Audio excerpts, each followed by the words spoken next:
Is it true what I'm hearing, Sid? You cracked another crystal? One day, I want to sail all the way to the shore.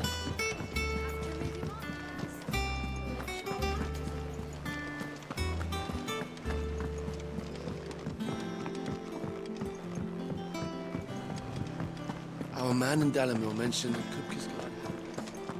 The calm before the storm, perhaps. I've done what I can, but the rest is up to you. You need to start taking better care of yourself.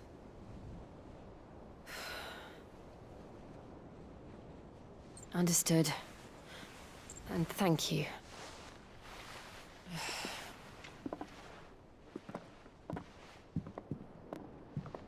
The curse has spread. Make sure she rests.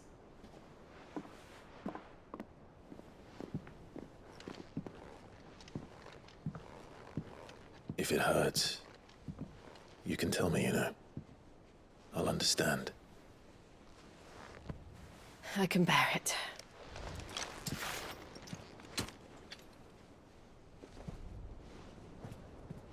But you shouldn't have to. Not anymore. This isn't just your struggle, Clive. It's ours. And when we see how hard you fight, it inspires us to do the same. Or would you rather we left you to save the world all on your own? No. That's not... Ignore me.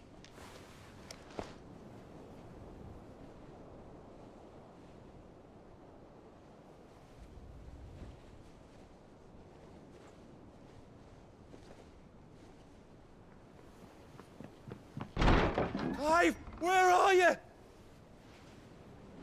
In here.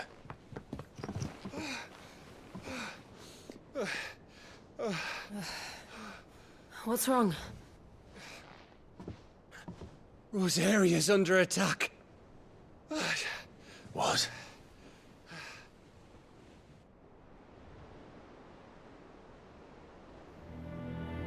This isn't the Dalmekian army we're talking about. It's the men of the Rock from Drake's Fang. Hugo Kupka's private guard. There is in hell in Rosalith, trying to batter down the castle gates. Looking for me. Seems that way. Reckon old Hugo has finally worked out who Sid really is. Then this is just another trap. Ah, it's a trap, all right. The daddy of all fucking traps. I'm going to Rosalith. You're not serious. That's exactly what he wants you to do, Clive. Look. I don't know why Kupka harbors such a grudge against Sid.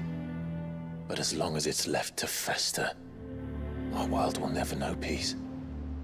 He has dragged the rest of Storm into this pointless war just to find me.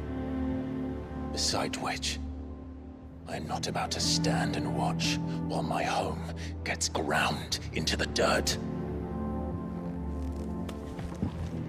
Hugo Kupka must die. I've lost enough friends to that man already. I don't want to lose any more. So let's go and kill the bastard. I'm coming too. After all, we're in this together.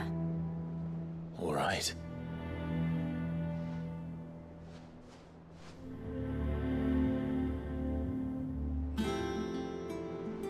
I should probably speak to Otto before leaving. We need to know what we're getting ourselves into.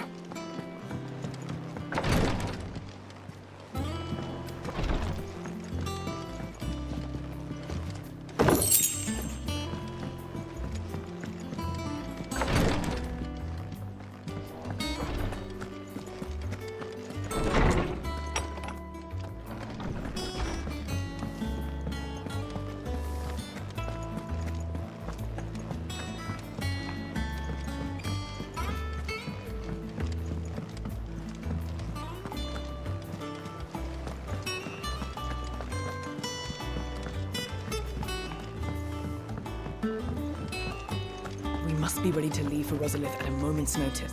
Gov gave you the news then? We're leaving for Rosalith. But not before I know exactly what's going on. What have we heard? All sorts. Nobody was expecting the Dalmex to open up a new front against the Empire, least of all our friends in the provinces. Reports have been rolling in from all over the place, with no two saying the same thing. I've been passing them on to Vivian, in the hope she can make sense of them. If you're set on going, you'll want to talk to her. Understood.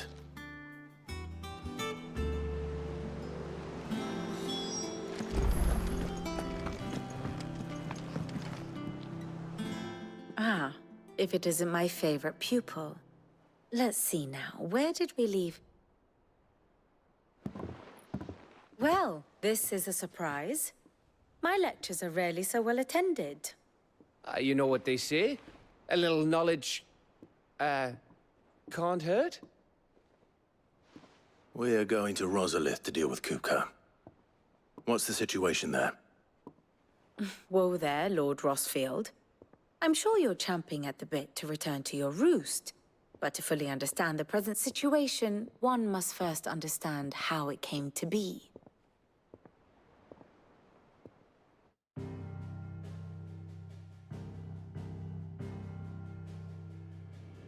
Let us begin with the story of Hugo Kupka, or the permanent economic advisor to the Dalmekian government, to give him his formal title. In a republic founded on commerce, there could hardly be a more influential position. It has granted him both extraordinary wealth and extraordinary power. Not that he ever wanted for the latter.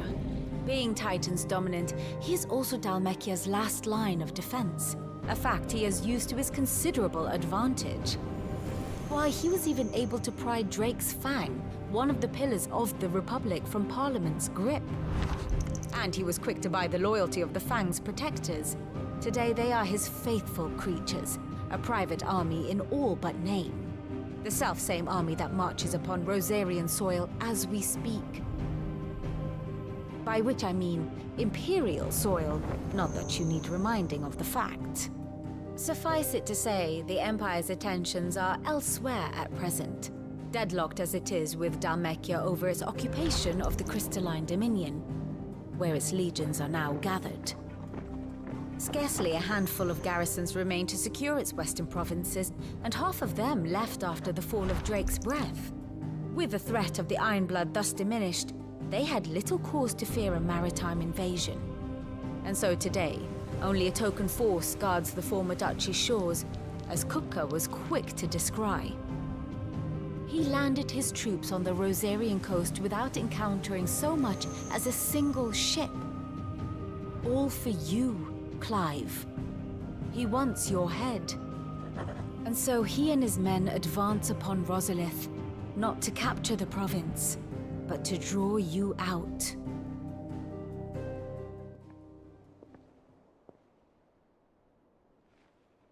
You said Kupka's forces sailed up the coast. What of Port Isolde, then? Is the city safe? Quite, according to the Guardians of the Flame.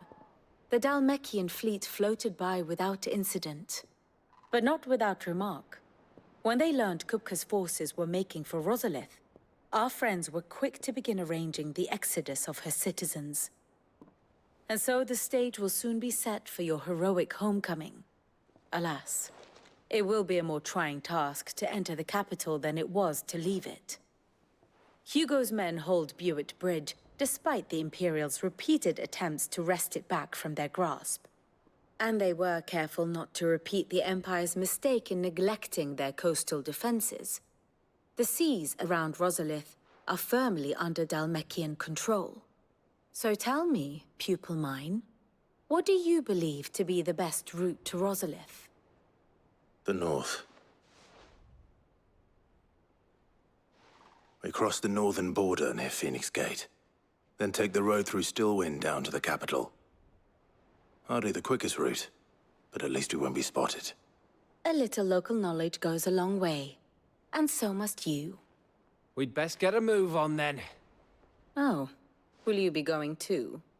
Aye. I've been waiting a long time to give that fucker a taste of his own medicine. I would have missed this for the world. All right. We should be on our way. Lead on.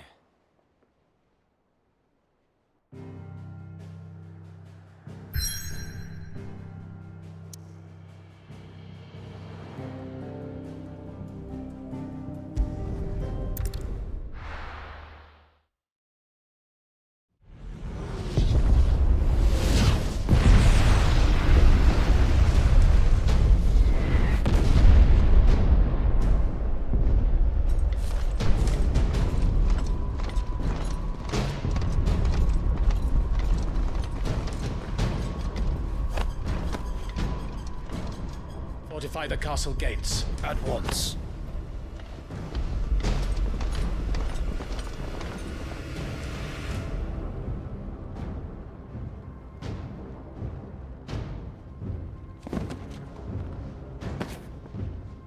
Hugo and his men have been busy. They've already breached the castle's outer wall. The Imperials are holding the ground for now, but it's only a matter of time before the keep falls.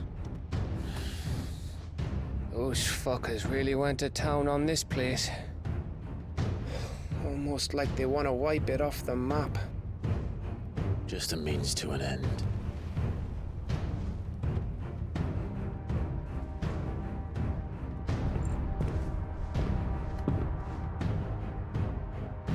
All this for one man? They didn't have to go so far. If you keep your wits about you, I reckon you can make it up to the castle without raising the alarm. I'll sniff out any townsfolk who haven't escaped yet and send them on their way. Be careful. Likewise. Don't do anything I wouldn't do.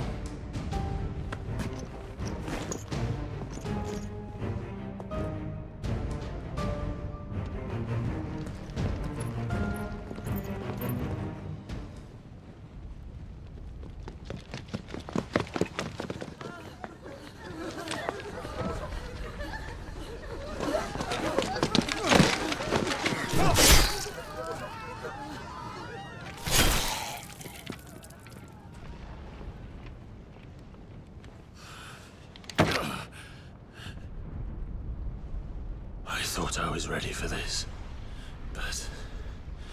I know. It's like a nightmare. This was our home. Come on, Clive. We have to keep going.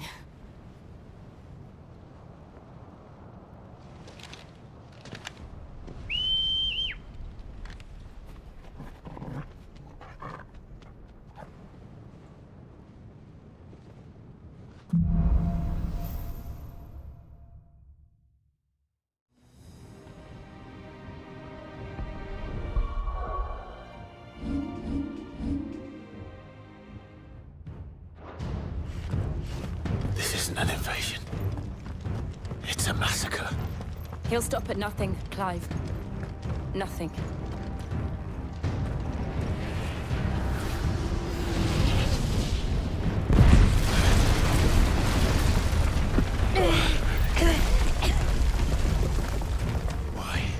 Why do this?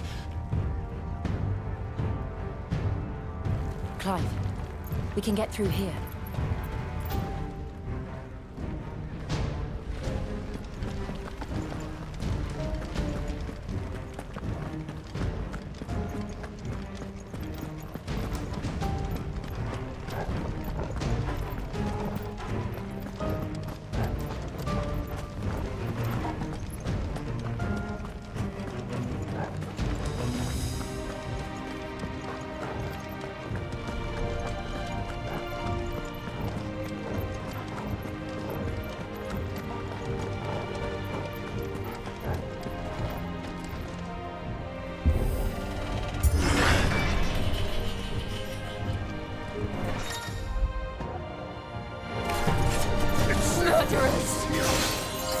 There's only one fitting punishment.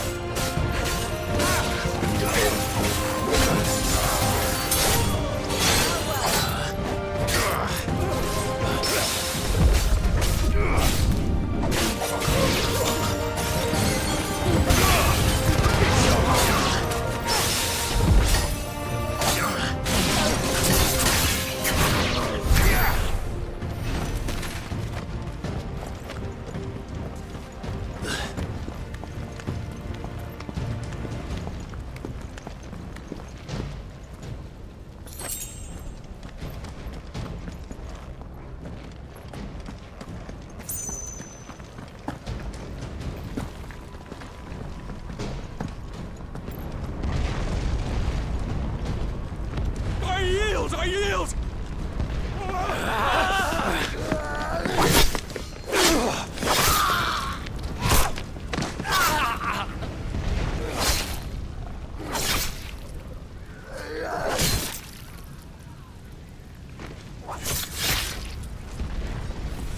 Look what we have here. Gentlemen!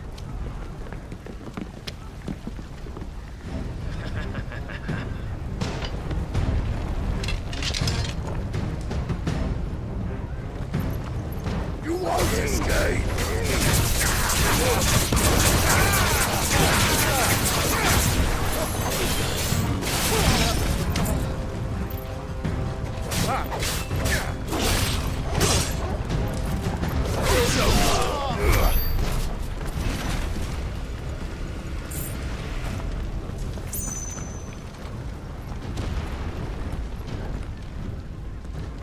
Cut them down! With me, men! For the Emperor! Out of our way!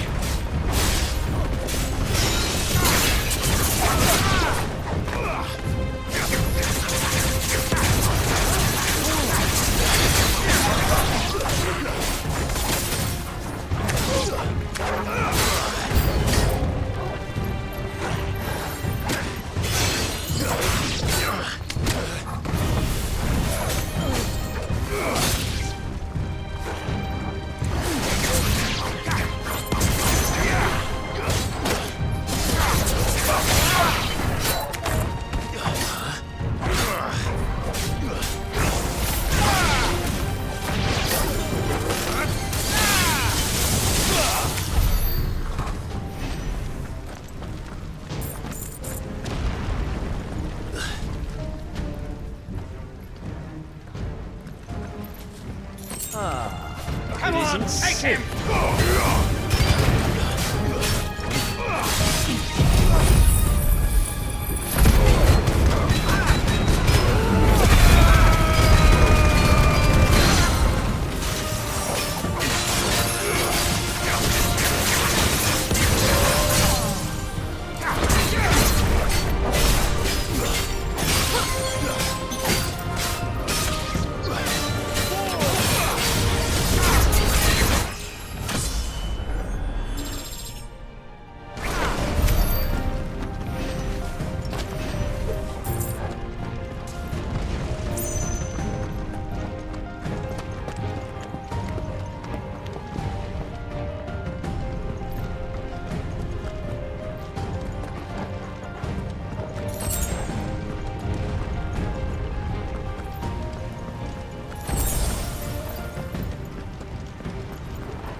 Get out of my city, or die!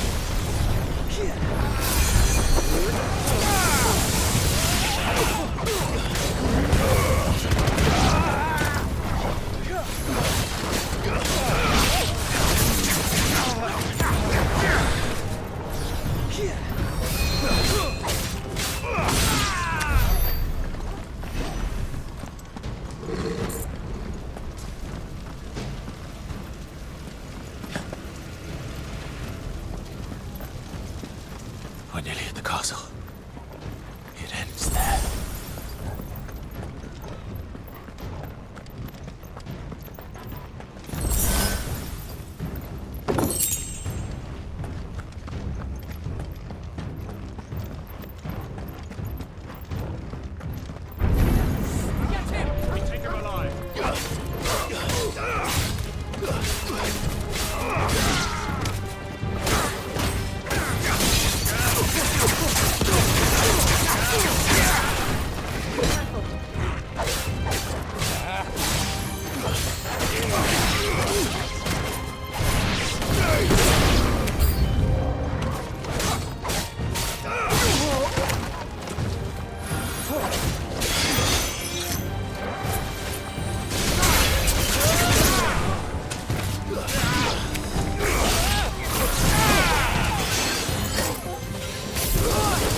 Set her loose!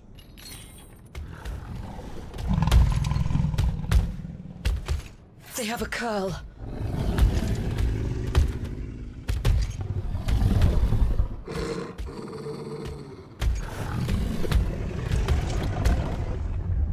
Attack! Ready? What do you think?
Building up to something. We need to stop it. Whatever it takes.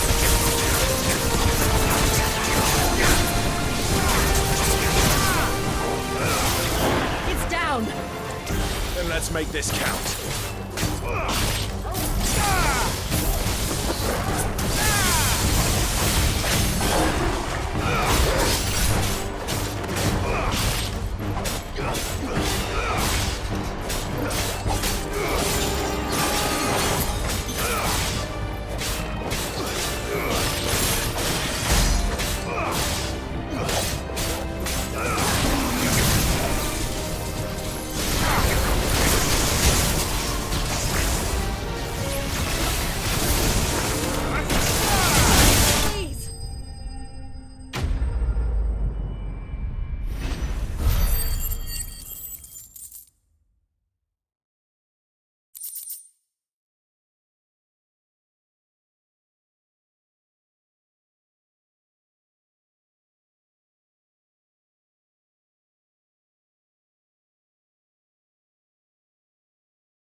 Jill! We meet at last, Sid. Or should I say, Lord Rosfield? I've been looking for you for a very long time. Let her go, Kupka. I'm so glad you accepted my invitation. I went to some trouble with the decorations. Do you like what I've done with the place? Bastard! Such a pity your predecessor couldn't join us. But I am sure you will prove compelling company.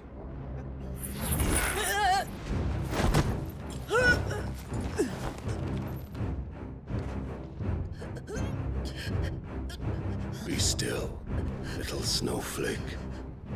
I would not have you melt before your starring moment.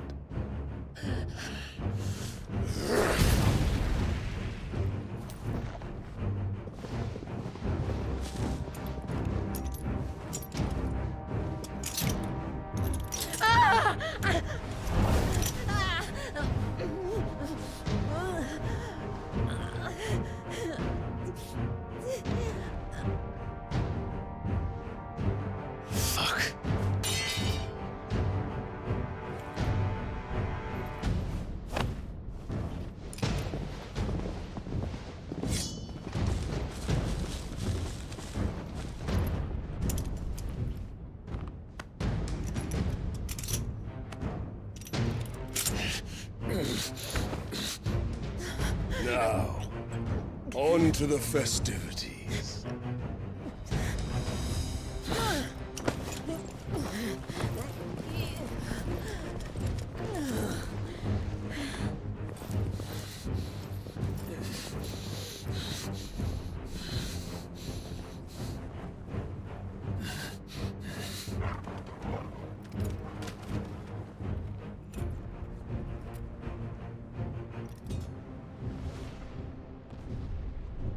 That's just great, that is.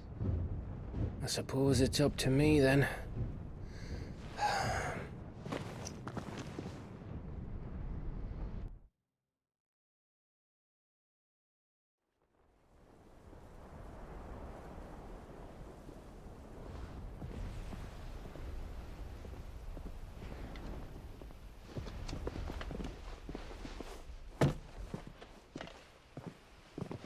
Headsman!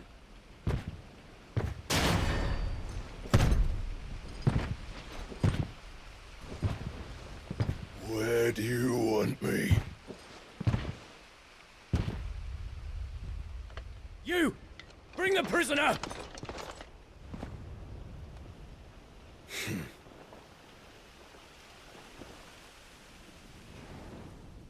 Yes, no more than she deserves for getting into bed with an outlaw. We should get it to mine. Lord Kupka commands your presence. You're to bear witness to the girl's execution. Such a waste.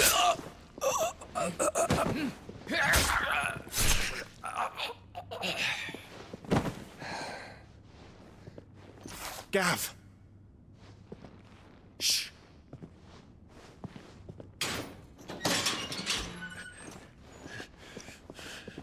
Crystal fetters are a bastard to open, just so you know. Don't worry, I'll have them off before you can blink. Where's Jill? In the courtyard. Shit.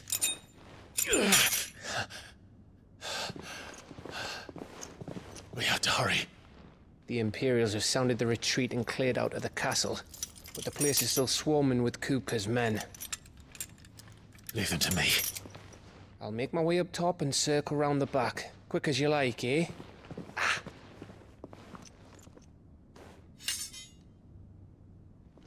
Nearly forgot.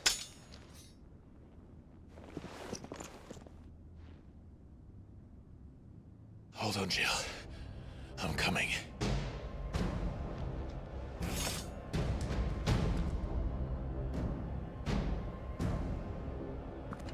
I have to get to the courtyard.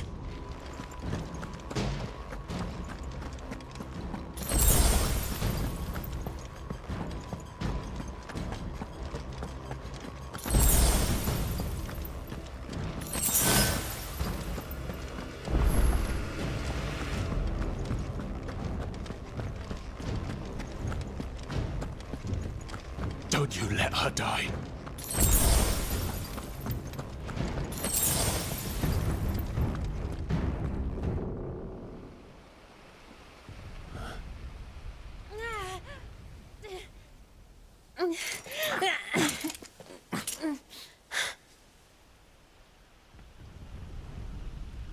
I hope you've got a plan, Clive, because we are fucked if you don't.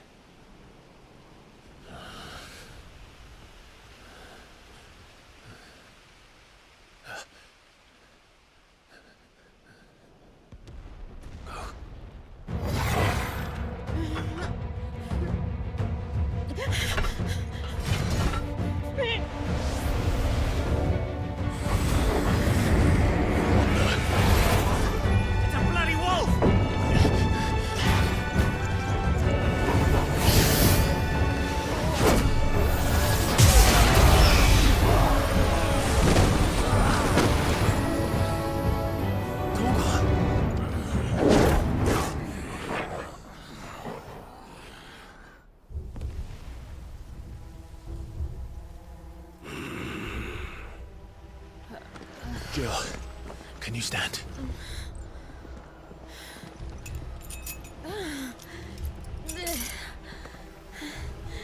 Come, Lord Rosfield.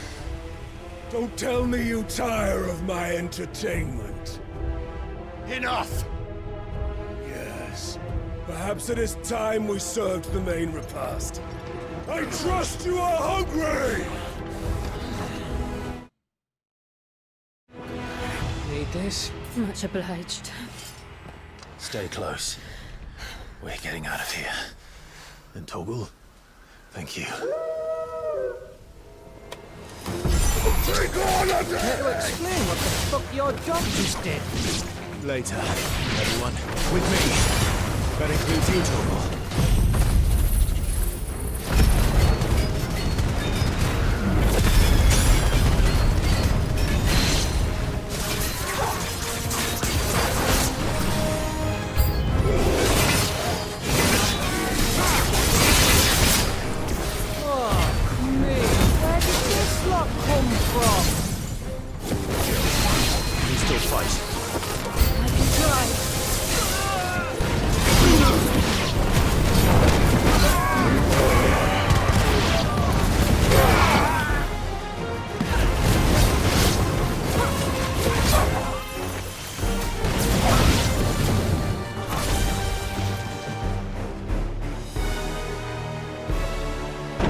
Still breathing, are you?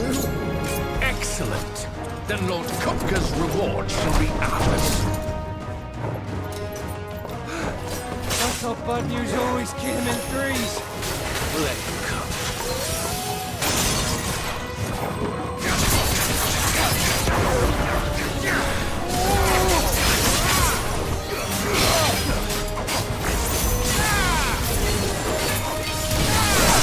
I refuse to die.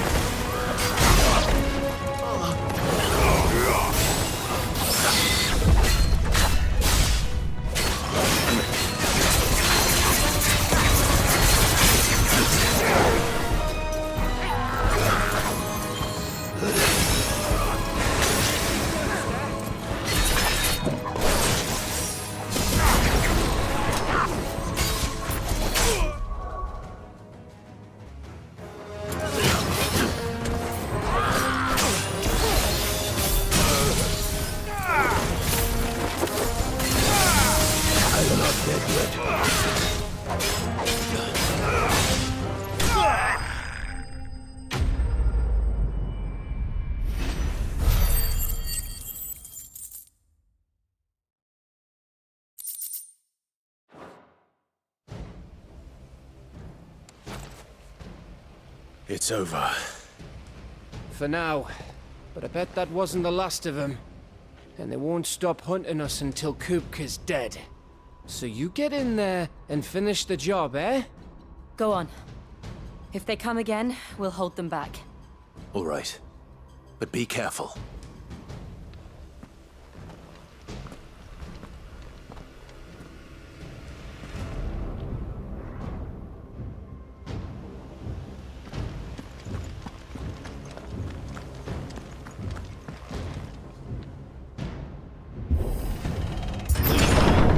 I promise you, Sid. He'll die by my hand.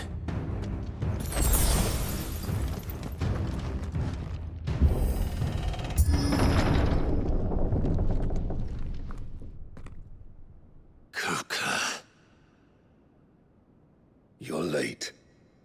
Trouble on the way? Just enjoying your entertainment.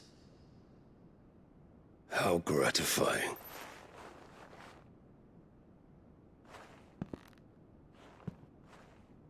Have you come to defend your father's throne, Lord Rosfield? The Grand Duchy of Rosaria.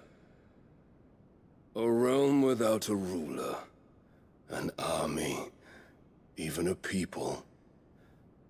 A veritable kingdom of dust.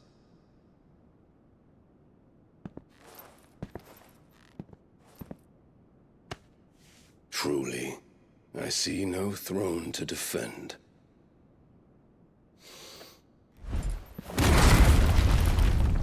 No!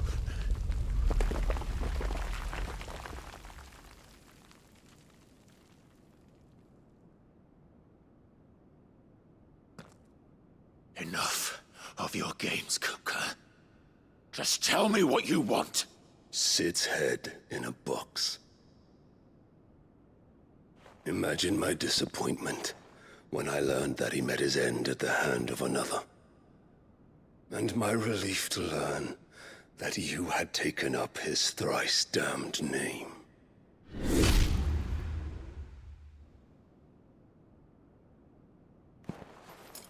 Your master slew Benedicta Harmon and defiled her body. If you choose to bear that murderer's name, then you shall answer for his crimes.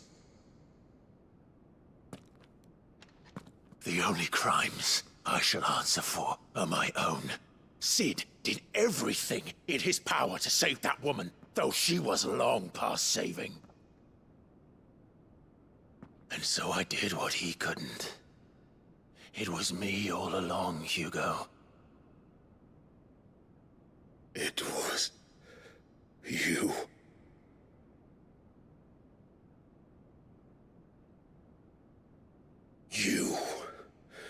You killed her. I did.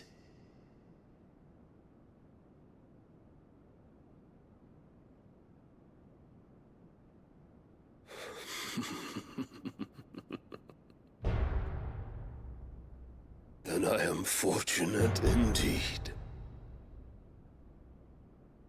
I had thought the most I could wish for was to take the life of one he loved, just as he did to me. But it seems I was wrong. And I shall have my revenge. We shared a dream! I would be the king of the world! She would be my queen! And together, we would rule like the gods we are!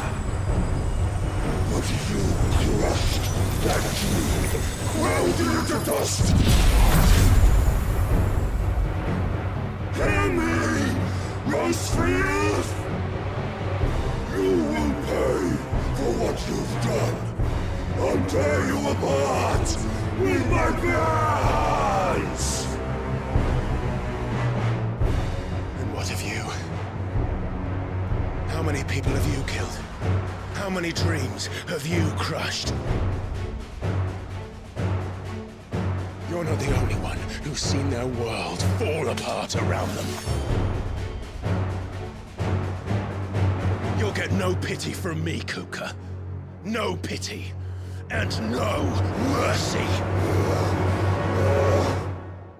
Now die!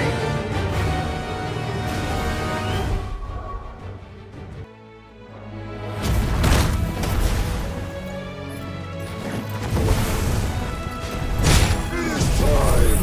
You learned!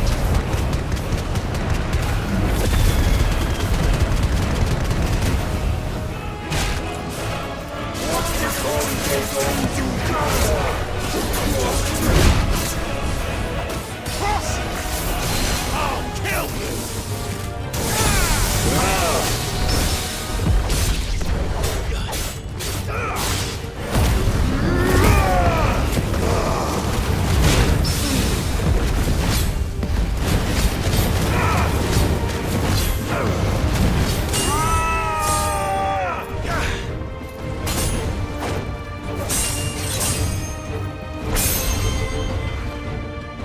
You will die by my hand, Rosfield. My hatred for you is unending. Unyielding. Let this palace be your grave! What? Oh, shit.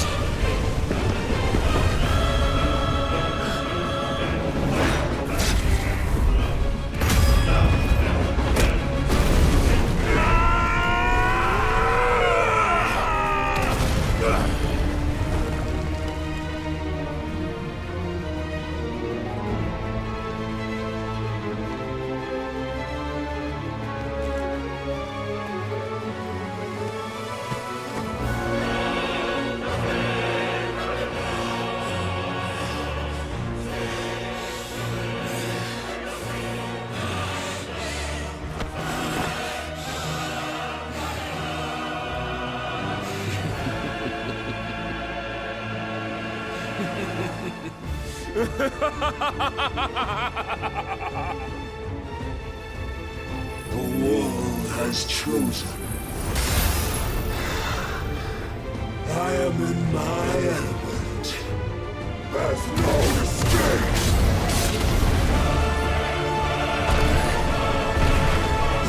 You'll always be my domain!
There. You mustn't get yourself worked up. Wait! Another time, Mythos.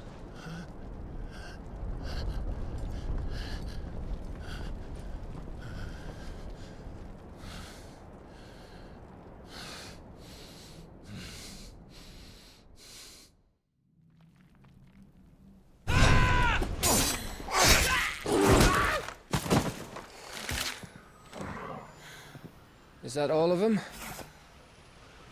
I think so. Well, load of scum. Who the fuck invited them?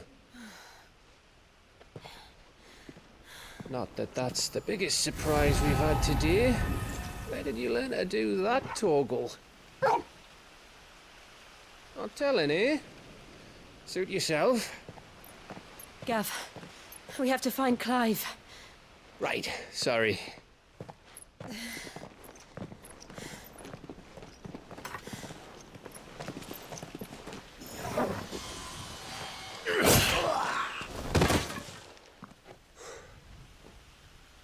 You missed one. We were worried. So was I.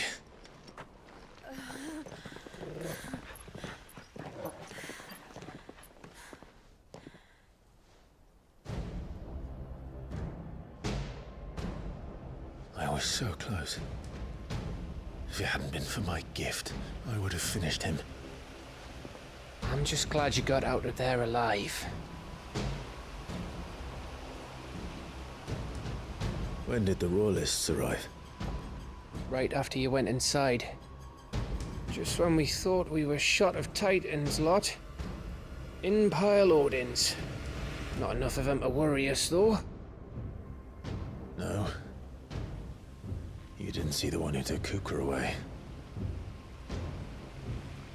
So, what? You think they came here to save him? Well, I'll be fucked if I know what's going on, but every minute we spend racking our brains, that bastard's getting further away.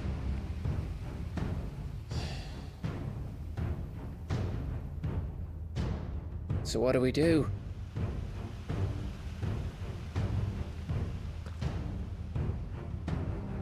We go back to the hideaway. I'm too tired to think. As are you, by the looks of it. And after what Jill's been through. Let's worry about Kupka later, shall we? Aye. All right. It'll give us a chance to solve the riddle of your magic mud, too. Hey, how you feeling? Ready to go home?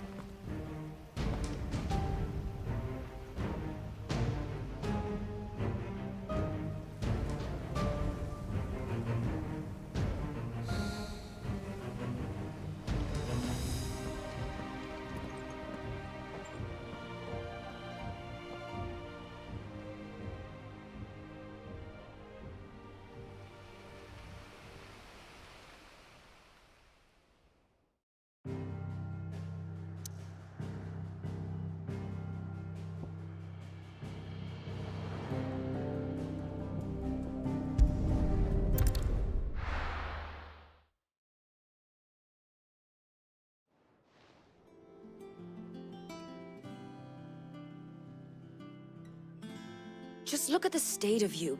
You're more of a wreck than this place. Is this what you call taking better care of yourself? No more excuses, your ladyship. I order you to rest. Fine. I'll rest.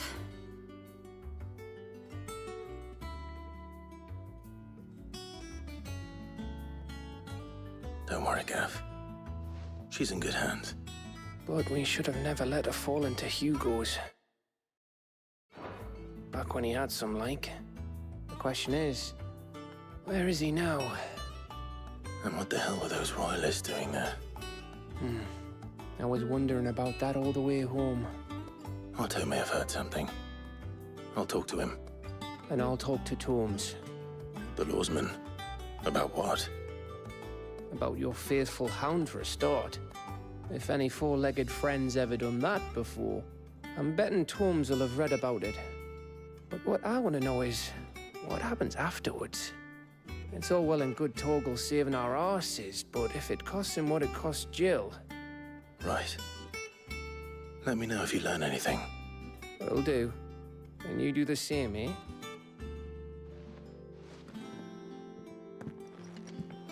Jill, listen to Taya. I will. Thank you.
Otto, is now a good time? It's not a bad one. How's Jill doing? She's been better. Taya's making sure she gets the rest she needs. Good. Any word on Kupka's movements? Vivian's doing what she can to try and track him, but she's feeding on scraps.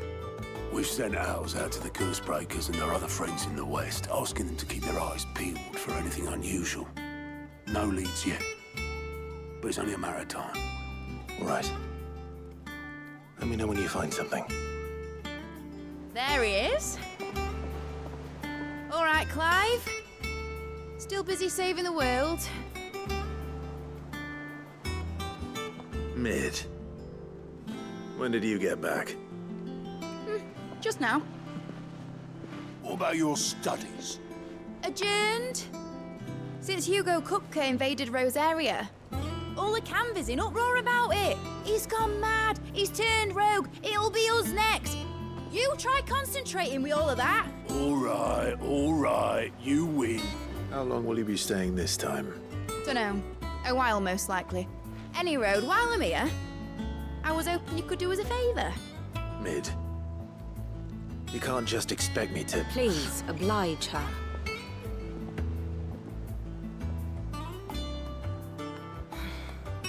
While we are busy tracking down Kupka, you should have a little time to spare. Professor! Now there's a face I haven't seen in a while. Shouldn't you have it buried in a dusty old tome? I did, till a familiar trill pricked my ears. As ever, your exuberance is a breath of fresh air, which successfully scattered the painstakingly assembled fragments of my thoughts. I'll take that as a compliment. Well, Clive, you heard the Professor. So, I'll meet you in the storeroom when you're done. Wait, hold on. Breath of fresh air? Bloody tempest, more like.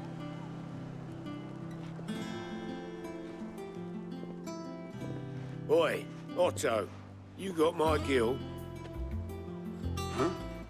What are you on about? My fee for bringing Mid across. She said you were paying. That little... The storeroom, was it? I wonder what Mid's plotting.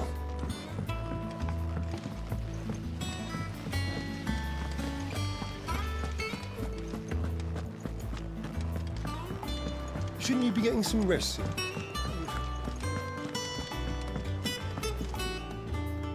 You took your time. I'm a busy man, Mid. I'll get to the point then. I want to turn the room down there into a workshop like the one I had at Dad's place. Mid, You've only just come back. And I've been thinking about it for a while. Dad said I had a knack for engineering. Told me everything he knew about it, then sent me off to Canva to learn everything he didn't. That was his dream for me. That one day I'd put my studies to use for the good of the cause. But I'm helping no one stuck at school. I've studied enough. It's time I put my knack to work. I know that I can help the people here, and I want to do it. Well, well, well. If Sid could see you now. All right. I'll tell Otto you'll be staying. I knew you'd say yes. Which is why I wrote up a list of jobs for you. For me? Who else? What do you want me to do? First things first, I need equipment and materials to start making my own. There's the designs for the stuff I need, and the stuff it needs smithing from. The other materials I can work myself. Just need a generous benefactor to lay them on for me. Apart from the wood, I'll need a carpenter for that, but I can just borrow yours. Is that everything? For now. I'll let you know if I need out else.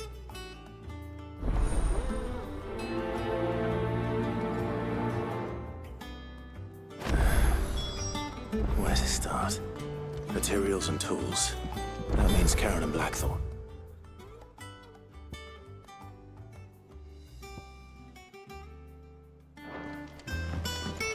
Sid's gonna chop off Kupka's head this time. You were born in Rosalith, weren't you? Must be hard. How's it coming along? Nearly there.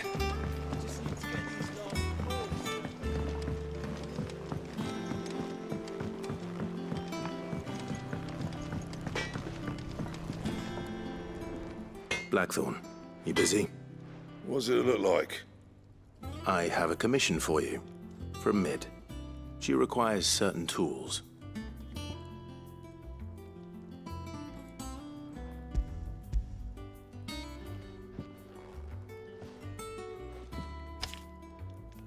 Do you think you can make them? Bloody hell. What's she planning to build with this stuff? An airship? I'll see what I can do. Tell her I'll bring them over when I'm done. My thanks. And Mid's, no doubt.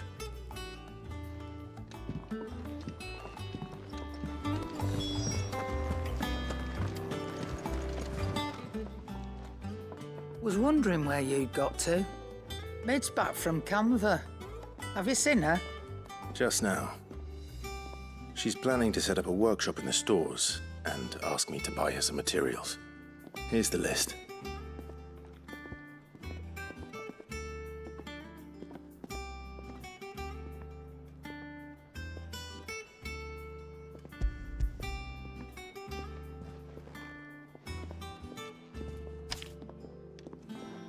Think you can find everything on there? This lot? Wouldn't be much of a trader if I couldn't. Excellent. As for payment... It's paid. 100 times over by what that girl's done for us. If it weren't for her filters, we'd have naught to drink but blight water, and that would have drained the life out of us long ago. Indeed it would. I'll send the stuff on to Mid when it comes in. Thank you, Karen. That just leaves the carpenter. Let's see if Bardolph's available.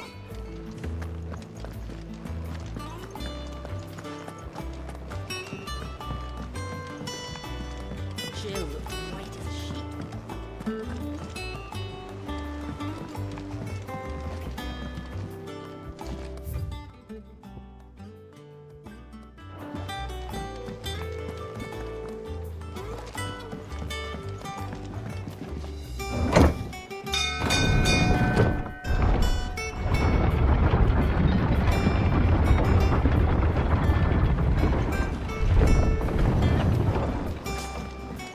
Good oil in this.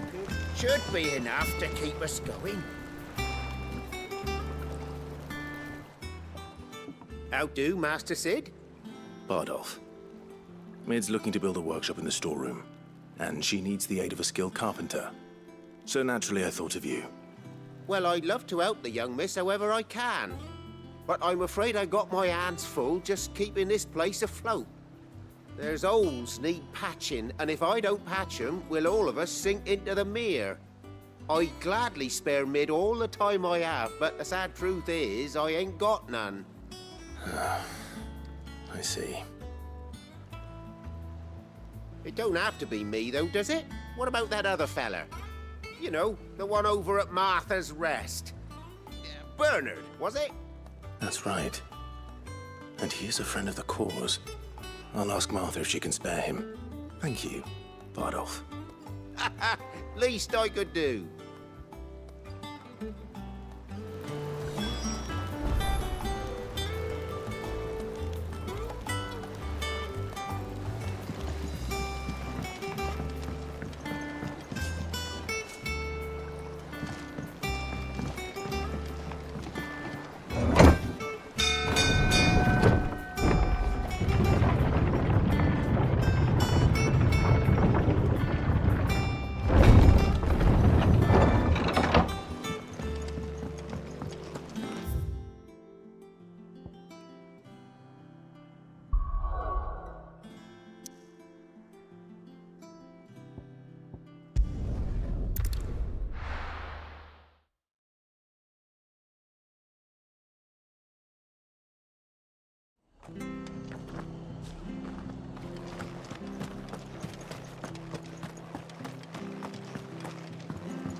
Ah, Clive, what brings you to the Rest? Our home finds itself in need of an extra carpenter. I wondered if I might be able to borrow Bernard for a short while. I don't mind if he don't. We're all friends here, aren't we? Thank you, Martha. Do you know where I might find him? He went up to Cressida on business. No idea what, mind. Place is a ruin. Far as I know, he's still there. I'll look for him there, then.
If it ain't the lad who saved my life.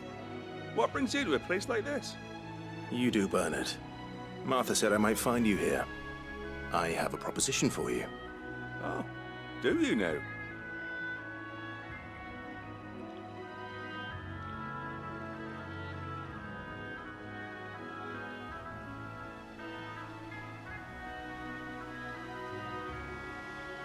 Building a workshop, you say? Well, that beats sacking boards to bridges, sure enough.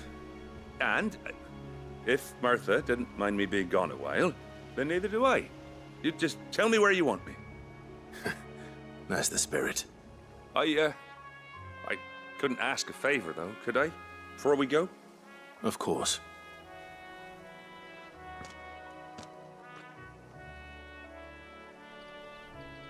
Well, that there is Cressida, where I grew up. Ain't much left of it now, though. Except my parents' graves. But I came up here hoping to visit. I even patched up the bridge to get across. Only to find the place crawling with fiends. But you're a dab hand when it comes to dealing with beasts and bogles, ain't you? Any chance you could, It's the least I can do. Well, thank you kindly. And take care.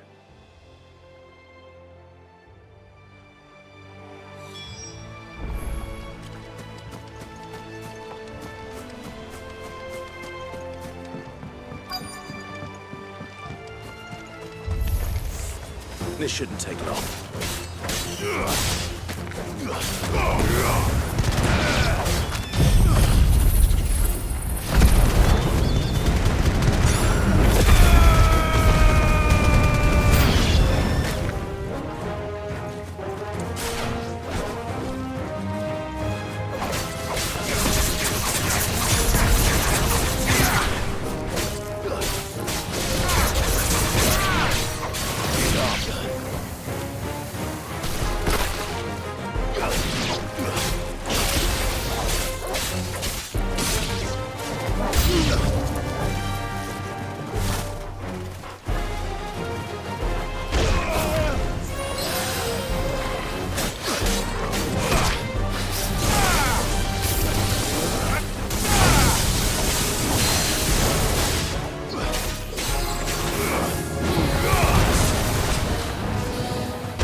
That should do it.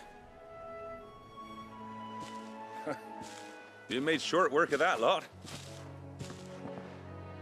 Thank you, son. Now my folks can rest in peace once more.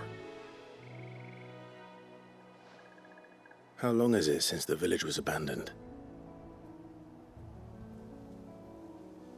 Oh, people started packing their things after the duchy fell.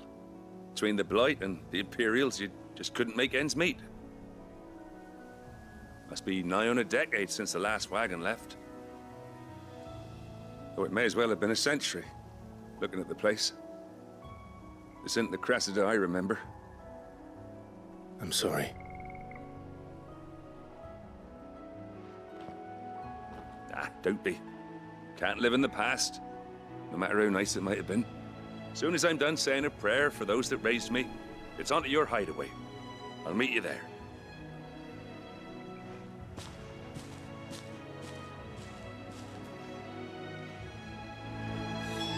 That should take care of Mid's little list. Better head back before she thinks of anything else.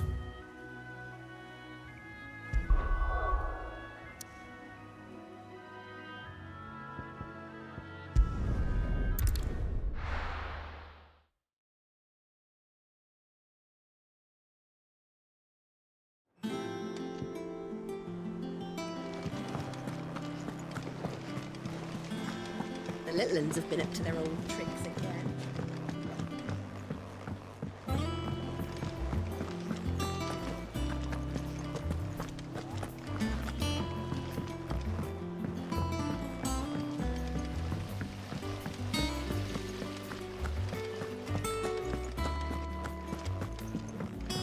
Shouldn't you be getting some rest soon?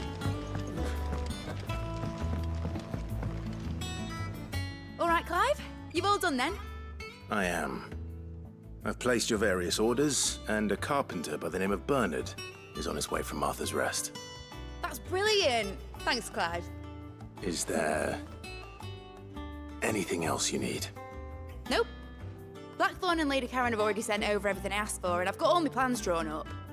So as soon as Bernard gets here, we can get to work. I can't wait.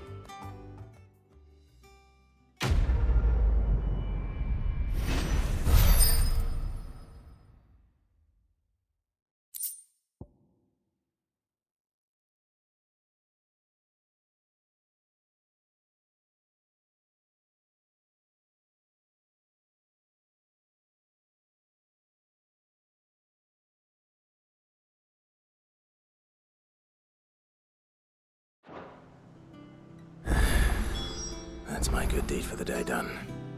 Let's see how Jill's faring.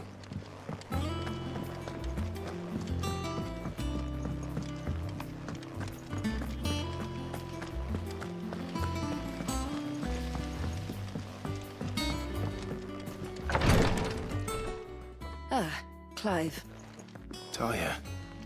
How's Jill? Recovering, but she still needs her rest. Of course. Take good care of her, won't you? I'll do my best. Oh, Gav was looking for you. He said he had something to show you in the shelves. The shelves. Oh, that's right. He went to ask Harpocrates about Torgal. He must have found something.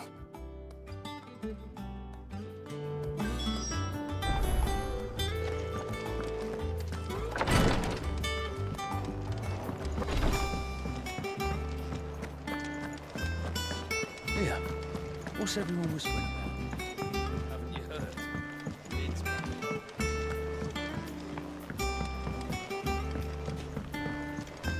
Jill looked white as a sheet when they brought her.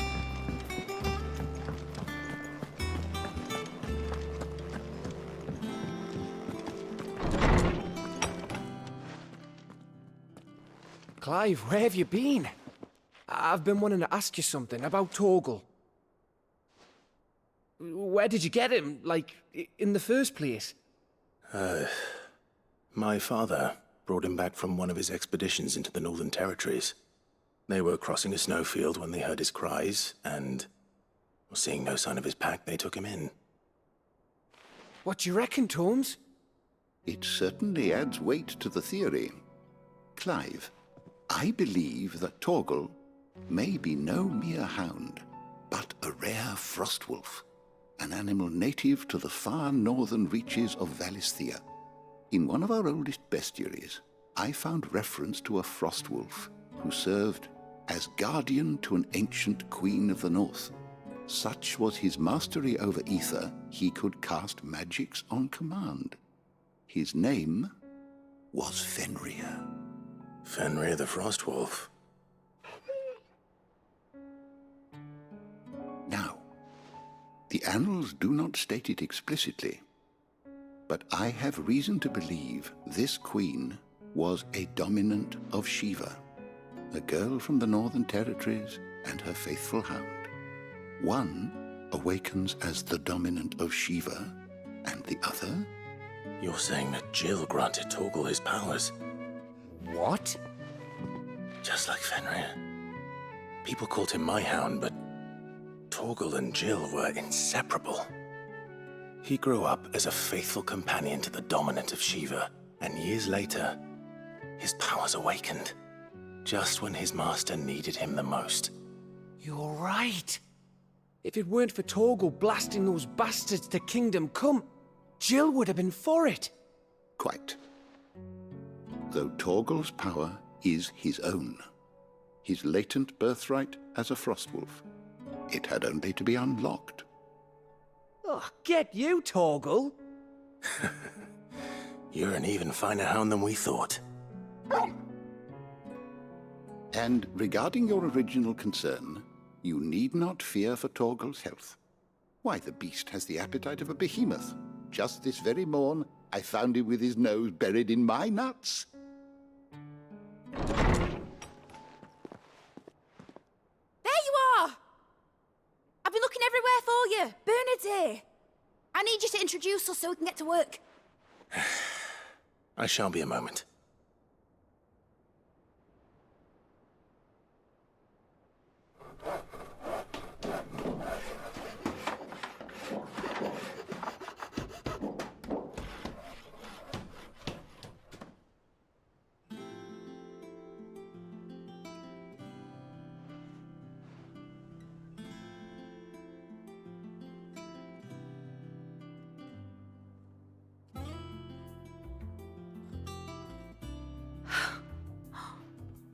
Isn't it brilliant?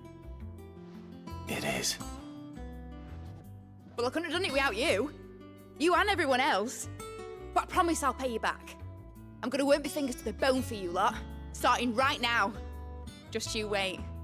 I'll make wonders like this world's never seen. Then I look forward to seeing them.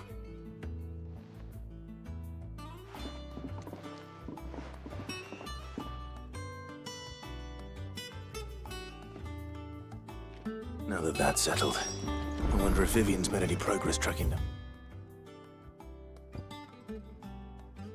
Kupka.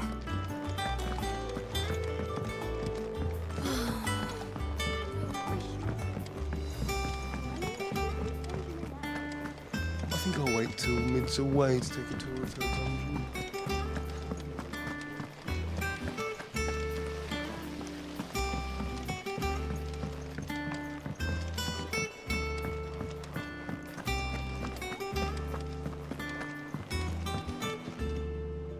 How goes the hunt for Kupka? Largely in circles.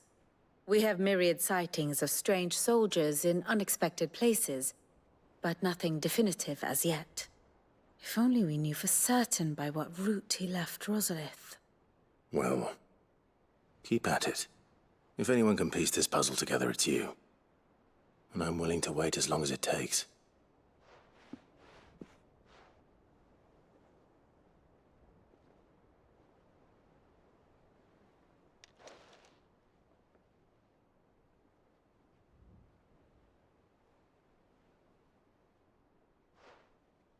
What? Here? Would that be a problem?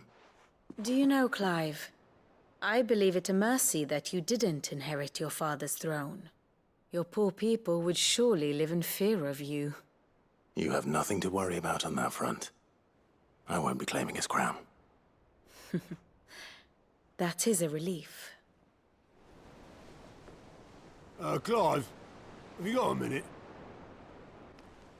We, have a guest. A guest?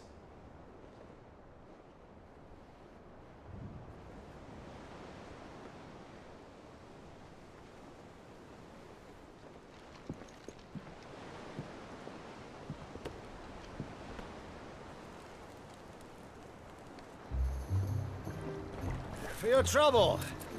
It was a pleasure, in hindsight. Uncle Byron? Clive, my boy! Tap a cask and stoke the ovens for your favorite uncle is here!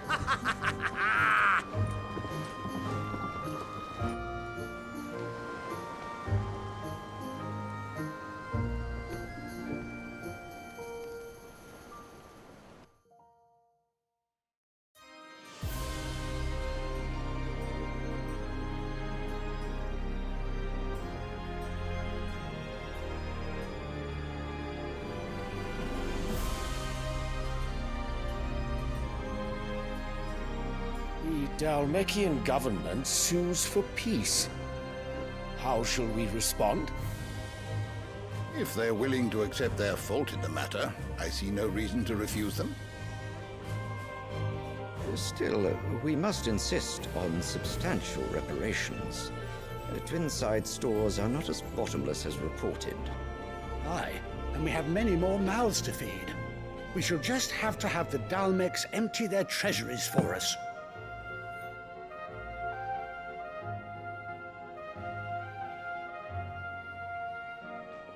Of course, none of this would have been possible without your timely intervention, Prince Olivier. Indeed, I doubt any of us would have had the courage to trade words with the mighty Titan, nor less the wit to win him over. The Empire owes you a great debt. May the blessing of the crystals go with you, Your Highness. May the blessing of the crystals go with you. Very good.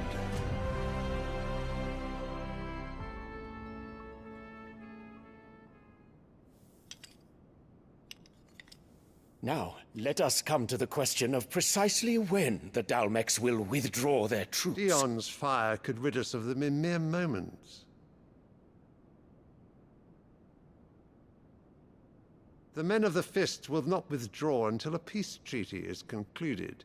So let us keep the negotiations open, give them time to gather what gold and trinkets they can. And once they deliver that which we demand, what worth is a piece of parchment? Your Radiance, were Prince Dion to take the field, the enemy would surely send their own dominant to meet him. And while His Highness would of course prevail, There would be heavy losses on both. You need not fear Hugo Kupka.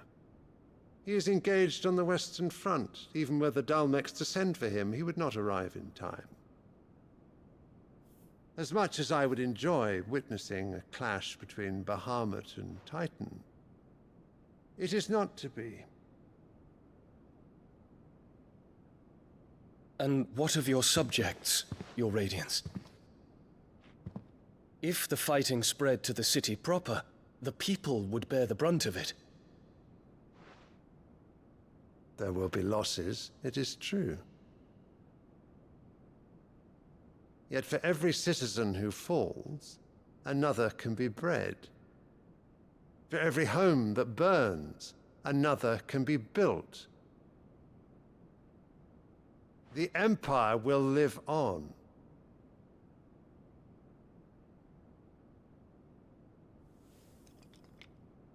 Dion? Yes, sire.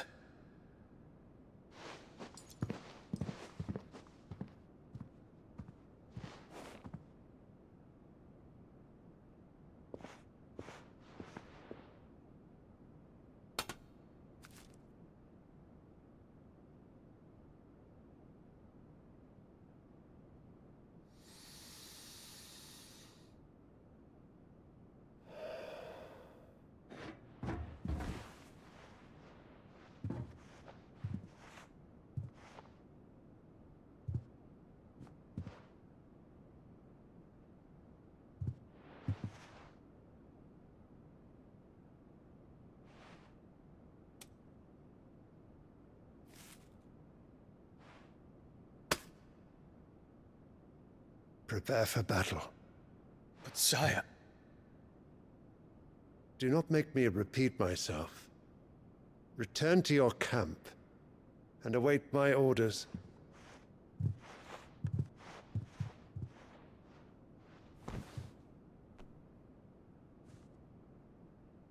If that is your wish, your Radiance, I shall depart at once.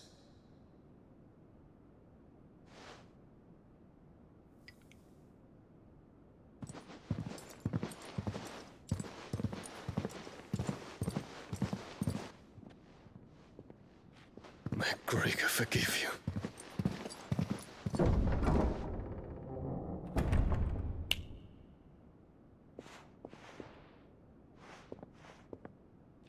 What do the astrologers augur?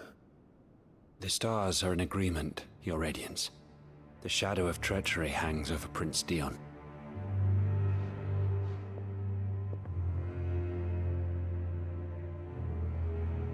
So Annabella's tales were true. You disappoint me, Dion.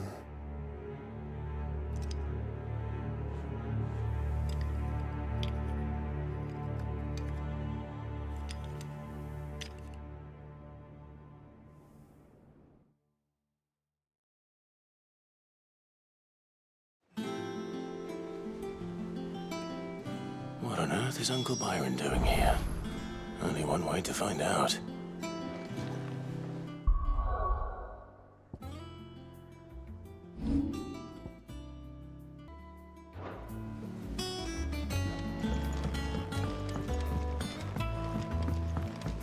The little ones have been up to their old tricks.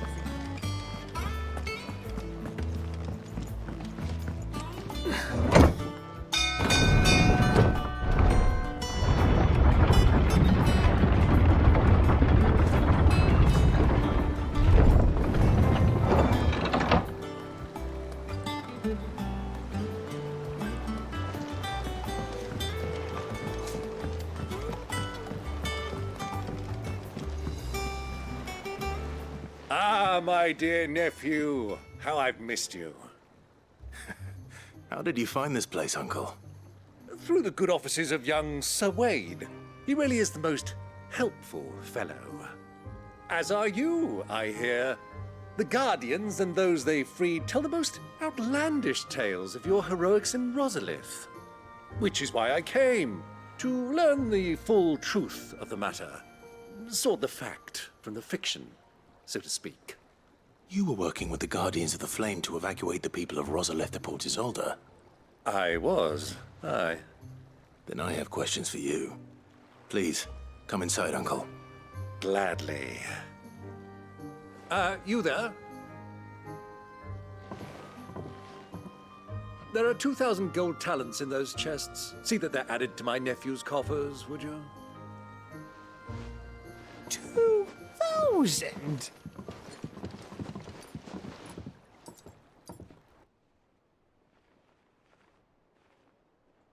And I'm afraid that is all I know.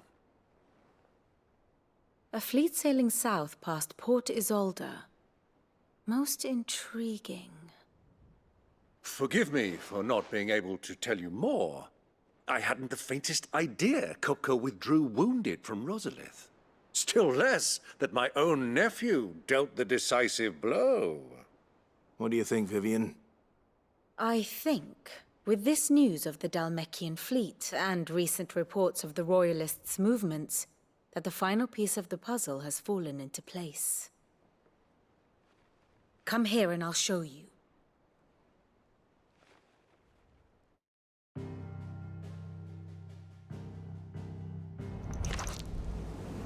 It is known that Kupka's forces entered Rosaria via its unguarded coast. So can the same be said of your visitors from Waloed? Certainly, her Royal Navy is famed for the efficiency with which it bears her knights from one battlefield to the next. And in the Einherjar, or Black Galleon, she boasts a vessel nigh as swift, and every bit as feared as the kingdom's legendary cavalry. A fitting flagship for a land apart, her naval presence being crucial to her ambitions beyond Ash. Yes, it seems safe to assume that the Royalists did indeed enter Rosaria from the sea. So then, had you a vested interest in Titan's survival, whither would you take him? Why, home to Drake's Fang, a place rich enough in ether to conjure the magics needed to mend his hurts. Or would that not entail an arduous voyage around the southern cape? Let us say that the Royalists did put ashore with a mind to spirit Kupka away from under your very nose. Could that truly have been their plan for him? To load him aboard one of the ships flying Republican colors sighted off the coast near Port Isolde. To spend weeks at sea, being tossed hither and yon by unforgiving waves, his life hanging in the balance. No. The journey would mean Titan's death, and Kupka's faithful creatures would not allow it. So what then was the plan of our Waloed friends? Reports suggest they made not for the coast, but for the desert. And by cutting through the Velcroy, a party traveling light would have Titan back in his bed days before a galley could lurch into port. To wit, it was the Royalists, not the Republicans, who effected Hugo Kupka's safe retreat. I would stake your life on it.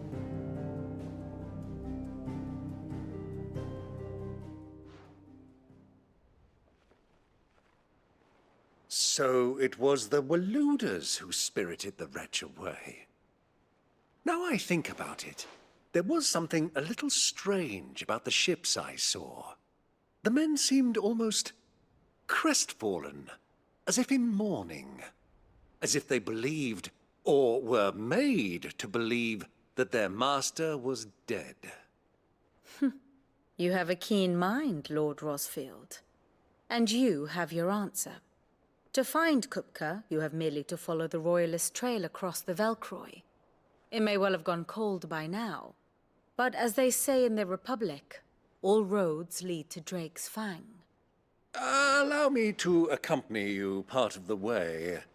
As luck would have it, I had intended to journey Canberward on business after visiting you here.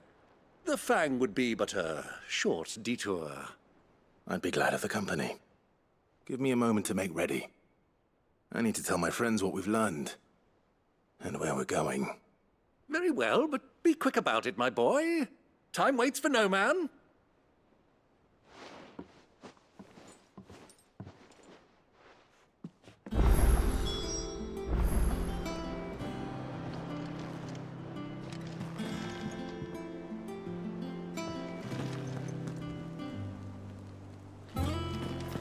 Mid's finished outfitting up. Otto, Kupka's at Drake's Fang. I'll be leaving before sunset. You're not going in there alone, are you? Don't worry. I'm not going there to destroy the Mother Crystal. All I'm after is Kupka's head. I won't risk any more than I have to. I promise. The Lanza and the Fang are all Kupka's personal fiefdom. You have any trouble on the way, you ask for Rosina Dalimil. Some call her the Desert Hare. Who is she? An old associate of Sid's, and only Sid's. All I know is the name, and that they used to meet at the Dalimil Inn. We've heard nothing from her since he died. But I'm thinking maybe the new Sid might be able to bring her back into the fold. Thanks. I'll keep that in mind. So, what about your uncle? I mean, he's welcome to stay, but... Don't look so worried. He'll be coming with me. Thank fuck for that. Gav, Otto, I'm leaving you two in charge. You can count on us.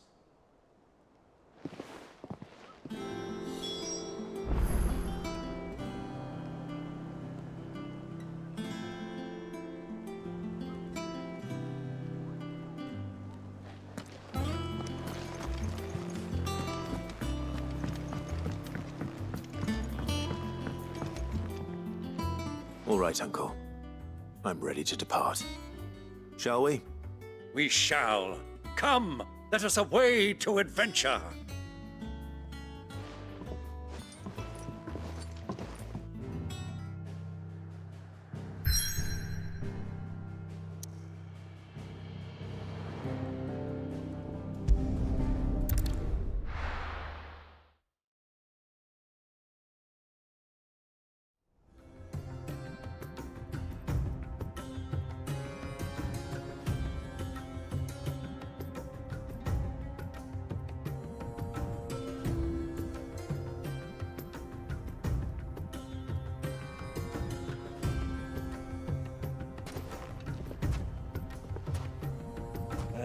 I was a young man when last I walked this path.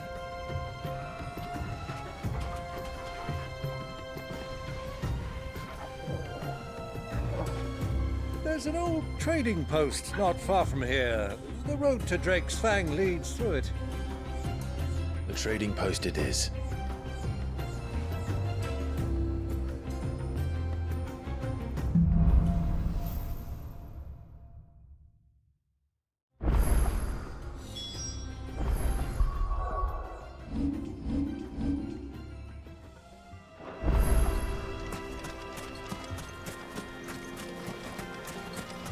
Our destination lies over that dune, beyond the ruins. Mark 'em well, Clive. It's all too easy to lose one's bearings in the sands.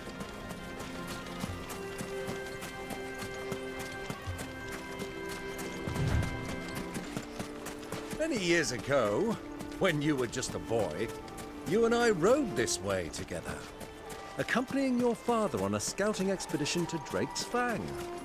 He let me come with you. I'm not surprised you don't remember. It was just before Joshua was born. You were so eager to be there when your brother arrived that you whipped your chocobo too hard on the journey home and fell from the saddle.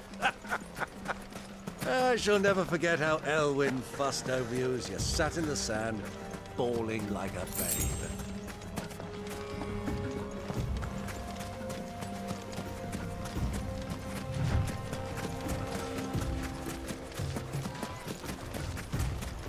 Who do you think those soldiers were? So, Lord Cookers on...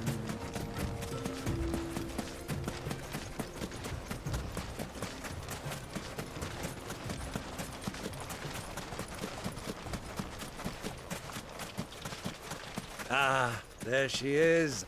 The good old Dalimil Inn.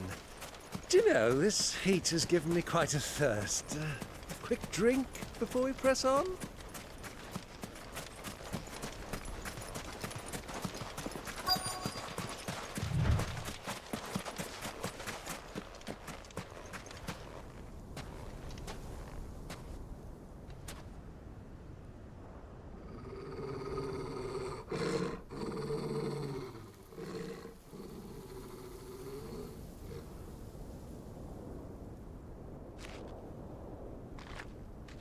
Look, there. Those are ashen steeds. No doubt about it. And such a long ride from Stonehere. Our Luda friends must be soothing their saddle sores in the inn. Shall we join them?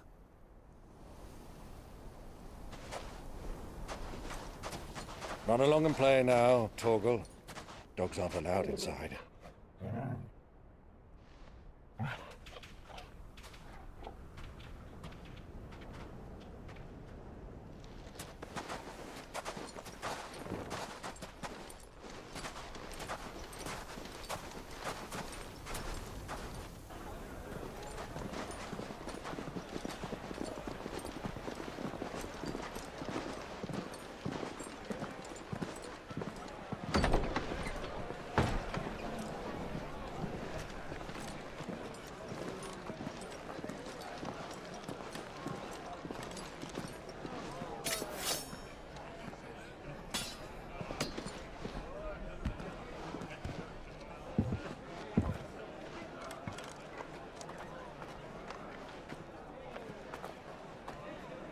Good day to you. Eating? Sorry about my pal. He only talks when his mouth's full. What do you recommend? Well, if you're after something light, we do a fine chocobo soup with lentils and honey. 2 bowls of that, then. An ale. Right you are. Hey, girl! Coming! Your pal? Would you rather be my squire?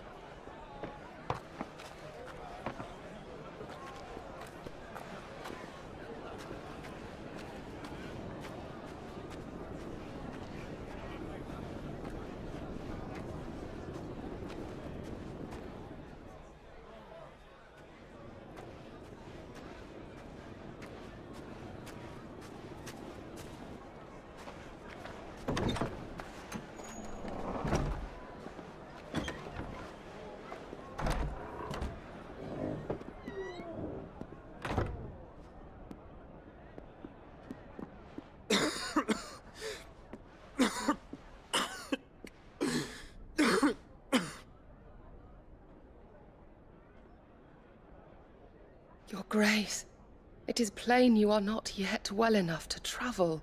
If you would only let me take you to someone who can better attend to your ills. No, we must press on.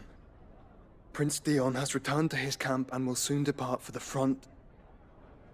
I must speak with him at all costs. Miss this chance and I may never get another. You do understand that?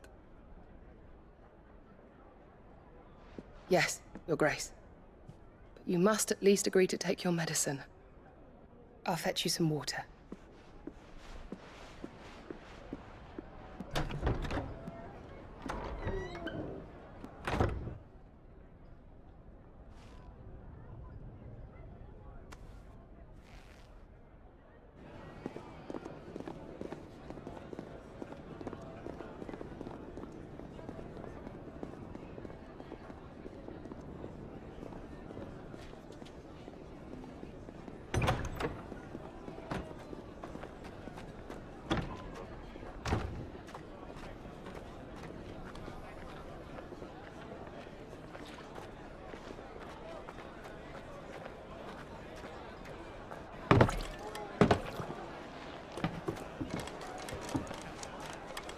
Keep watch, they tell us.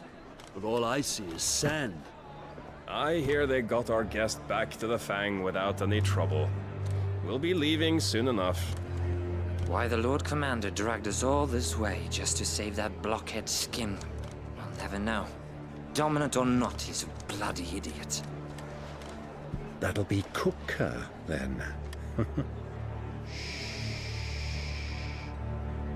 let's get this down us. We've a long way to go. Hey, you!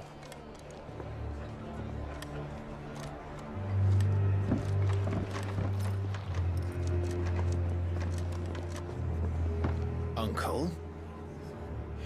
Sorry.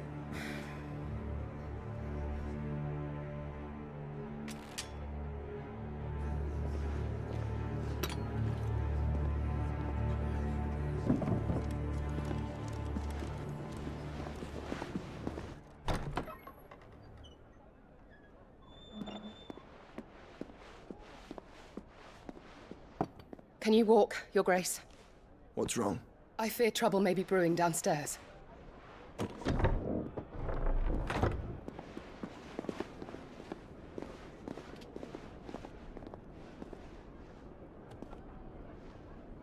You two are travelers, are you not? Me and my companions are strangers here. Perhaps you'd be good enough to accompany us a while. Help us find our way. Sorry, lads, but we've got business in camera that can't wait. Ah, I'm sure you could spare us an hour or two. Come on. Friend.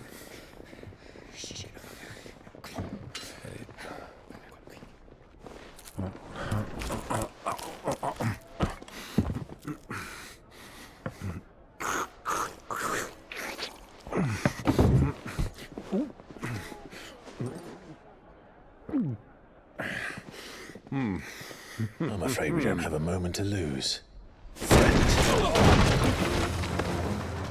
Stay back, Uncle. Gladly.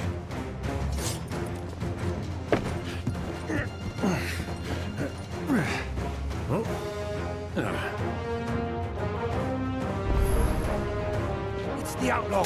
Take him. Try it.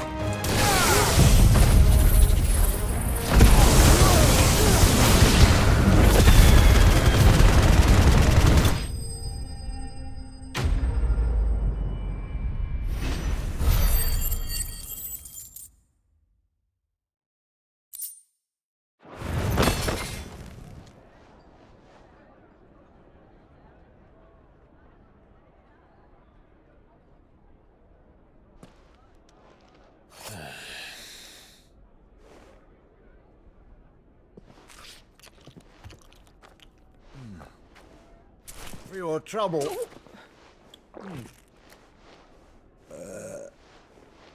Word of advice, miss. That soup could do with a touch more salt.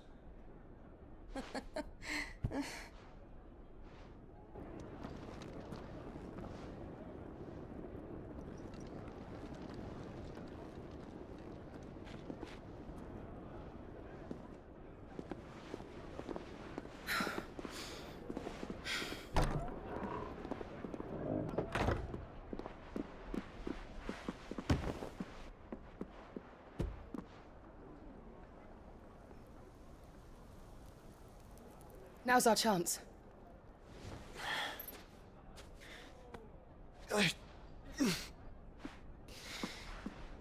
Your Grace? I'm fine.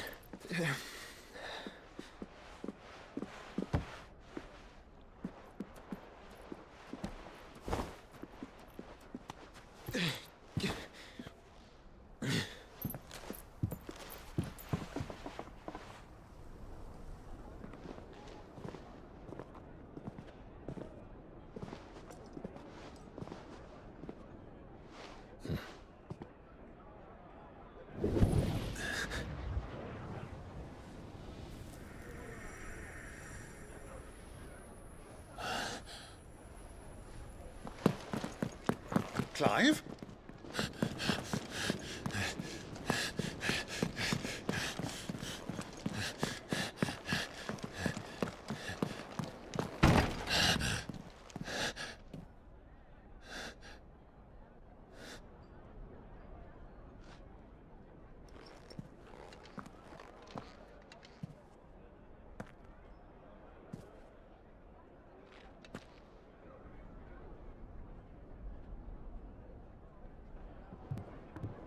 What is it now?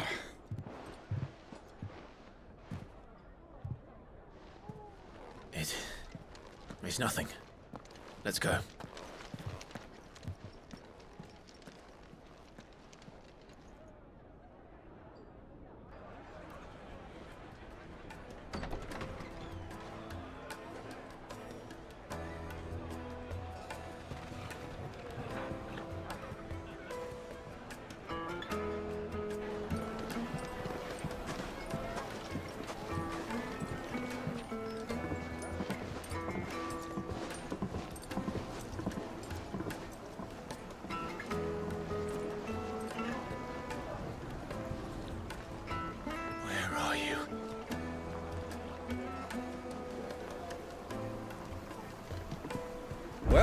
we didn't know where to find Kupka before, we do now. The Royalists said it themselves. Their guest is in the Fang. We should press on.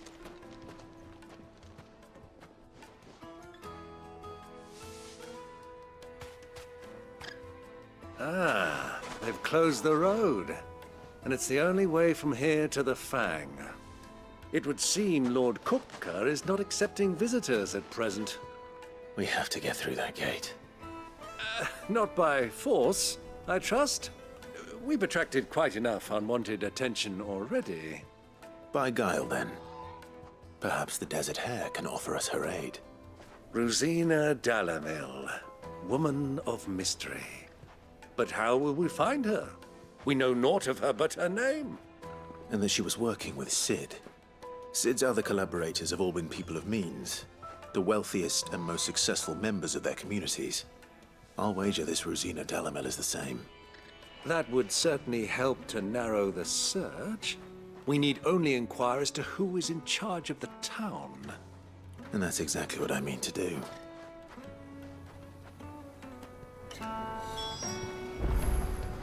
Looks like we won't be getting back to Drake's Fang. Well, it's not like we've got a reason to. Why with this emergency? Lighting for Gilbert's sake! Bearer, aren't you? Anything I can help you with, travelers? Allow me. My good man, we represent one of the oldest and greatest trading houses of Port Isolde. We're seeking to expand our business in the region and would very much like to make the acquaintance of Dalamil's leading entrepreneurs. If only we knew where to find them. Well, we're best known for our baths, our markets, and our smithies. I suppose you could do worse than start your search at one of those. Thank you. You've been most helpful. Oh, you wouldn't happen to know a lady by the name of Rosina Dalamil, would you? No. I can't say I do. Well, thank you all the same.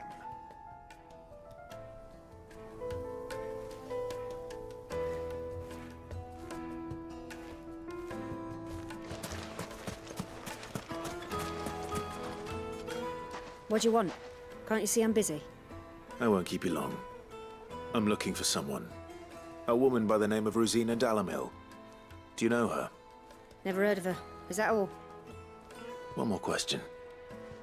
If I wanted to find the richest trader in town, where would you recommend that I look? Oh, that's easy. The Briar's Kiss. Won't find a finer smithy this side of the strait. The owner's only a young sprig, but he's got all the right ideas. The Briar's Kiss, you say? Thank you. I doubt this young sprig is the person we're looking for.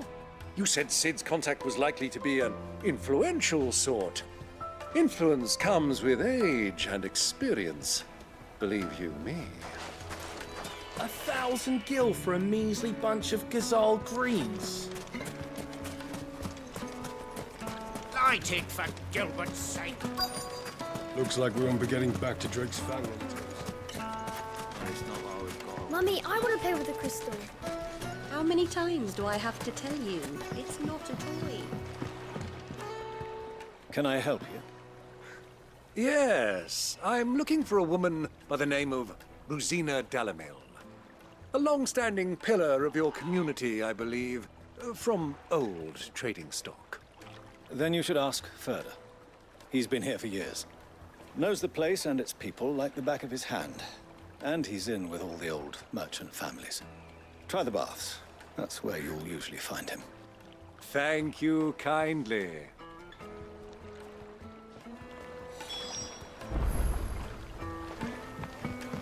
Well, it sounds like we have our man. Perhaps. Let's go and find out exactly what this Furder knows. Hanging lanterns, keep at your door. Excuse me. Are you Furder? I am. Can I help you, travelers? I hope so. You've lived here for some time, is that correct? Do you know Rosina Dalamil? We believe she may be a trader of some renown. And what business do you have with the Desert Hare? She was a close friend of mine. I was hoping she might be able to help me. Very well. Go to the bordello. I'll arrange an introduction.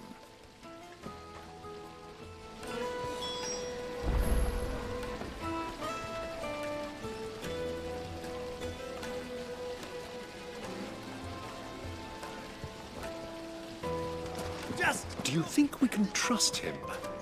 Only as far as I think. So you're the ones who've been sniffing around? I beg your pardon? Don't play the fool. Stick your nose in our business and you're likely to lose it.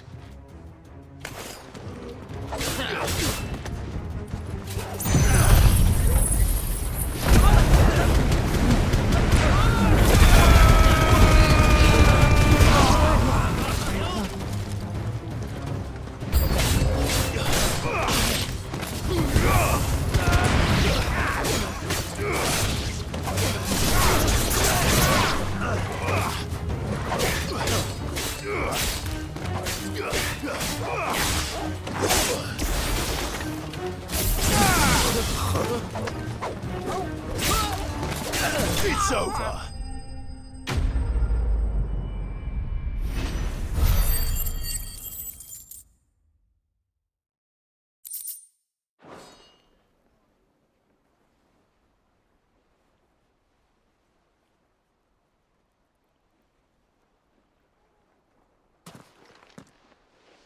Who are you working for? Him or her? Him. The boss. He wanted us to test you. Though one could hardly call that a test. Lord Ferda? Look what the cat dragged in.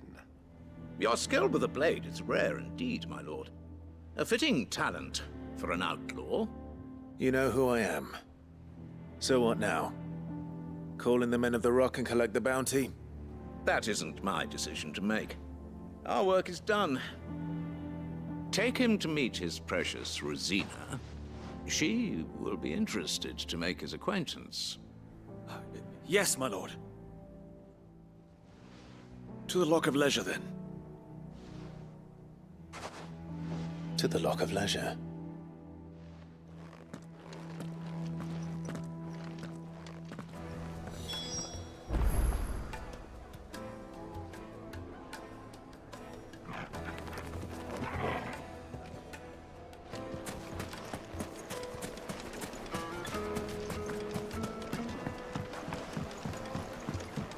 Kneaded to a silken softness.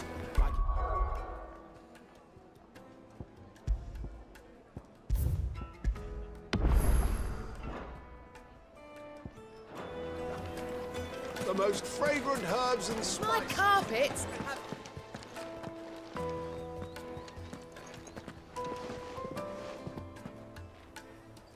Is this the place? Lubo's Forge. The Briar's Kiss.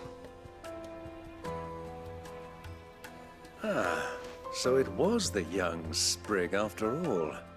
So much for Rosina Dalamil being a woman of experience. How wrong I was. It was an easy mistake to make, Uncle. After all, it must have been years since Sid last saw her. Sorry, him.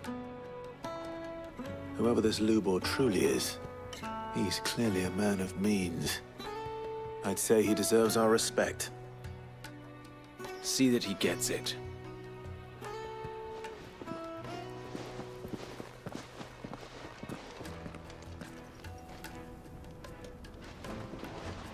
Lubor, Lord Ferda told me to bring them to you.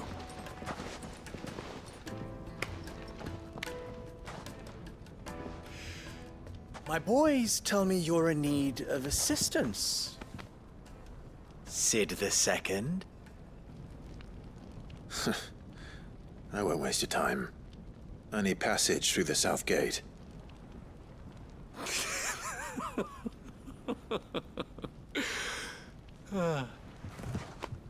Tell me, what do you think is a merchant's most important commodity?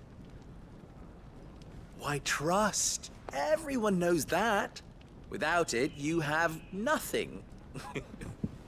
And nothing is exactly what you have. And so, for you, I, too, have nothing. I'm not in the business of helping every lost puppy that wanders in off the street. I'm a busy man, as you can see. Let's leave this mummer to his farce. By all means. Find someone else to help you on your way. Just be sure to tell them you're not the two travelers from the inn the guards are looking for. Don't want them jumping to conclusions, do we? Why, you... So, what do we need to do to earn your trust?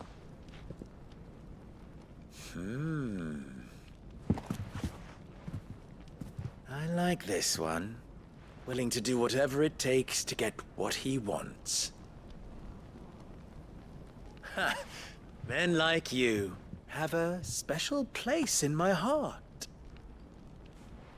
Why, you ask? Because they get me what I want. Always. Fine. So what do you want? Don't tell me you're going to listen to this swaggering scruff! We might as well hear him out. It's only natural that an ally of Sid's would seek assurances of strangers. Assuming he is an ally, of course. 5 years ago, he would have still been a boy. And yet even then I had more good sense than a man, 5 times my age? But enough of the pleasantries. We were speaking of what I want. I want you to put an end to the trouble in Dalamil. Return to me when you have done so, and you shall have my aid. Until then, I bid you good day. What trouble? If you're going to give us orders, be clear about them, damn you! Manners, Greybeard. One catches more damselflies with honey than with vinegar. What did you call me? My apologies. A word of advice in recompense. Follow the crystals. Oh, but that was 3. Oh, I'm making this too easy for you.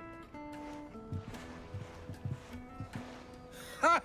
It will be easy. Solving his little riddle should be like dealing with him.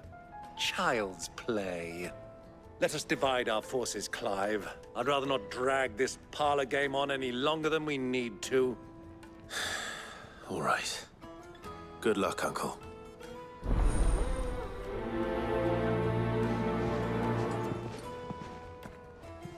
I thought we were the only ones causing trouble in Dalamil.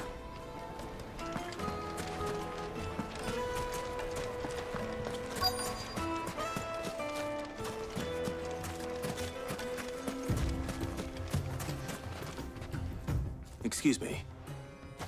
Is it true there's been trouble with crystals of late? You've heard, then? I've heard rumors. Damn thieves. Pilfering the crystals that were meant to fill our cups and light our stoves. Us common folk have hardly had a shard to share between us these last few moons. And it isn't as if we can buy them on the black market either. Whoever's taking them, they aren't sharing.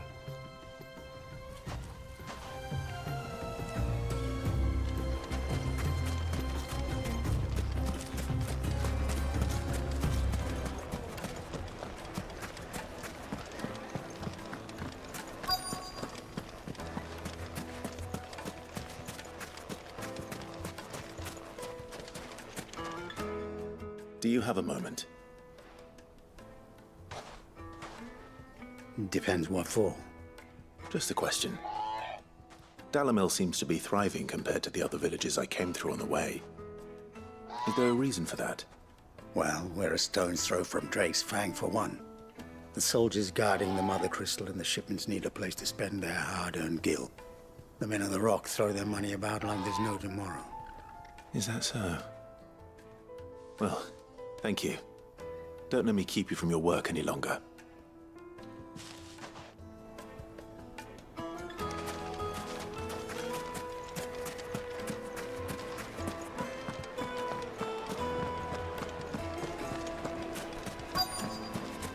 Juiciest silken soft. You wouldn't believe how much he gave me.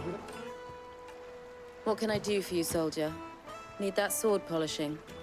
I'm not a soldier. Oh, then be off with you. I serve the men of the Rock and the men of the Rock only. You have an agreement with them? Don't be stupid. I just know which side my bread is buttered.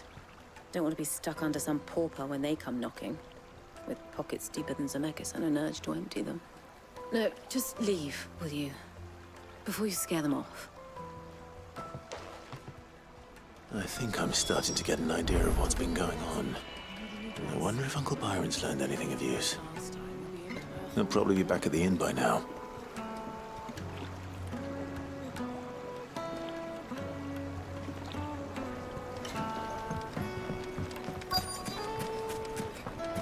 The finest fabrics!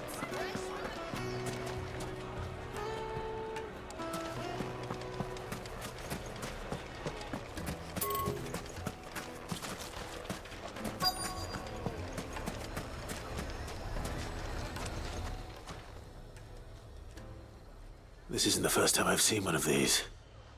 Perhaps I can use them as waymarks.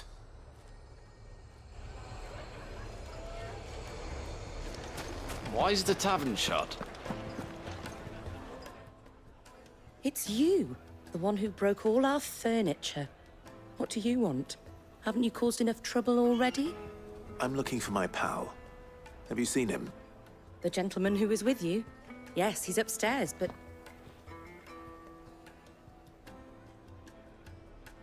Thank you. I'll go and fetch him.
Why is the tavern shut? What was all that crashing and banging about before? Alice picked a fight with the guard, I heard. Got cracked skull.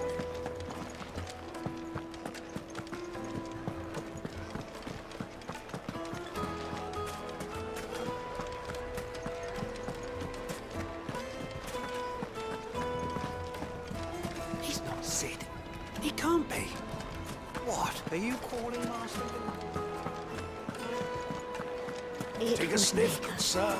Fresh bread, warm from the oven. Do you think they'll be back soon? You need a new dress? If they pay anything like last time, we'll be able to buy a full new one.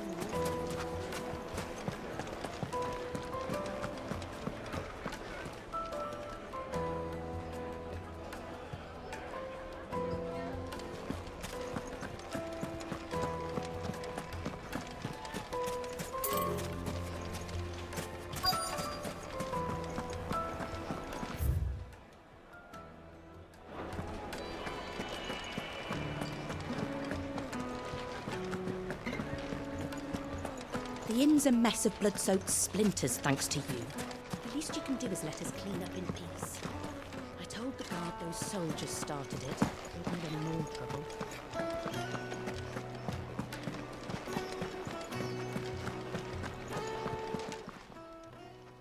Huh?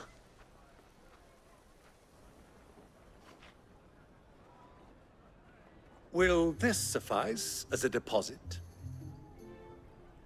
By the sands. That's a black pearl.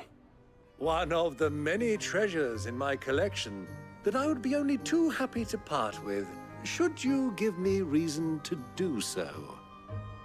All right. I'm sure that we can come to an agreement, but not here. What are you doing, Uncle?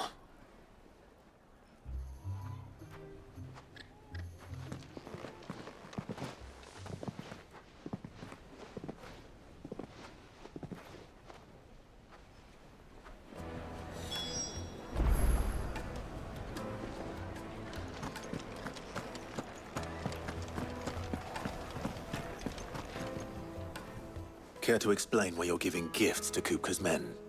Bait, my boy. One cannot catch one's prey without it. And I do believe I've snagged us quite the quarry.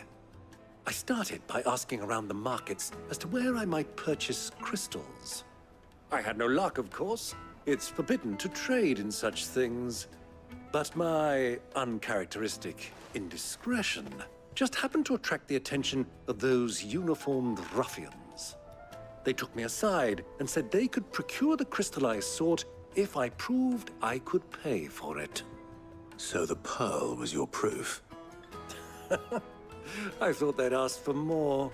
A second-rate specimen like that would only fetch 500,000 or so. A small price to pay for admittance to the underworld. But enough about my little act of subterfuge. What did you discover? That the supply of crystals has dried up of late. And some people seem to think they're being stolen. Meanwhile, members of Kupka's private guard have been spending money all over town. I'll wager those soldiers you've been talking to have been siphoning off crystals meant for elsewhere, and pocketing the profits. I'll wager you're right. We'll meet with them then, just as you arranged, and put an end to the trouble Lubor spoke of. Ha! That preening popinjay thought this would be difficult.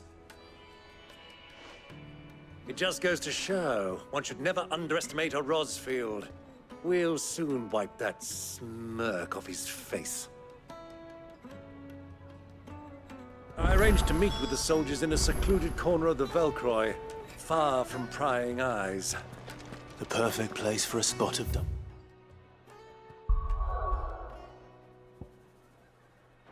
Dealing. I trust I can count on your support, if things turn sour. Of course.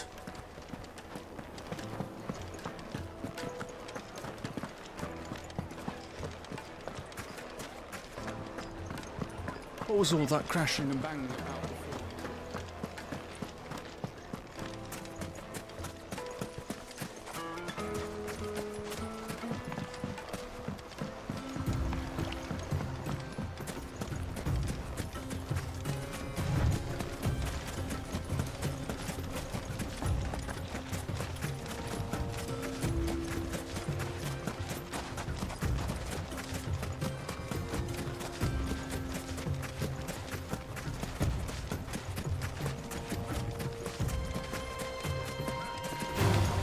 Time to fight.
I'll take it from here.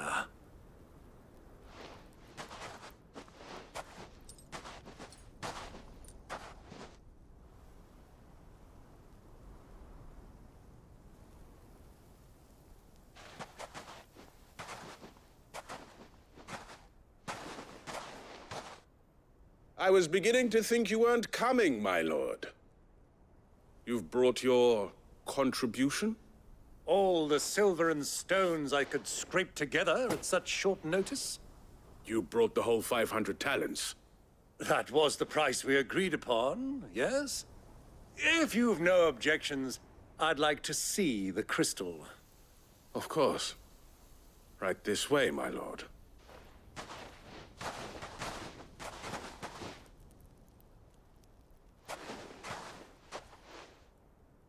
Not bad at all. You weren't lying about the clarity. But what of security? If I were to be stopped on the road, what guarantee have I that it wouldn't be seized as property of the Republic? Because these crystals are no longer the property of the Republic. You're not buying from us. You're buying from them. And we have no more jurisdiction here than you, my lord. But we have ships, and will gladly deliver to a port of your choosing, now that our price has been met. Royalists, eh? What brings you here? Why, to collect their share of Drake's Fang's blessing, of course. Our nations are allies, and so they are entitled to a portion of the Mother Crystal's bounty. And being such good friends, we elected to increase that portion and share the benefits. And now that these crystals are officially property of the Kingdom of Waloed, we are duty-bound not to interfere, no matter where they might happen to end up next. Did you get all that? They're in cahoots! So it would seem. My lord, what is the meaning of this? Double-crossing dogs. They're not here to do business. Kill them! Kill them both!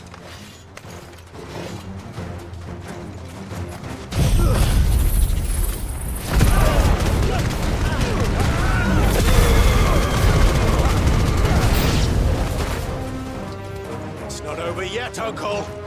Good! I'm just getting warmed up.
Well, that wasn't too bad. How'd you like my performance, huh? I've often played the villain on the stage. I think I did the role justice. Don't you? Greybeard, you were magnificent. The battle scene was particularly thrilling. Such a shame you didn't have more of an audience, but perhaps that's for the best. How long have you been watching? Long enough to witness your uncle's sordid transaction. I hardly expected one so venerable to degrade himself so thoroughly, buying one's way into the confidence of degenerates. Ingenious. This was the trouble you spoke of.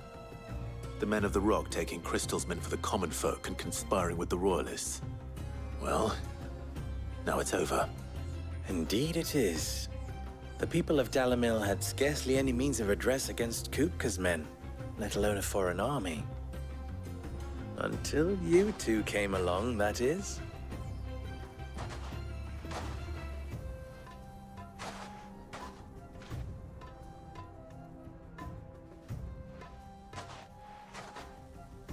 Well, we'd better get these crystals back to town. You won't mind waiting with them while I fetch a wagon.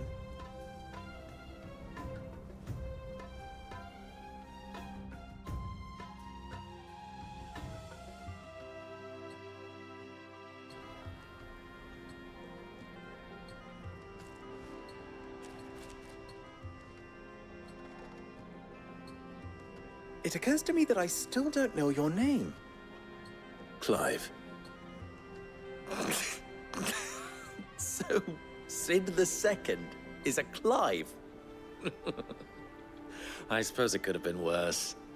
Well, Clive, you held up your end of the bargain, so I must do the same. Passage through the south gate, was it not? To tell the truth, you've helped a little there too. Many of the guards have already been redeployed to deal with the issue of their missing comrades. And those left behind have been encouraged to look the other way should you attempt to pass through. Thank you. And please allow me to cover your costs. You still have the purse I gave to the soldiers, I trust? I saw you pluck it from one of the bodies. Oh, dear. Was I really so obvious? And my name is not Greybeard. It is Lord Byron Rosfield, thank you very much. No, thank you very much, Greybeard. Of all the... Ugh! Here, wear this.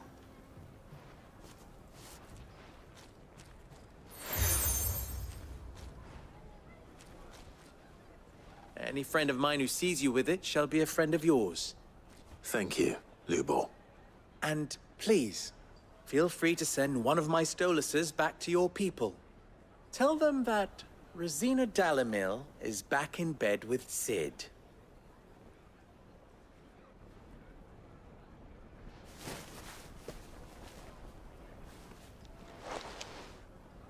Omia Lostelan. Tuisa Gelith.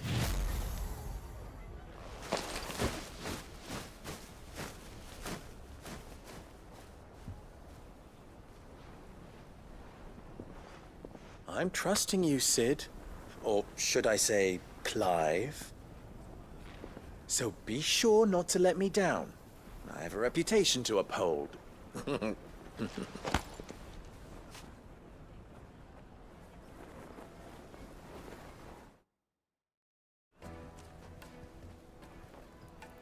Well then, I wish you a safe journey south.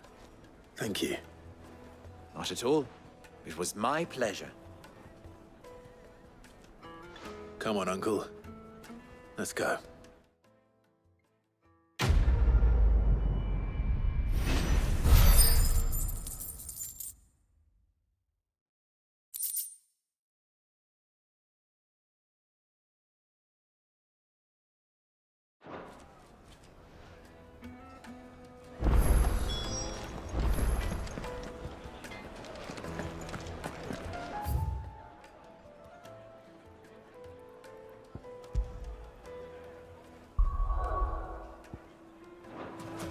Is it true what I'm hearing?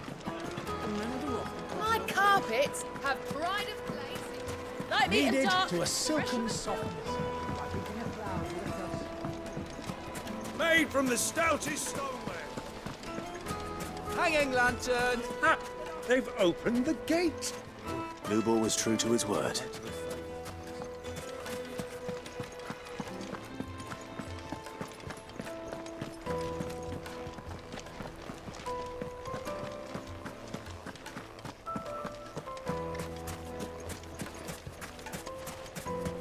We should get going soon.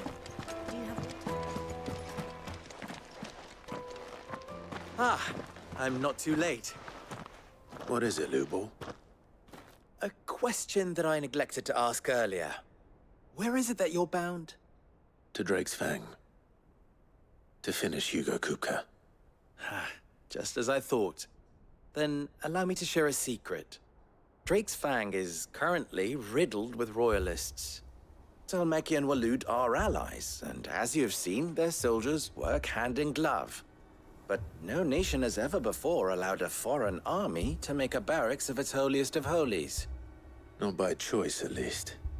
And there's more. A man on the inside of the Fang has failed to report for several days. I fear there may be more trouble lying in wait for you on the road ahead. Isn't there always? If you're determined to beard the lion's den, then promise me one thing. That you will enter via the mines, where the guard is lightest. I've lost one Sid already. If I lose another, people will start to think me careless. I don't plan on dying. Not before Kupka does, anyway. Well, so long as you have a plan.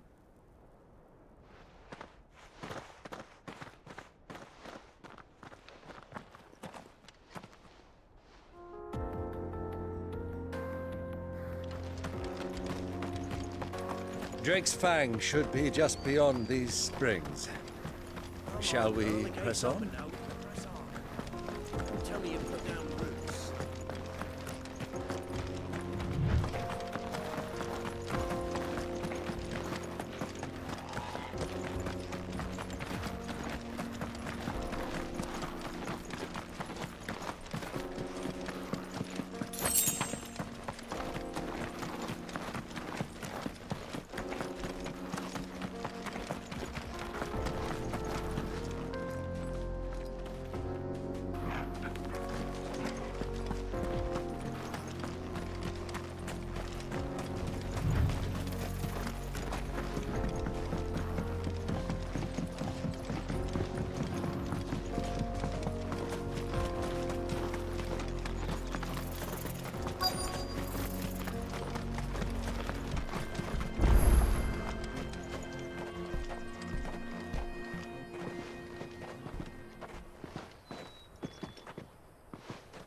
There it is.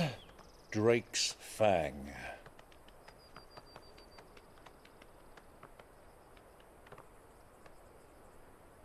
Kupka will be hiding inside. Along with goodness knows how many guards, all on highest alert. You'll need to keep your wits about you if you're to reach him. So be careful. I will, Uncle.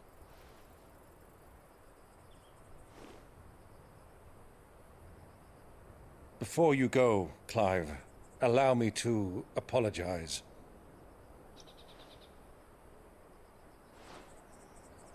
After what befell at Phoenix Gate and the crisis that followed in its wake, I fled.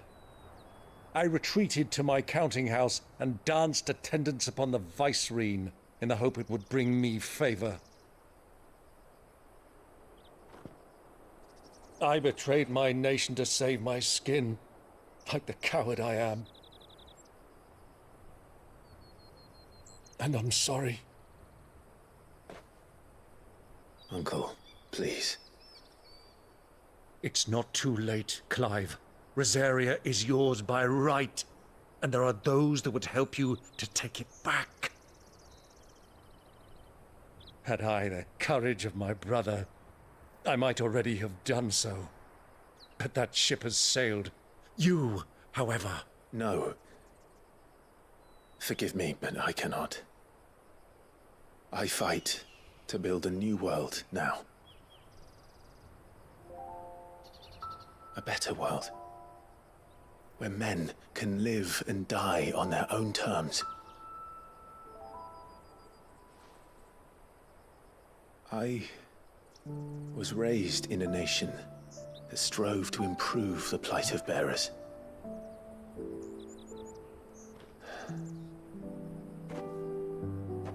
Only later did I realize that spark of freedom did not arise by chance, but was kindled by my father. You would see me follow in his footsteps. And that is exactly what I mean to do. Not by ruling Rosaria, but by extending his ideals to the whole of the twins. Though every soul in the realm may judge my actions heresy, I am certain my cause is just. You really are just like him, you know?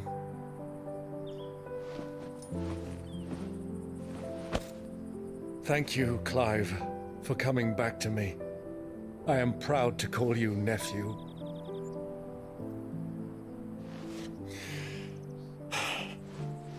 Well then, this is where we must part ways. Wish me luck in convincing my Canvarian friend to share his considerable talents. I mean to plunder his coffers and prove myself worthy of a place in your merry band. Till then, my boy. Till then, go safely, Uncle. And you, nephew. We have much to catch up on, you and I. I shall expect you to regale me with the tales of all your adventures when next we meet. You can regale me too, Torgal.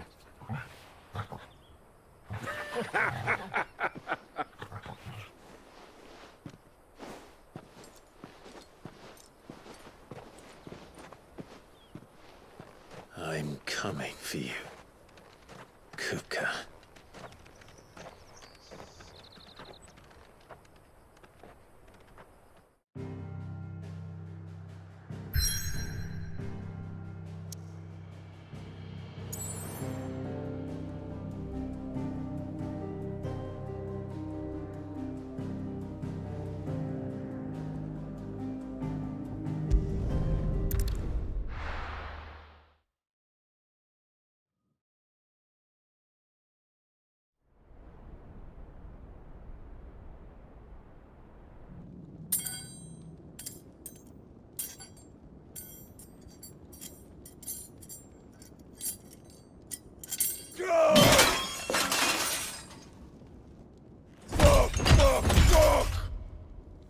Why do they start?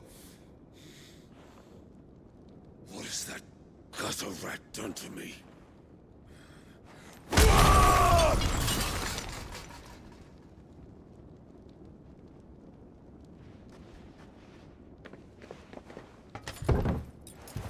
Out of my sight, witch!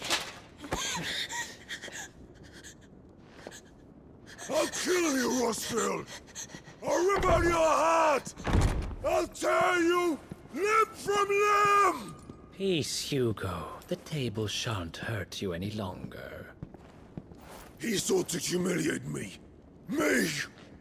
If you hadn't interfered, he would be dead! You truly believe you would have triumphed had the battle continued? Titan would have ground him into dust! And how would he have done that without his head? Shut up! You weren't strong enough, and you call yourself a dominant. Or rather, you did. You mock me, Harbert.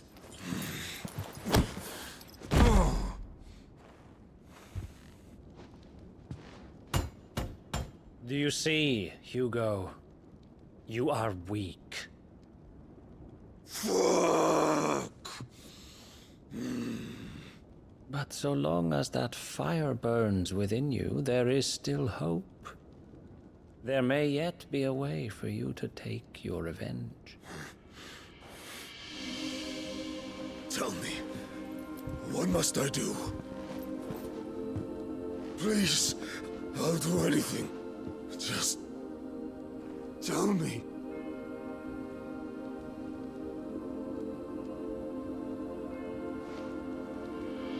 The heart. What of it? A mother crystal's heart is the most concentrated source of ether in all creation. Perhaps you could take advantage of that. Of course, the crystal would not yield her blessing to any ordinary man. But then, you are no ordinary man, are you? Clive Rossfield stole your power, but others have suffered a similar fate, and still managed to find the strength to conjure their icon. Like Benedicta Harmon. She too drank of the ether and gained a power beyond human understanding. She did.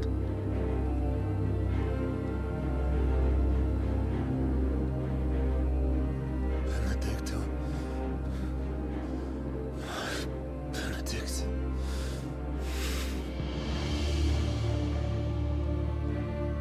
I'll do it. My love. I'll avenge you.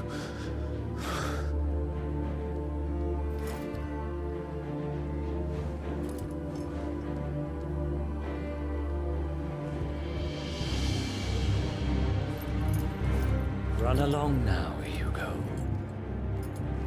You need only follow the light.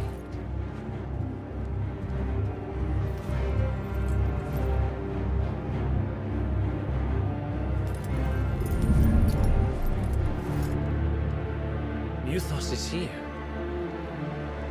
Very well, it shall be so. You may leave everything to me, Your Majesty.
Did the Royalists bring them from Ash?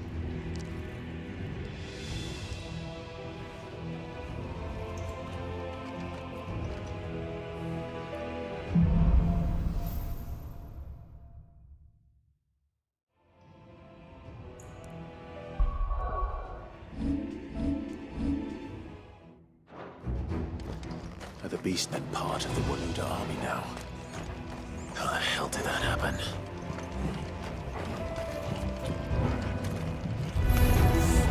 They've spotted us.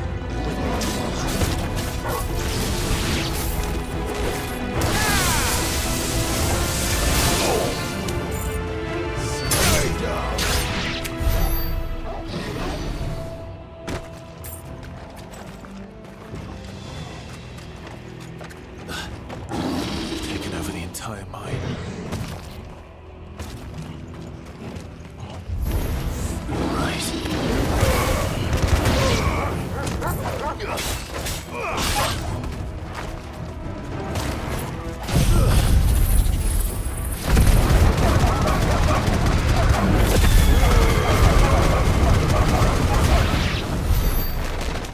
So much for the men of the Rock. Dhalmekia's finest.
Stairs. This must be the way out.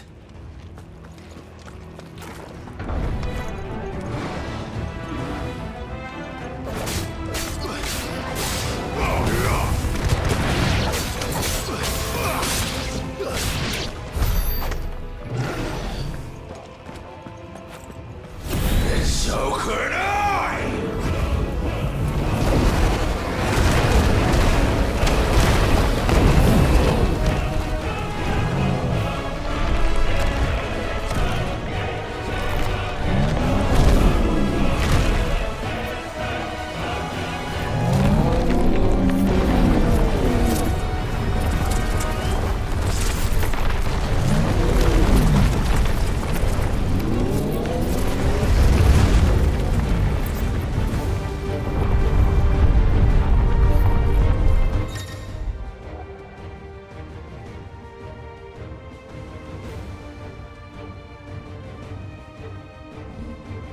Let's give this a try. Not bad.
coming, Cooker!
Is that you, Ultima?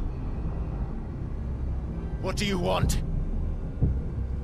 Your soul is tainted with worthless human will, yet your thirst for power remains undiminished. With every sip you take, you grow in strength, and soon you shall achieve perfection. I don't know what you're talking about. You will accept us, Mythos. It is inevitable. You were created for this purpose, and you shall serve it. Never!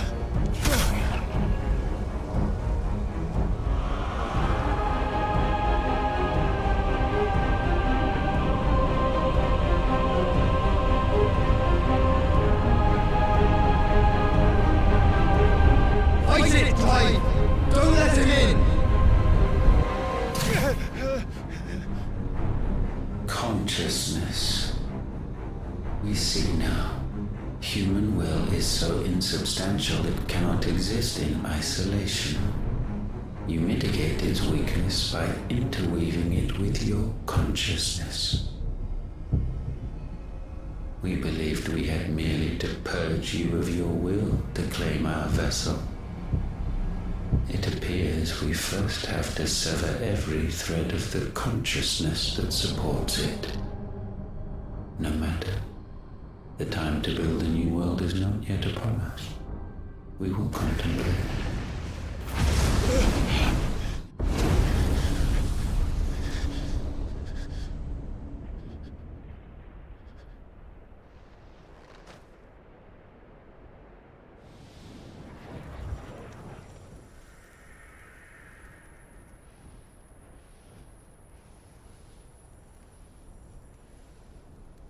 Thank you, Joshua.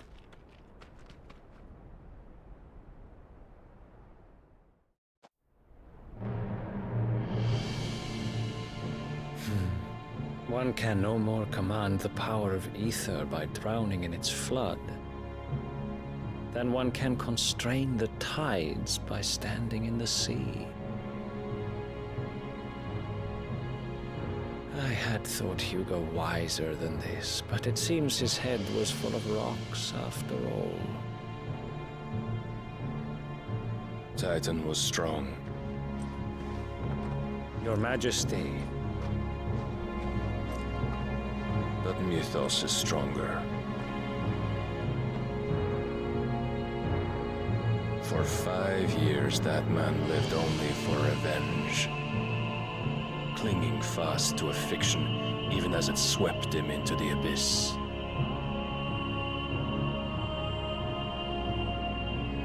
One cannot change one's nature through force of will alone. Only the Almighty can do that.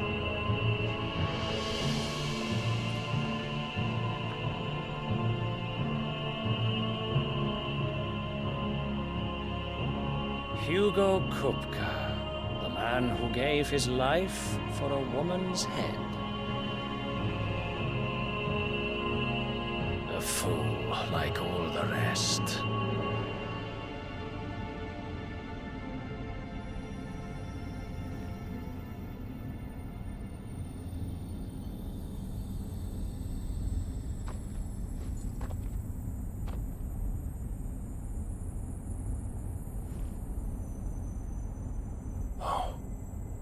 That the death of a mother crystal should be so beautiful.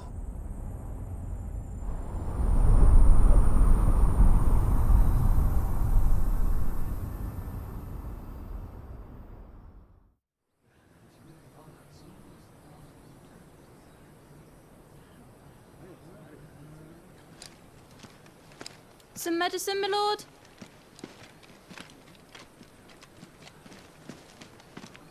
I have salves, potions, anything you need. Stop bothering me, urchin, or you'll feel the back of my hand.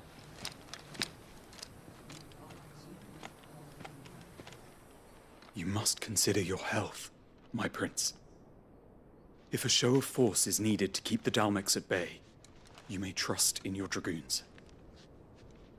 I beg you to call on Bahamut only as a last resort. His strength comes at too great a cost. The Empire agreed to an armistice with the Republic, and yet the Emperor still plots its ruin.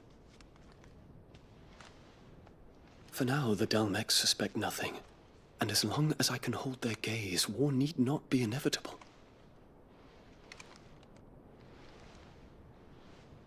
But more than that, Bahamut is the champion of the Empire. When our people look to the heavens, the sight of him gives them hope.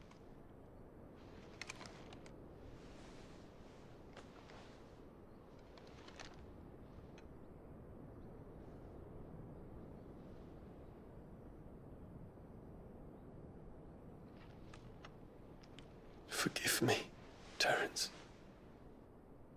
Would that you were my master. But alas. I will always be your loyal servant.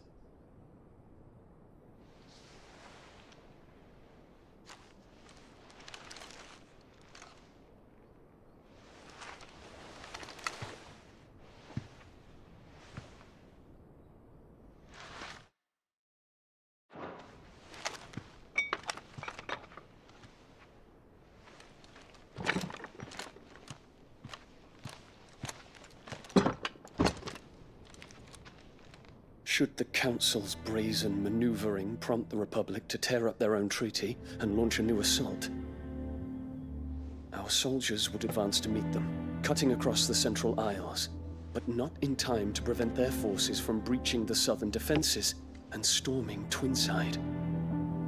And so the capital would become a battlefield. Thousands of innocents would die. I cannot allow that to happen. There is one small mercy, at least. You will not be forced to do battle with Titan.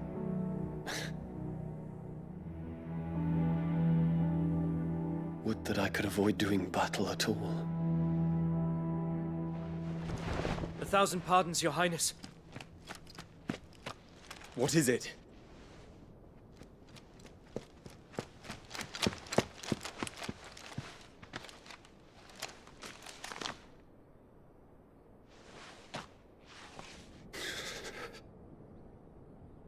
Olivier has been made Emperor. What is the meaning of this? My father's orders. What were they? Quickly! Yes, Your Highness. His Radiance requests that Your Highness maintain position here and... Ah!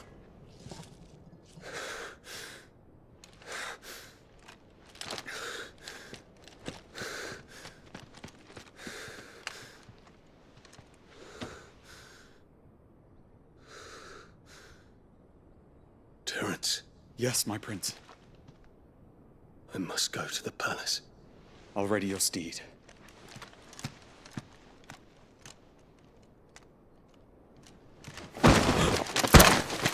What is it now?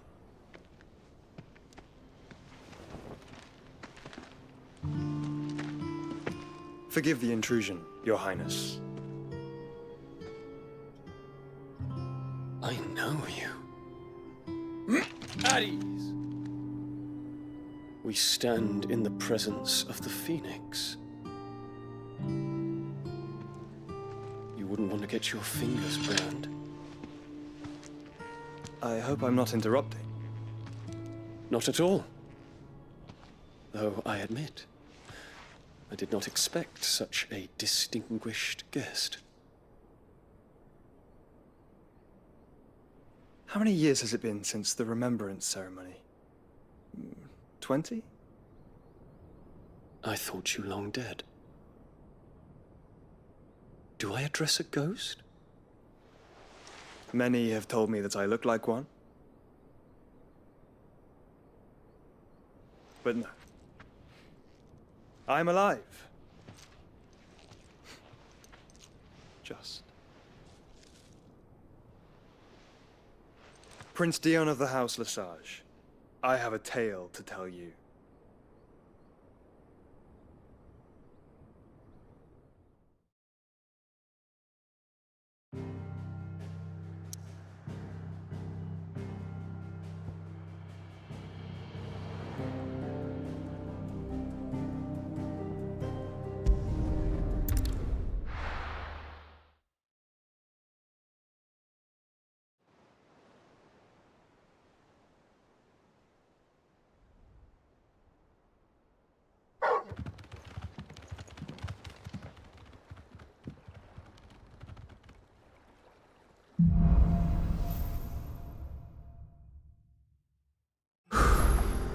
I'd better give Otto the good news.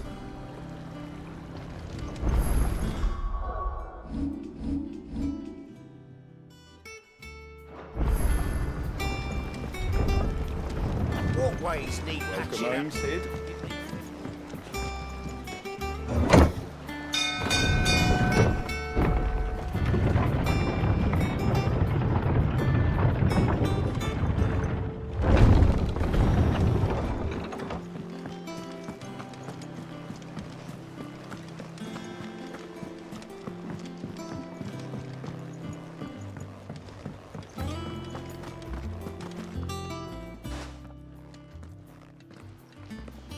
Clive, you're back. I am. And with glad tidings for once. Hugo Kupka is no more. Well, I'll be. All of our comrades who lost their lives back at Sid's place be smiling down at you right now. We had a stolus from Lubor saying Drake's Fang had fallen. I expect that was your doing as well, was it? It's a long story. One for the history books, I'll bet. Welcome home, Clive. It is good to be back. You look better. I feel it. Which means I'm coming on your next little adventure. You're not leaving me behind again. Wouldn't dream of it. Otto. Any word on the Royalist movements since I've been away? Shouldn't you be putting your feet up? If you really want to know, go and have a word with Vivian. Thank you. I will.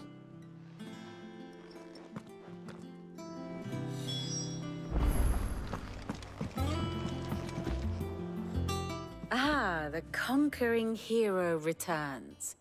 And with hardly a scratch on him. I may have picked up one or two. Well, the fact that you came straight to me instead of visiting our resident Physica suggests that you picked up something more important. A scent. The scent of Waludas. The very same. But whatever plans Kupka was hatching with the Royalists, he took them to his grave. As did his men. Slaughtered by the orcs who'd taken over the Fang. Orcs, Vivian. I've never seen such creatures in Storm before. The Waludas must have ferried them over from Ash, but why? Why work to rescue Kupka only to invade his home, the mother crystal of an allied nation, and let both fall? It makes no sense. Do you know the tale of the blind men and the Adamantus? One can often be led astray by focusing too closely on individual details. One must instead see the bigger picture. And what bigger picture is there than my map?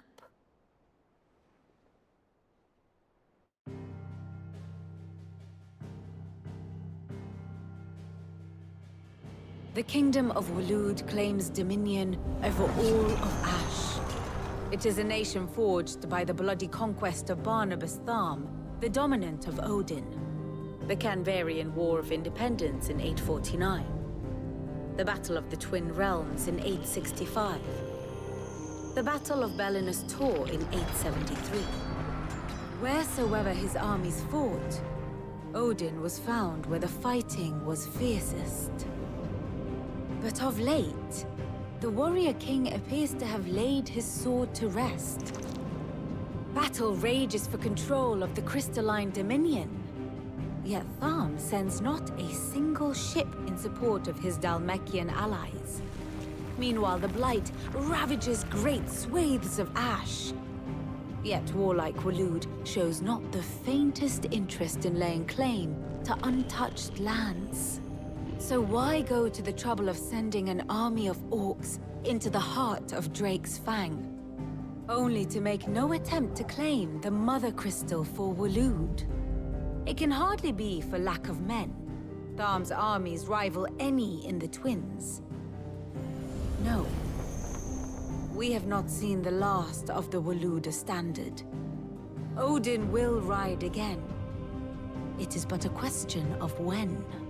And on that day, who will be trampled underfoot?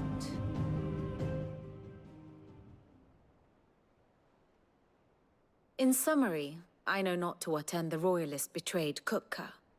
I know only that it is part of some broader scheme. A scheme tied to the ambitions of one man. King Barnabas. But there is no need to wallow in confusion. If one is to cure a sickness, one must first identify the symptoms.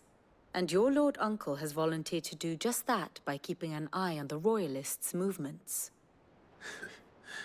He's really throwing himself into this. Indeed he is. Which means all that remains for us to do is await his reports. Well, not quite all in your case. The people of the Hideaway must hear the news. Justice has been done.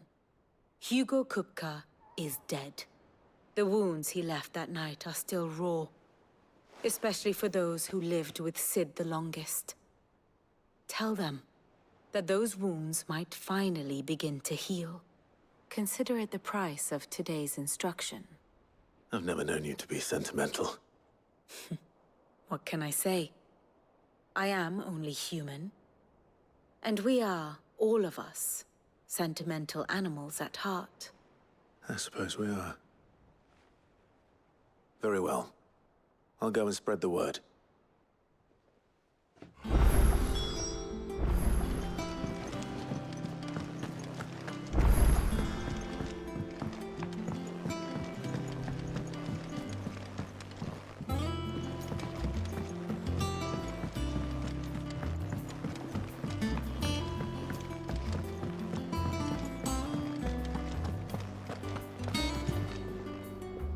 Well, someone looks pleased with himself. It's true what I'm hearing, then. Nothing escapes you, Lady Karen. It's true. Kupka is dead. No more looking over our shoulders, then. Good. I'm starting to get a crick in my neck. Don't let it go to your head, though.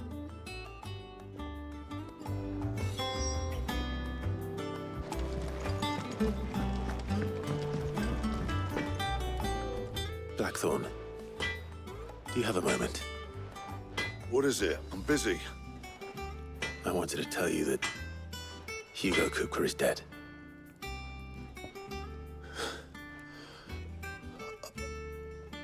I can't tell you how long I've been waiting to hear those words. This is it then. A new beginning under a new Sid. I'll try to live up to the name.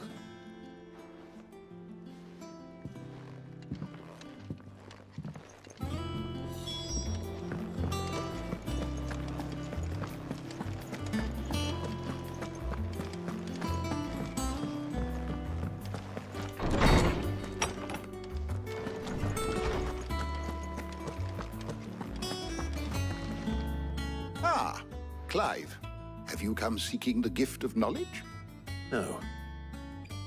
To share mine, actually. Hugo Kupka is dead. Oh, my. Can it really be true? Look, he's crying.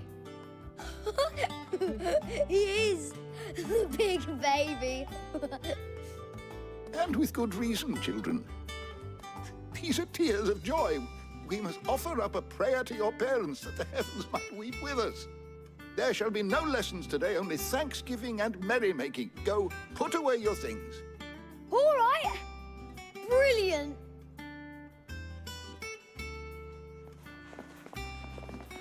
Finally, a new dawn has broken. It has. Thank you, Clive. I cannot wait to share the good news. Hippocrates. After Kupka fell, Ultima came to me. I need to know what he is. Have you learned anything? Alas, no. And not for want of trying. I have scoured nigh every historical tome in our collection and found nothing. Not even the sort of conspicuous absence that might suggest a concealment of fact. One is almost tempted to conclude that such a creature never existed. But I saw him. With my own eyes. I don't doubt that you did. Alas, it seems you are the only one who has. To others, he reveals naught. We see only that which he leaves in his wake, like some terrible force of nature beyond the ken of mortal man. A bringer of death. Whether the Ultima you met with was the being itself, or merely another projection of its power, I know not. But until I do, my investigations shall continue. Thank you. It means a lot. Right. Let's see if Otto has anything else for me.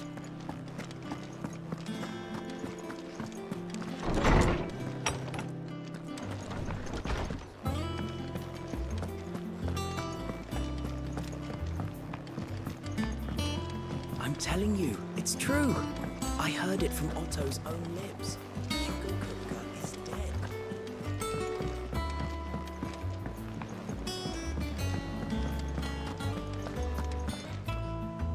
You barely sat down since you came home. Vivian got you running errands or something? Just spreading the word.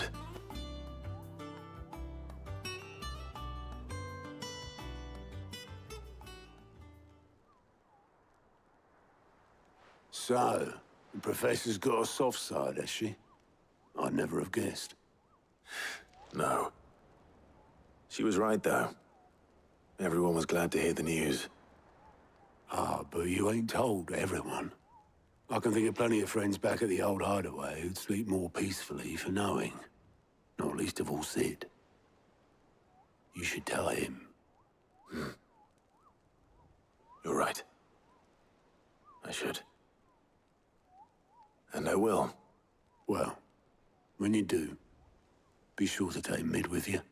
She's been going at it hammer and tong down in that workshop of hers, trying to do her father proud.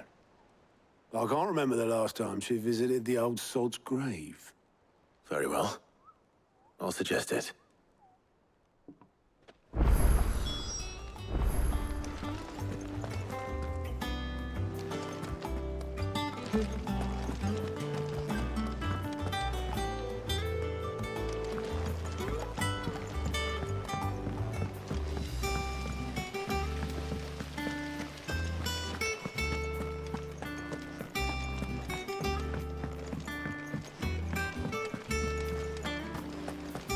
Editors started reading books that don't have any pictures in. It hasn't been a...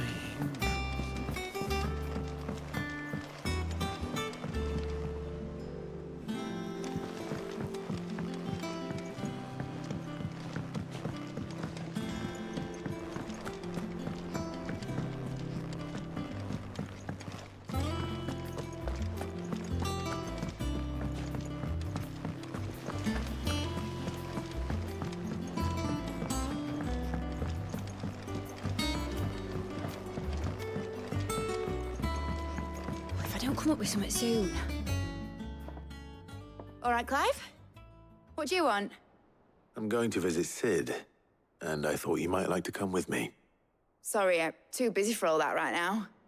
I've got to get this thermal displacement stack sorted. Thermal... Displacement stack. Here. And this is for... Only the fastest, finest ship the world has ever seen. The Enterprise. Me and my dad designed it together. Where other vessels rely on the fickle winds to drive them through the water, ours is fitted with mithril engines. And those things have got more push than a behemoth in a bad mood, and more heat than all the hells put together. Which is where the stack comes in. I may have already talked some tight-lipped shipwrights into putting the hull together for me in a little dockyard in Canva. But the stack's a bit more involved, so I'm building it here. Thing is, it's so involved that I'm running behind and it's starting to hold things up over at the shipyard. I'll come and see my dad, though, when I'm done. Whenever that is. Is there anything I can do to help? Good old Clive. I was hoping you'd say that. First things first, I need some parts mecking. The sack will be made up of 3 major components. There's the plating, here, that channels hot vapors away from the engine. The helm over the top, that disperses all that heat into the air. And the shielding around the sides, that stops the rest of the ship from going up in flames. A full suit of armor, then. Probably best to take it one piece at a time. Then you'll need to start with the plating. Everything else fits onto it. I've got the designs and the list of materials here. Show these to Blackthorn. He'll know what to do. I can't make head nor tail of them. Luckily, you don't need to.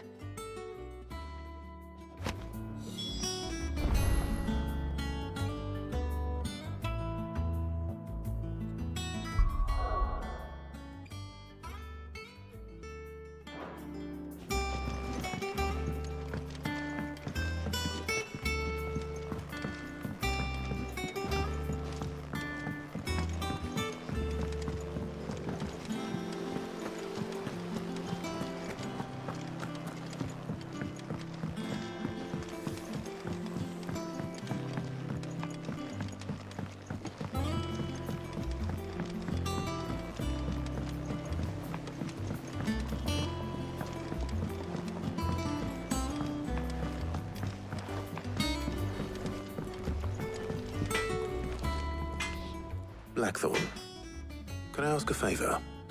Out with it. It's for Mid. This my last chance to say I'm otherwise engaged. I'd spare myself the arseache. Go on then. What is it this time? She said you would know. Here.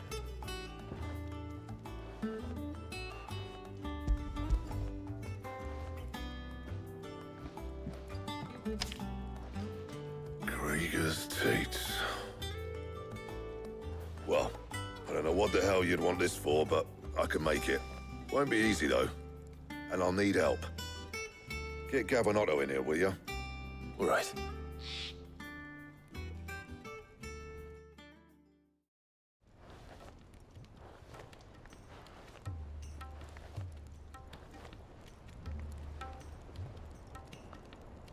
So Mid's roped us all in here again, has she? Typical. Still, if that's what it takes to get her to visit Sid's grave, I'll do what I can. And, what is it we need to do, exactly? Take a look at this. It's this plating. The usual sword-grade steel won't work. We need something that can get very hot, very fast, and still keep its shape. That means an alloy. Something that won't break or buckle at the temperatures she's talking about. Which is where you lot come in. I need materials, and I've got my work cut out already. You'll have to fetch them. Now, there's a special kind of sand I'm after that you can only find out in the Valcroy. Stardust, they call it. As for the rest of the stuff, my usual supply should have it in stock. It just needs buying and bringing back here. Well, we'll get it done quicker if we split up. One of us should probably give you an hand coat in the sand. And the other can go and get the rest from this supplier. Right then. Well, make your minds up who's going where, we can get this over with.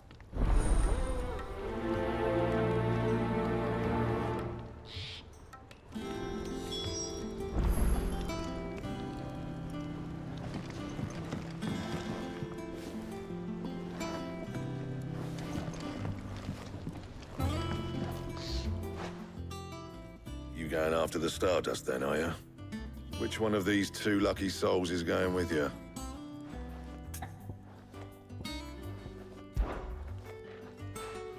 Otto, you're with me.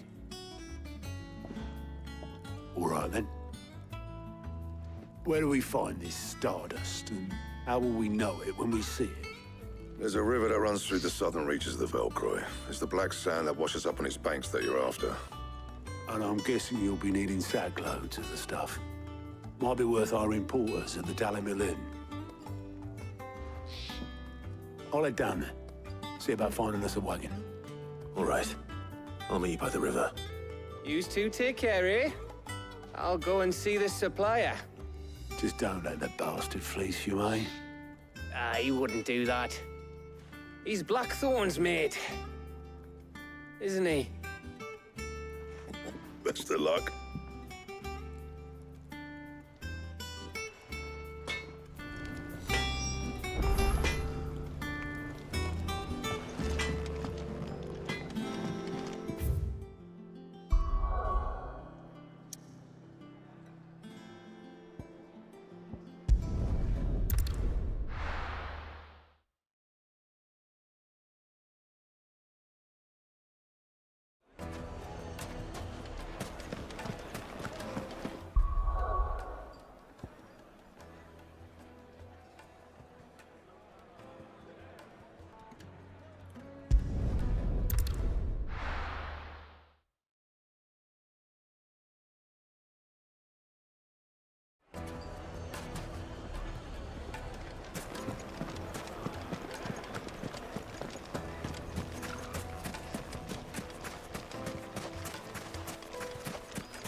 Looks like I found the river.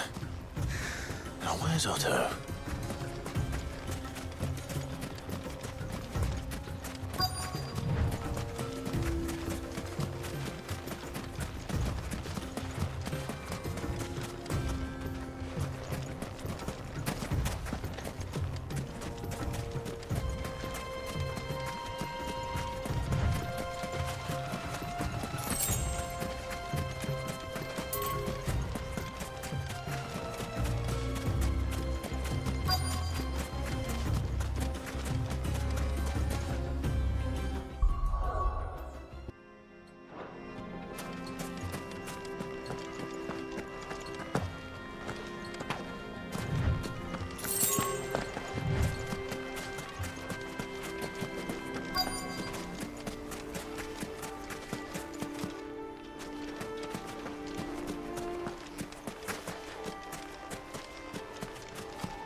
Otto, sorry I'm late.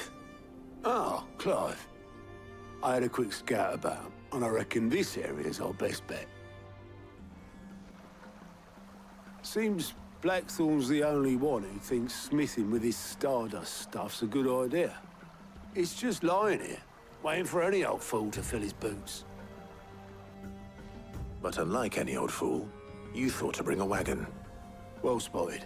Now get filling.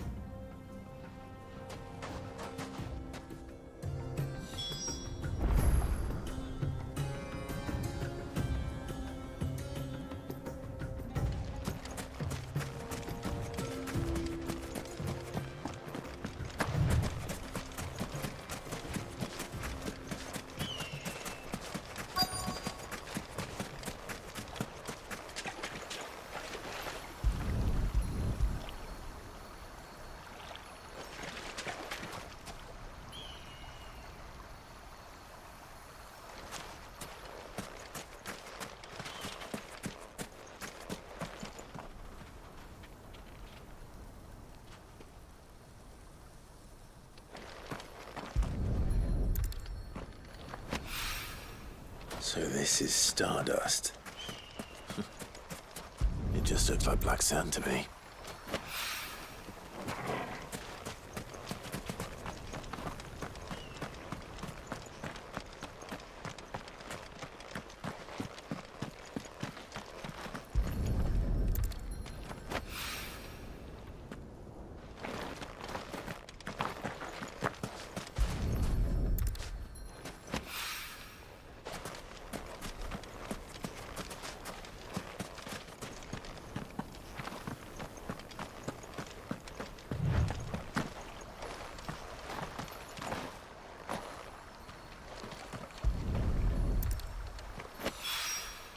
That should be enough for now.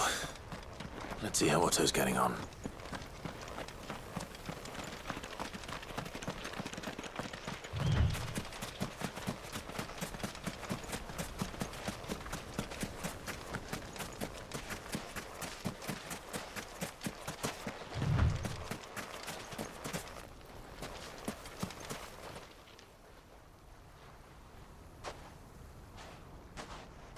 How much did you get?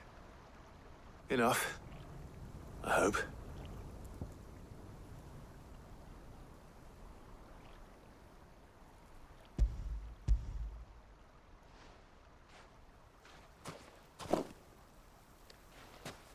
More than me.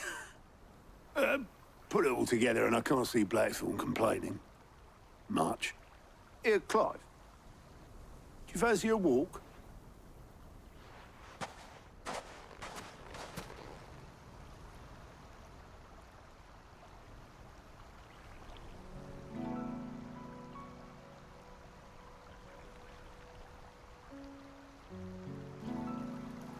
Sid would be proud. Of what? Of you, you idiot. The way you've carried on what he started. When we first met, I had you down as a spoilt little puppy who enjoyed nothing more than biting the hand that fed you. But 5 years on, you're the one doing the feeding. So thanks for proving me wrong.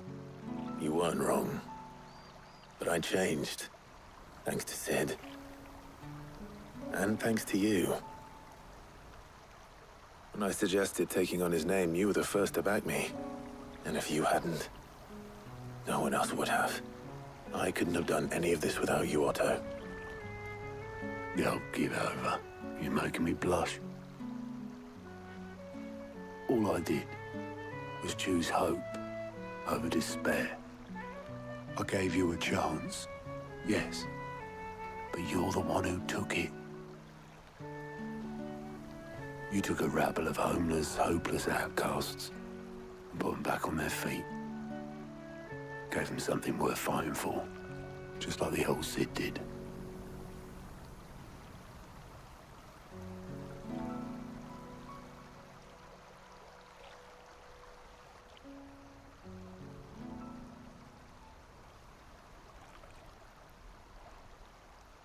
About time I was heading back, I reckon. All this scrabbling about in the sand's taken its toll on the old pins. I'll see you back at the hideaway then. You can take a well-earned rest when you get there. Oh, I plan to. Believe you me. But I'll make sure Blackthorn gets his precious black sand before I put my feet up. He'll only moan otherwise.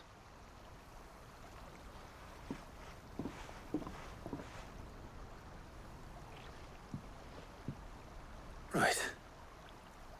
Ready to go home, boy?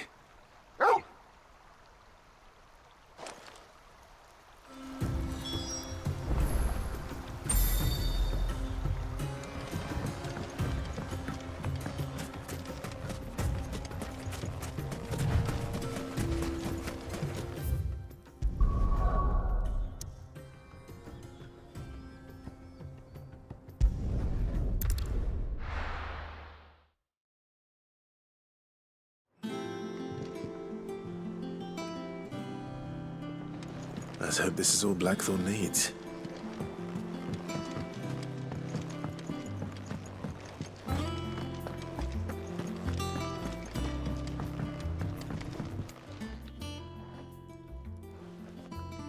Blackthorn, got everything you need?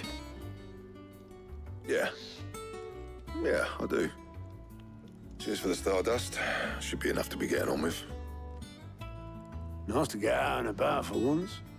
Let's do it again sometime, eh? I'll make a start on putting this thermal plating together then.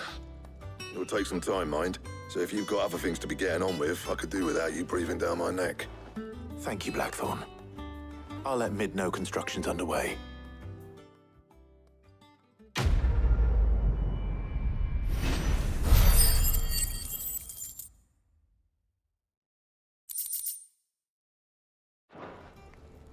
Suppose we'd better be getting back to work too. Give us a shout if you need anything.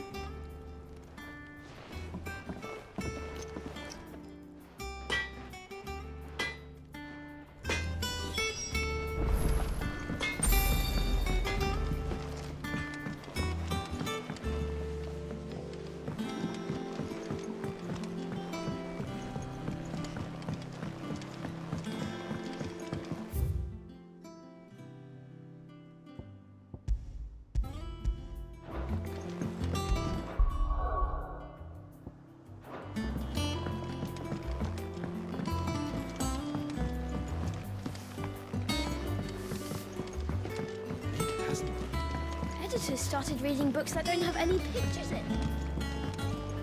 think Mid might need some help.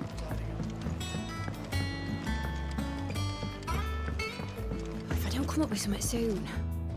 You'll be pleased to hear that Blackthorn's started work on the plating. Excellent. 1 down, 2 to go. So, what's next? The helm, of course. For this, we'll be repurposing fallen scrap. Salvage from the ruins? I thought that material was all but impossible to work. Ah, but we don't have to. I'm sorry. Just so happens there's one particular ruin that's broken into exactly the right shape and size pieces for what we need. What's the name back there? I'll give you all the details. What's her name? Right.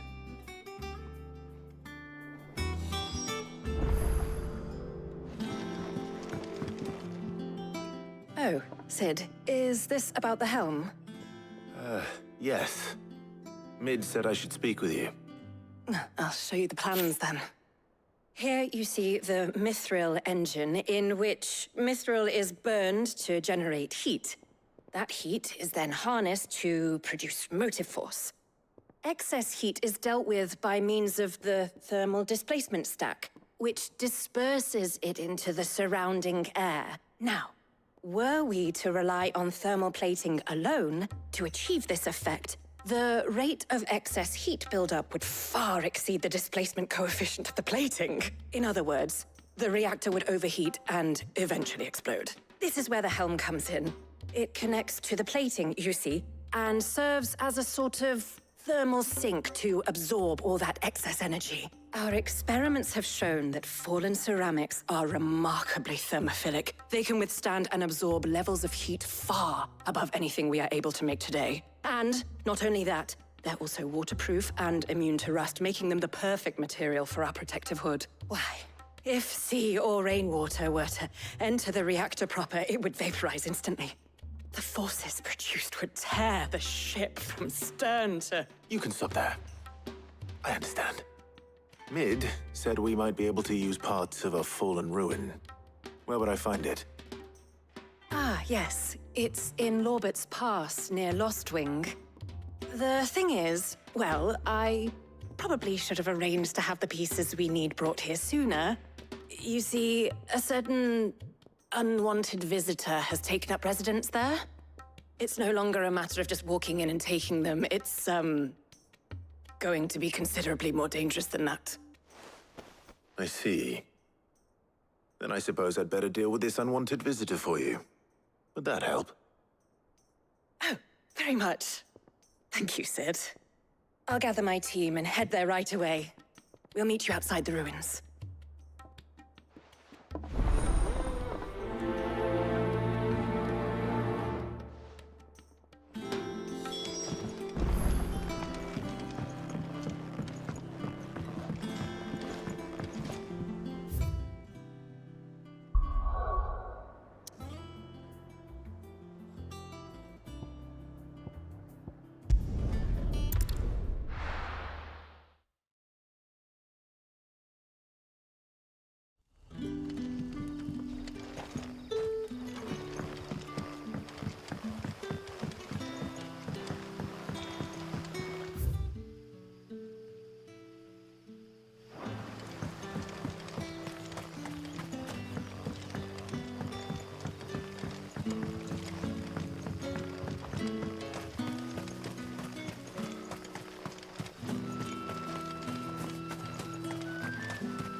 you are, Sid.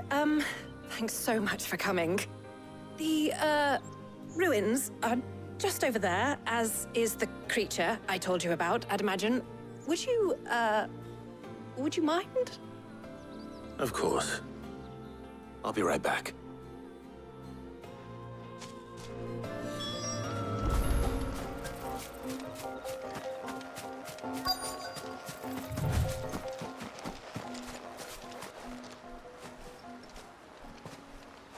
Anybody home?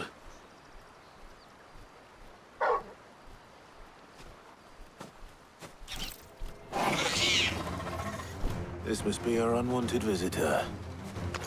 Time to go.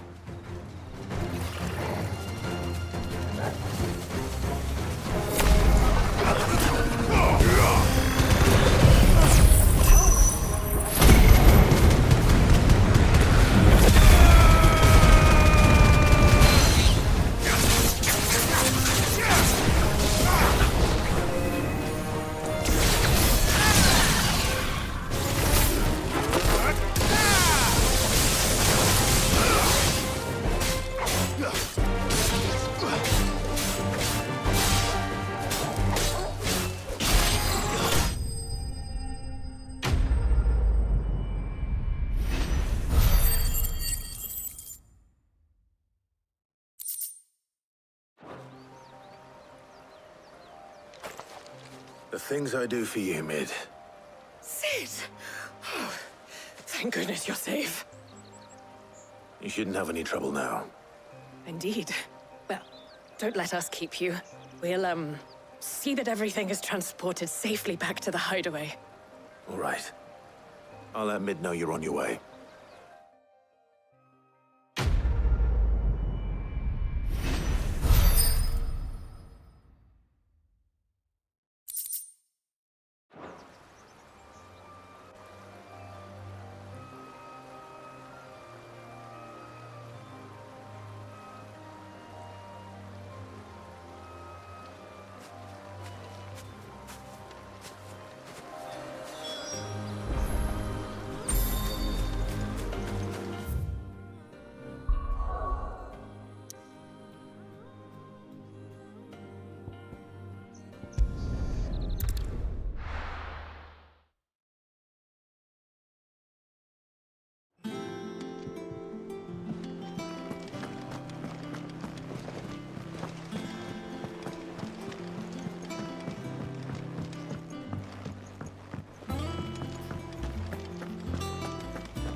Mid might need some help.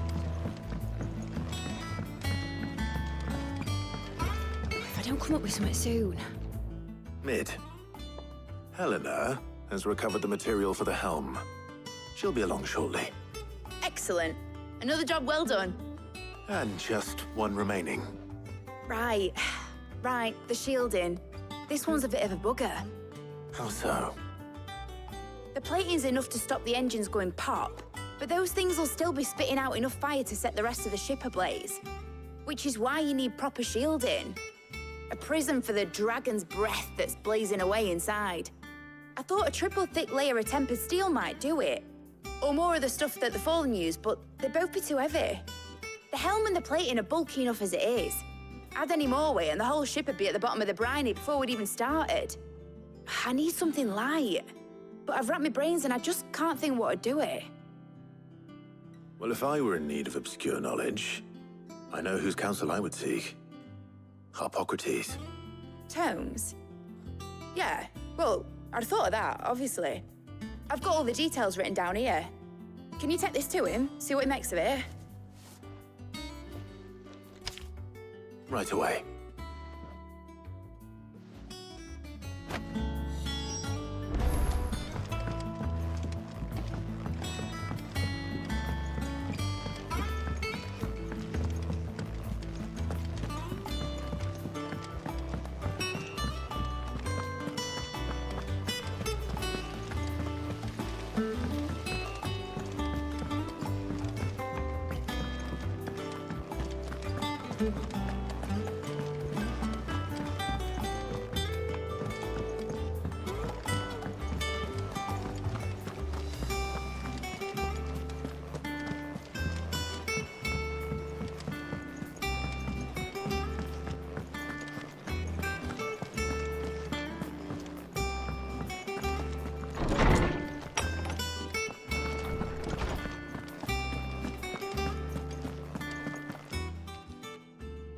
Hippocrates, do you have a moment? For you, Clive, always. Well, actually, it's for mid this time. Could you take a look at this?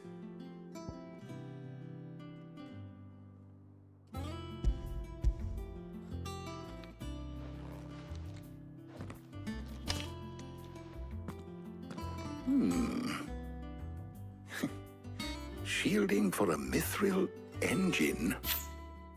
Whatever will that girl think of next?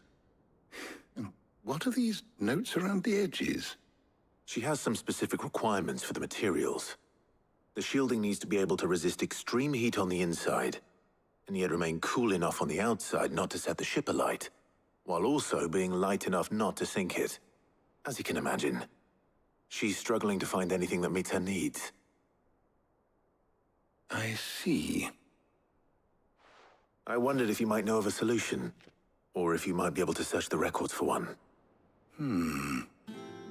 Perhaps it is not a different material she requires, but a different approach. What do you mean? Consider the lake we have made our home. Its blighted waters eat away far more quickly than fresh water or even brine, at timber and steel alike. And yet, we have made a home here from those very materials nonetheless. We have. But Bardolph must varnish every board twice over to keep it from rotting. And Obelus complains that without a constant supply of pitch. I see. Early Gregorian histories speak of a preparation known as moon dew. It is said to be able to resist even the most ferocious flames. Before the dragoons tamed the worms and wyverns of the realm, nobles would daub their castle walls with it in order to guard against dragonfire. So if we could recreate it... It might be applied to some material or other in order to provide the protection Mid requires. As to how best to apply it and to what material, perhaps Bardolph and Obelus might be of assistance. I shall speak to them and see what wisdom they might have to offer. If you would be so kind as to procure the necessary ingredients, I shall discuss the specifics of how it might be most effectively put to use with our two friends. The knowledge of the past may yet prove useful to we of the modern era. Thank you, Hippocrates. And since you're asking others to help you, perhaps I should too.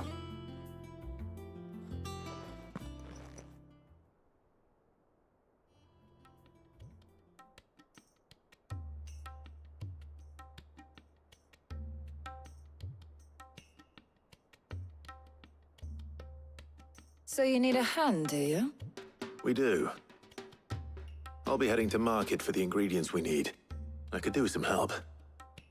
And some company, too. The other can assist me in researching how best to prepare the shielding itself. Can we count on your aid? Always. Well, if Jill's game. Thank you. I am sure either of these fine young minds would prove indispensable in my research. I leave the decision as to who will go with whom in your capable hands, Clive.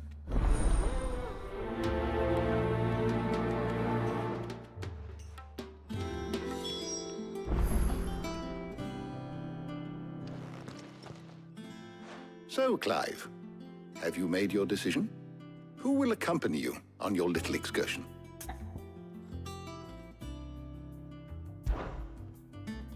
Very well. So then, what do we need to find? I have taken the liberty of preparing a list. Here.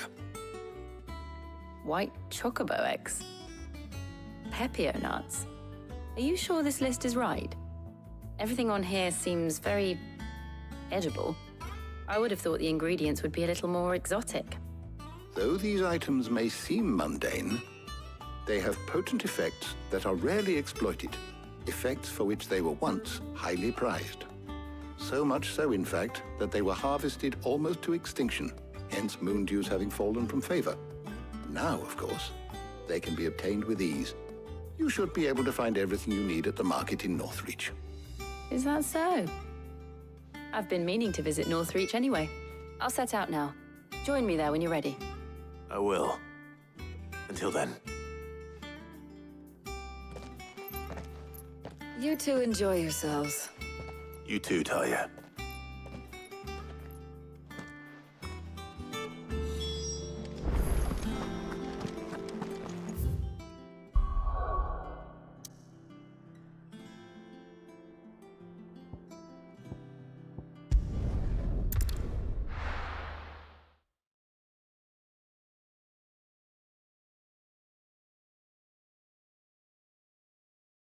Now, where's Jill? There's talk that the glass gate flood. Keep them pilgers nice and chilled. I won't have you spoiling another catch. Are those Pepio nuts? How goes the hunt for ingredients? I've only just started. I'm sure everything we need is somewhere amongst all these stalls, though. Why don't we split up and see? We'll take a couple of ingredients each. All right. What am I looking for? How about you look for the Pepio nuts and some garlic? I'll find the other things we need. We can meet by the gate when we're finished.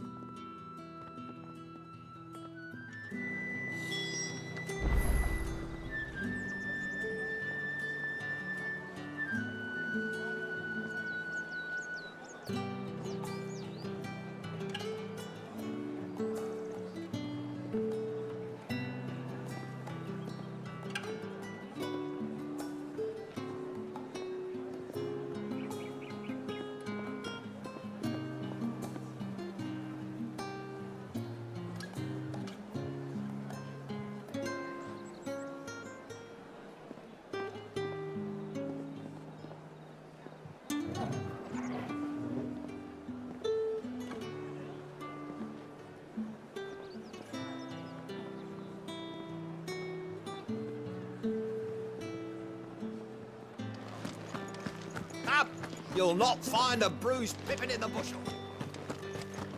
Fresh cuts. Come and get them.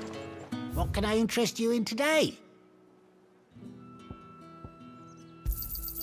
Ah, yes. All anyone ever wants anymore is a water crate. How the hell is anyone supposed Buy, sell, or be gone.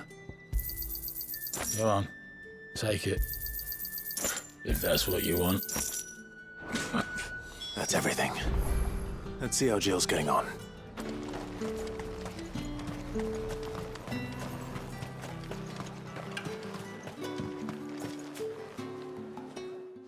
Did you find everything? I did. Here.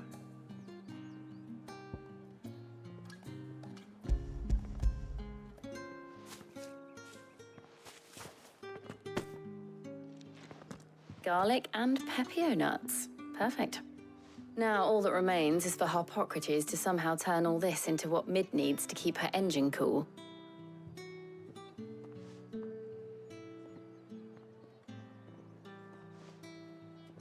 But before we head back, would you walk with me a while?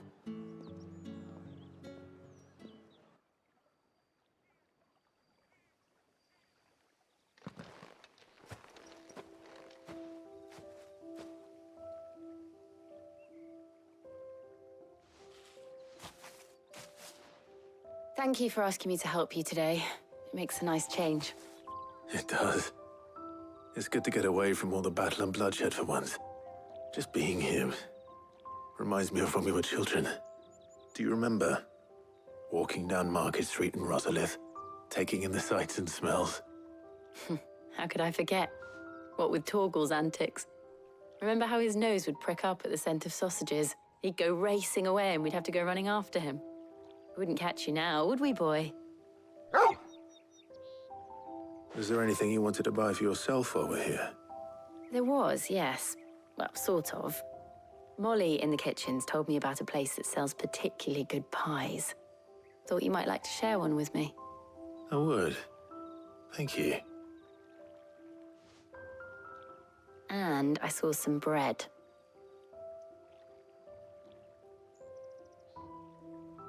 Big white cobs like the baker back in Rosalith used to make. What do you think? I thought we might get some soup to dip it in. But then I tried a slice of the butcher's dry-cured ham and it was just, oh. You all right? Sorry. It's just, you're right. I really do feel like a child again being here with you.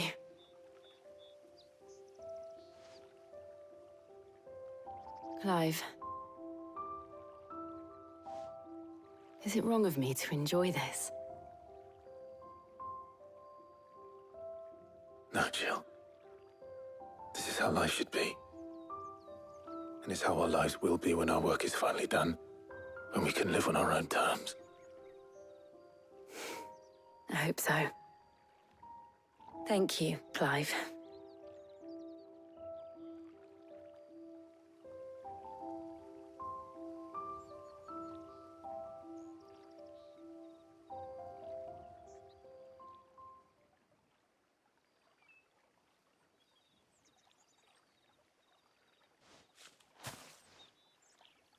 Well, I suppose we better be getting back. I need to give these ingredients to Harpocrates and Talia. I'll see you at the hideaway. Take care. I will. You too.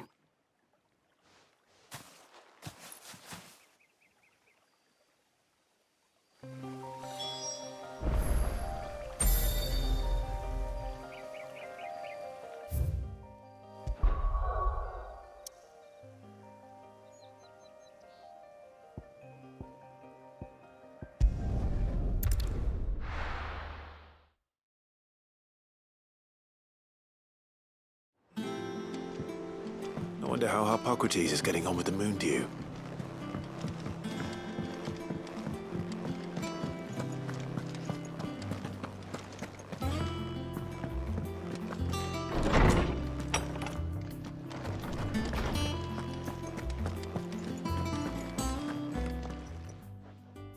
How's work on the shielding progressing, Harpocrates? Well, very well indeed. And thanks in no small part to your kind assistance. I was just explaining to Talia how we might best go about preparing the moon dew. And now that we have all the ingredients, we may begin. You can count on me. I've mixed more than a few mysterious concoctions in my time. I'm sure you have. What about the shielding itself? Work is underway, under the watchful eyes of Bardolph and Obolus. Apparently, it'll be ready soon. Thank you. All of you. Right then. Jill, would you join me in the infirmary? Many hands make light work and all that. Of course.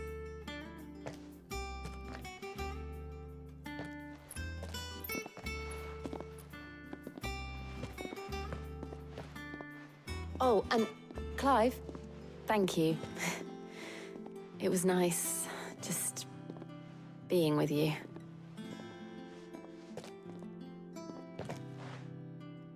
It appears our work here is almost at an end.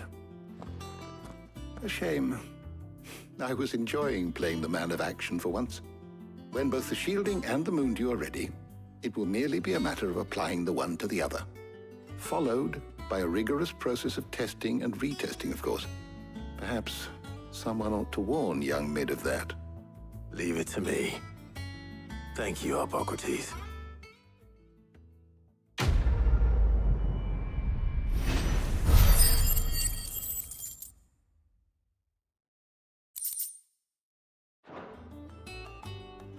Well, I'd better go and give Mid the good news then.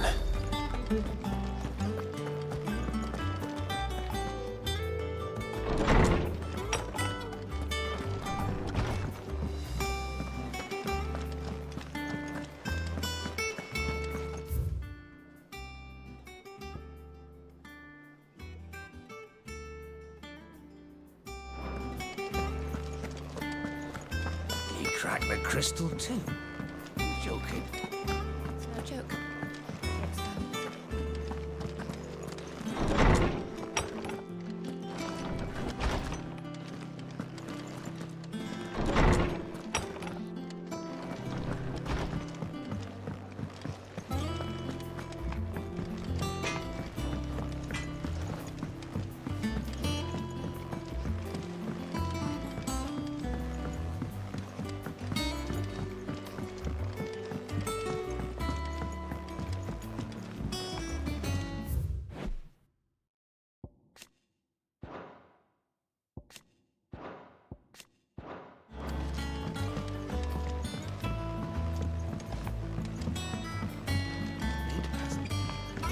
should have started reading books that don't have any pictures in.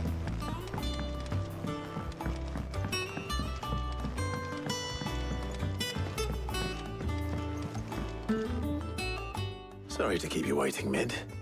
But you'll be pleased to know that work on the shielding is underway. You found something for it?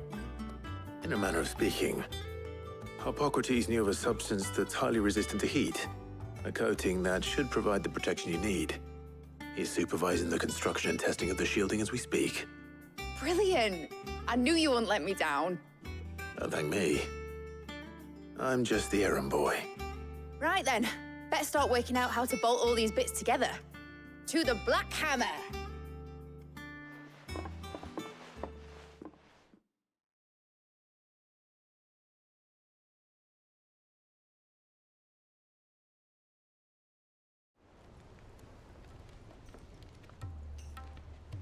You know, when I got into the smithing game, I thought I'd be making swords and shields, not thermal bleeding didgeridoo-dahs. Displacement stacks. Same difference. Whatever you call it, I ain't putting it together in here. It's cramped enough as it is. Let's take this outside. Mid, you get all the parts lined up on the deck. I'll take care of the rest. On my way! Oh, and bring me the biggest hammer you can find. This is gonna require some precision walloping.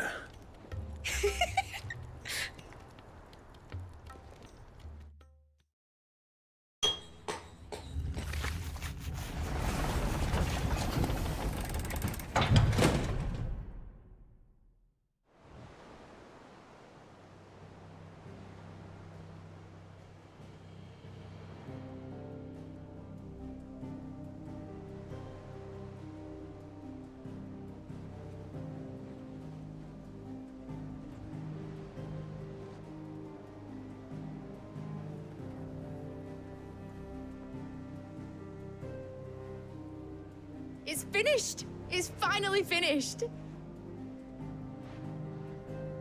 Thank fuck for that. I'll be feeling my hammer arm for weeks. Thank you, Clive, Blackthorn, everyone. That's one down and just 3 more to go. I'm sorry. Oh, didn't I tell you? The Enterprise has 4 mithril engines, and we'll be needing a displacement stack for each. You don't mean... Don't worry. Now they've got a finished one to work off. My gang in Canva can build the rest. Good luck to them, I say. Right, I'm off to get a sling for this elbow. Any other work comes in, keep it to yourselves, eh?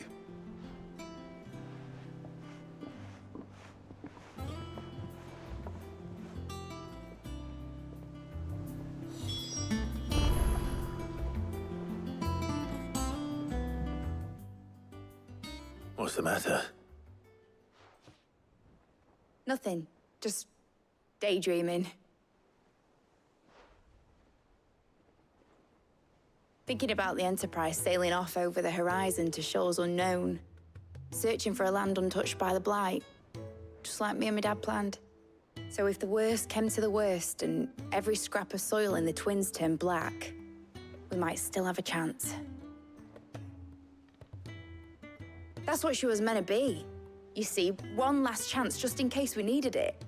But now she's so close to being finished, I've realized I don't want her to be that. I don't want her to be just a lifeboat for us to cling to if things get desperate. I want people to sail aboard her by choice, not from the lack of it. In a world where we're not just trying to survive, but where we can actually live. I'm working on that. And I'll do everything I can to get you what you want. Don't you always? All right. My mind's made up. As soon as the Enterprise is fit to sail, I'm putting her under your command. Sod our plans, I'm trusting in yours. Are you sure about this? Something tells me it's what my dad would have wanted. He'd be proud of you. You were gonna visit his grave, weren't you? I was. And you can come too now that your little project is finished. Right. There's just one thing I need to finish up first. Won't be a mo. All right. I'll let Otto know you're coming. Meet us in the mess when you're ready. Aye, aye, Captain.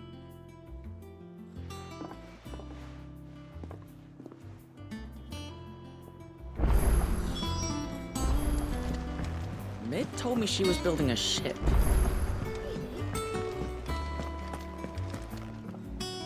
All right, Clive. Asterix. We'd finished sending half the hideaway traipsing across the twins, has she? I swear, that girl'd do anything to put off visiting her old dad's grave. No excuses now, though, eh? Not quite. She said there was one final thing she had to take care of. I'm sure she'll be finished soon enough. She said that? In those words? She did, yes. Clive? Were you born yesterday or something? There is no thing. She'll probably be halfway to Canva by now. Mid. I might still be able to catch her.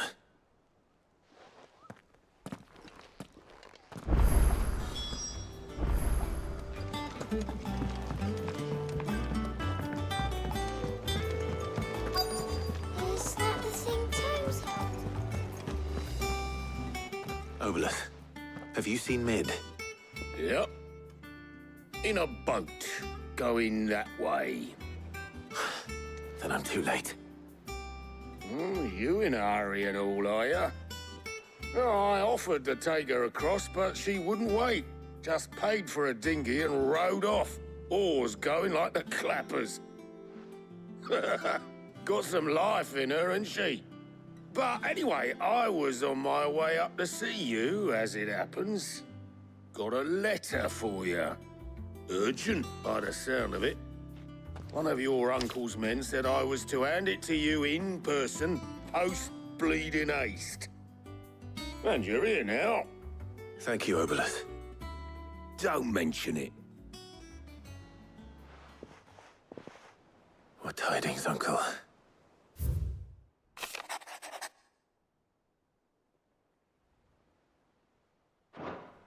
Trouble in Canva. Well, I'll need someone to keep an eye on Mid.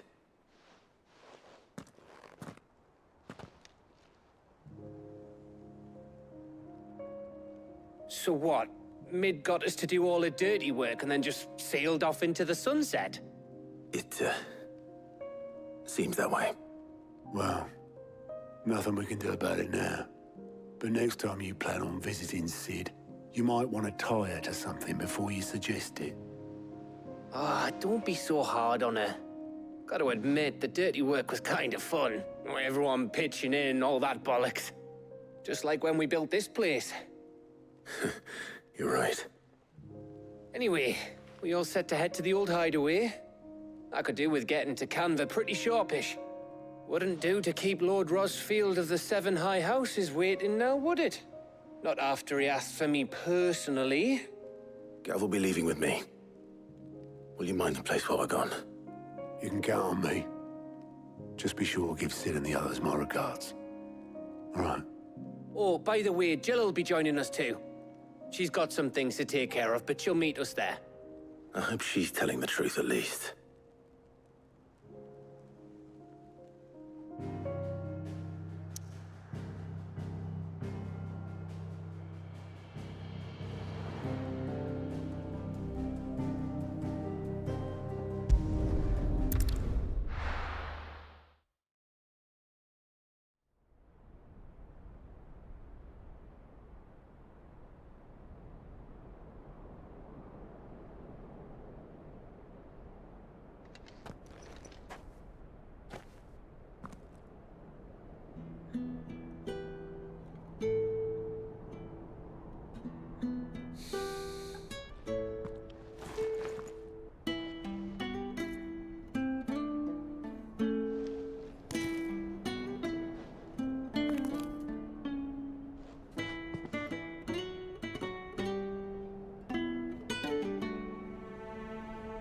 Well, Sid, I remember what you told me. That if no one is listening to what you have to say, you may as well not say it.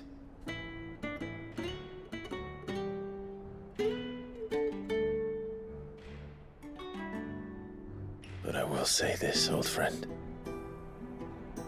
Hugo Kuka is gone. His shadow looms over us no longer. It's a pity the Phoenix can't be in two places at once. If he'd have been with us, maybe he could have done something for the Lost. Not even the Phoenix can bring people back from the dead. Life has a beginning and an end. So we must live while we have the chance. And not as slaves to the crystals, but as free men. May we join you?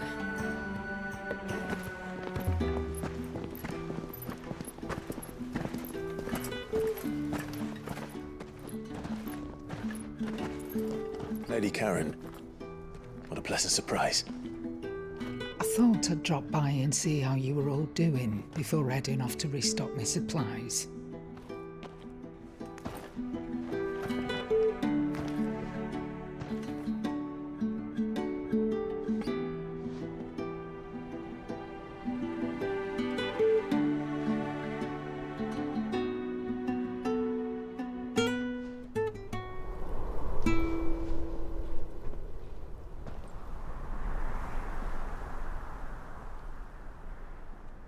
It wasn't the most scenic view back then, but it were never as bad as this.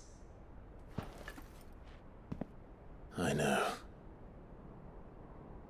The blight marches on. And soon, there will be no escaping sights like these.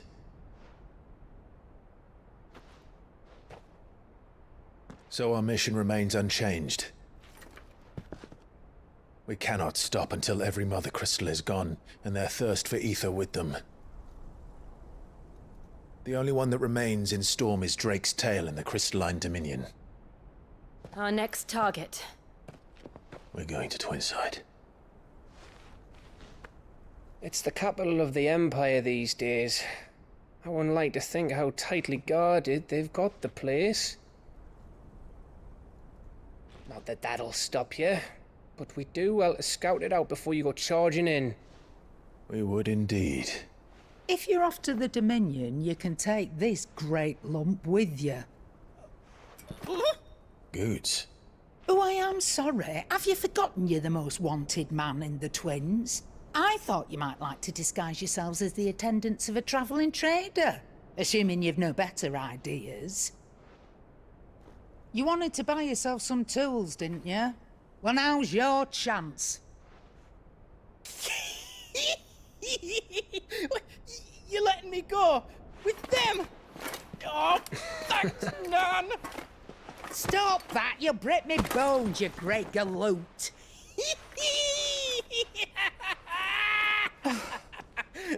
There's a caravan that runs back and forth between the Dominion and the Bocklad markets.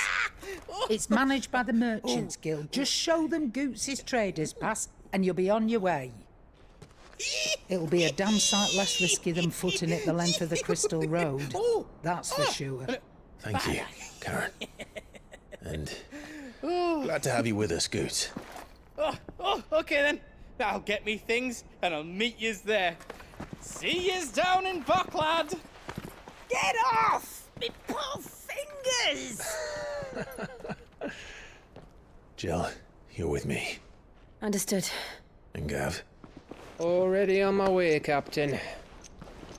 Be careful. Aren't I always?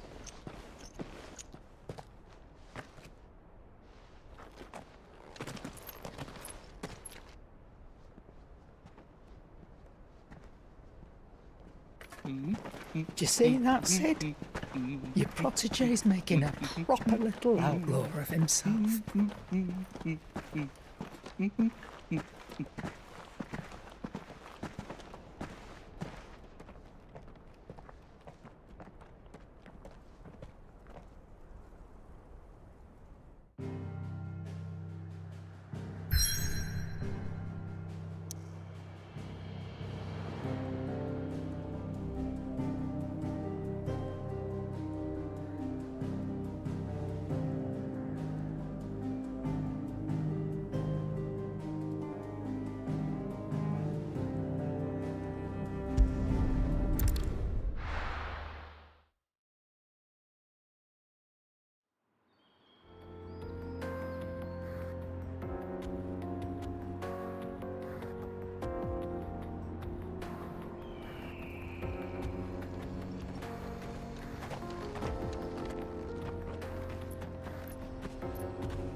How are you feeling?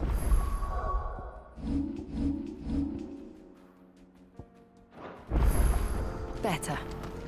Thanks to Talia. I'm glad to hear it. And Torgal helped too. Didn't you, boy?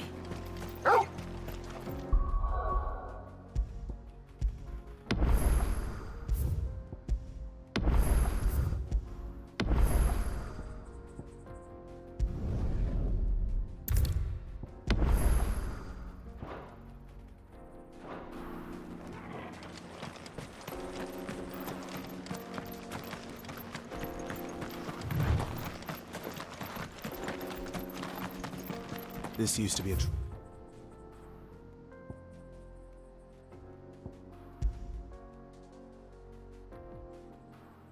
route for merchants crossing the Scars, till the Republic laid a new road wide enough to let wagons pass, and all official traffic moved there. Leaving this one for those living outside the law. Indeed. I doubt we'll be the only outlaws on the trail today.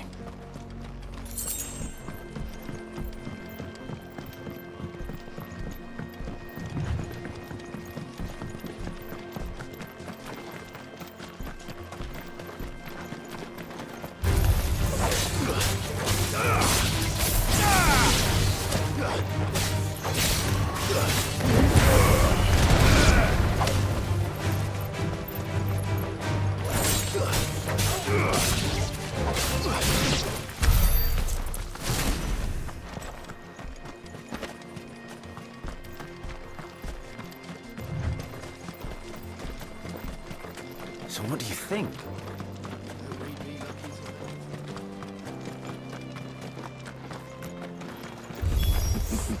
How nice. They have a hideaway of their own.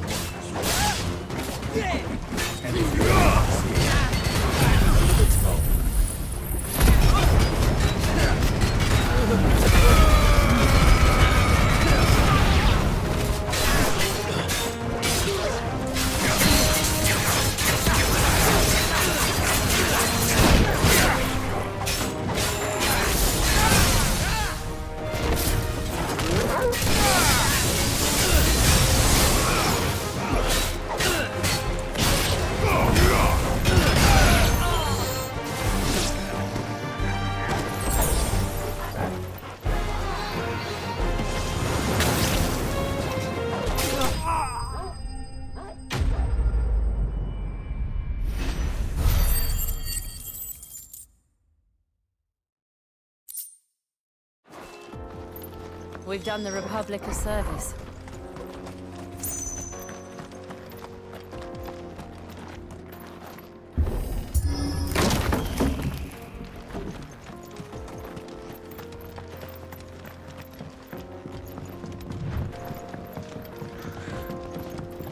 I see the Dalmex lag behind Rosaria when it comes to bridge building. The fallen ruin should hold, at least. The path continues on the other side.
So this is Zemeckis. The land of the gods. It's even more impressive than I imagined. I remember being captivated by the story as a child. Long, long ago, man was overcome by avarice and challenged the gods in a bid to win their power. The final battle took place here, at these falls. Or so the legend goes. If anyone ever manages to plumb those depths, perhaps we'll learn if there's any truth to the tale. That the gods emerged victorious and punished man for his defiance by visiting upon him 2 curses. Dominants and bearers. To tell the truth, I always thought it strange that the dominant and their icons were deemed a curse.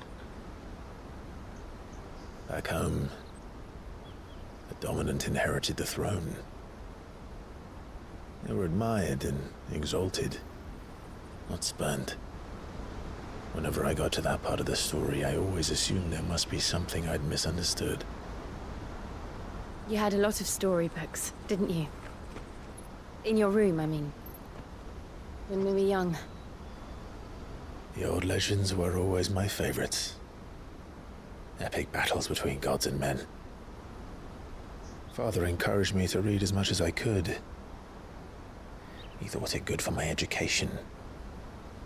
You really were a boy like any other, weren't you?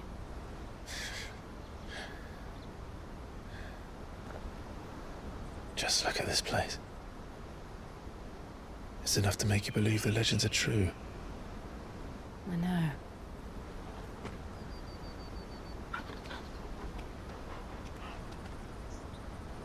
We're not far from Boklad. The road will be busier up ahead. And we'll have to keep our wits about us.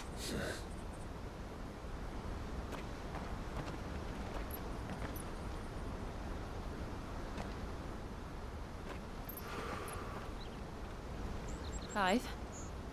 Something wrong? Nothing. It's nothing.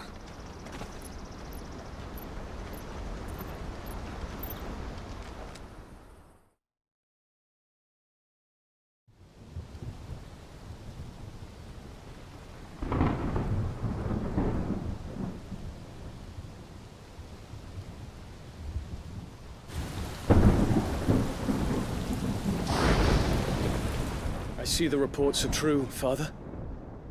You have surrendered the throne to Olivier. I have. Emperor Olivier shall rebuild the Holy Empire of Sanbreque.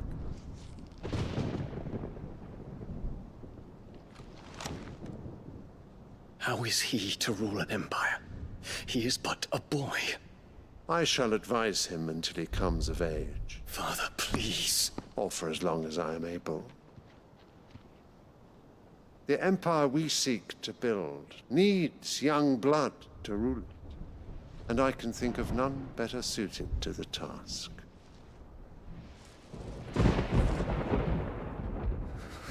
There is other news, Dion. Hugo Kupka is dead, and Drake's Fang destroyed. The pillars of the Republic have fallen. Ere long, the Imperial banner shall fly over every city in Storm. And then, Valisthea. All shall bow before their Emperor. Father, these are the words of a tyrant. They are the words of a god. The Emperor whom I gladly serve. Great Grieger, made flesh.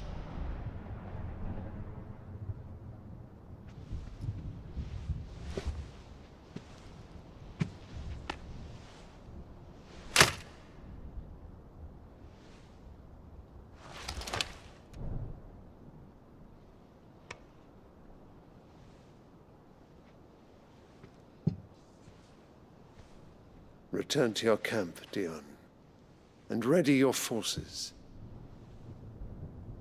It is time to show the world the true power of Sanbreque. Father. I find you much changed. Is this truly the path you wish to tread? Or are these the ambitions of another? Of Ultima, perhaps? What nonsense is this? I speak my mind, and my mind only. Though I do owe Annabella thanks for reminding me of certain truths regarding the nature of nations, of rulers, and of the divine. You would trust the words of this traitress? She betrayed her country. She slew her husband. You have ever been an invaluable servant to Sambrek, Prince Dion. I trust you will continue to serve your Emperor in the wars to come. The canker! Silence! Insolent wretch! You will bend the knee. All else is heresy. Sire, forgive me. This audience is over. Come, your Radiance. The Rowena Syndicate awaits your pleasure. Oh, not another meeting with silly old men. They're so boring. I'm hungry, Father. Can't we have luncheon instead?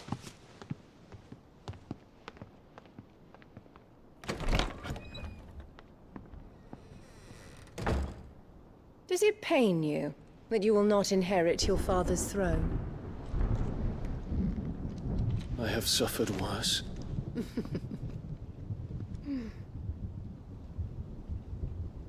Count your blessings, Dion. For a base-born child to be chosen by Bahamut is miracle enough. You have risen high on his wings, but you shall rise no higher, lest your impure blood stain the throne. What do you know of my blood?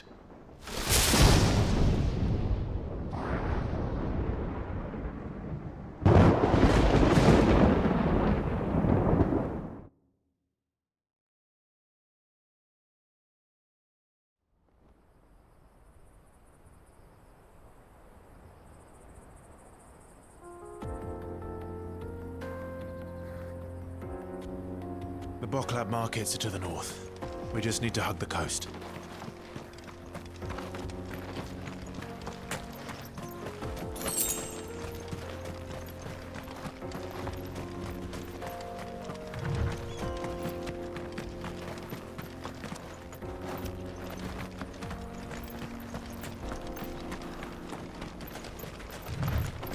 Infiltrating the Dominion won't be easy with the Imperials on high alert.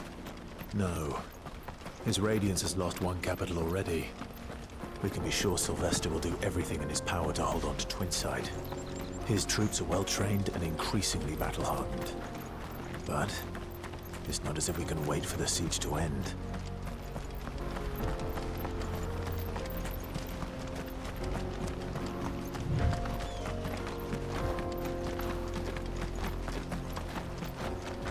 More refugees.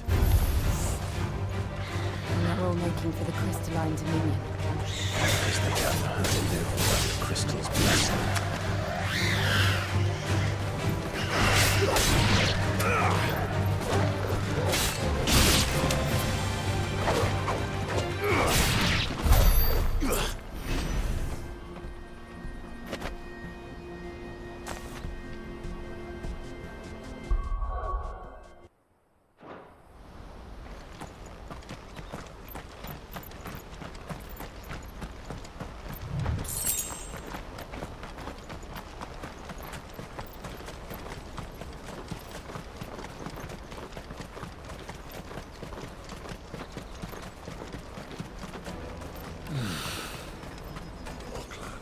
There are no crystals here. This is where we're supposed to meet Goots, isn't it? That's right. He said he'd wait for us here after replenishing his supplies. I dare say he'll have finished by now. Let me carry your goods. I'm cheap. Peaches and pears.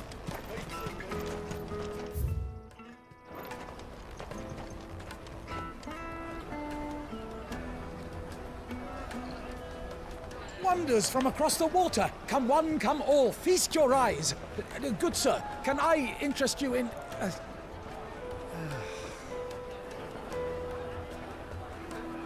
How much? For a measly crust of bread? You won't find any cheaper. Not nowadays. But you're more than welcome to look.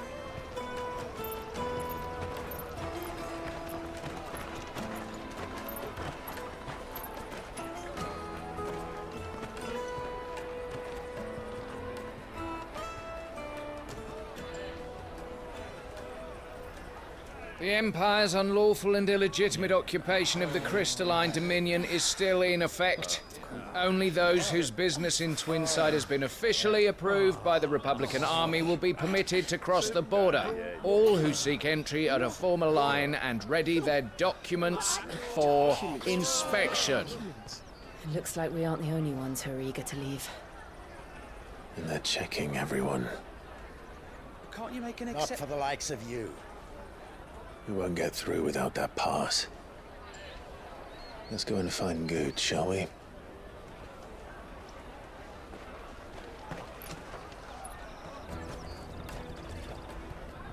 He must be around here somewhere.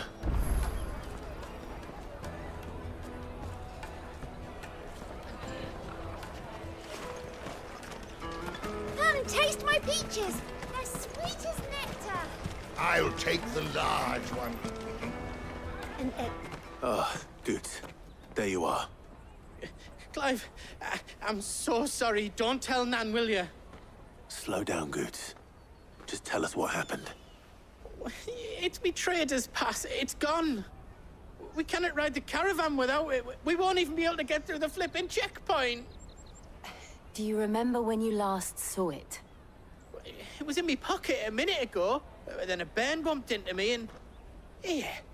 You don't think that they might have nicked it, do you? It wouldn't surprise me.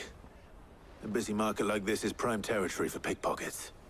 So, to get the pass back, we need to find this child. Where would we even start? I know where! I've got a pal in Bock lad who might be able to help us. No one knows more about what goes on round here than she does. Where do we find her? She's the owner of the Crimson Caravans, up that way. Sign's got a red chocobo on it. No time like the present. You two go on ahead. I'm gonna check the rest of my stuff, make sure no one else is missing. All right. We'll meet you there.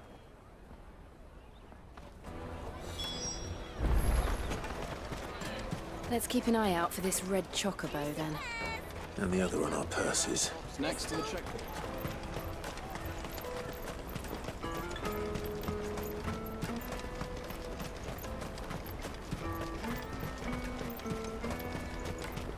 Out of my sight, wretch!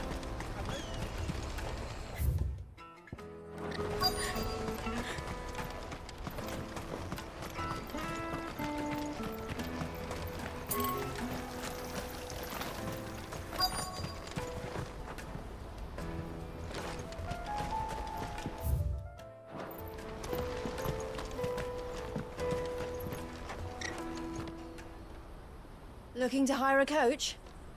It's 10 million for a two-birder to the Crystalline Dominion. Take it or leave it. Oh, we're not here for that. Then I bid you good day. Oh, wait! Don't go, El! He's me mate. As I live and breathe. Goots, what are you doing back in Bocklad?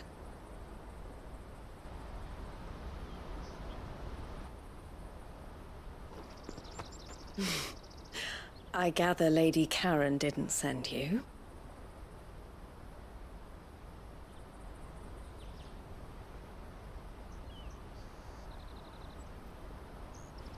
So what trouble have you got yourself into this time? It's me trader's pass. It got stolen. By a little bairn. Of all the... You're the size of a marble. Honestly. Goots told us that you know the markets well. Might you have an idea which little band could have done this? We don't intend to punish them. We just need our pass back. Then, we can be on our way. I see. So neither of you has a trader's pass either. Not that anyone would take you for traders, but I suppose that's why you came to me, correct? Now, I can't say for sure who took your pass, but I suspect I know why they did it. Let me explain.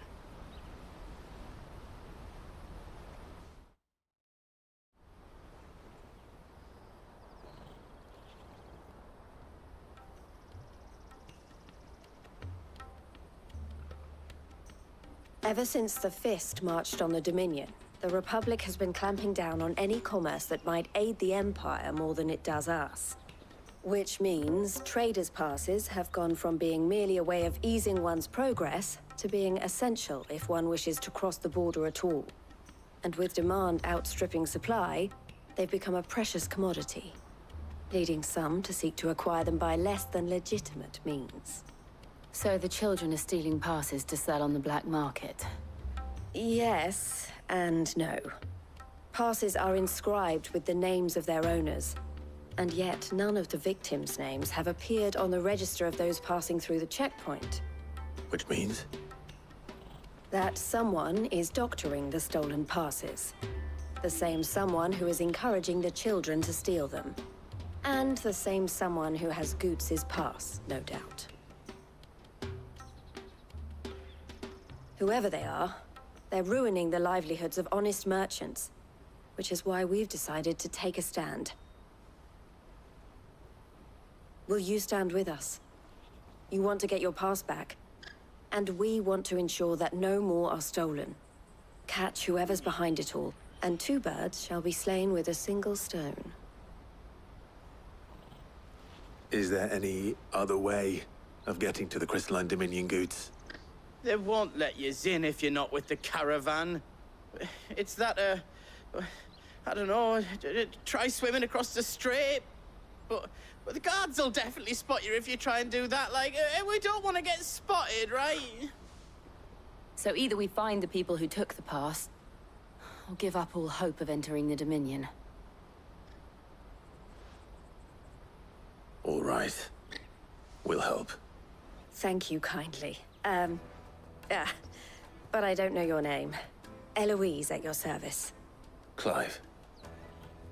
A pleasure doing business with you, Clive.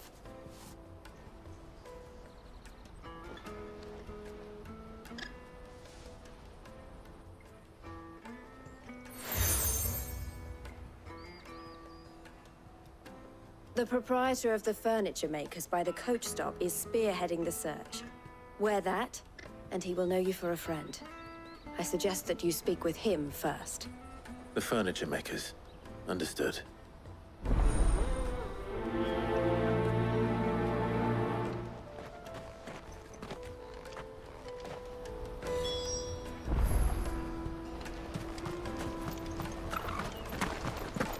Bloody crimson caravans, scooping up all the best customers. Leave some for the rest of us.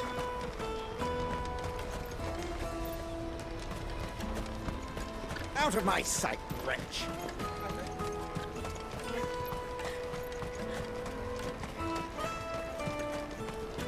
Come on, come on! Jug of snake spit for the road?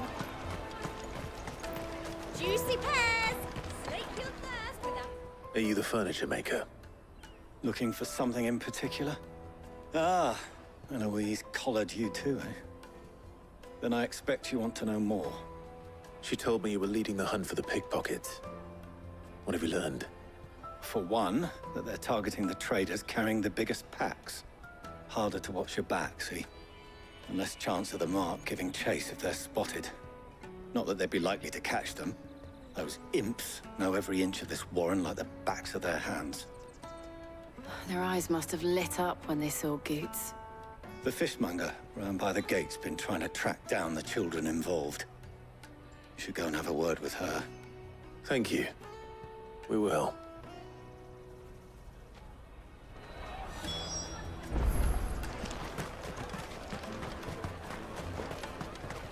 You won't find anything of this quality in Twinside. You should come with me to the Dominion. Life. Fish for sale! Fresh salted and smoked! Can I interest you? Ah, sorry. Message from Eloise, is it? She's asked me to help her. To help you find the pickpockets. Is that so? Suppose I better tell you what I know, then. For one, this isn't a family operation. All the traders say the children who stole their passes were dirty, dressed in rags. Street urchins, by the sound of it. We get a lot around here. Orphans from the wars. A few, perhaps. You saw the refugees gathered by the entranceway? They're all looking for a new start in the Dominion and beyond. Some of them take it as an opportunity to rid themselves of unwanted baggage. The shame of it. Whoever's behind this would have to have made themselves known to the children at some point. And so should we. You should start with the children around here, then. I doubt they're the ones involved, but they might have heard something. It's worth a try. All right, then. Questioning children. How hard can that be? Remember when half the people coming through here were traders? Come and taste my peaches. They're sweet as nectar. The finest earthenware from the free cities. All but unbreakable. Do you have a moment? What do you want? What I want is to know who's asking children like you to pick pockets. I don't know. Nobody's asked me. What's picking pockets? Do you get paid for it? No, you get in trouble for it. So if they come calling, you know what to tell them.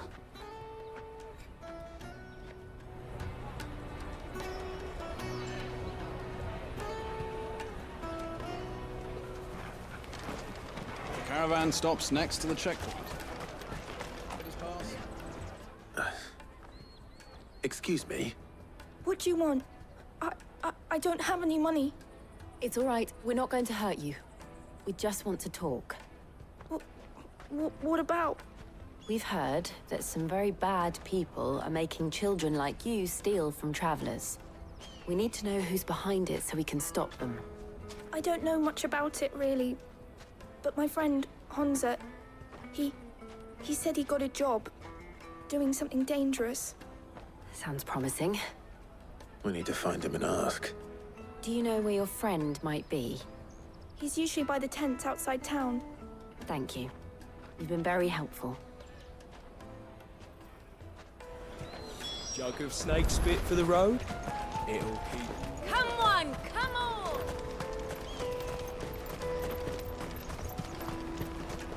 Peaches and pears. Let me carry your goods. I'm cheap.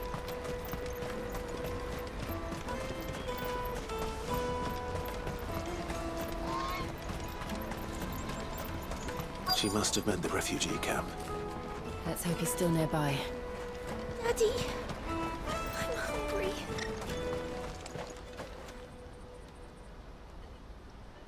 That big fat donkey was easy pickings.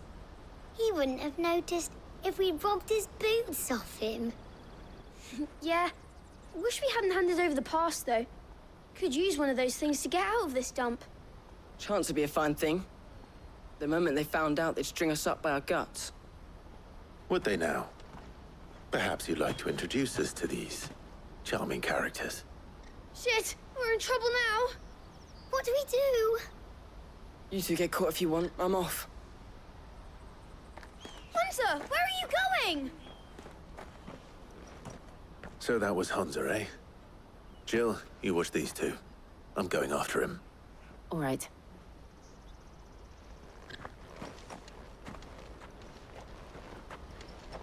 He can't have gone far.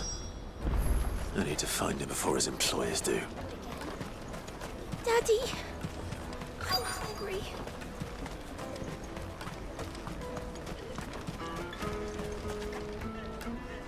Did you see a boy run past? He stole something from a friend of mine. There was a boy round back there towards the chocobo pen, but...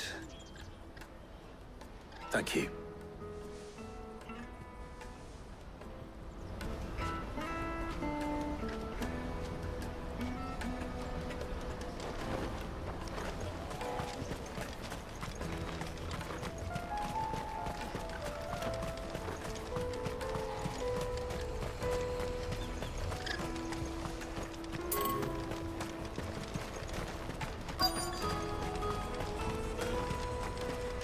Let me carry your goods.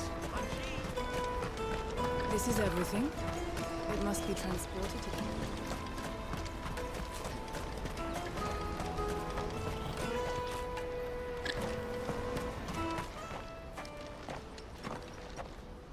Oh, shit. Cornered. It's all right, Hansa. I'm not going to hurt you. I just want to ask you some questions. Fine. Not like I've got a choice. I'm looking for the people who are making you steal for them. Who are they? Called themselves the Carstones.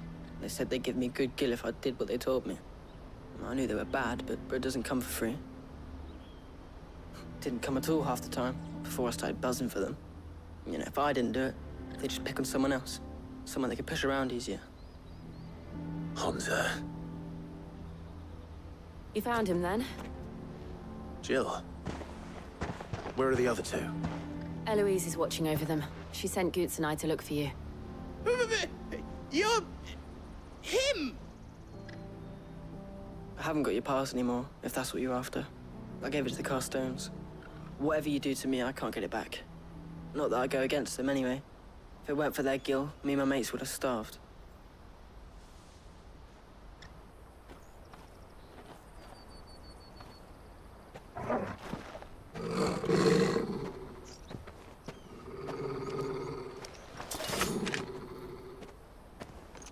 Cowards. You will not force another child to do your bidding. Wait, we're not... Don't hurt him.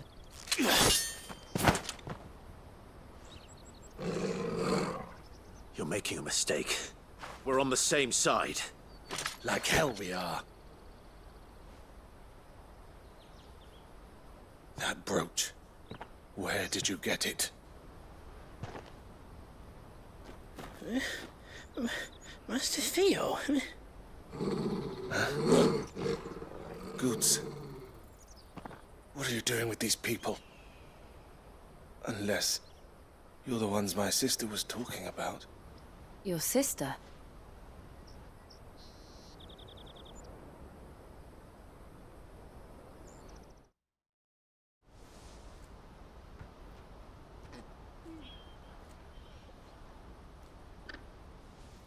Eloise didn't tell us she had a brother.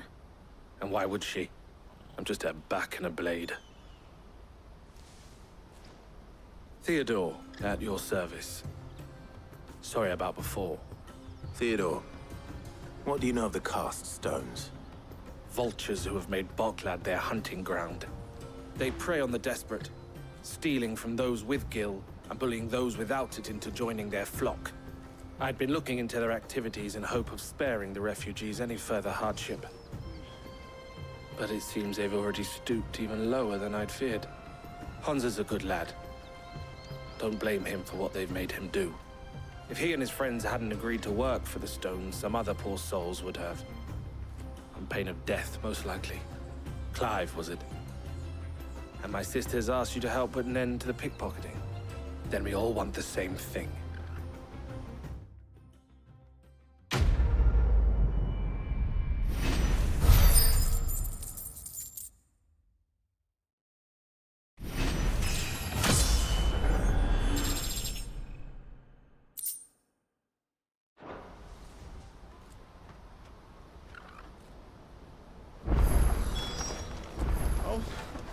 So, what's the plan?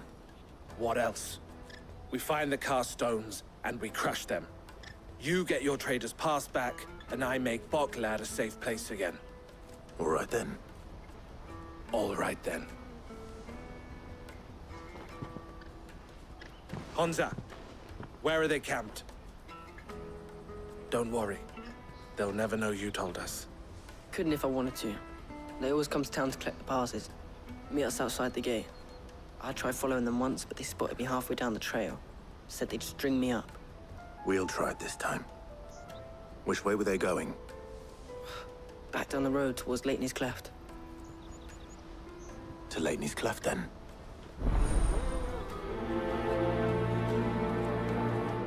Lateney's Cleft is to the south, past the camp.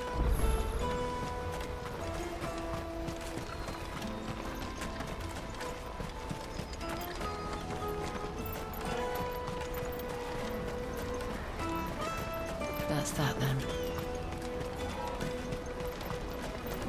Daddy! There are no crystals here.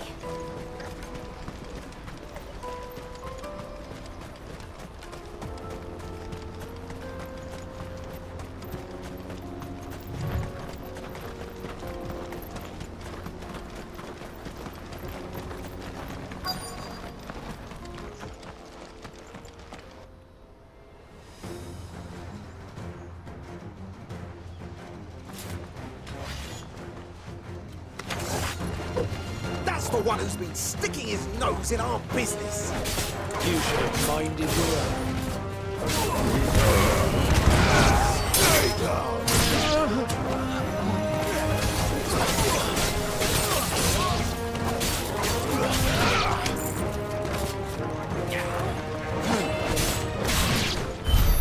I doubt these were the ringleaders. But at least we know we're on the right track.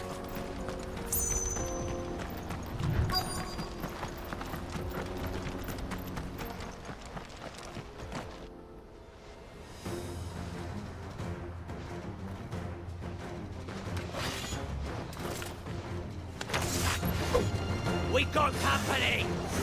That's the lot. Stay on your toes.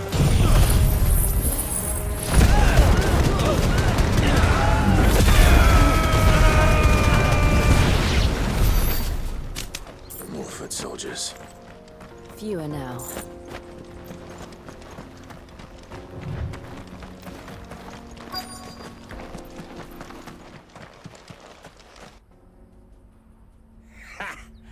Not a bad haul today, eh? Aye.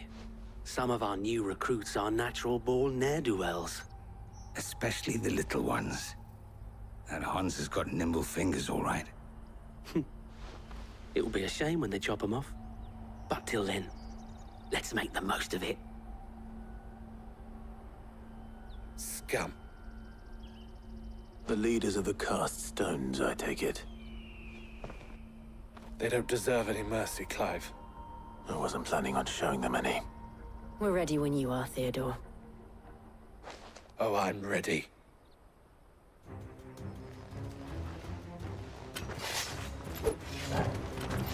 Fuck! That guard from Bockland! Kill him! Kill them all!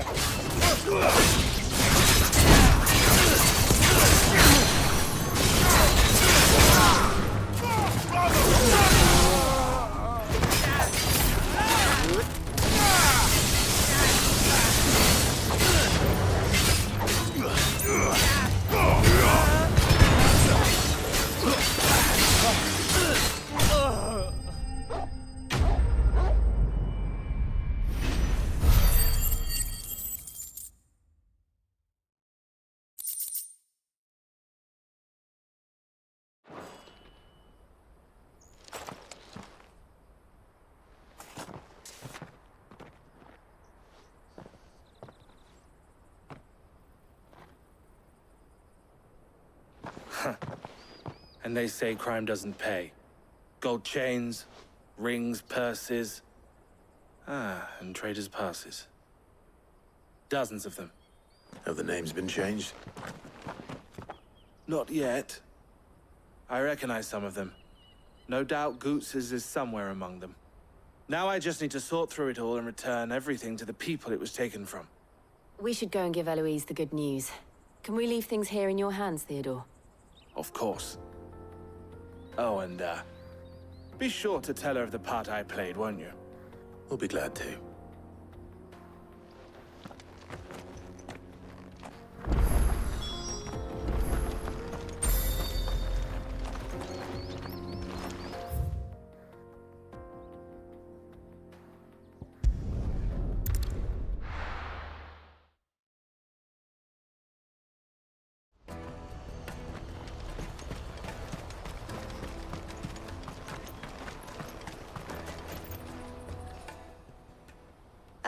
Clive, how goes the hunt? My brother isn't getting in your way, I trust? Quite the opposite.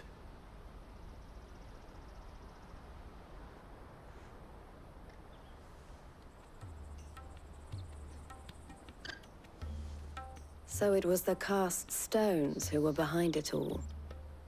Theo told me he'd been on their trail. And their demise solves 3 problems at a stroke. That of the pickpockets, the bandits pulling their strings, and the passes they were stealing. I only hope yours is among the items you recovered. Only time and Theo's return will tell.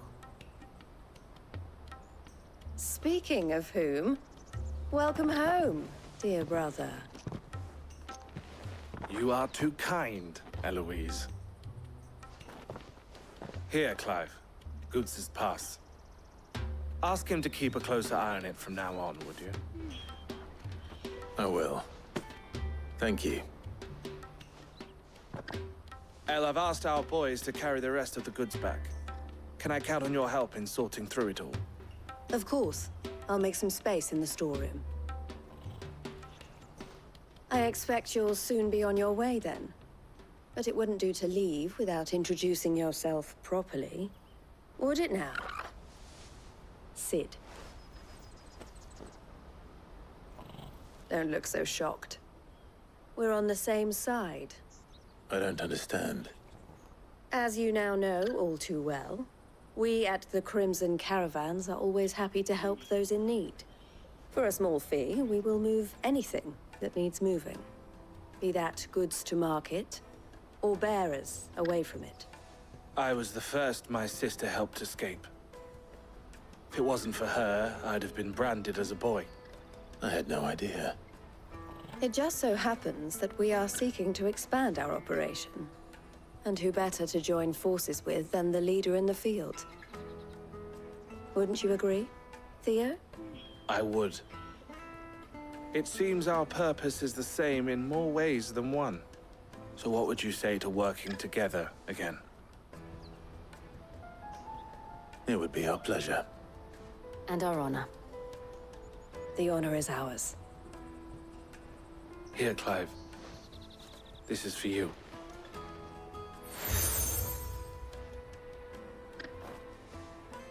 What is it? El has friends in high places, while I have associates in, lower ones. That mark is proof that you're a friend to us both.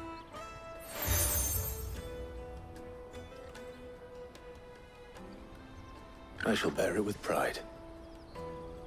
Well, all that remains is to wish you a safe onward journey. Goots' pass should secure you a place on the caravan, but if you encounter any difficulties, we would be delighted to provide you with a coach of our own. For a discounted price, of course. Say, 9 million? We'll try the caravan.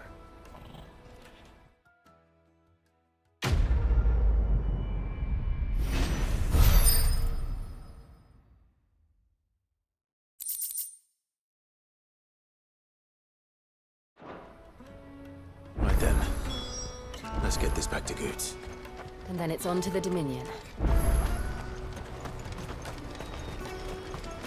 Out of my sight, wretch! I know you...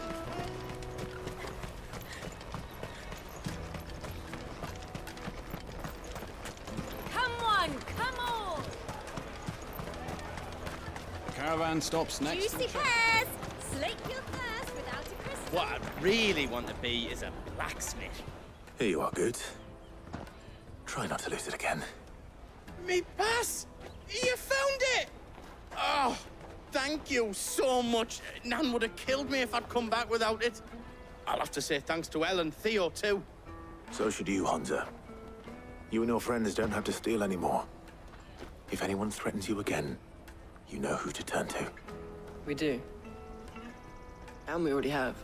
Miss L's given us a job shifting the chocobo shit out the stables. It's hard work, and the pay isn't half what we got from the stones. But if we stick at it, we'll keep ourselves fed. You stick at it, then. And Goots, I'm sorry for stealing your pass. That's all right. I've got it back now. And all's well that ends well, eh? You said you're trained to be a blacksmith, right? Well, I'm gonna be your first customer. I'm gonna save up all my gil and get you to make me a massive sword. I'll do me best. Till then, eh?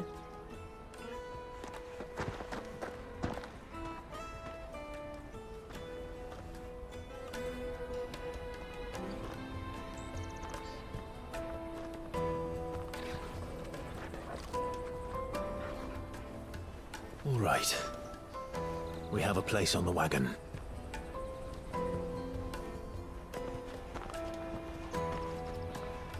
Remember, Goots, we're mercenaries. You hired us to protect you. Mercenaries. And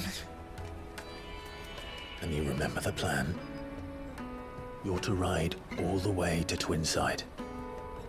Jill and I will go with you as far as the outskirts, then find our own way in. I'll buy that stuff I need. Right. And we'll scout out the Imperial's defenses. There's a square with a big bell tower right in the middle of town. If you get lost, or out goes wrong, we can meet up there. All right. Let's go.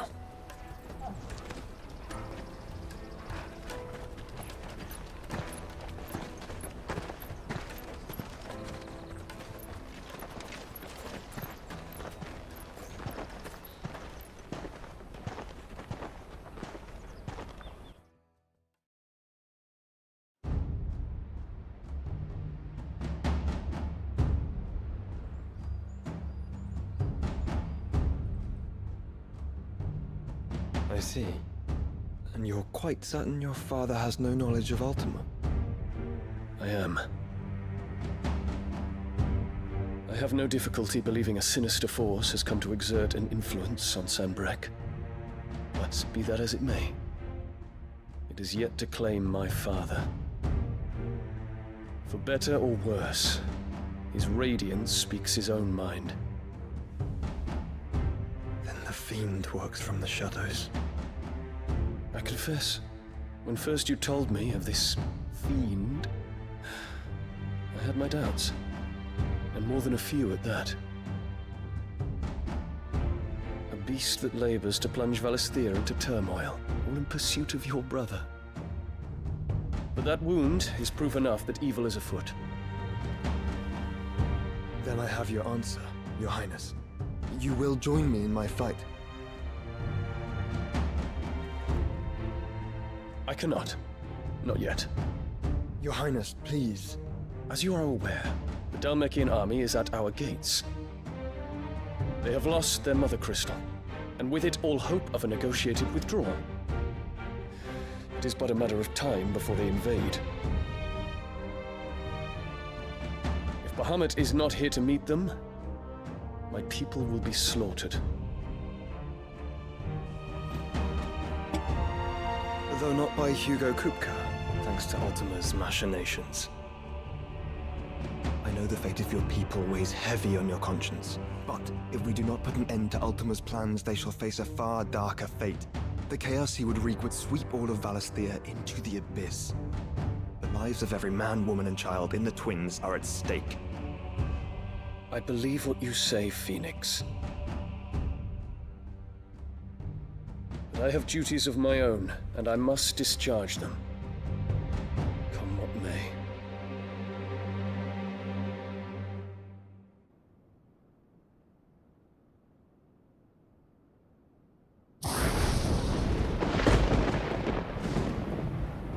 What do you know of my blood?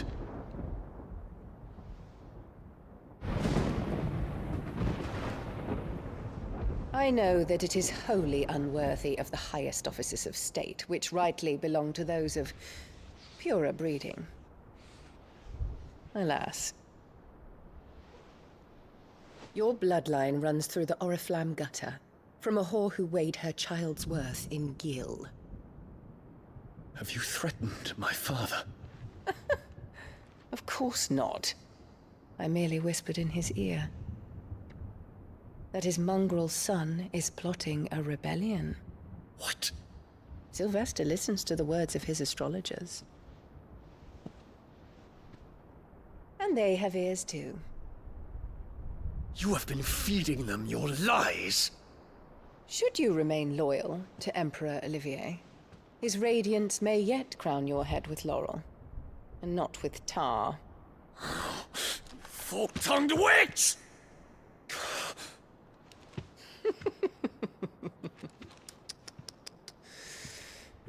In consideration of your long years of service to the Empire, I shall forgive this uncharacteristic rudeness. Now hurry and make ready, Your Imperial Highness. Emperor Olivier expects much of you, Dion. Or should I say, of Bahamut. May your fire reduce his enemies to ash, till all of Valisthea bows to its rightful ruler.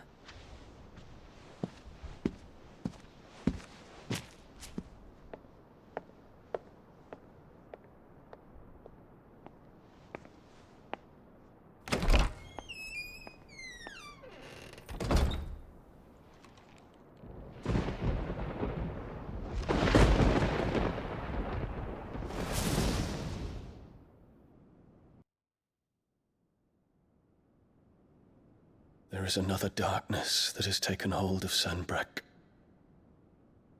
And until its grip is released, the flames of war shall spread ever wider, just as Ultima wishes. Forgive me. My family has caused you much grief. You are not her keeper, Phoenix. This is a matter for the Imperial household now, and as a member of that household, it falls to me to resolve it. At such time as that is done, what strength I have shall be yours.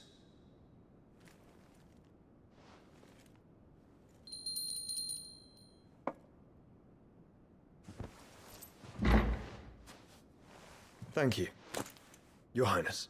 Let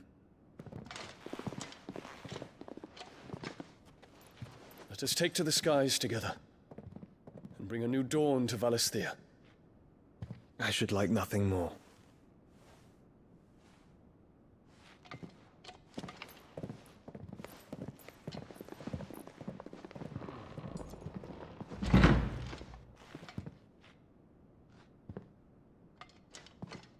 Terence. My prince. Tell me true. Do you believe what I'm about to do is wrong? We dragoons have but one leader, Your Highness. And we shall follow him unto the very end. Thank you. And this is my decree. For their crimes against the crown, the traitorous Annabella and her usurping son shall be put to death, and the Empire restored.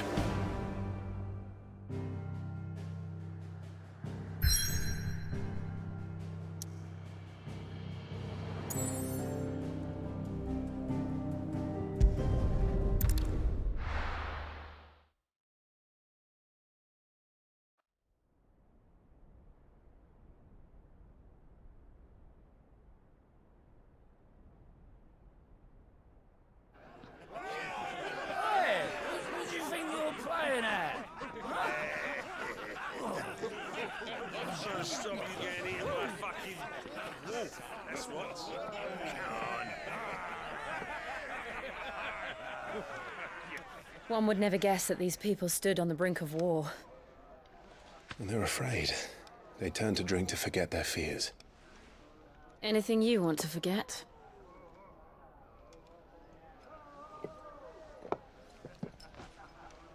The harbor is empty, and half the market stalls too. The city may seem peaceful on the surface, but it's balanced on a knife edge.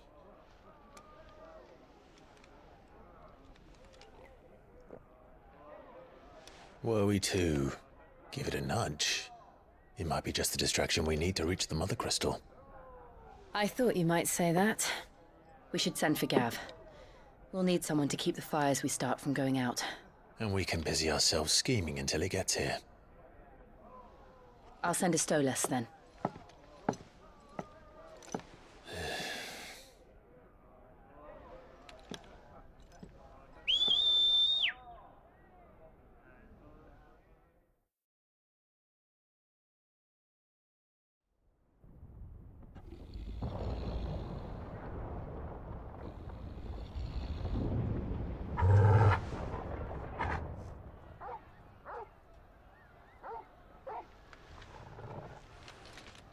What is it, boy?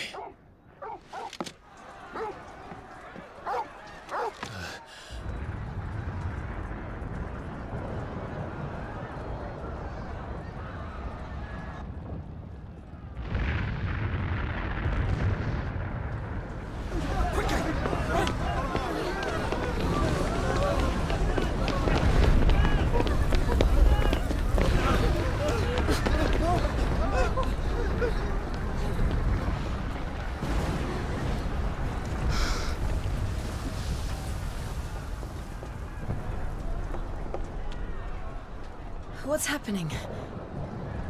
I don't know. Torgal!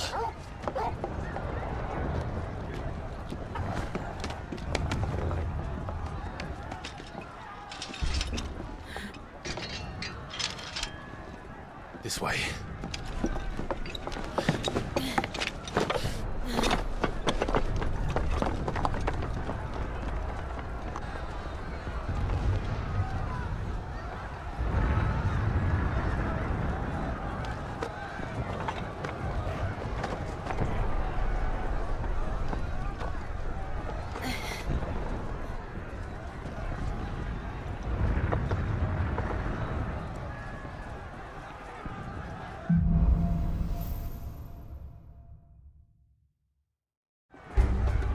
The city's on fire.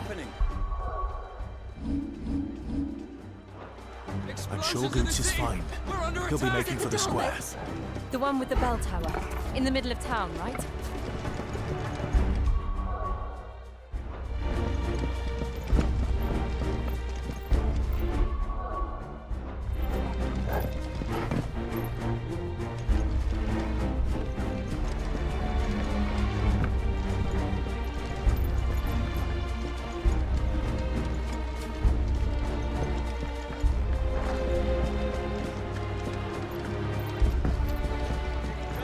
Watchman or sentry is to be slain on sight. All the citizenry.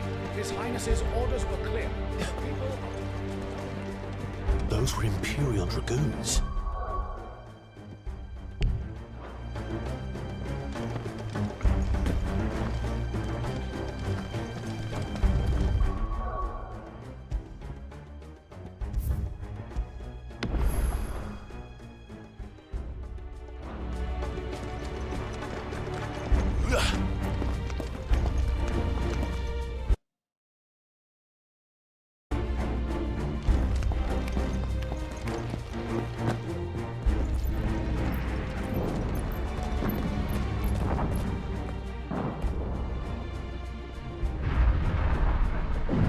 What in the hell is going on? Let's go and see. Right.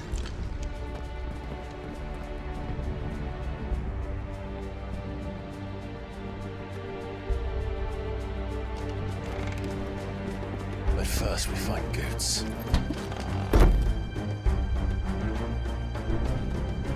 I just hope he's all right. You there!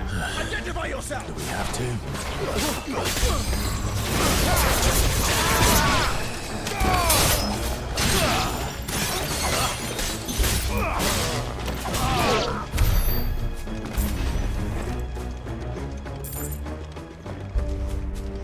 Around! Quickly! Cut them down!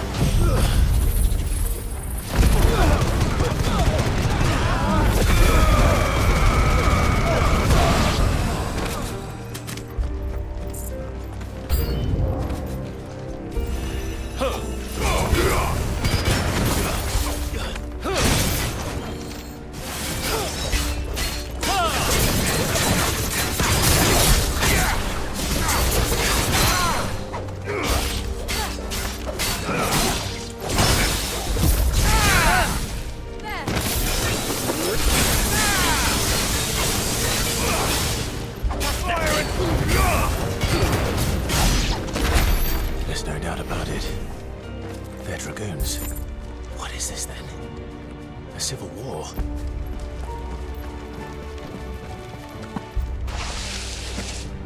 Huh. Never thought I'd be glad to fall into a sewer.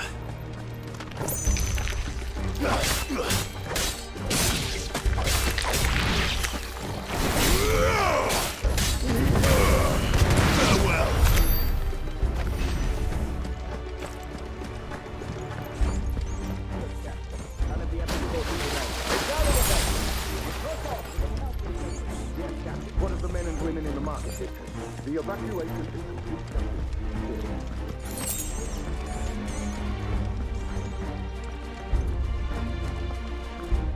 There it is. The bell tower. Right. Let's go.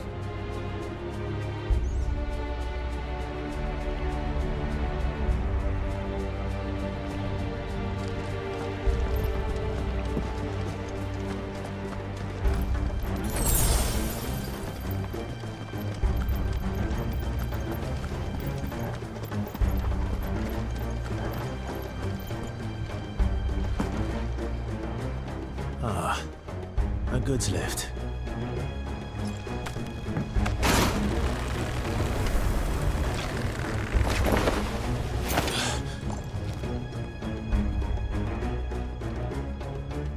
Where in Brigger's name did you come from?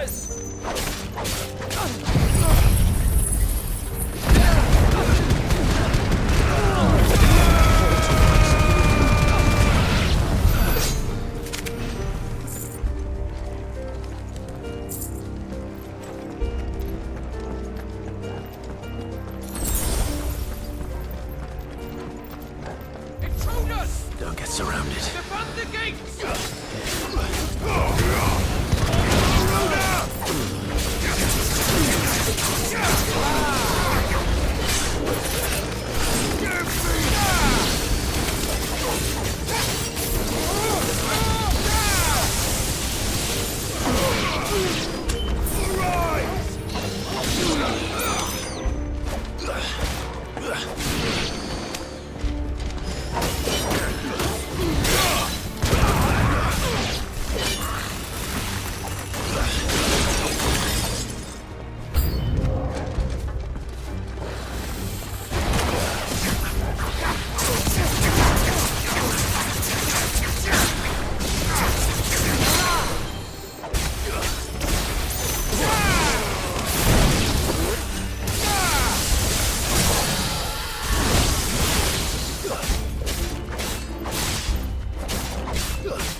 Damn it.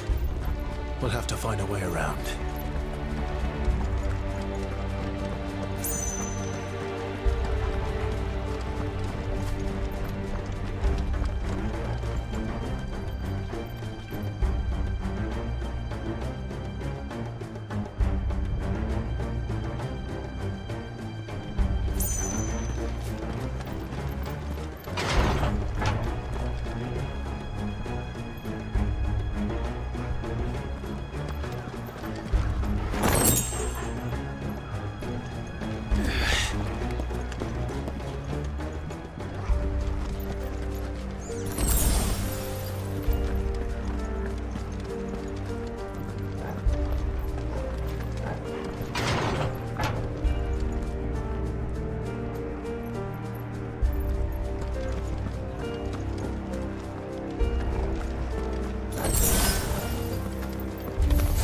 In the name of His Highness!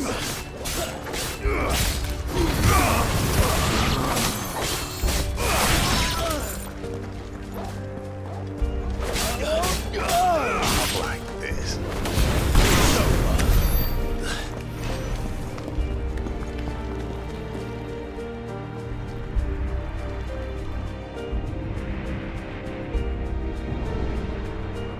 Hold on, kids. We're coming.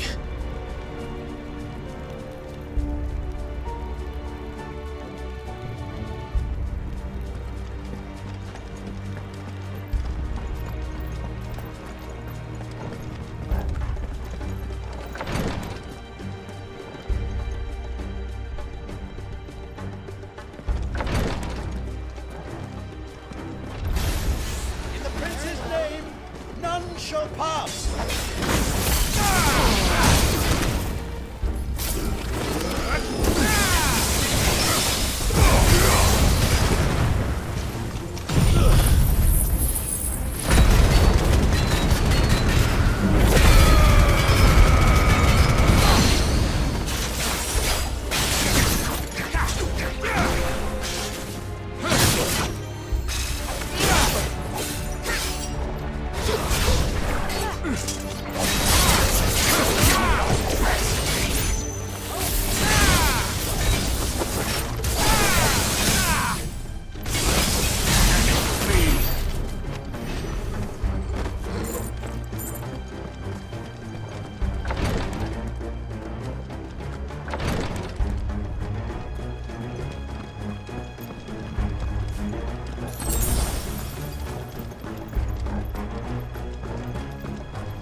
Enemies on the ramparts! Kill them!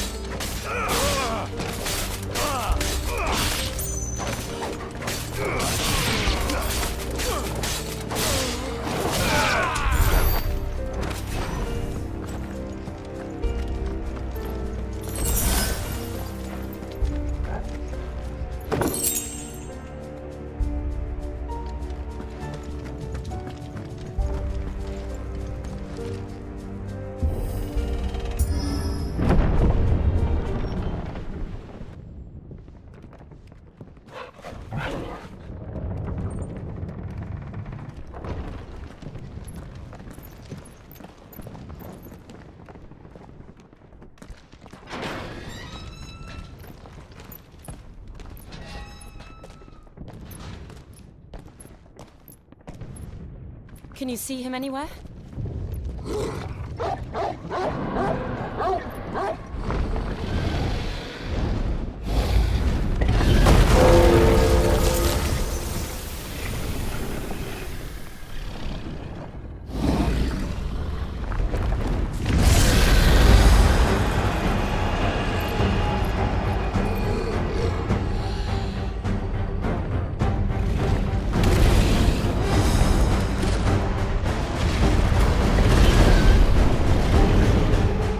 It must be one of the Dragoon's pets.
Get ready to move.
Over here, Clive! Are yous alright? Goats, there you are. I didn't know there'd be a dragon. All right. Let's get out of here. Oh! What now? Is that Mother Crystal's heart? What the hell is it doing up there?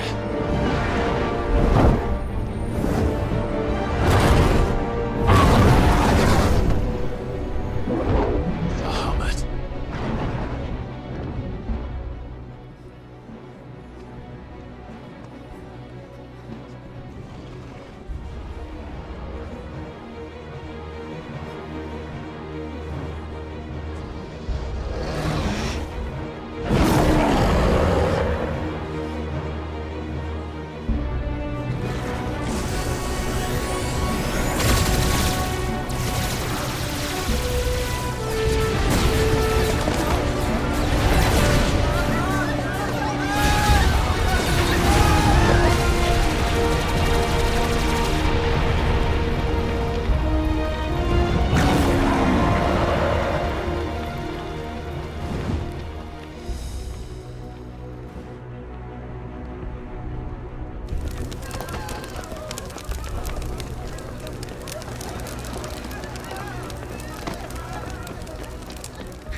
Your Highness, don't do this!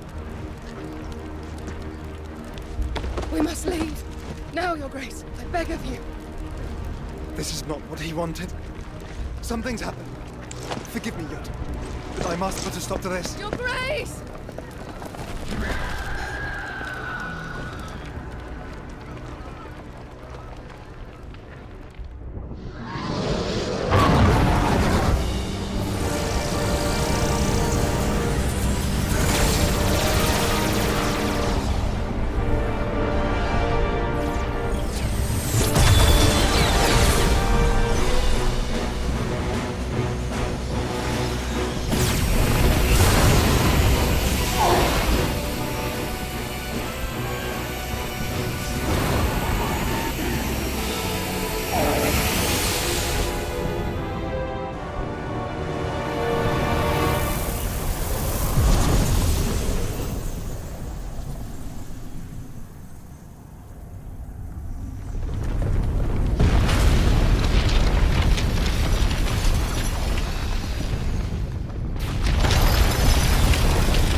So, what do we do now then?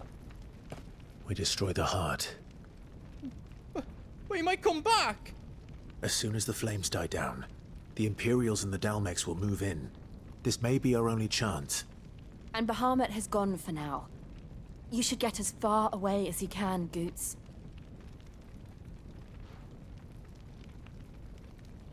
What? And leave you lot in the lurch? I can't do that. If you're staying, then so am I. I packed everything up before I made a run for it, so if there's out yous need, just ask. But I won't be giving it away for free. Nana'd never forgive us if I did. Thank you, Goots.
Drake's tail is right there, Clive. It's time to free Storm from the crystal's curse. Oh, it's past time. But remember, Bahamut is still out there. And I dare say we'll be seeing him again before the night is done.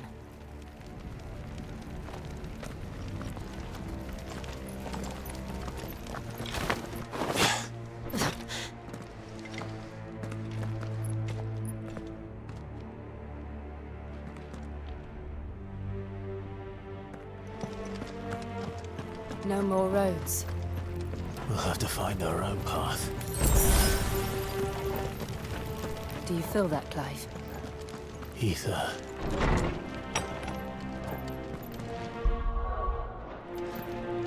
Just what we need.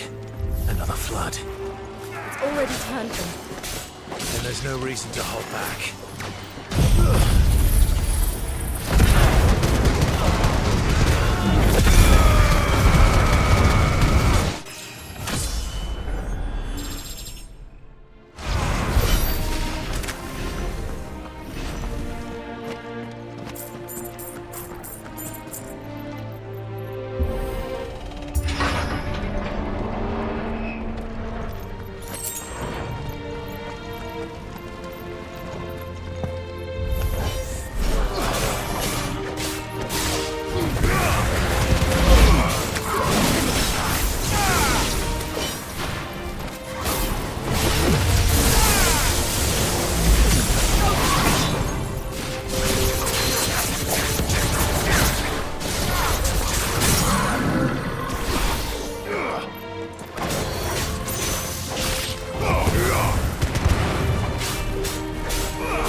There must be a way to climb up.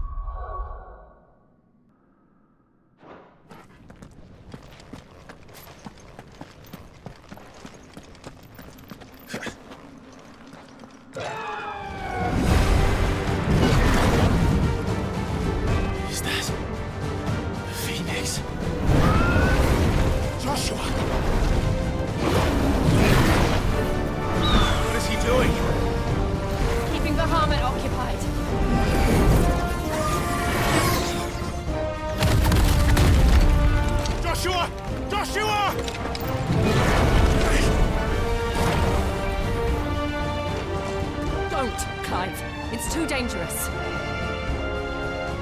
Fuck. Hold on, Joshua. I'm coming!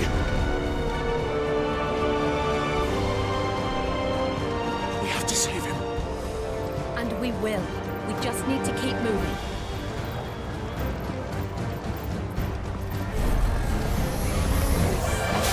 Abigail! Not now!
for this!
The council chambers.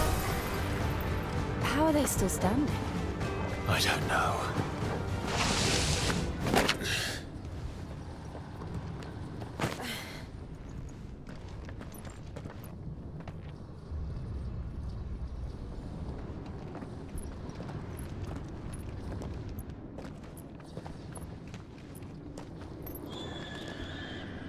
He'll be all right, Clive. He's a survivor. We're getting close.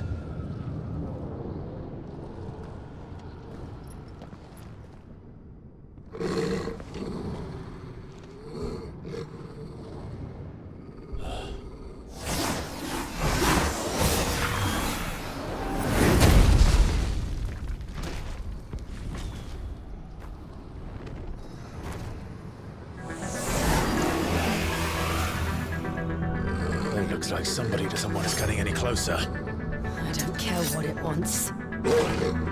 Neither do I.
To know what that is.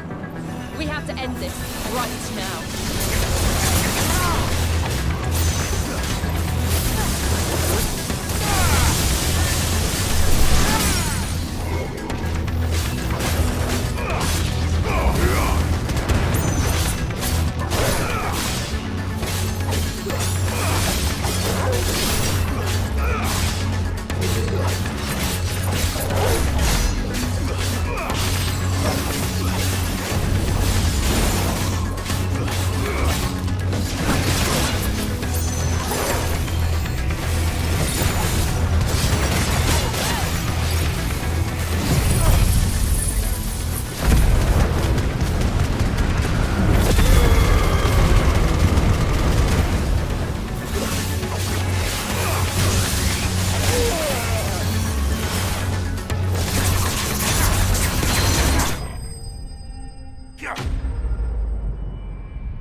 These beasts...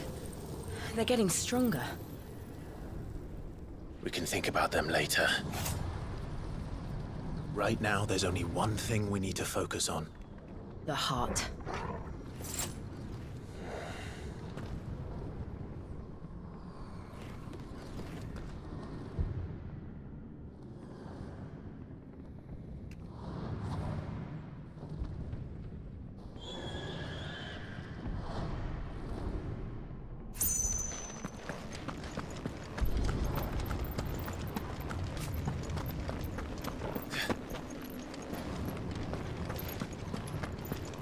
We might be able to get up through the building.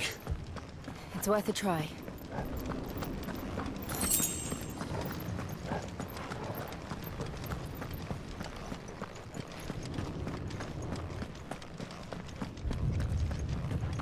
Quiet. There's someone up there. Is someone there? Mother. It's you. What happened here? He tried to take him from me. Oh, my boy. My darling boy. Is this the child you made with the Emperor? Why, Mother? Why did you betray us all? You have no right.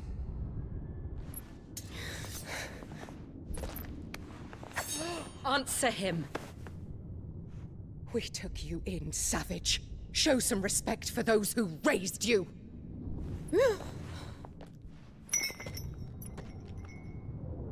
Honorable Elwyn, always thinking of his precious homeland. But what worth is a homeland in a world beset by the Blight? Father did not seek to protect his country. He sought to protect his people. A leader's duty is not to protect his people. It is to protect the source of his sovereignty. The noble blood that runs in his family's veins. So long as this bloodline remains unbroken, what does it matter if a nation falls? One can always found another. Unlike him, I did my duty. I preserved my line. I bore a son of the noblest blood, to whom the whole world might kneel. That is why I gave Rosaria to Sambrek, that I might join my line with the Lesages and birth a savior of this benighted land, blessed by both Bahamut and the Phoenix! You sold your country for a child. Why did he need another? You had Joshua. I had nothing. You were always your father's son, so very strong and bold and daring, and yet you failed to awaken. Would that Joshua had been granted 1/10 of your strength? Oh! How the nobles laughed that Elwyn's firstborn was surely the son of a concubine, and my own, not long for this world. The shame of it! The shame of being slandered by one's inferiors! How could you ever know how that feels? It should have been you! Why didn't the Phoenix choose you? Joshua's every waking moment was spent trying to shoulder the burden that you and the Phoenix and the Duchy foisted on him. That's why I became his shield. To help bear the weight. But what did you do? You betrayed your own blood and surrendered your son to his fate! Joshua, my darling boy. I never meant to hurt him. The soldiers' orders were clear. He was to be spared. Why did you survive when the only one I truly cared for died? What? Have you not looked out of the window? Joshua is here! The Phoenix lives on! He's battling Bahamut as we speak!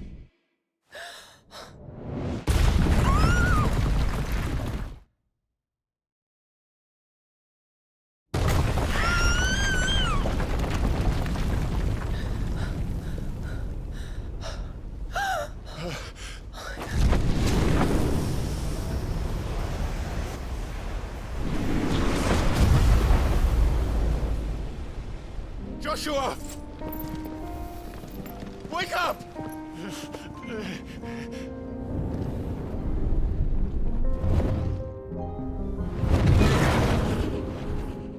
I am a shield of Rosaria.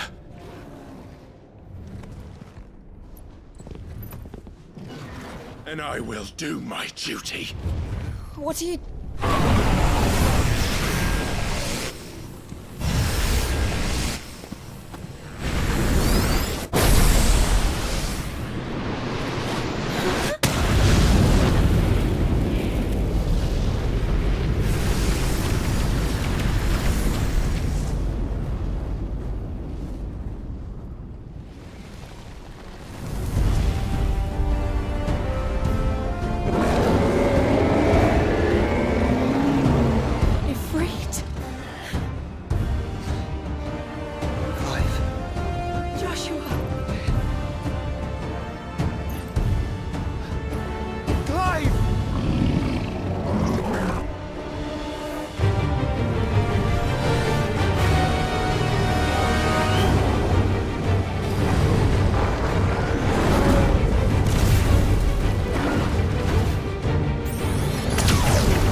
Thank the Founder!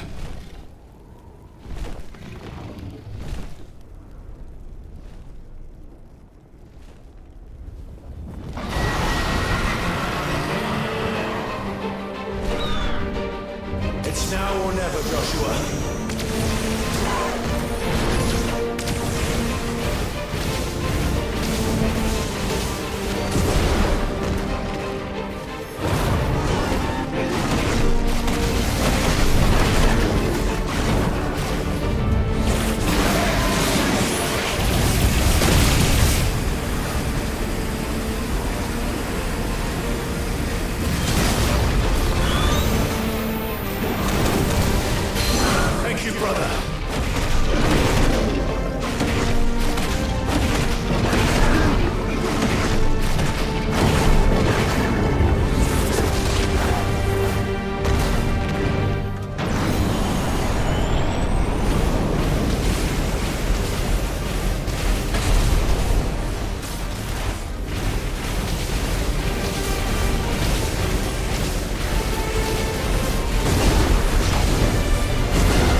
This is drinking the ether.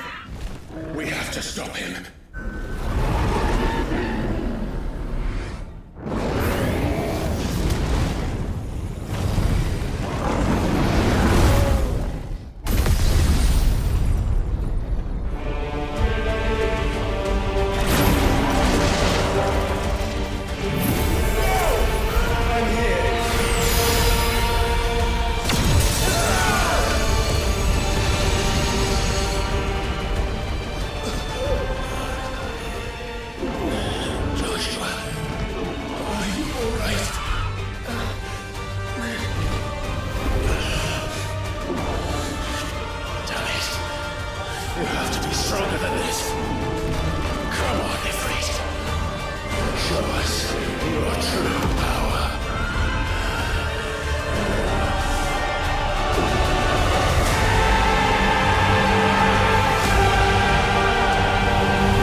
the world.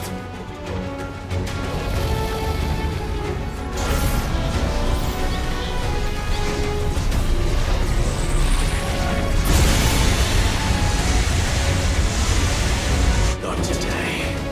Come on, Joshua!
Joshua!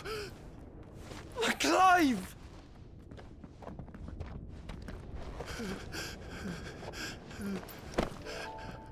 My brother. I'm sorry. I'm so sorry. You're alive. We both are. Nothing else matters.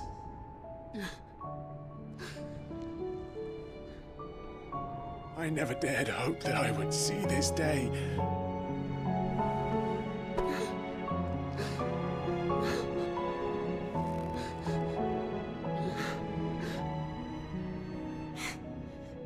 Reunited at last.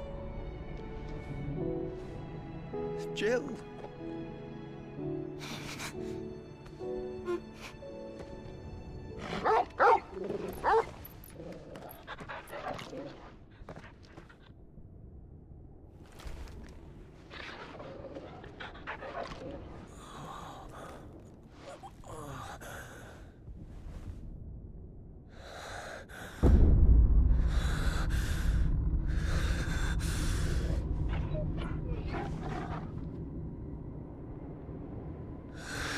This is for my father!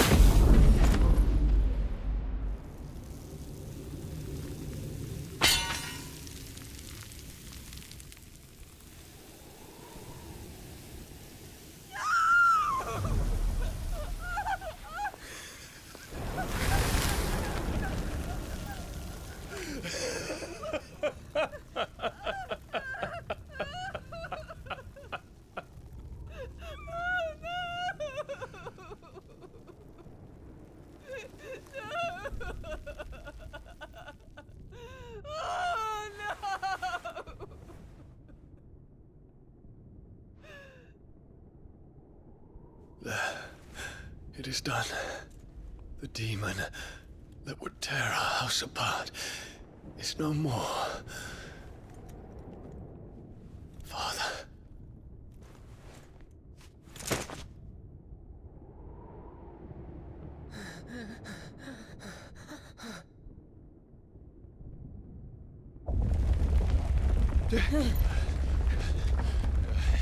The Mother Crystal. It's collapsing. Right. We need to leave. No. Wait.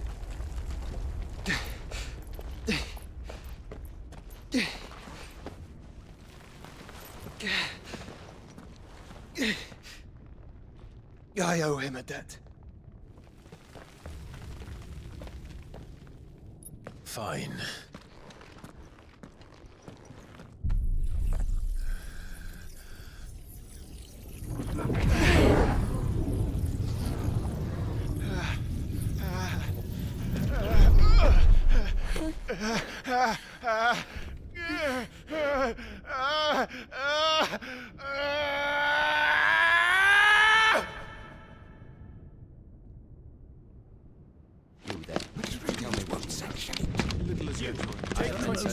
Don't reinforce the walls.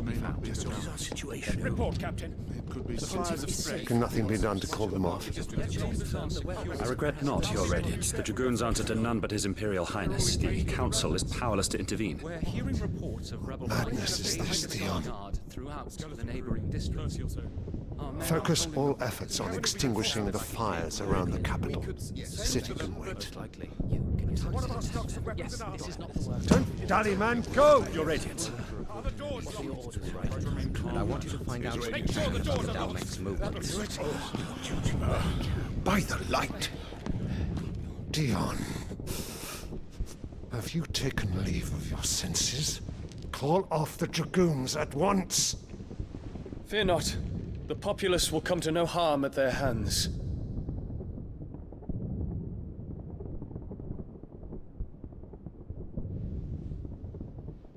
I am here to save you, Father. Save me? A creeping darkness hides in the heart of Sanbreque. It stems from your wife, the traitorous Annabella.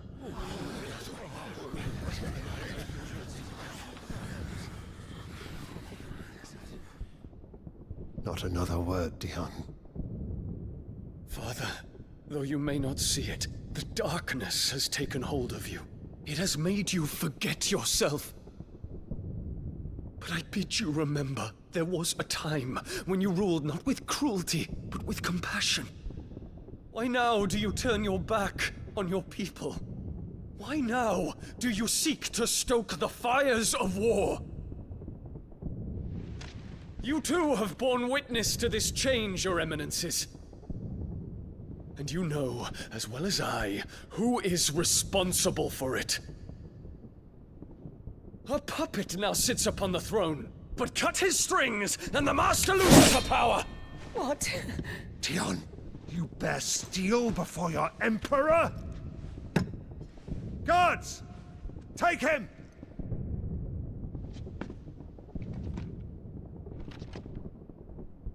For every citizen who falls, another can be bred. For every home that burns, another can be built. Those were your words. But when the last of your citizens has fallen, and all of their homes have been reduced to ash, what will become of your empire, of its rulers, of your god? As the Mother Crystals crumble one by one, and the Blight sweeps in to claim all that we hold dear, our people look to their Emperor for protection. Yet he labors not to secure their futures, but to seize what is left of the twins for himself! Even if it should come at the cost of everything his loyal citizens have labored to build! Dion, you must understand. A small price to pay, is it not? You've been blessed with great power, Dion. Enough to win me the world. So go, claim Valisthea for me, brother.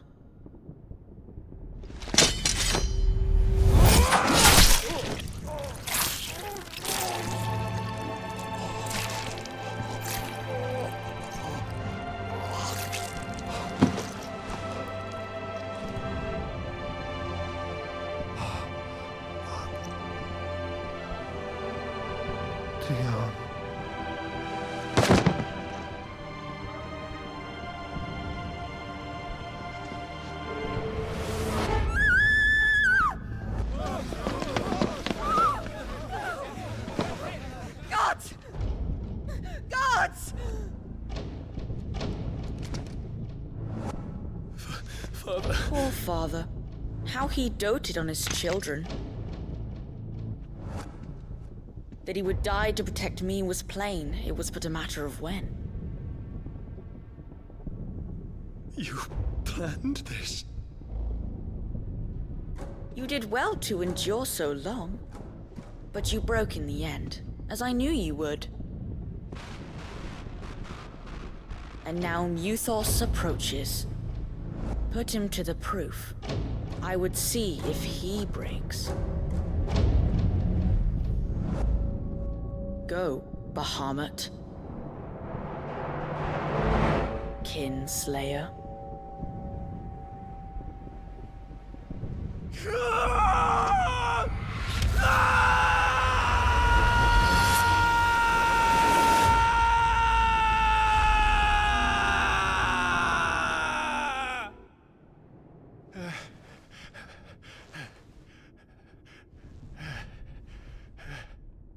Not again.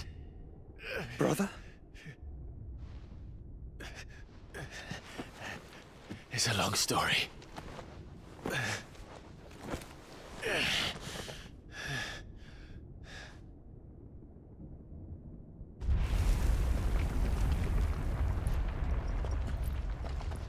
You cannot stay here, Mother. Come. Take my hand.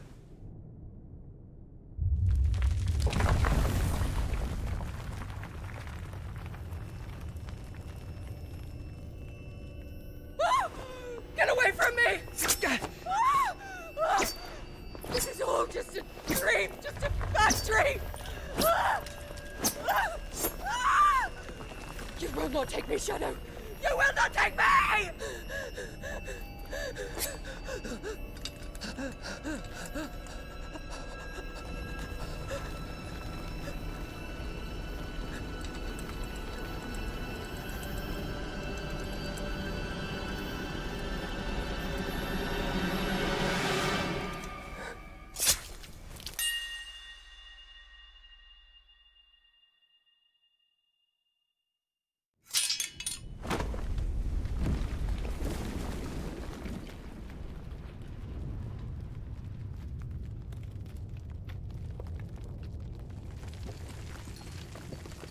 Mother.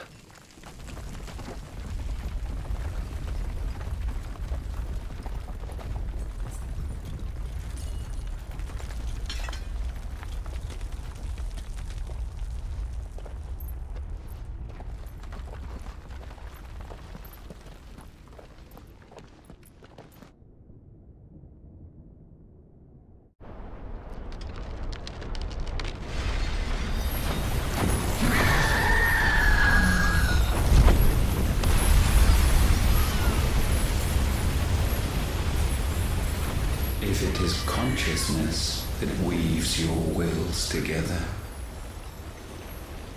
consciousness that blurs the boundary between your own will and that of others,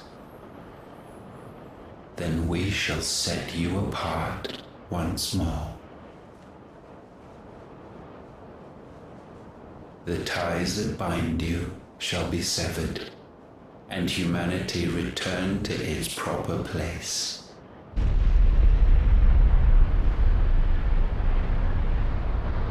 By primogenesis shall a new age of reason begin.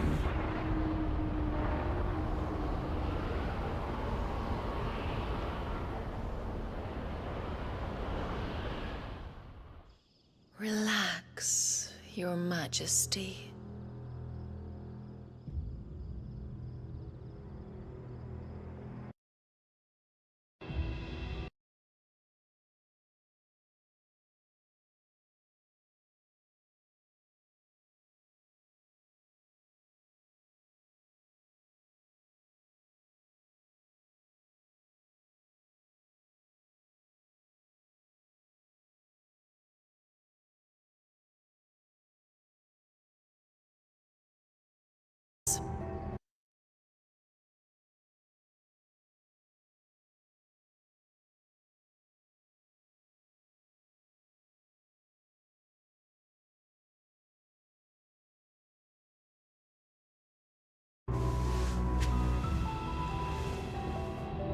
Gifted the power of icons, yet slaves to fickle emotions which usher you to your doom. And so you bind your fragile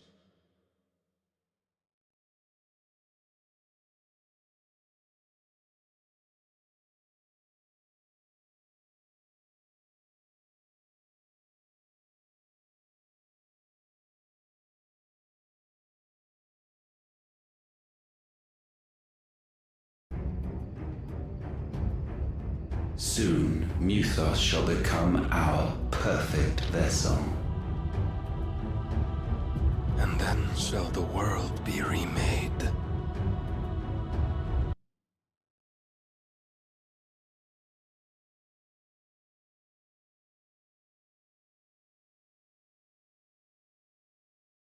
Of consciousness is cut away, may Mythos return to our side.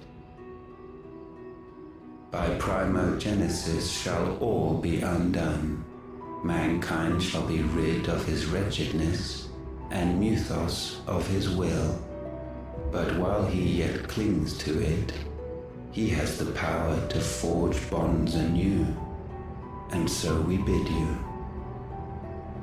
find Mythos, and sever everyone. To destroy that which has no physical form, you ask the impossible. There is nothing your black blade cannot cut, Odin. We shall unite with Mythos, and bring forth a new world.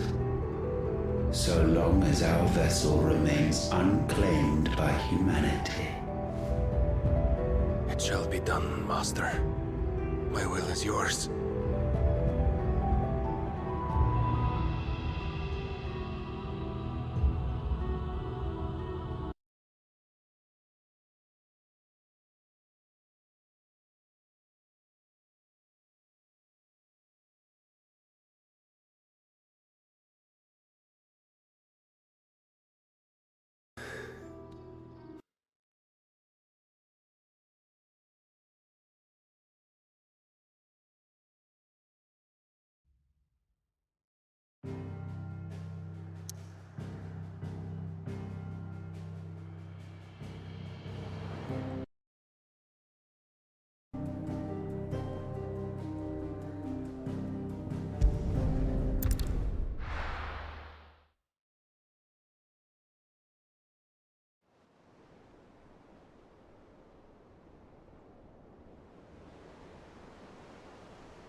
How is your brother?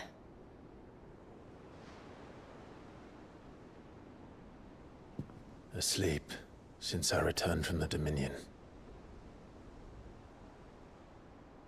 Tyre says he should be back on his feet soon enough.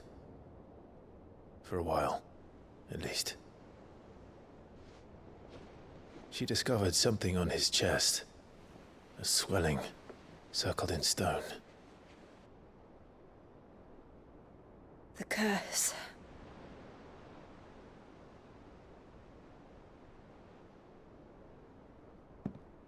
For every mountain we climb, another rises up to greet us, doesn't it? It's never ending.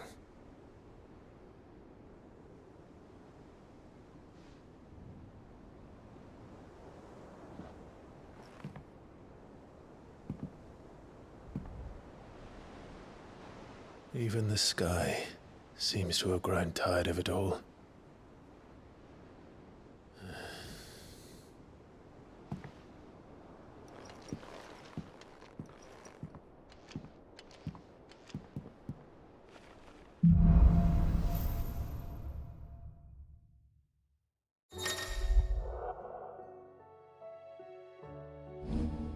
Tyre won't be happy if I disturb Joshua.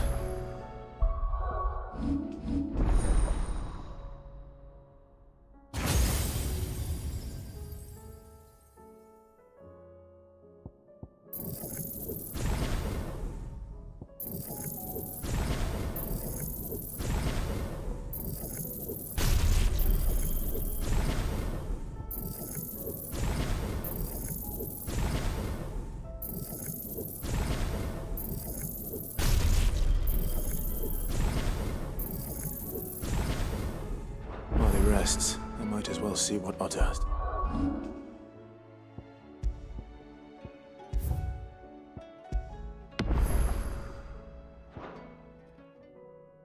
Say.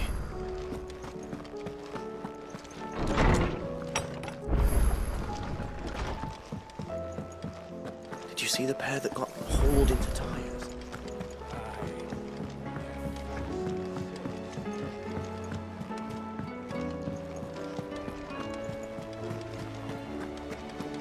Did you see that? Tell me you saw that.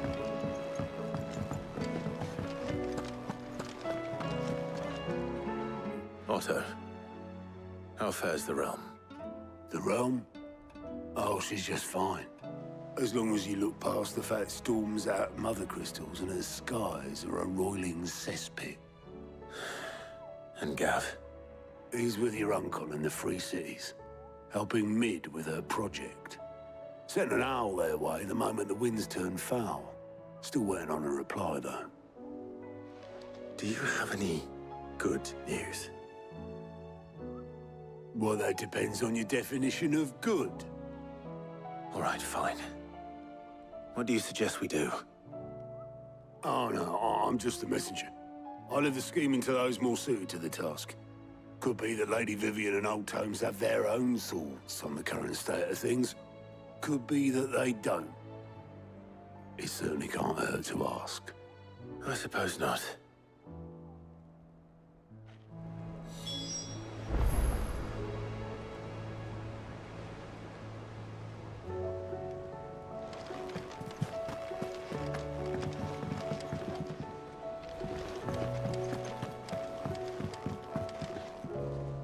How is it that every one of your little excursions presages some inexplicable catastrophe?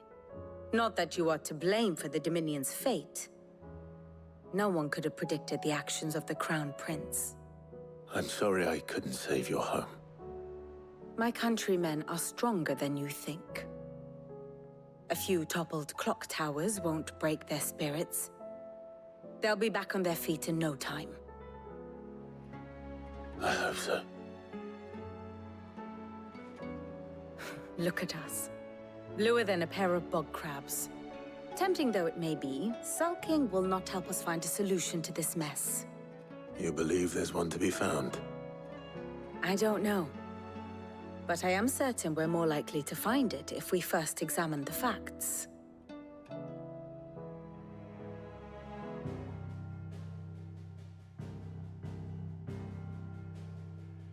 Beneath these darkened skies, fear and confusion reign over Valisthea. Oh, the lands around the fallen Mother Crystals had already begun to wilt for want of ether. But not like this.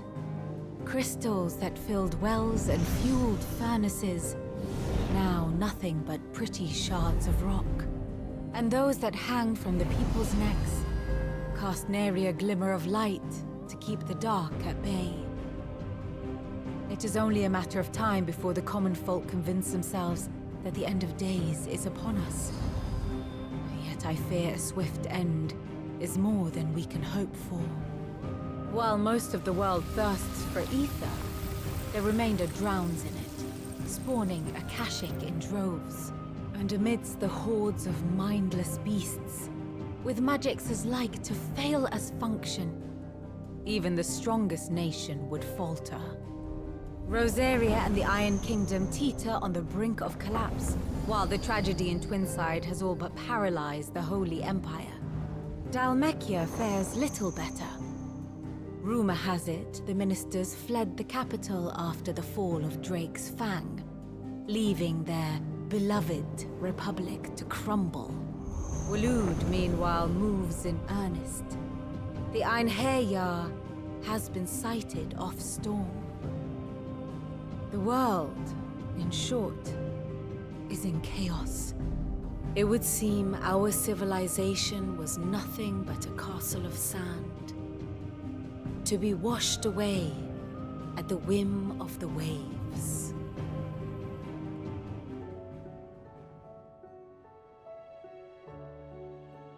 A castle of sand. Not my best flourish, but it seemed fitting. The reports I've received are considerably more blunt in their appraisal. Without the protection of their nations, it will fall to the people to defend themselves against those who would take what is theirs. Which is only ever going to end one way. Defending a farmhouse against a band of chocobo thieves is one thing, but pitchforks and palisades will do little to stall an army's advance. Should the King of Waloed deign to invade, there would be none to stop him. None but us.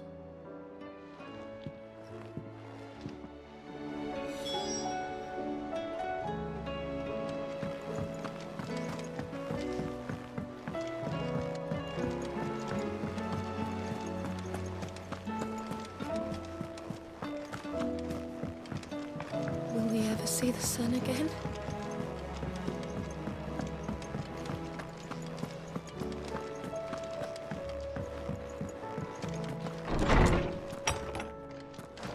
Is a storm coming, Sid?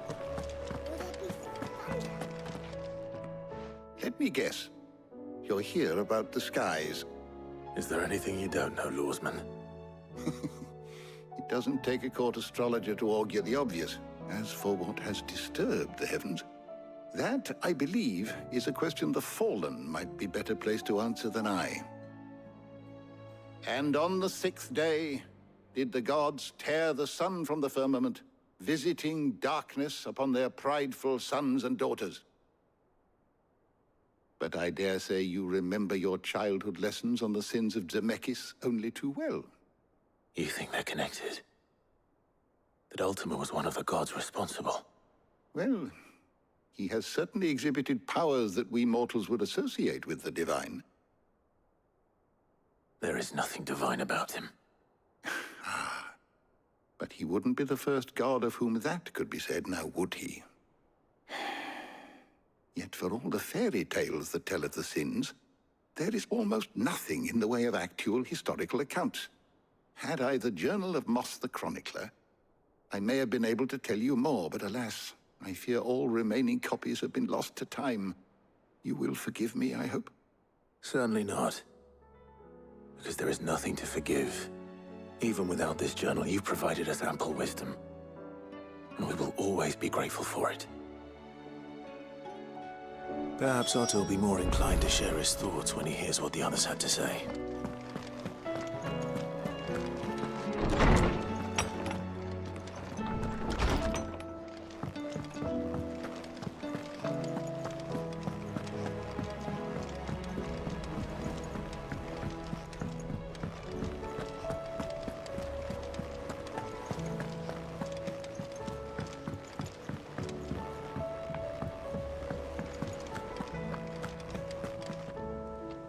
Clive, we have a problem. Only one. That would be a first. It would. Actually, there are 3. We had as many owls arrive while you were at the shelves.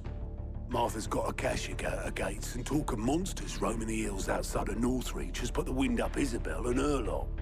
And don't forget Dalimil. Lubor says the village was raided by bandits. When it rains... It fucking pours. The Cursebreakers are spread thin, taking stock of the damage in the Dominion. And even if I could get word to all of them, I doubt they'd get here in time to make any real difference.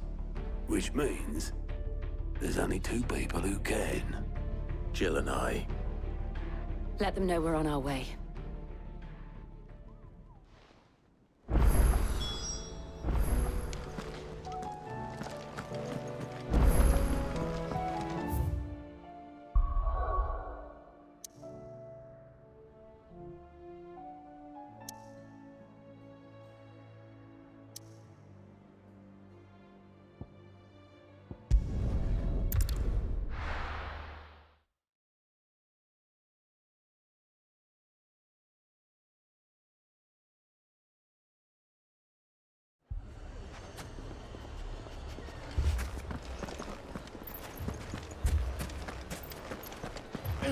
Fucking thieving bastards!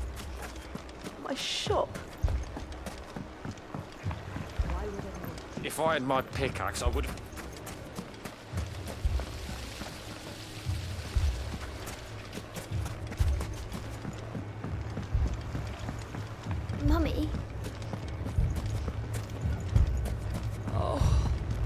I'm ruined. Sid. Oh, your new companion appears much more formidable than your uncle. Should I be worried? You haven't been introduced. Jill, Clive has told me much about you. All lies, I'm sure. Your Stolas said that Dalamil has a bandit problem. Indeed. Although, you're a little late. They left with our food and guild days ago. Any idea where they went? The desert's a big place. Your guess is as good as mine. But the fact is, I have more immediate concerns. What did you say to me? What did you say? Ah, as if by magic. Let's just say we've yet to reach a consensus about how to solve Dalamil's little problem. And at this rate, it won't be the actions of the bandits which prove to be our undoing. It will be our own. I've tried reasoning with the dissenting parties, but even the Desert Hare has limits. Perhaps we could talk to them. What makes you think they'll listen to us? What makes you think they won't? She makes a fair point, Sid. And you won't have wasted much of your precious time if you fail. They're just across the courtyard.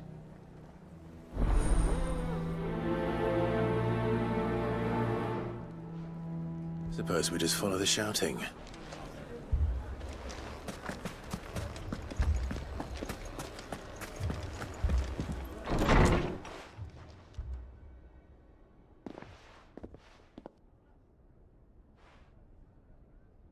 You wouldn't talk like that if it had been your men whose throats were slit.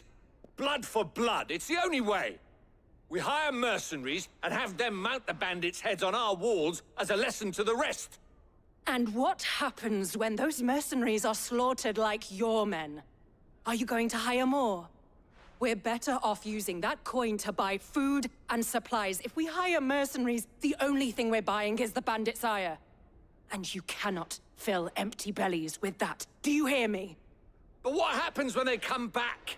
Maybe it'll be your throat that's slit. That's enough. Both of you. Any more of this and I'll throw you out myself. Come back when you're ready to talk like adults.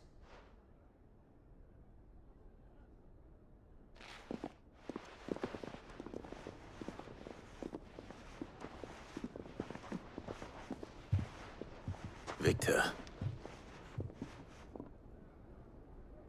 What's he doing here? Sid. And Lady Jill. What brings you here? I was about to ask you the same thing. Costness is in chaos, and the markets have all but ceased to operate. The Briar's Kiss here in Dalamil is the only place I can reliably obtain supplies. I was here to do just that when Master Lubor told me of his troubles. He thought I might be able to talk some sense into these fools. But if you're here, I suppose his patience must be waning. Who are those people? Those were the thorns in Lubor's side. And the reason this place might be headed the same way as Costness. It's these accursed skies. The darkness is enough to drive a man to madness. Or an entire city, for that matter. We're still working on the skies. But in the meantime, perhaps we can find a solution to Dalamil's problems. I hope so. For all our sakes.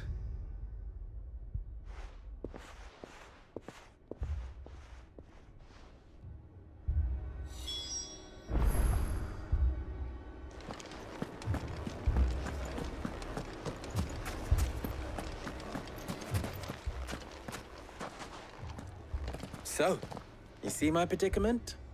What I saw was a room full of people who were angry and afraid. And with good reason by the sound of it. But if left to smolder, that anger and fear could set the entire town alight. My thoughts exactly. What to do?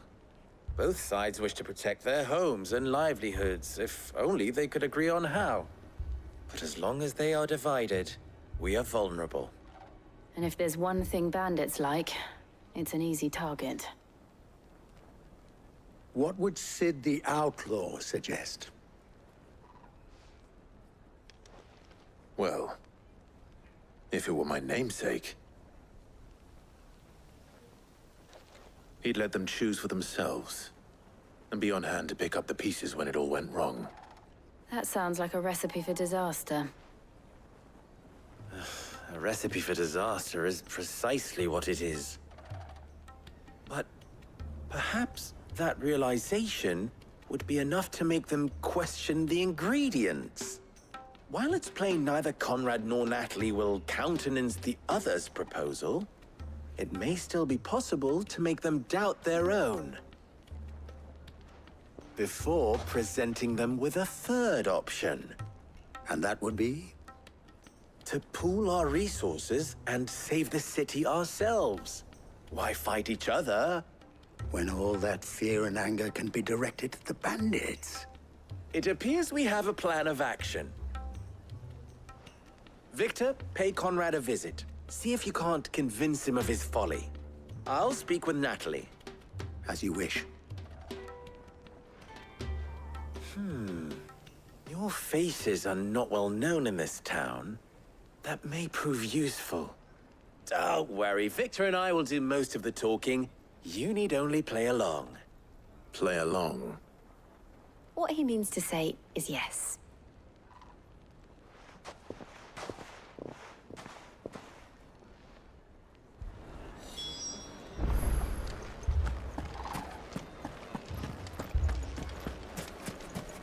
Picture it, Conrad.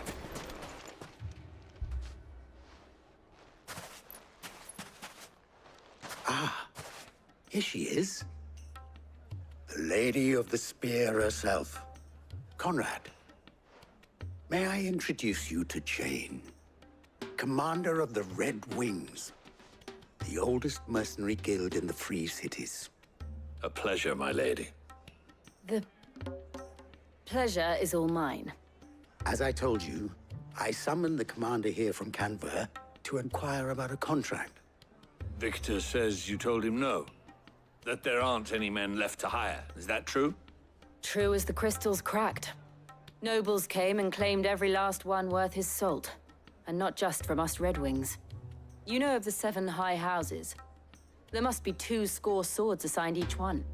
Granted, we have a few boys left. If it's boys you're looking for. Well, Conrad, are you saying that Dalamil's finest cannot defend this town better than a gaggle of unblooded striplings? That a band of beardless youths could better avenge the deaths of your brave men than you yourselves? Absolutely not. We'll show those bastards who they're dealing with.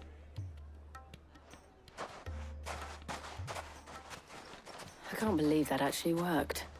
Conrad's not what you call the brightest candle in the crypt. And there's a reason why I had you do the talking and not Sid. Well played, my lady.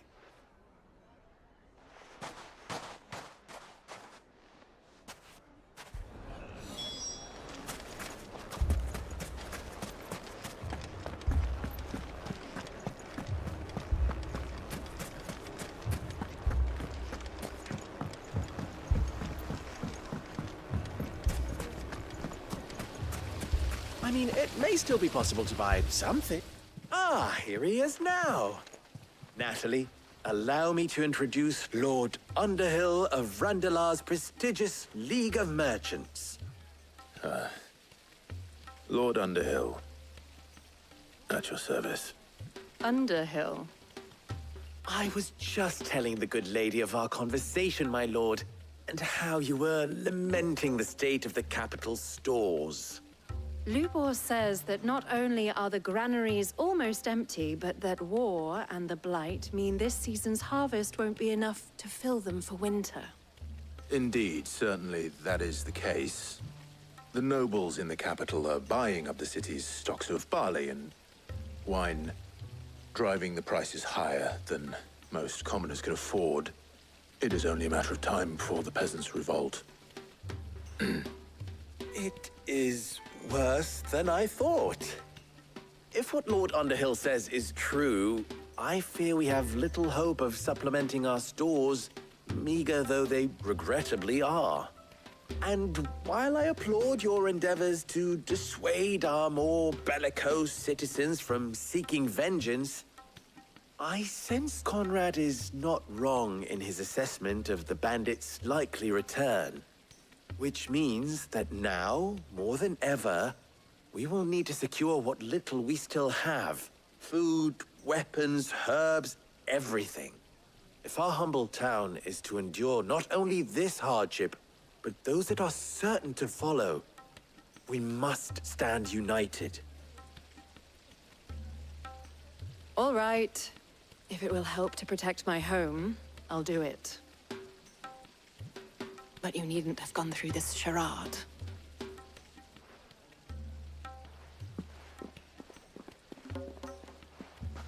Thank you, Clive. Your performance was nothing if not workmanlike. She saw right through it. I didn't say it was good, merely that it produced the desired effect. Now, my scouts should be returning shortly. Meet me back at the Briar's Kiss, and we shall see what we face.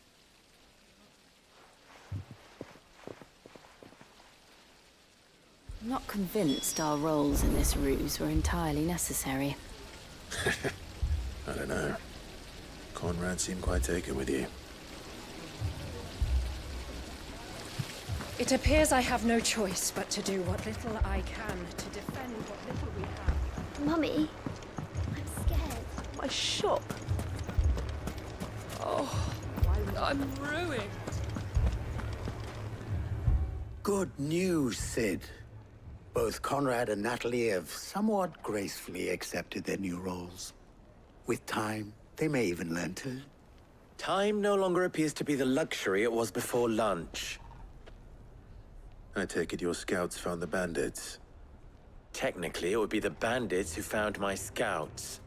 It appears they march for Dalimil as we speak. All of them. You're not serious.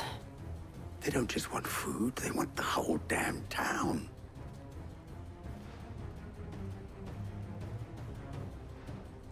I have a favor to ask. I'm told the bandits march in two groups, one from the south and one from the desert, in a move doubtless intended to stretch our already gossamer-thin defenses. Very well. Jill and I will meet those from the desert. But what of the rest? The rest, my friend, the city shall fight. Together. The stakes, I concede, are high. But if this does not unite Dalimil, nothing will. That is a lot of faith to put into those who had their hands around each other's throats but a moment ago. Then it will be for us to see that their hands are kept occupied. And I do mean us. I thought you might say that.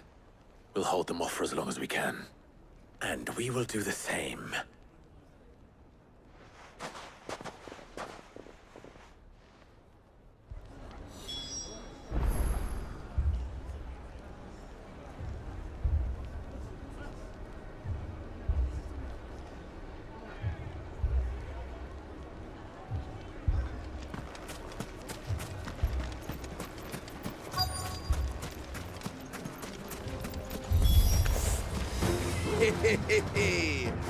The women folk have come to witness. I'll take that one.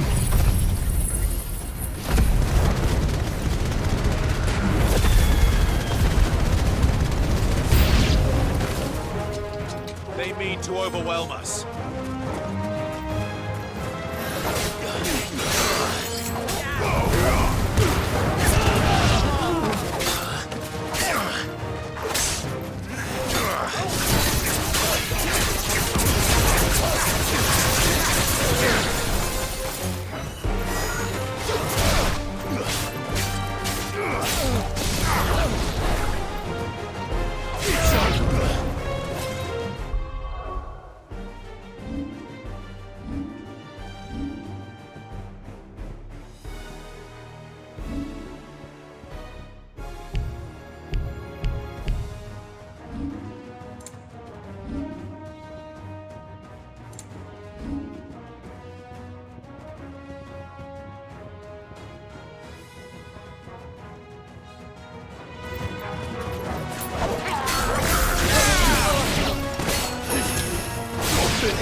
Stop!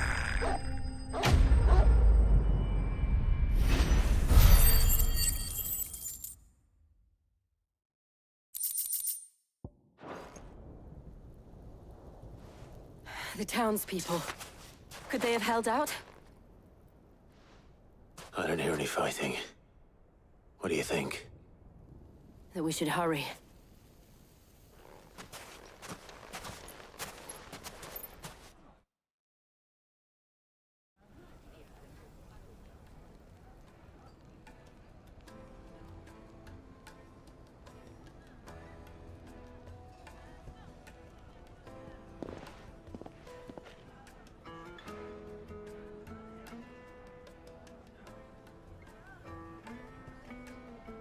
Natalie, I owe you an apology.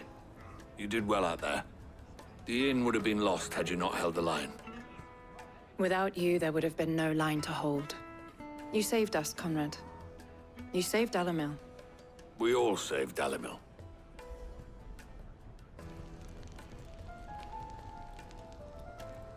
Conrad seems to have had a change of heart. I'd say they both have. I take it from your presence that our visitors from the desert won't be joining us either. Pity. The plan worked, Sid. Granted, it only took an army of bloodthirsty bandits at our gate. Calm now, Victor. Why quibble over the details? We are united, and that is all that matters. As for you, Sid, you fight considerably better than you act. I'll take that as a compliment.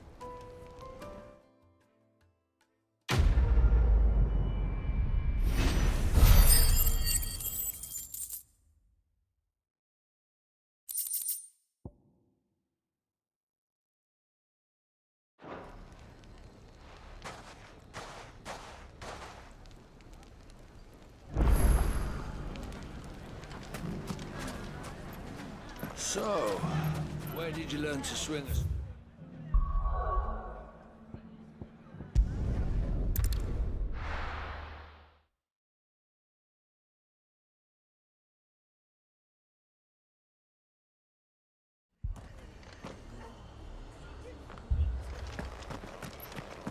This man's gonna die if we don't get him to a healer.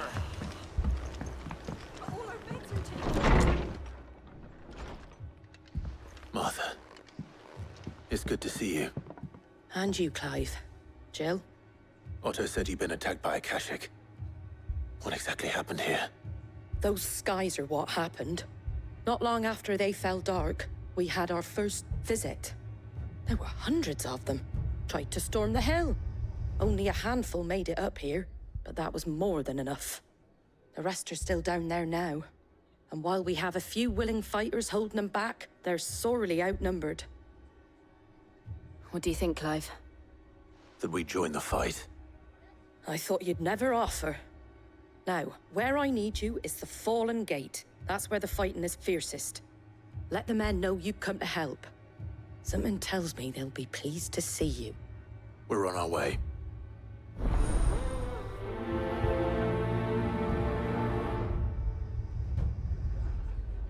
Do you think there are as many as Martha says?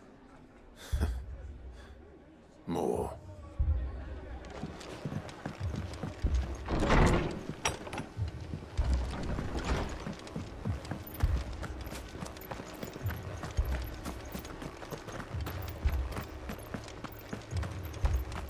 You don't think they've abandoned us, do you?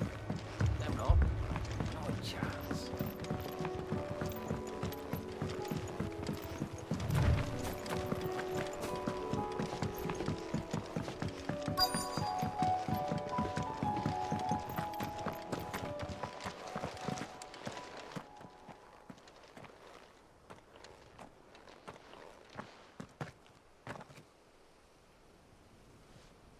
Clive, wounded.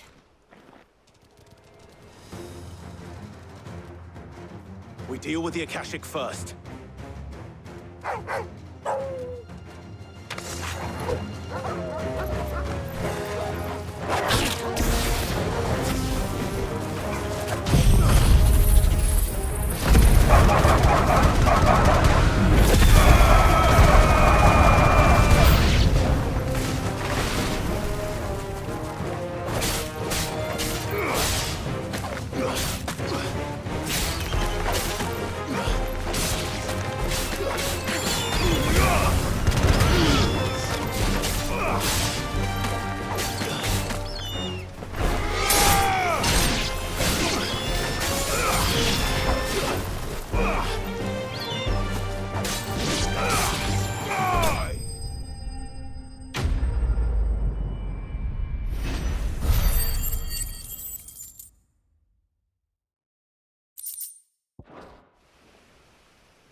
These men don't have the look of hired swords.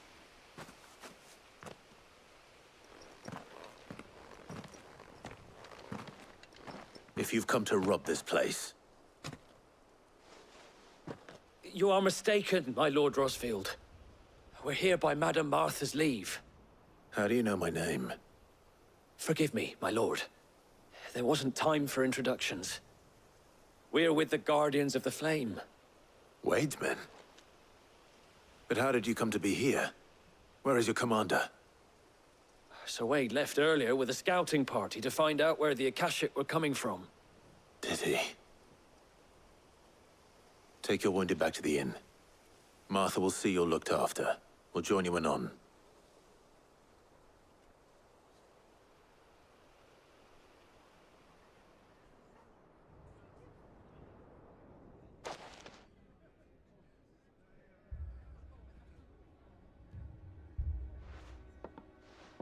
And to think you took them for thieves.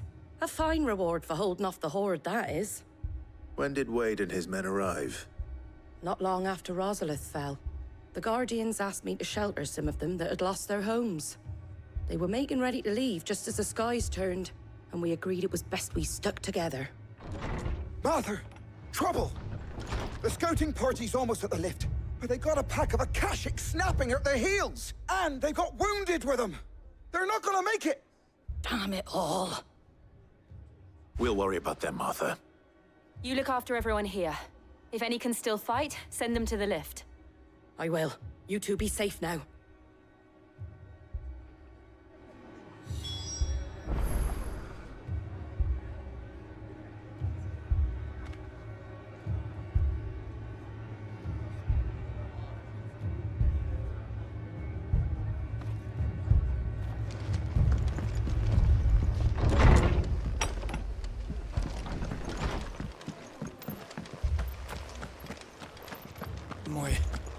My brothers.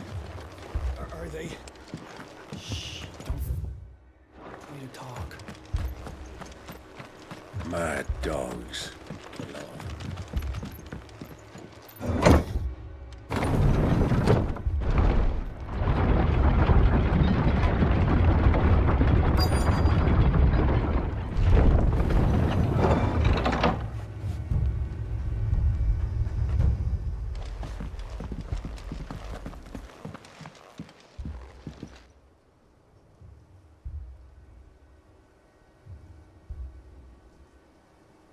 Squire, I need you to get those who can still walk up the lift to Martha's.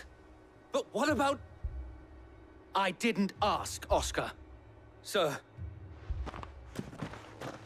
Sir Wade. Lord Rosfield. If you aren't a sight for sore eyes. Martha seemed to think you might need some help. And by the looks of it... We thought we could sneak by them. But we didn't know there would be so many. How could we have? Behind you!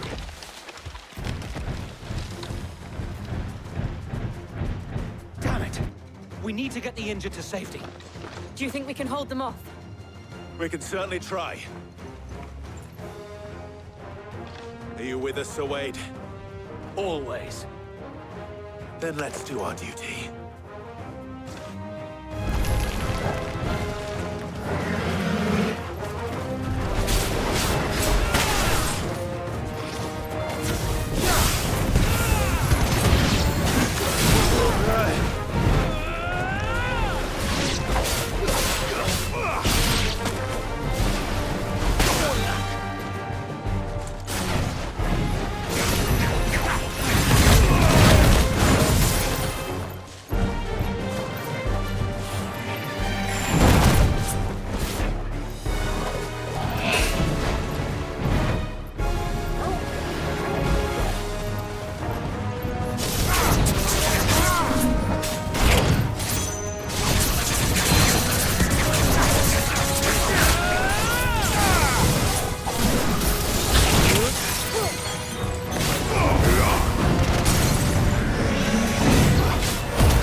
Is anyone hurt? I don't think so. And yet again, you've pulled me from the flames. It's just a pity I keep walking into them. You've never been one to shy away from danger, Sir Wade. Like any shield worthy of the name. I see you're all in one piece. Martha! Is something wrong? The lookout saw smoke coming from down Eastpool way. Too thick to be a hearth. A second horde. Feel like finishing the job. Always. Jill and I will make for Eastpool. You'll need to move the injured without us. Don't you worry about them. The moment my men are safe, I'll follow. Good luck.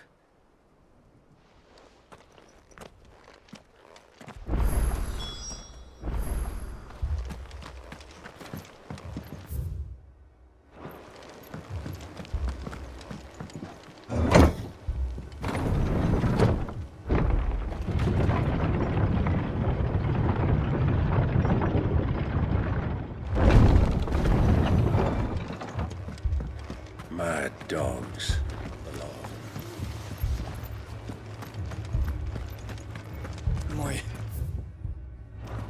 My brothers. This man's gonna die if we don't get him to a healer.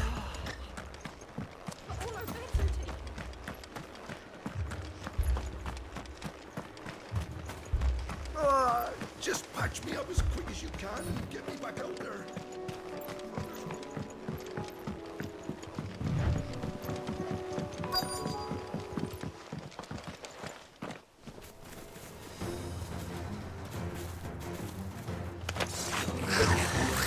They're headed for the rest. We have to slow them down. Martha and the others won't be ready.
Something's coming. Apologies, my lord. Did I miss anything? Only the first round, Sir Wade. Shall we?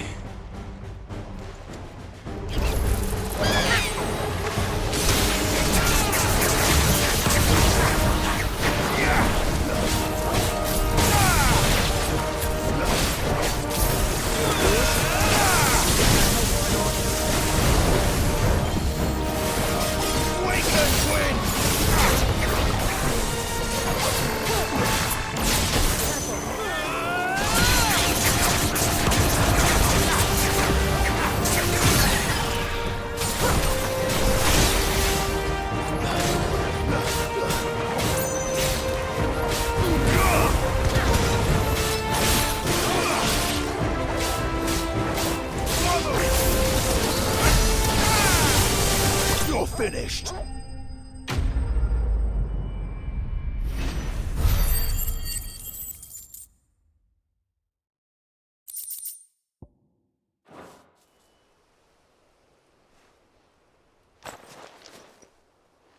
you see any more?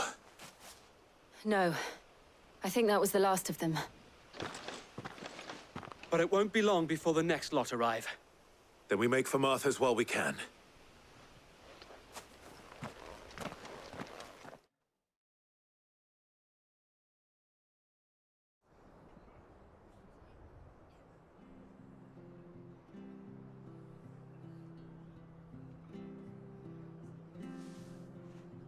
What did you find out there? The same as Sir Wade. Scores of Akashic. Well, wherever they came from, they're gone now. Our lookouts say the lowlands are clear. Hopefully we'll have enough time to lick our wounds. How many of your men were injured? A damn sight less than if you hadn't turned up. Thank you. It was a hard-fought victory. But as long as the skies remain dark, I fear the Akashic's numbers are only going to rise. It's not a matter of if the Horde will be back, but when. And whether that's sooner or later, we'll need to be ready. The inn here affords a good view of the land, and is easily defendable. I'd like to make this one of our outposts. What do you say, Martha? You'd have more men to guard the rest. Well, when you put it like that, of course they can stay.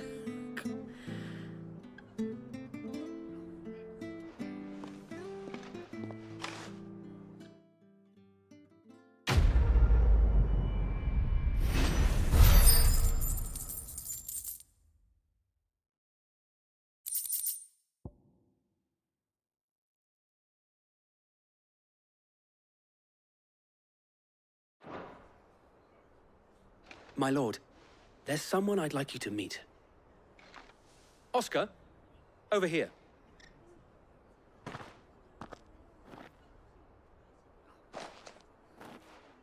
It is an honor to make your acquaintance, Lord Rossfield. I am Oscar. Oscar of House Murdoch. Murdoch?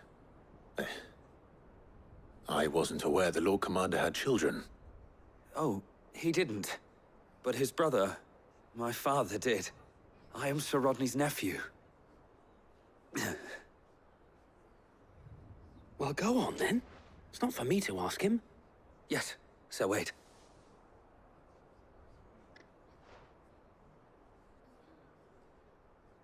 If it please you, my Lord Marquis, might you take me as your squire?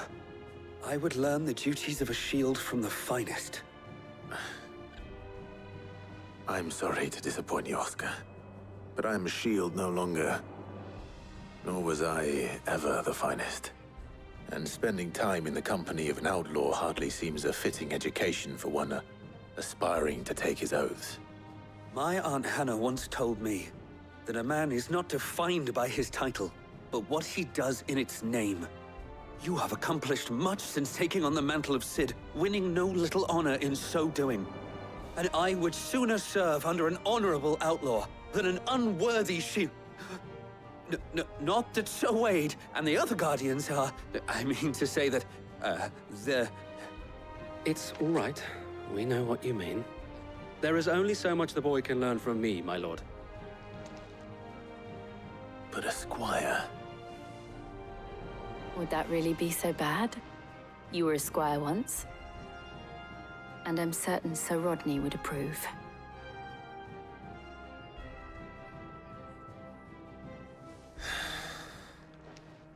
Know that I'll show you as much leniency as your uncle showed me. I would not have it any other way.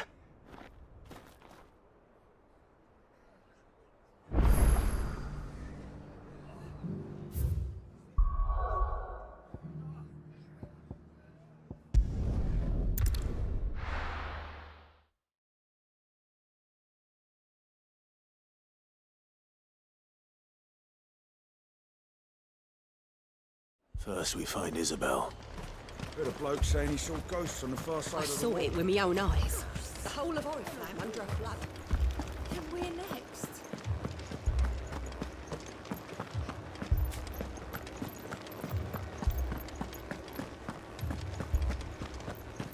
I can't do it.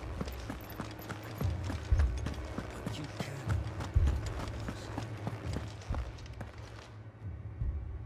My lord. Milady. We received the dame's message. There have been sightings of strange creatures, I understand. With the blue eyes. Yes. Like a Kashik, but different. They've taken so many. I've lost count. Akashic, but different. Ultimus thralls. And what of your mistress? Is she here? Oh, no. She went to the garrison to ask what they were planning on doing about all this. Then we'll look for her there.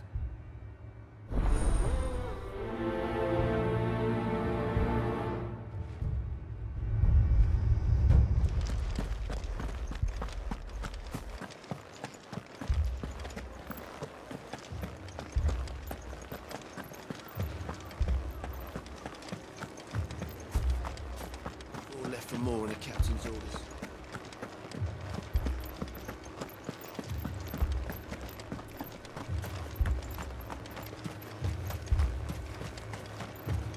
Madame, please! Half the garrison's been slaughtered by those things. We lost the captain this very morning. We've tried requesting reinforcements, but there's been no word from the capital or the Dominion in days! What more would you have us do? I would have you do your duty. Those at the Vale look to me for protection. And protect them I shall, because they are my charges and that is my duty. In case you have forgotten, the people of this town are your charges. But more than that, they are your people. Your sisters, your brothers, your lovers. So you have a choice. Lay down your sword and watch as they are slaughtered, or take it up and do what is right. She speaks the truth, you know. This here, it's all we have. It's all that's left. What we have left is our lives! Do you really want us to lose them as well? Not if we don't have to. Look, there's a cask under the captain's bunk. Let's talk about this over a drink, eh? I'm listening. I'll have a word with him.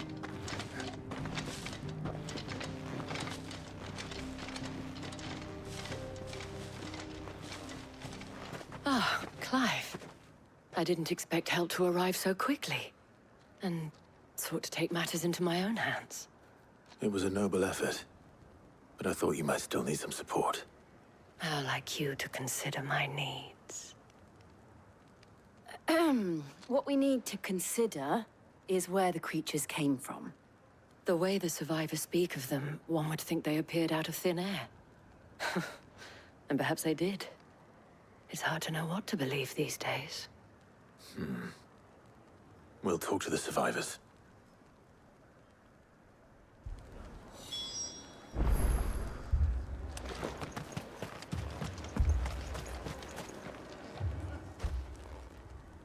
You're a pikeman, yes? What happened? I've got family in Moor. I heard the flood was spreading, so I went to see if they were all right. And a pack of them glowing things found me in the meadow. I ran for my life. I never did get to the village. Leave that to us. My family. They're still in the Don't leave me, Pa. It's all right.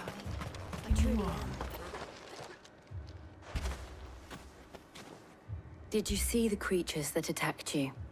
Creatures? Yeah, they came out of nowhere.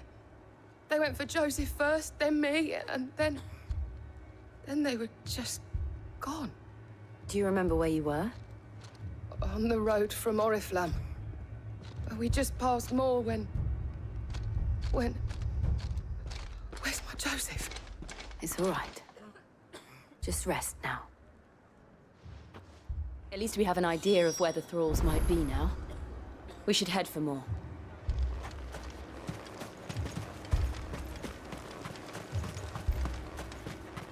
I assume you have a plan?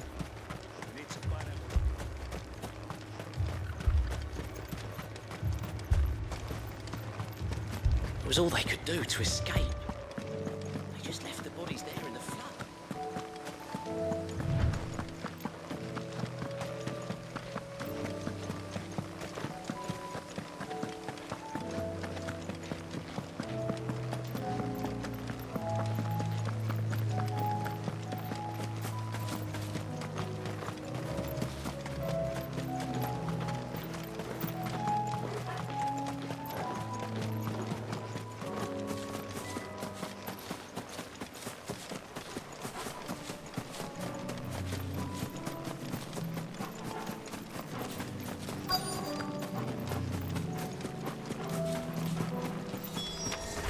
Clive, look! I see them. With me!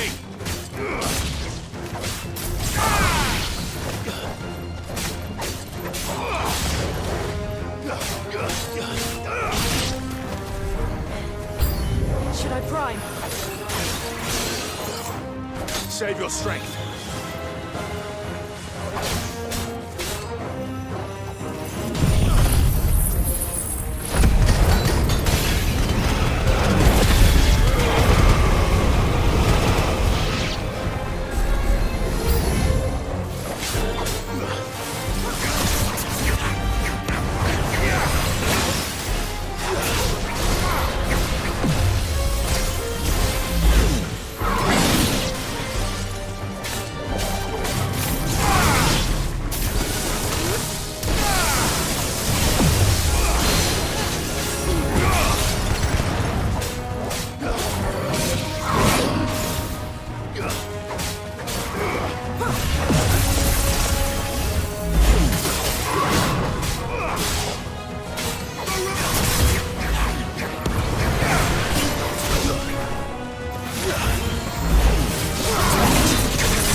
Do you think there are more?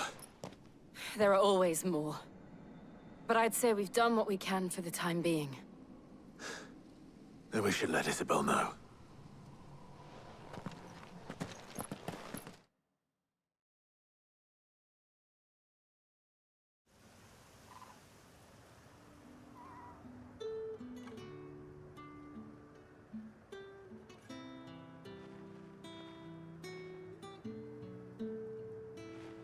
You have the town's thanks. Don't thank us yet. There will be more. Many more. And you'll need to be ready for them. Oh, we shall. Isn't that right, Captain? Yes, milady. The garrison will be ready. Philippe here has convinced most of the men to remain at their posts. For now, at least. Hearing that the Dane would look kindly on any man who committed himself to the task certainly didn't hurt. It's not the most selfless of motives, I'll admit. But whatever it takes, eh? Now me, I never needed convincing. I became a soldier to protect the people I love. And the people I love include the ones standing before me. Handsome and chivalrous. Now, if you don't mind, I have sentries to post. Milady.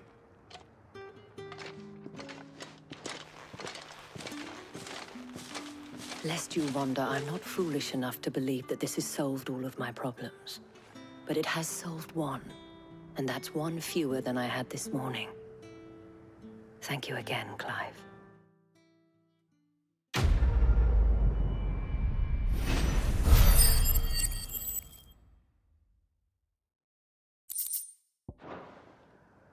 Our friends seem to have things under control.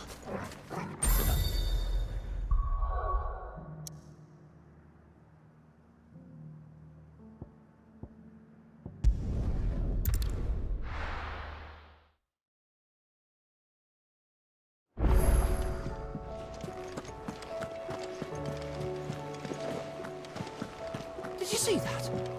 Tell me you saw that.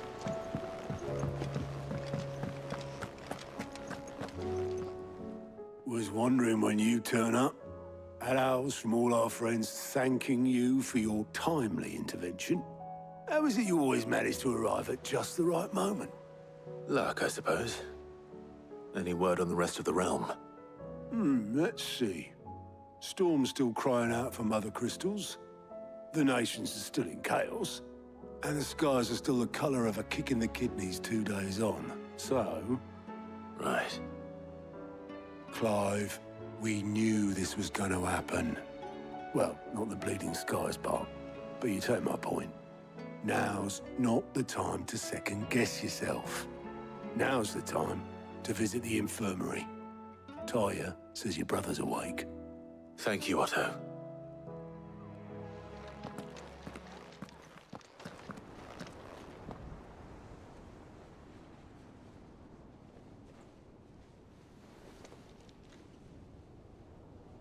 So it was not Sylvester, but Olivier who served as Ultima's puppet. And when Dion learned of this, he sought to slay the fiend.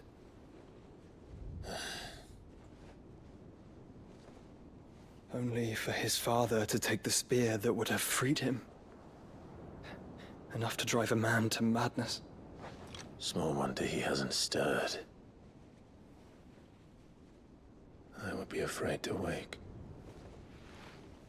Had I but reached out to him sooner, warned him of the threat Ultima posed.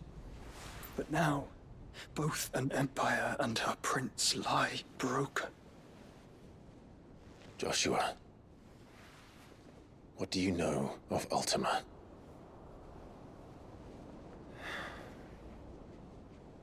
Very little, I'm afraid. Despite my best efforts. 18 years ago, as I lay buried beneath the rubble of Phoenix Gate, 'twas not death who came for me, but another. And it was while in my rescuer's care, I first heard of Ultima. I've been chasing his shadow ever since. Ultima is driven by some deep, dark purpose, and for whatever reason, it would seem you are crucial to his designs. He will stop at nothing to have you, even if that means toppling an empire. But why me? What possible use could I be to such a creature? That is one of many answers that have eluded me. Yet, I am certain of this. It is not mere chance. You were chosen for a reason. All dominants carry within them the might of an icon. Nigh limitless power that is at once acutely limited. I wield fire, and only fire. And I only ice. 8 wardens for 8 elements. But you, Clive. You are different. You're special. Your abilities begin with the flames of Ifrit. But they do not end there. The fact Ifrit can even exist goes against everything we thought we knew of dominance. Perhaps Ultima has been waiting for one such as you, whose potential is truly limitless. I've encountered that thing several times now. If it or he, as you say, needs me, why hasn't he claimed me as he did the boy? Were I to hazard a guess, I'd say the two of you are somehow incompatible. His mind not properly attuned to your body. His mind? Mind, awareness, spirit, call it what you wish. But I believe Ultima to be an embodiment of the concept. This is why I struggle and fail to contain him here inside me. I'm sorry. Inside you? With every setting sun, I feel my strength wane. And though the Phoenix's flames mend the prison I have made for Ultima, they do so at a cost. We must find a means to bring an end to him before I meet my own. What were you thinking? It was that or let him take Clive. And I've always had a soft spot for my brother. But that doesn't mean you should sacrifice yourself to save me.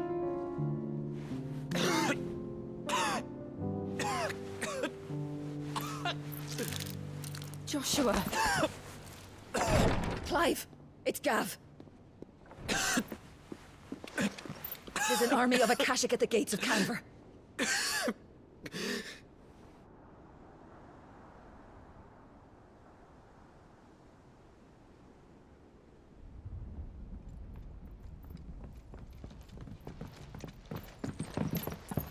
Well, what's the short of it? It's all Tyre told you. The capital of the Free Cities is under siege by an army of monstrosities. The city guard are doing their best to stem the tide, but numbers ain't on their side. What of Lord Byron and Mid? Were they able to escape? No, but they're all right for now. They're hiding with Gav at midship. We have to get them out of there. And we shall. Otto, prepare a Stolas. Tell Gav to stay exactly where he is. Understood. Vivian, what's the swiftest route to the Free Cities? That sounds like a question for the map. Look here. This road, through Tabor, should provide the least trouble. Good. What a coincidence. Tabor is exactly where I'm bound. Joshua, bed is where you should be bound. You don't think I told him the exact same thing? Were Tyre not such a talented healer, I would surely have been inclined to agree. But, thanks to her ministrations, I feel I may safely rejoin my attendant, who was to wait for me in Tabor if we became separated. All right, we travel together. Clive. If he stays close to me, he'll be fine. Thank you, brother. I'll look after him.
It's like a dream, the four of us out.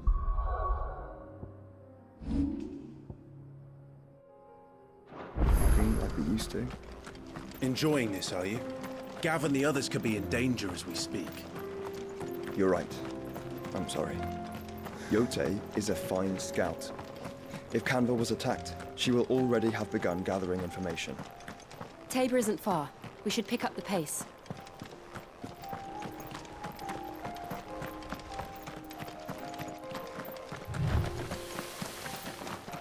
We can use the ruins to cross the ravine. Assuming they will allow it. The Echoes have a will of their own.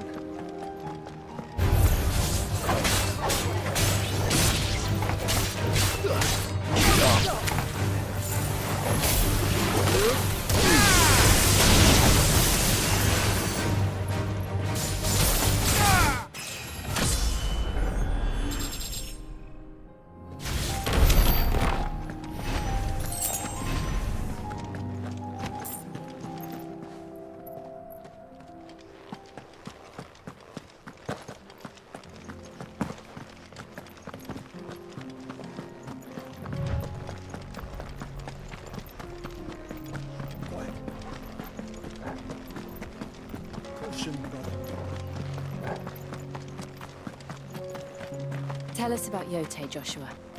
She's strong-willed, loyal, and deadly with a blade. Much like Clive, but with better manners.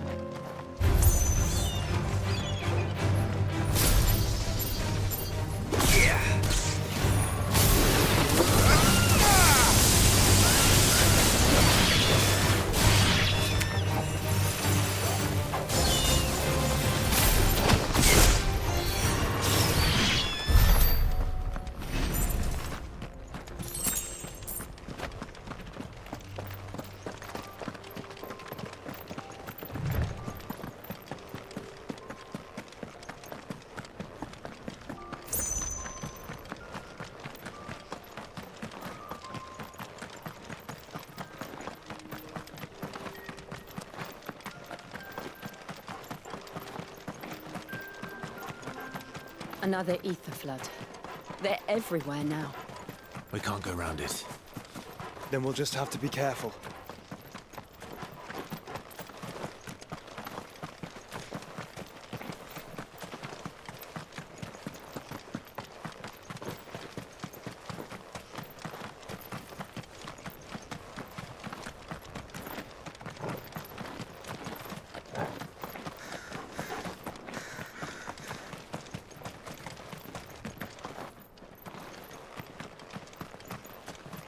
We're nearly there. Have you been to Tabor before? There are a few places I haven't.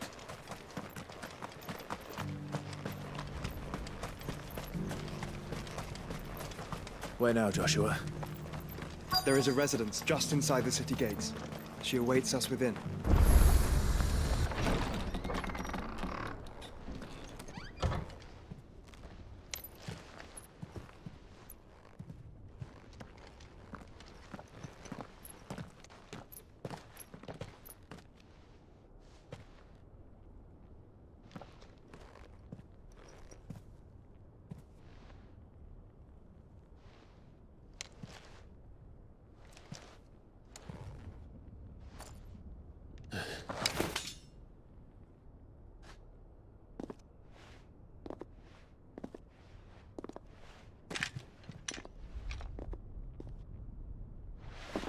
My Lord Marquis, it is an honor. I am Yote, Knight of the Undying, charged with the protection of His Grace Joshua Rosfield, Keeper of the Flame of the Phoenix. Of course. It all makes sense now. Would you care to elaborate? The Undying are loyal servants to the ducal throne. Or more specifically, to its heir. They have served our family for generations, albeit from the shadows. Since their inception, they have been tasked with the preservation and enactment of the rites of ancestral communion. After the events at Phoenix Gate, it was the Undying who delivered me to safety. And since the day I left Rosaria, Yote has been my constant companion and protector. Without her sword, I would not have survived my journey across the realm. Rise, Lady Yote.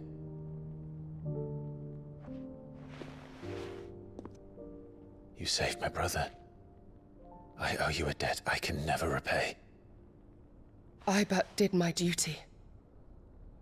Come now. Tell us what you've discovered. Your Grace.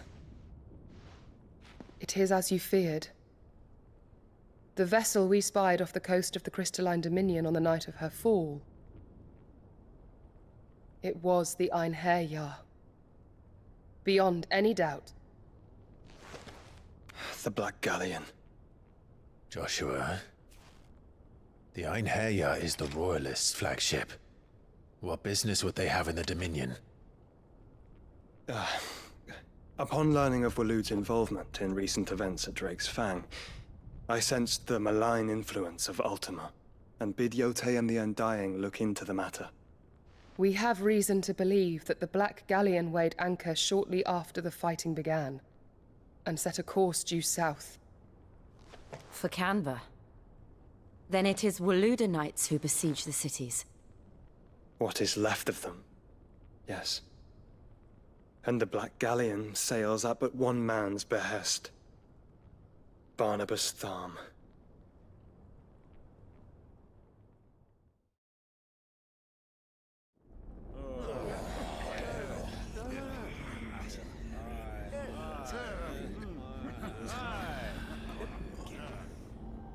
But are we truly safe here in the Agora? The city guard have been paid, if that's what you're implying. All the more reason for them to run. Well, you are free to leave, Lord Minister.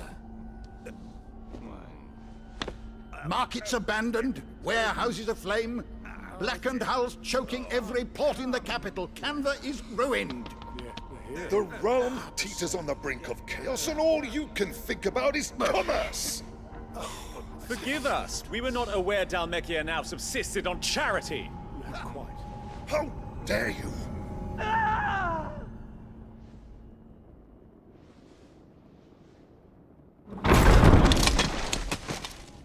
Distinguished members of the Council, you must forgive His Majesty this intrusion. What is the meaning of this? A trifle crowded, but I fear it will have to serve, my liege. Very well. My colleagues, do you not see? The King! He has come to save us from the Akashic!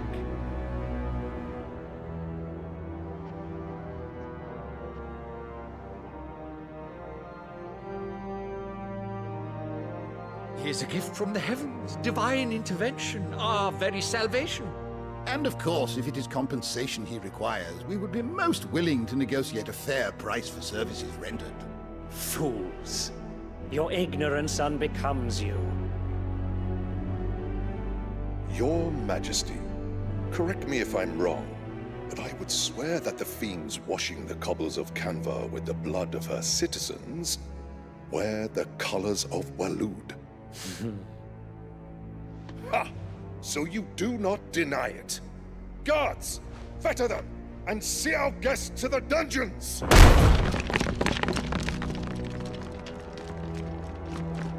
Enough.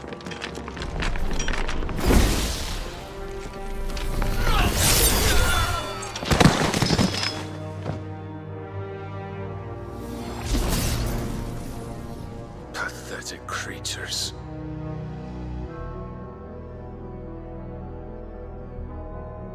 That you should imagine yourselves worthy of salvation. The girl is still here, somewhere in the city, her consciousness fair dripping with her late father's hubris. A consciousness to which Mythos is inextricably bound and inexorably drawn. See that he is made welcome. Yes, Your Majesty. ethos. Surely the Prince's light cannot have sated you.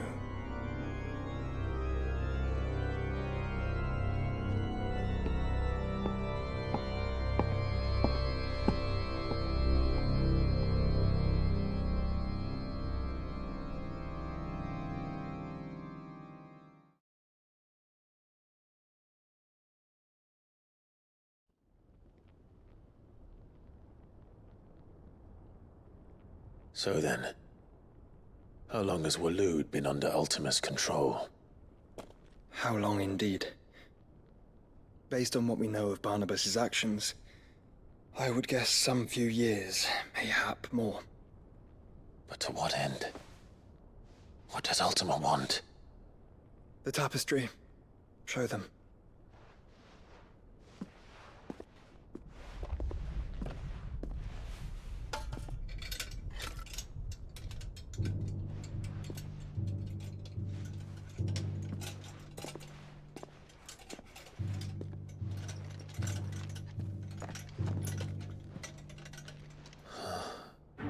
By the flames.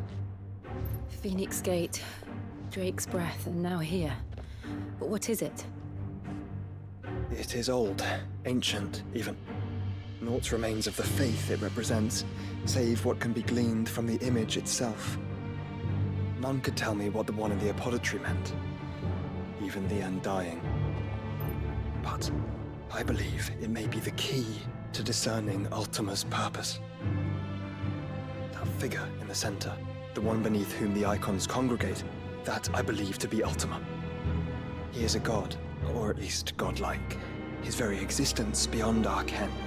The icons, and by extension their dominance, are meant to be his subjects, and while some, like Barnabas, have accepted this role, others have rejected it. Like you, Clive, which is rather inconvenient, as it appears he needs you most of all. And gods don't like to be disobeyed. No, I don't suppose they do. Clive, may I tell Yote of the lake? By all means. Yote, I will be accompanying my brother to the Free Cities. Whilst we are afield, I would have you watch over those Clive has made his wards. Omielos delan tuisag ilith. Though well concealed, the hideaway lacks trained fighters to defend its occupants should they be discovered. But it is my duty to... As it has ever been my brother's duty, remember. If that is your wish, Your Grace. But please be safe. If aught were to befall you, You have my word.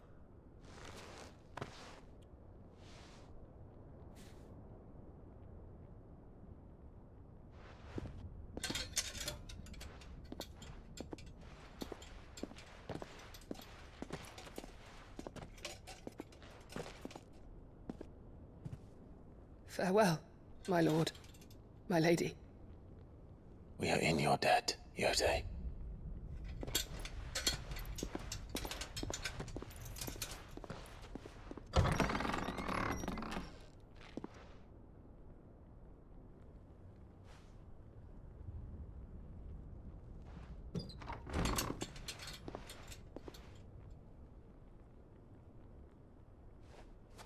Let's find our friends.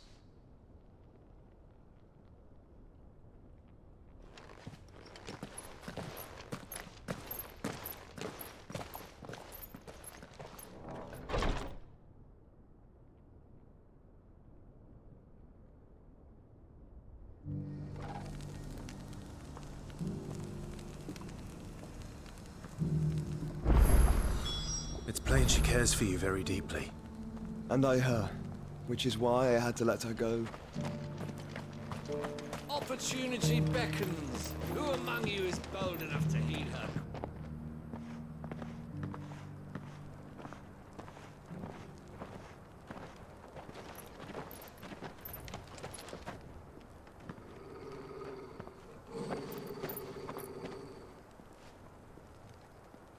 Cyril. How fares the search? Well, Your Grace, my report shall be with you ere long.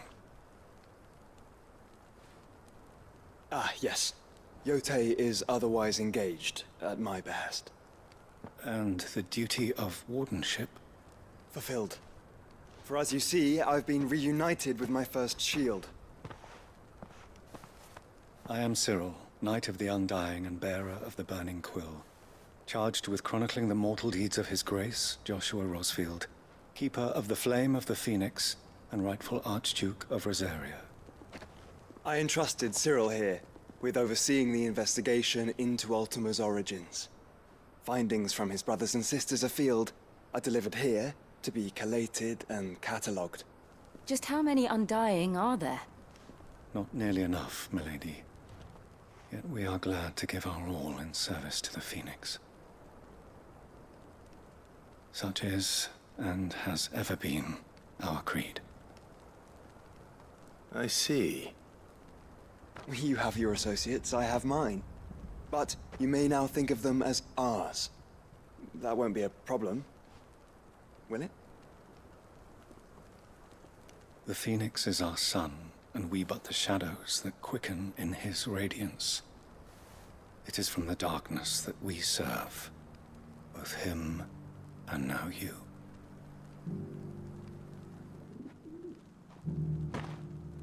Pray accept this token.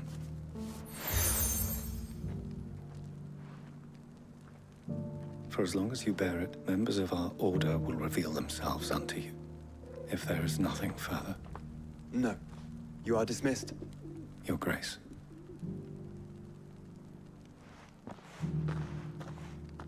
To Canva, then. We'll talk about this later. Cyril seemed very, You certainly keep strange bedfellows, Joshua.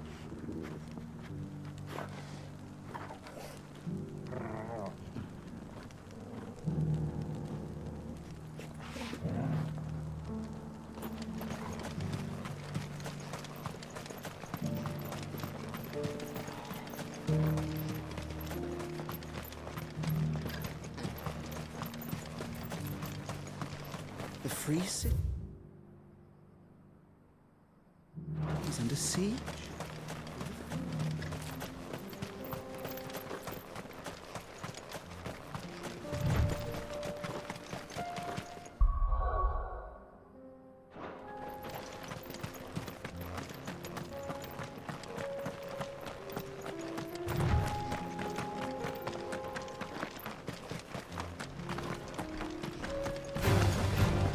Orcs.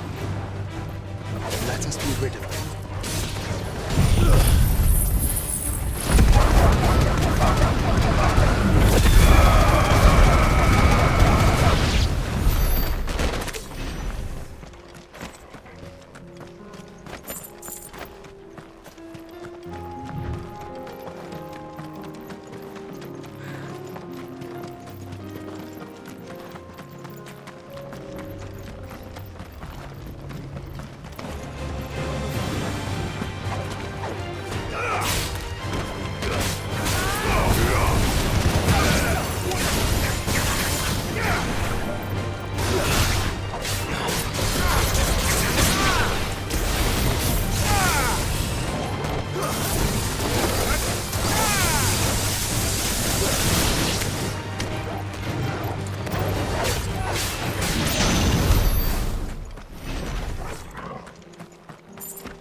Clive. Smoke. Is the city fallen?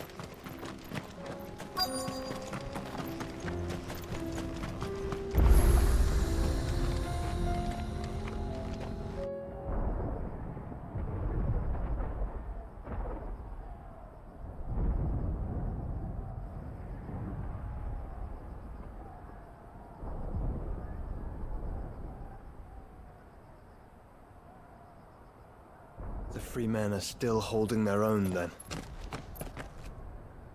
Do we have any idea where Gav and the others might be? There's a warehouse near the docks where we agreed to meet if there was any trouble. We should hurry.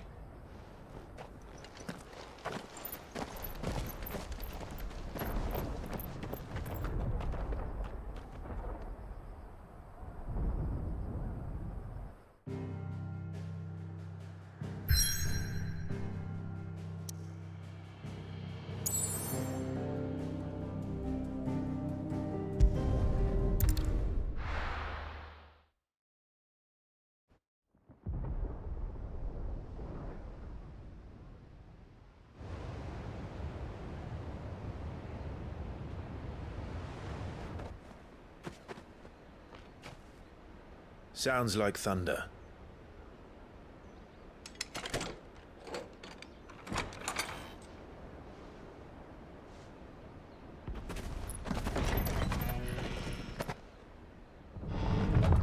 You're late.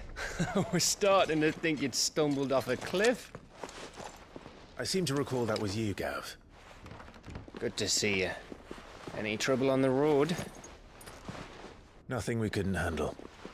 I knew you'd come. Is that who I think it is? Yes. Allow me to introduce my brother, Joshua. Clive's told me all about you. Or even listening most of the time. Name's Midadol, but everyone calls me Mid. My lady. Hey?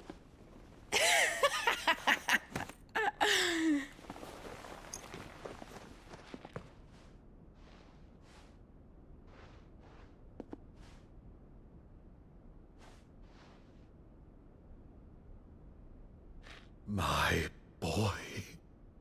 Uncle Byron. It's really you. I never thought I'd see the day.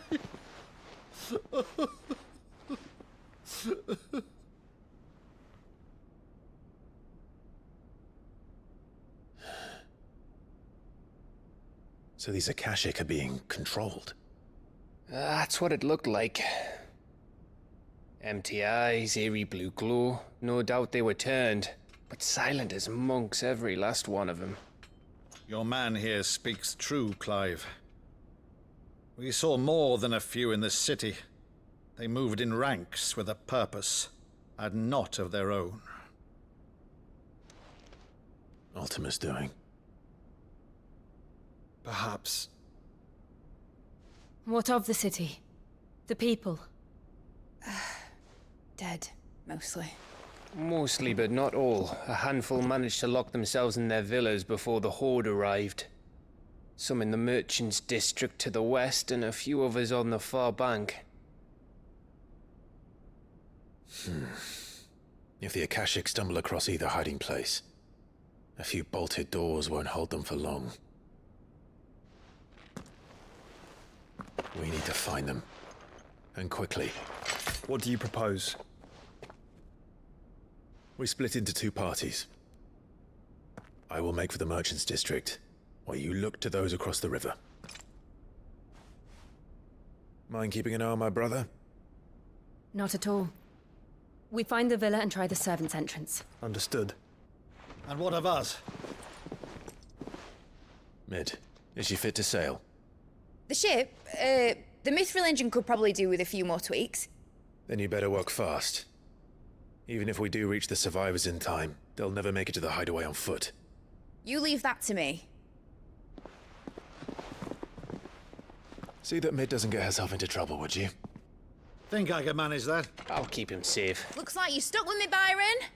That's Lord Rossfield, you little gutter snipe!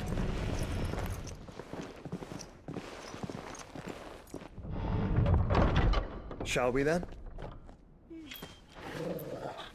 And you keep Clive safe. Be careful. Both of you. You too.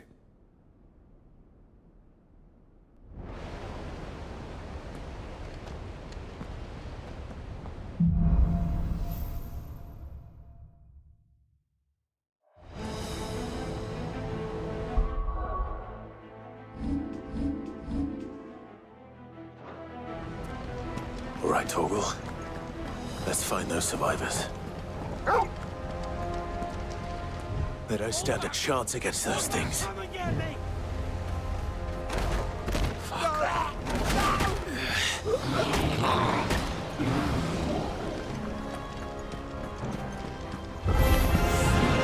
They've been routed.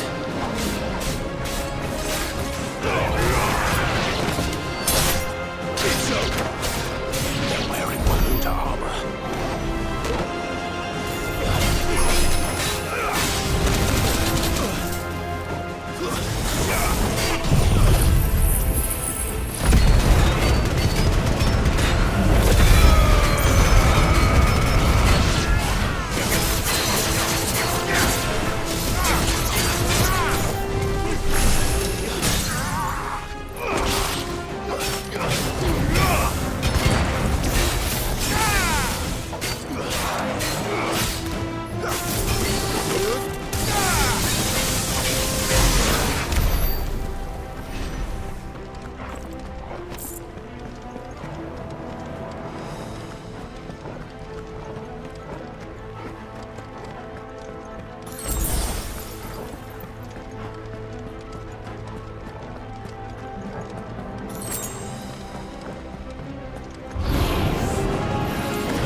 monsters here.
Dagger, where the city's leaders gather.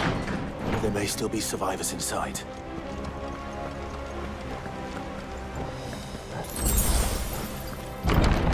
Where are they?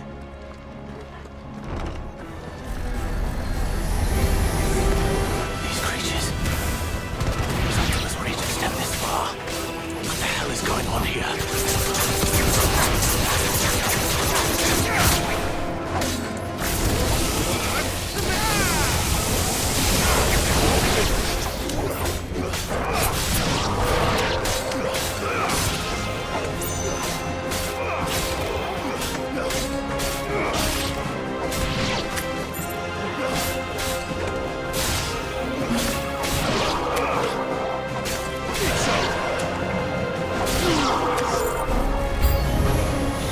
Where is your master?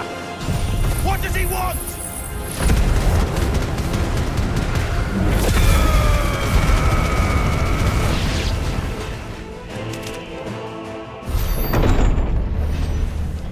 You've caused quite the commotion. But then I would expect no less from you, Mythos. You again. I don't believe we've been introduced. You were in my family's crypt, and now you're here, with an army of Akashic thralls. Manners, Lord Rosfield? They are men, like you and me.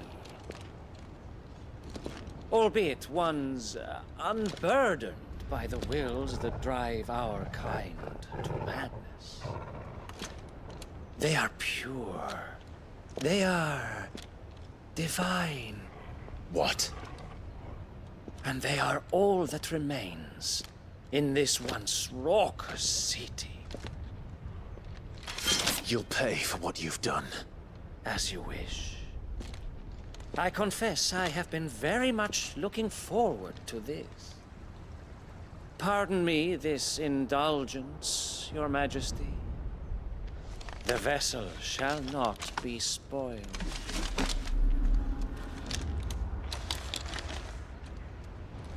I am Sigmir of House Harvard, and you will yield.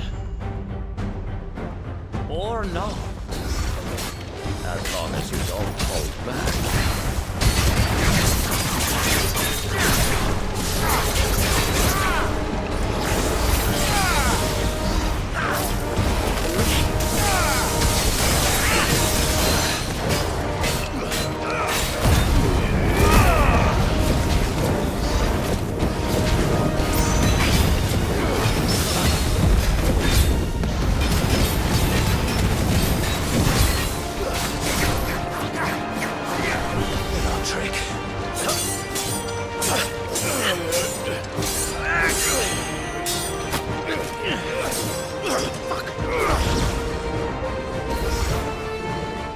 Forgive me if my performance seems uninspired.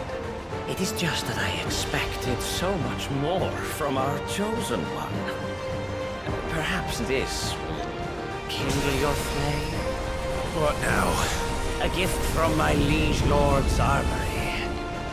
Gungnir. Watch closely, Mythos.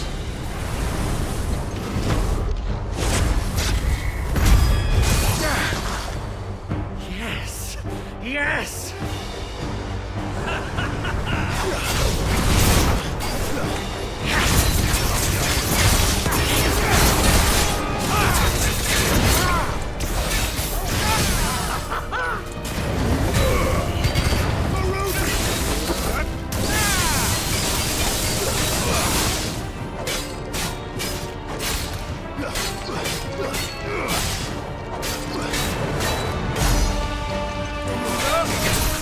Seldom enough.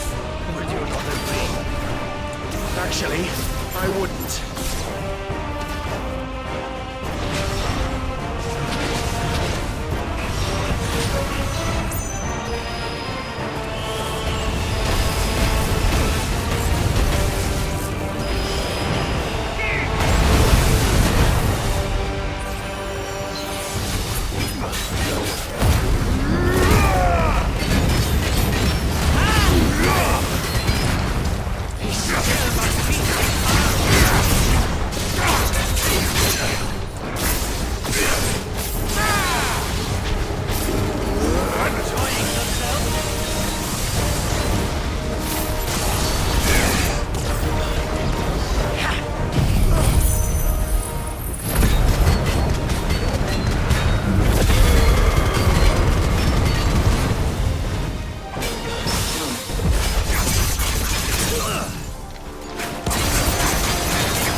vessel is strong.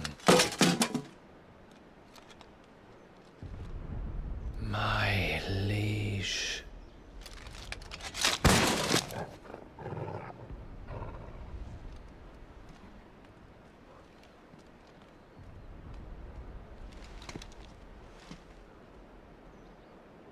Clive! You're all right. As are you, I see. We are, yes. I'm sorry, but we couldn't save them. It was over before we arrived. Well, you did what you could. I fear we were all too late. What's wrong? Nothing. I hope.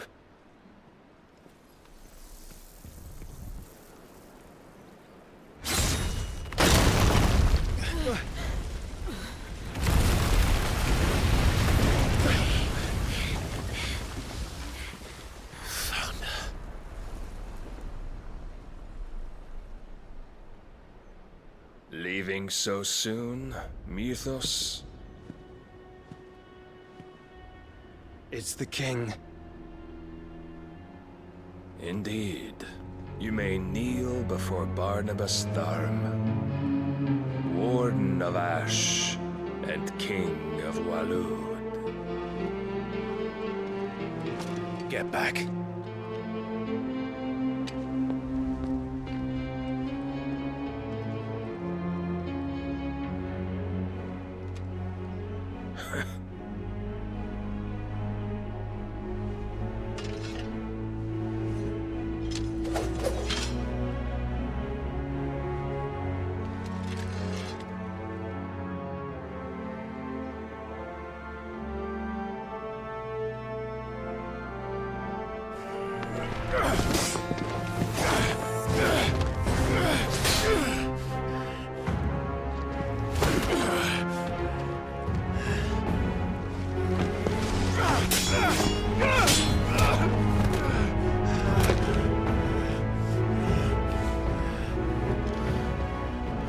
Wild and impetuous.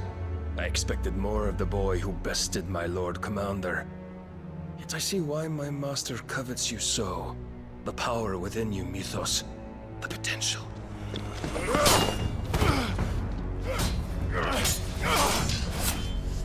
Stop calling me Mythos. But Mythos is everything.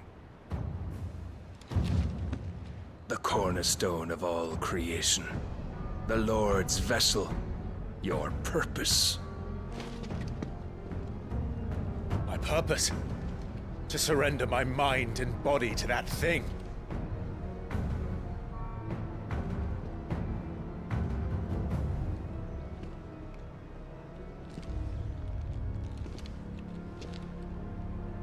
No, Your Majesty. My purpose is my own. I made a promise to my friends, to my people. And nothing is going to stand in my way. You would allow this delusion of free will to bar your path to greatness? Truly, your volition is a cancer. One that must be excised.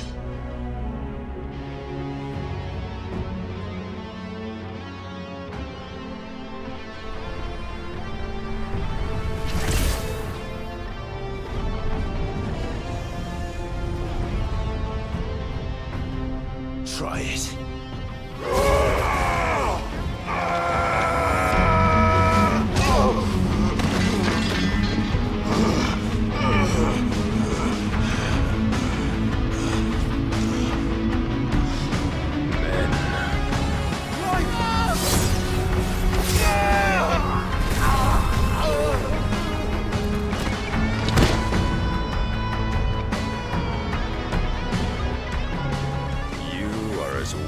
All the rest. Joshua!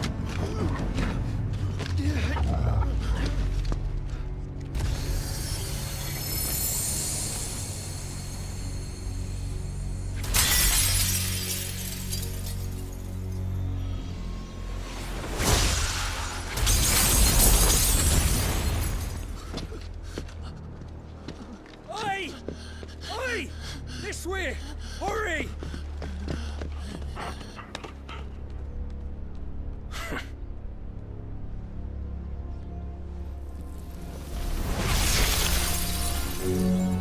Power beyond reckoning, and they use it as a crutch.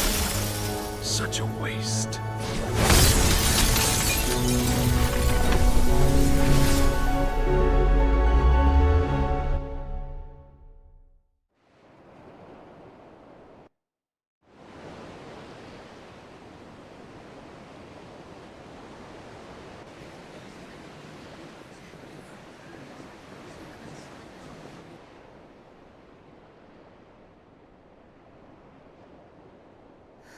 Will he be all right? The phoenix can mend flesh, but the spirit must recover on its own. I'm afraid the rest is up to him. This place is remarkable. Outfitting it must have been no small feat. But why go to such trouble? That beauty's belly's filled with wonders the world ain't ready for. If the guilds caught wind of what we were up to, they'd all want a piece. All right? And how is he? Do not blame yourself. He was barely breathing when you brought him here. We would have lost him if it were not for you. No. Barnabas may have severed nigh every sinew in my brother's body. But he made certain the wounds were not fatal. Nigh every sinew? Allow me, your lordship. Don't know what I was thinking, putting you to the trouble like that. 'Tis no trouble carrying comestibles to my ailing nephew. I know, but you've already done so much for us. Pouring your gil into the hideaway and now the ship. I don't want to take the piss. You risked your life. And for what? Some girl you hardly know. Why'd you do it? You not mad or something? I wouldn't go that far. Clive! You're awake, my boy. Oh. All I want to do is help. And the world won't save itself. It was Sid. Your father, who taught me that. Sounds like him. Don't you dare do that again. What of the Royalists? Fucked off, the lot of them, along with the galleon. With the king on board, no doubt. Behind here, I wouldn't sail without him. Clive. Jill didn't come back. What do you mean? She kept the king busy while the others dragged you out. It's all right, Mid. Jill is fine. The ether of her icon endures. And as long as it does, we can be certain she is alive.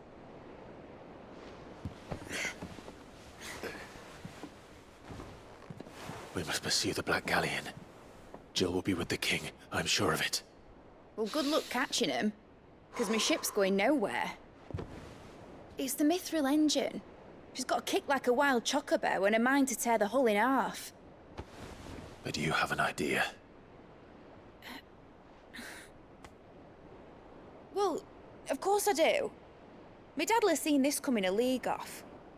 If I had his old writings... If you had his old writings, you'd be sitting under a fuckload of rubble. The ones Otto didn't save anyway. I suppose he might still have a few pages in his stores. We'll have to hope it's enough.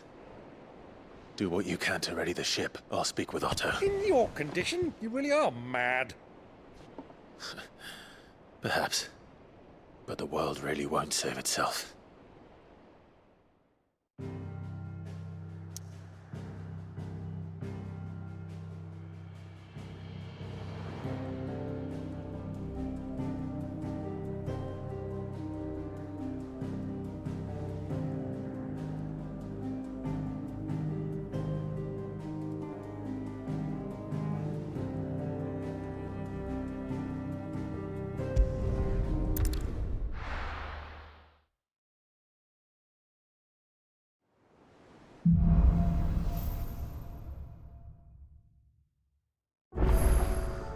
Right.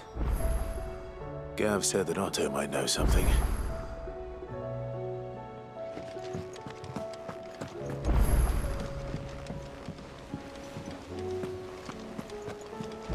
Cole said it was an army of Akashi.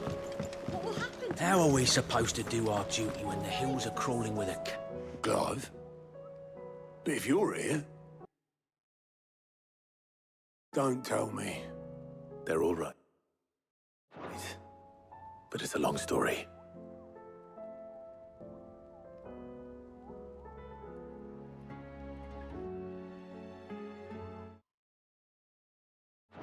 You lot don't do things by halves, do you?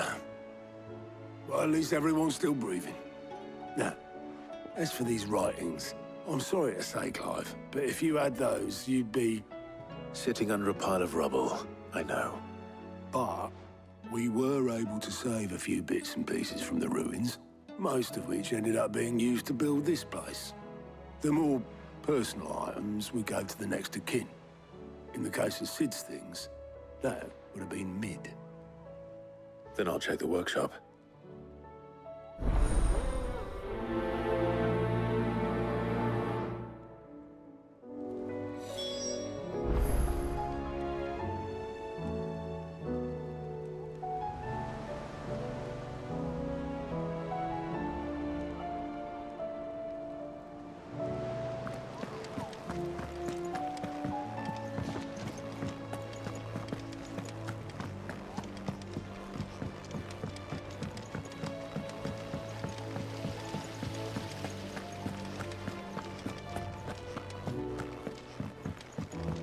If Amber and the Lazarus are gone, then... Do you think Mid's ship will ever sail?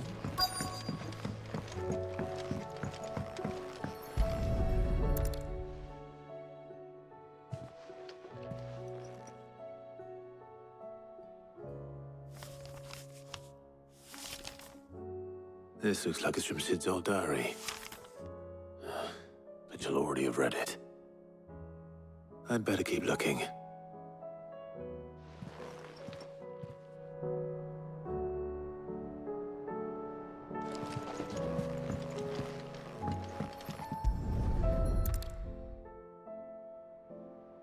What do we have here? Oh, Sid's pipes. Something tells me Mid won't be needing these.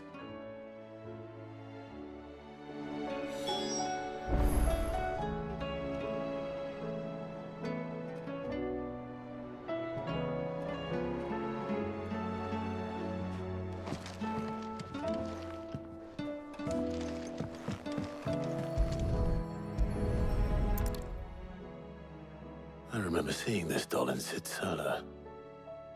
I wonder if it was Mid's.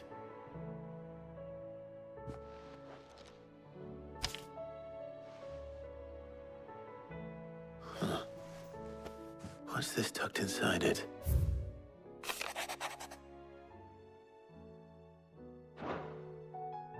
Sid's best invention. Huh. That sounds promising. So Sid hid something in Mid's first opus. But what would that be? Perhaps Otto might know.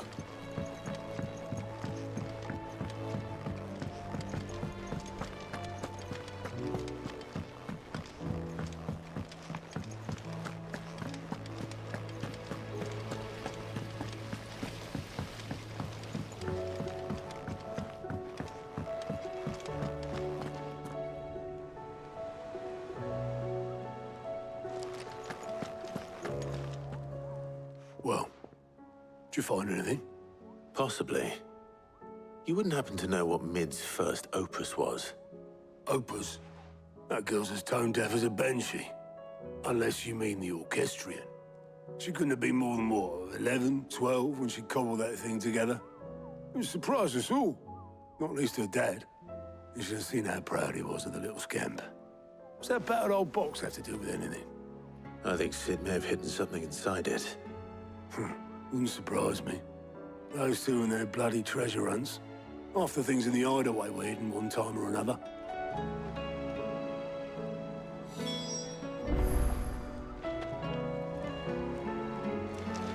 How are we supposed to do our duty when the hills are crawling with Akashi? Paul said it was an army of Akashi.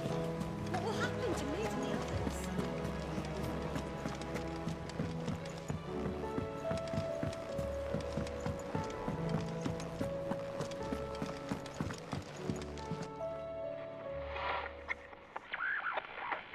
I didn't break it. Well, I didn't break it. What didn't you break? Nothing. We didn't break nothing. We definitely didn't break the orchestrion. What's wrong with it? It's broken. Except when it isn't.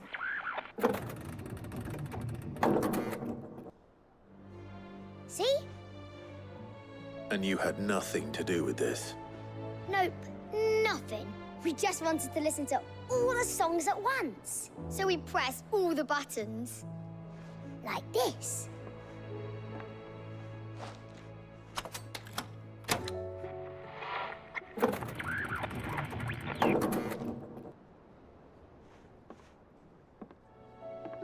See? All too well. All right, out of the way.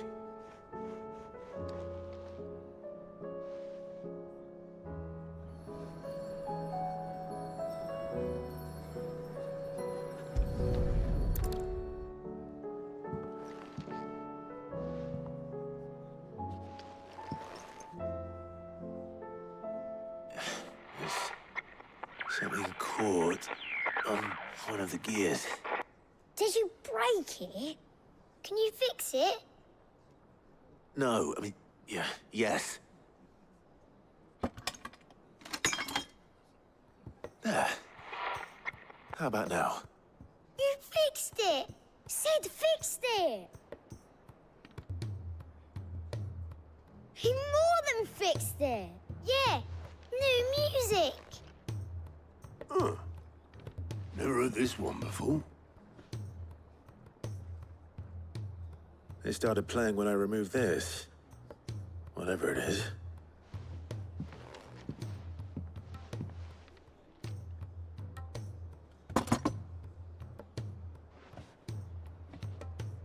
Well, don't look at me. I can tell you it's important, though. Sid showed it to me once and said as much. Said it was the stuff dreams were made of. Let's just hope it's the stuff ships are made of as well. Indeed. Let's see if we can make some dreams come true.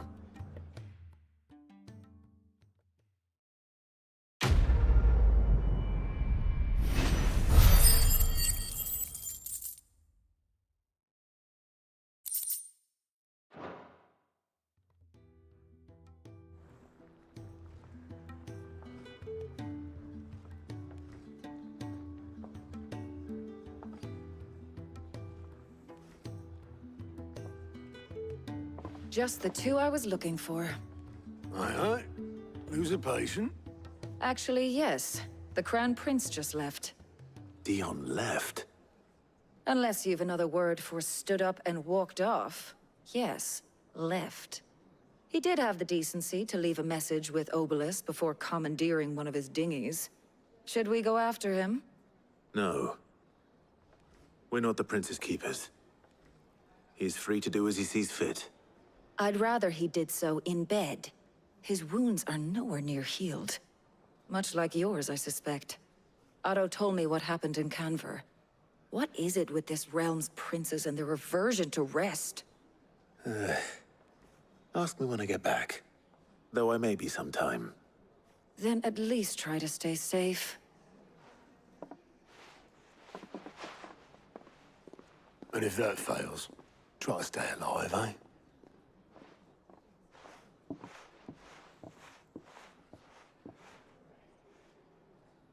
Every moment I waste here, the further the flagship sails. I have to get back.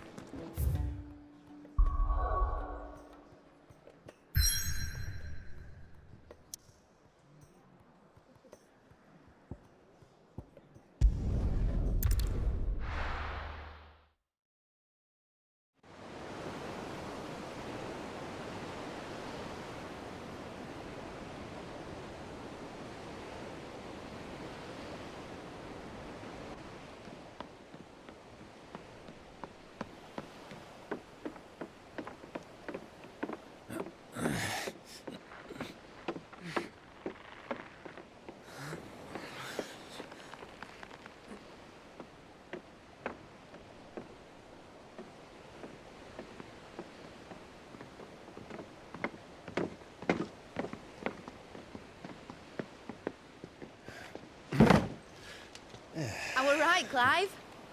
My dad had it all worked out. He'd be proud of you, Mid.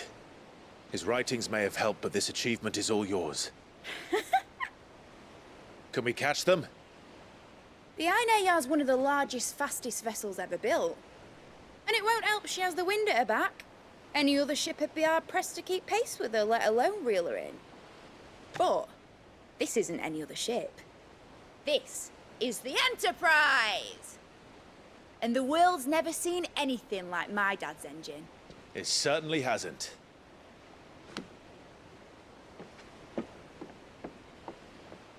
Clive, what do you know of Barnabas Tharm? Only what the bards sing. That he sailed to Ash from southern lands. That it was his mastery of the blade which won him the throne. And that his sword, Odin's sword, can sever the very threads of creation. But don't lose any sleep over a last tilt. We'll do what we must to survive. What we must. The light! I thought this cove was meant to be hidden.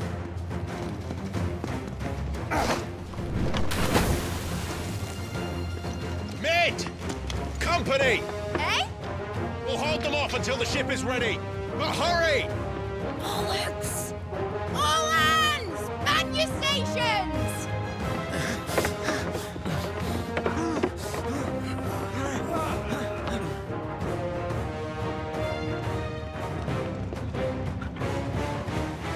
Everyone with me?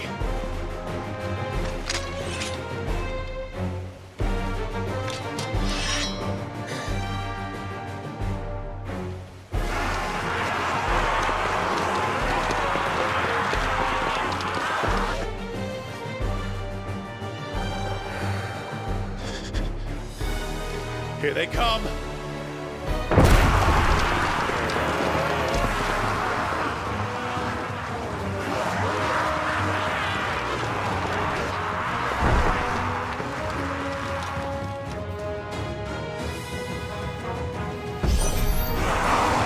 needs every moment we can give her!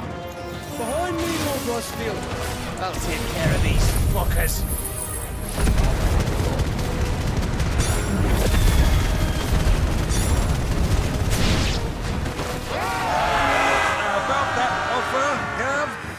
How are we doing, Mid?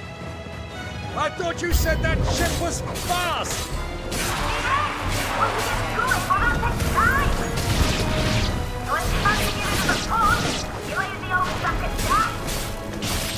Oh? Rules like the classic, you heard. We know to pay and our standing back going first. Aye, aye, Captain!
That was easy enough. All right, you lousy lot. Get your asses on board. She's ready to sail. You heard the captain.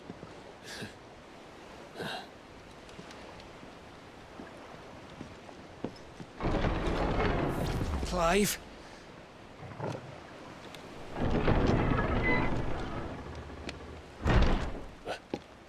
But I thought he was... Confounded. Then it is as I feared. Sleipnir is no man, but a creation of Odin.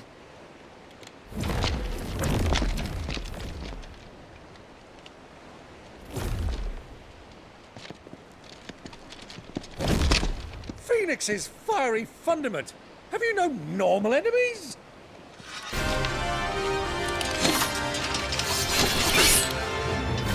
Up for another round? Of course we are. Right, Lord Rossfield? A boy, there was a time people called me the Executioner. Always in my hands. No matter, heads will roll, all the same. Mate! New plan! You leave! We follow! Follow? Swimming, are you? Oh, bugger me! Weigh anchor! Engine's dead slow ahead!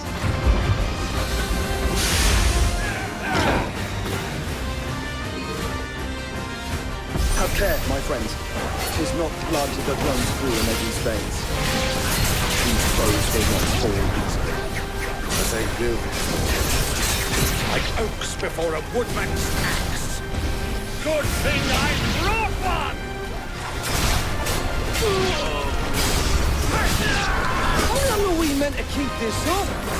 As long as it takes. Unless you have a better idea. Well, I've already killed at least 5 of the bastards. Fuck it! Let's do the lot!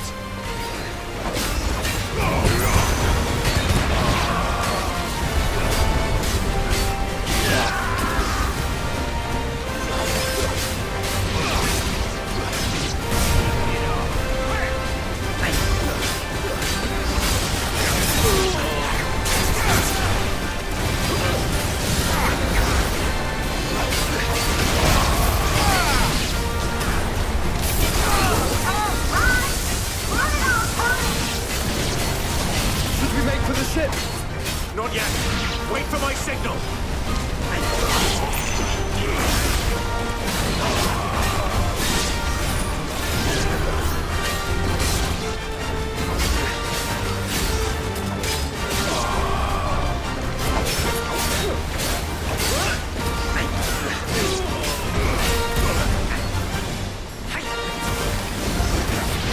In your own time, Clive!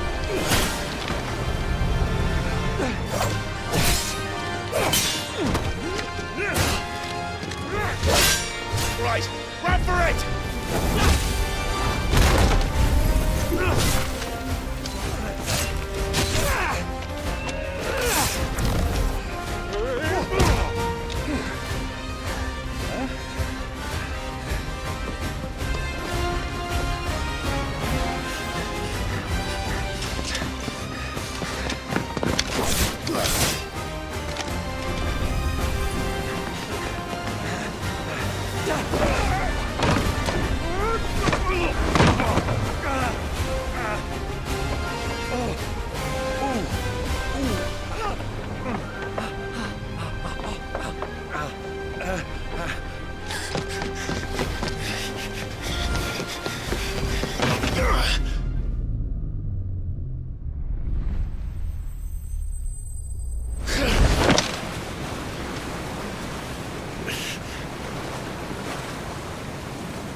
Now, mate! All right, engine full ahead!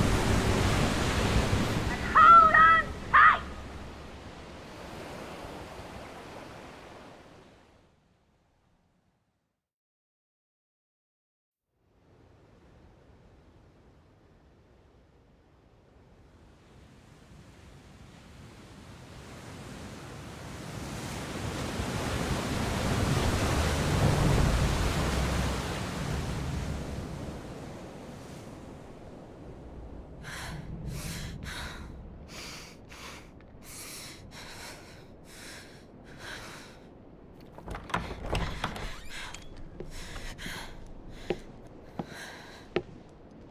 What do you want?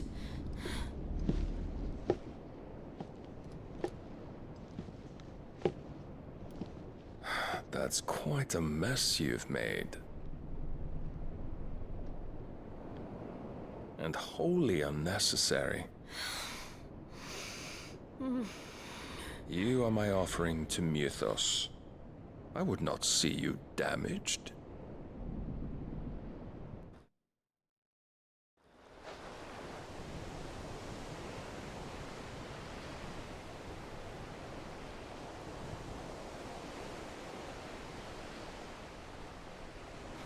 Now back to your stations!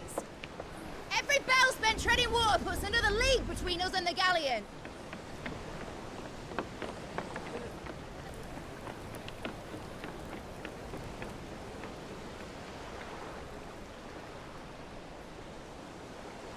I don't suppose Mid has a spare engine?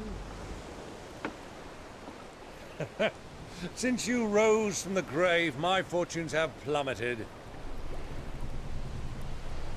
Are you absolutely certain of this quest of yours, Clive? The foes you face are as terrible as they are numerous. Aye. And they'd have us live and die on their terms, which should answer your question. Ah! You have that same stubborn look as your father did when he set his mind to something. On the battlefield, I am but a single axe. A deadly one, mind, but a single one nonetheless. Yet what you require is 1,000, and I believe my old friend in Brandalar can provide them.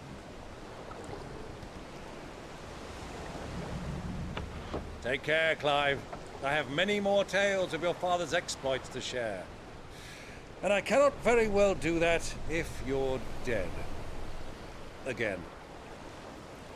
Good luck, Uncle. And may fair winds attend you. As for you, Joshua, take care. I shall do my best, Uncle. Farewell, my nephews. When next you see me, it shall be with an army at my back.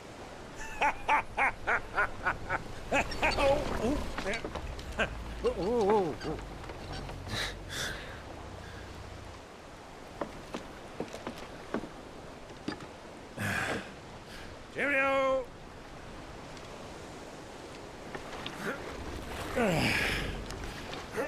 Oh, yeah. Do keep up, my boy.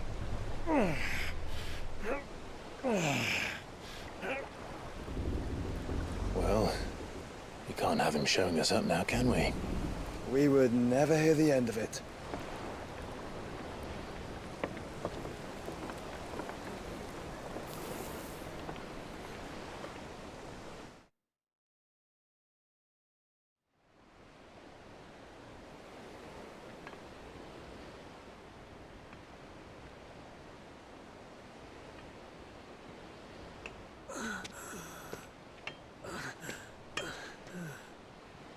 Greek of mercy.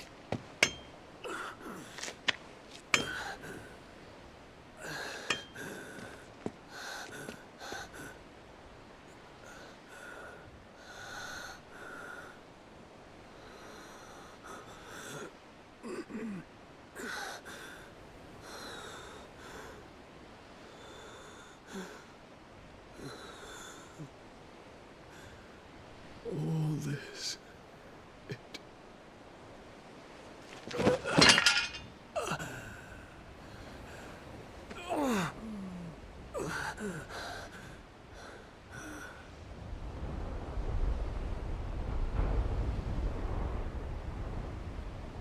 What have I done?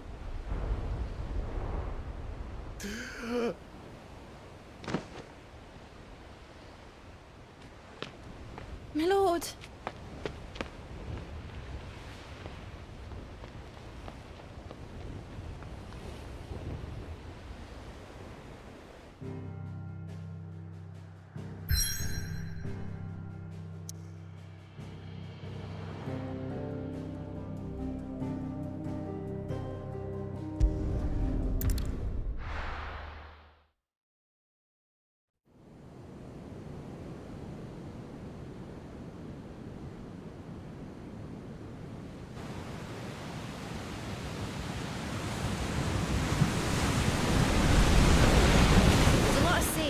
here in Waloed, but any ship heading north has to round Zemeckis and put through the Narrow.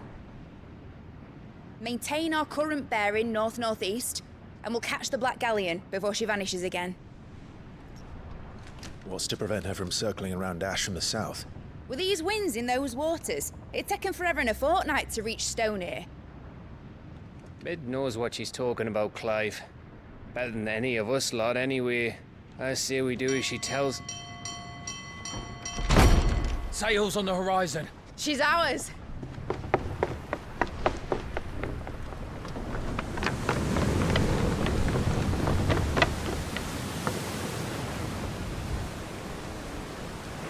Look alive, boys! Pull ahead! And keep those furnaces fed! Aye, aye! Do you feel that? Jill. All hands! Battle stations!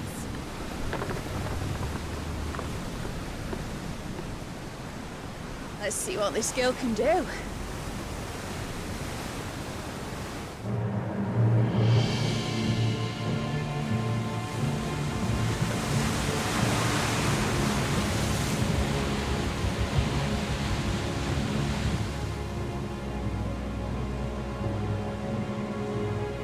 Where one leads, so does the other follow.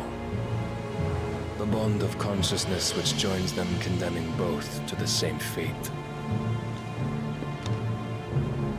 Yet my every attempt to strike it from their hearts serves only to tighten its hold.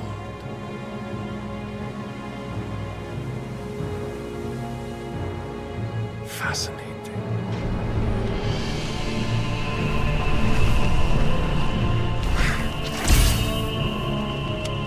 But then, there is naught my blade cannot sever.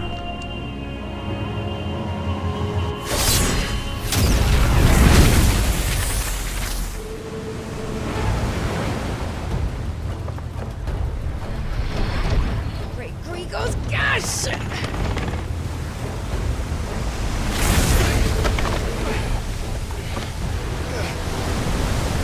Barnabas. Harder port! Heads down, you brutes! And brace for impact!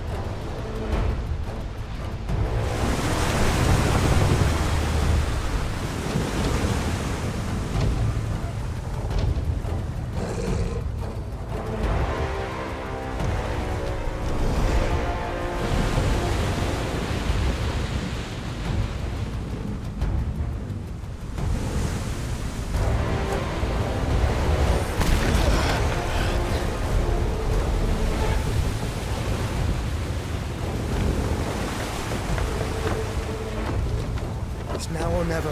I'll find her.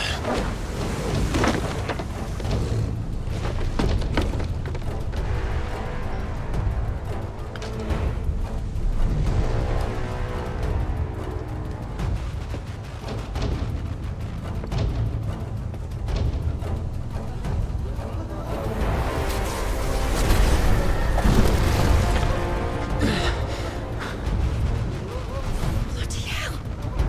At a starboard!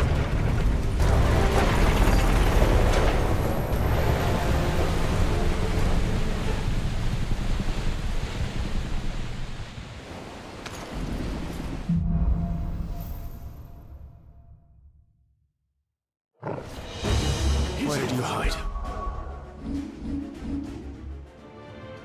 Barnabas.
fight at last. We're all going to die.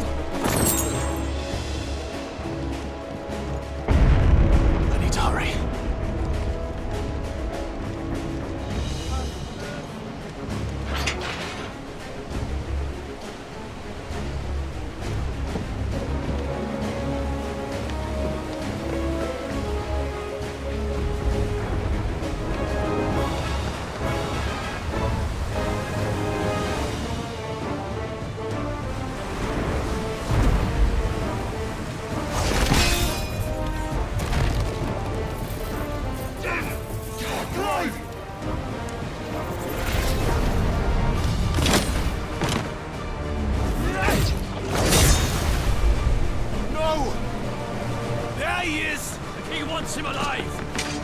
Hold on.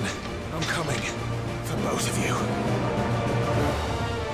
Extra shadows!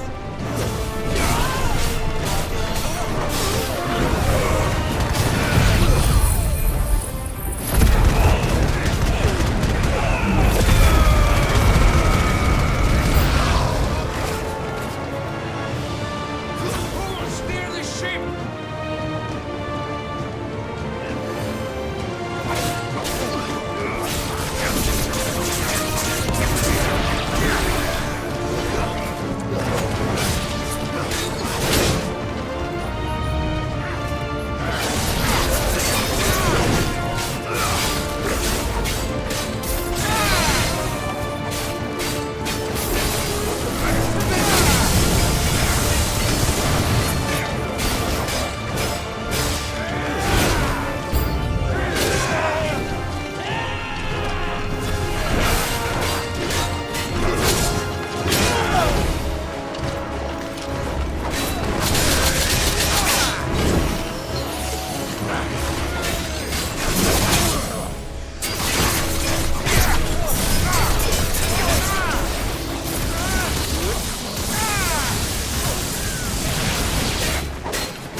Get back!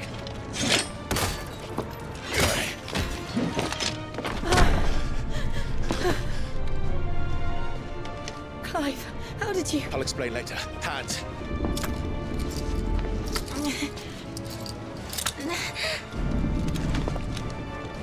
Can you walk? Out of here I can.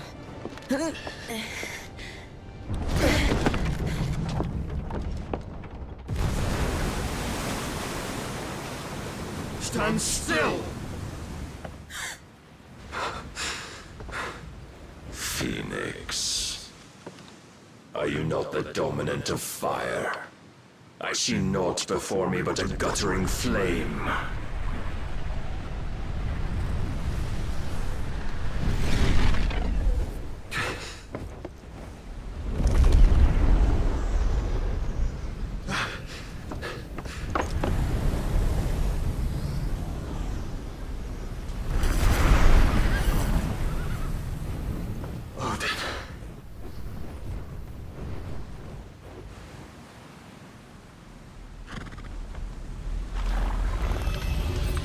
In earnest, then.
Go on. I think so.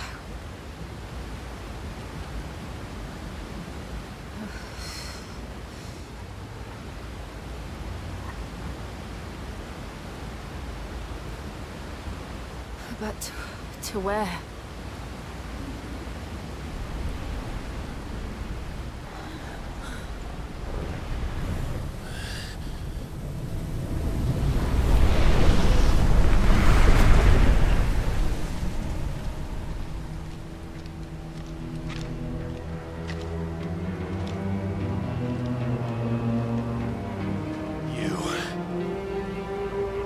What did you do to Joshua?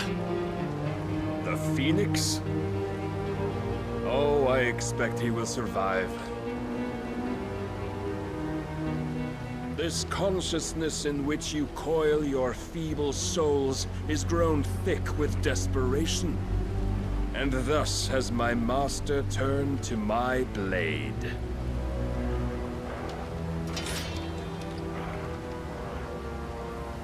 The world will soon be painted in black. And all that live shall gather in death's autumn wake. Not if we remove the cause of this misery. Not if we destroy the last of the Mother Crystals and restore balance to the world. Come. Do you truly think it's so simple?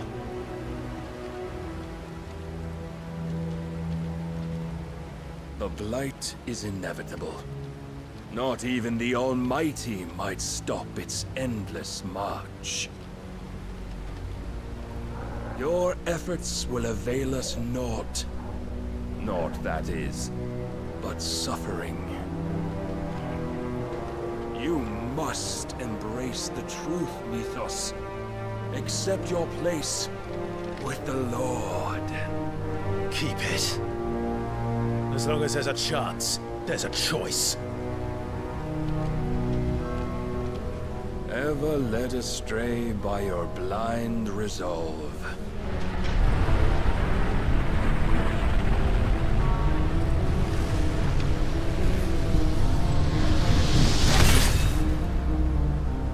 Now, it is time you learn the inevitability of your divine fate. However much it may hurt. Get as far away as you can. Clive, no!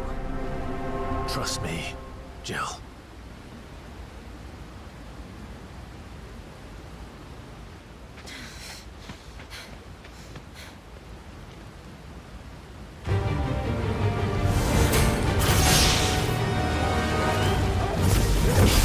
We don't have to do this. Oh, but we do. If only to remind you of your duty.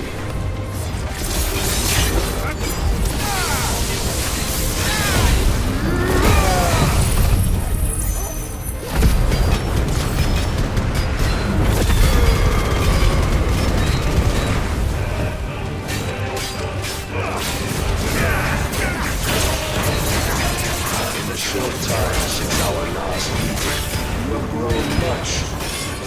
Yet as a vessel, I fear my lord will still find you. I have seen enough. If reason cannot sway you, there are other reasons swaying at night. Cast off the chains.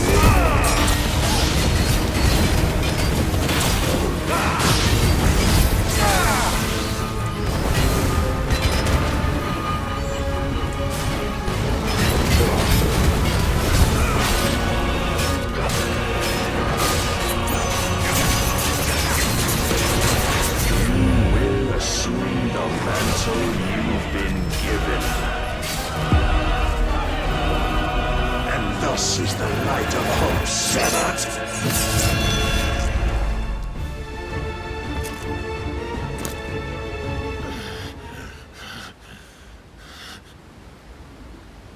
You would yield so soon. Never. Clive!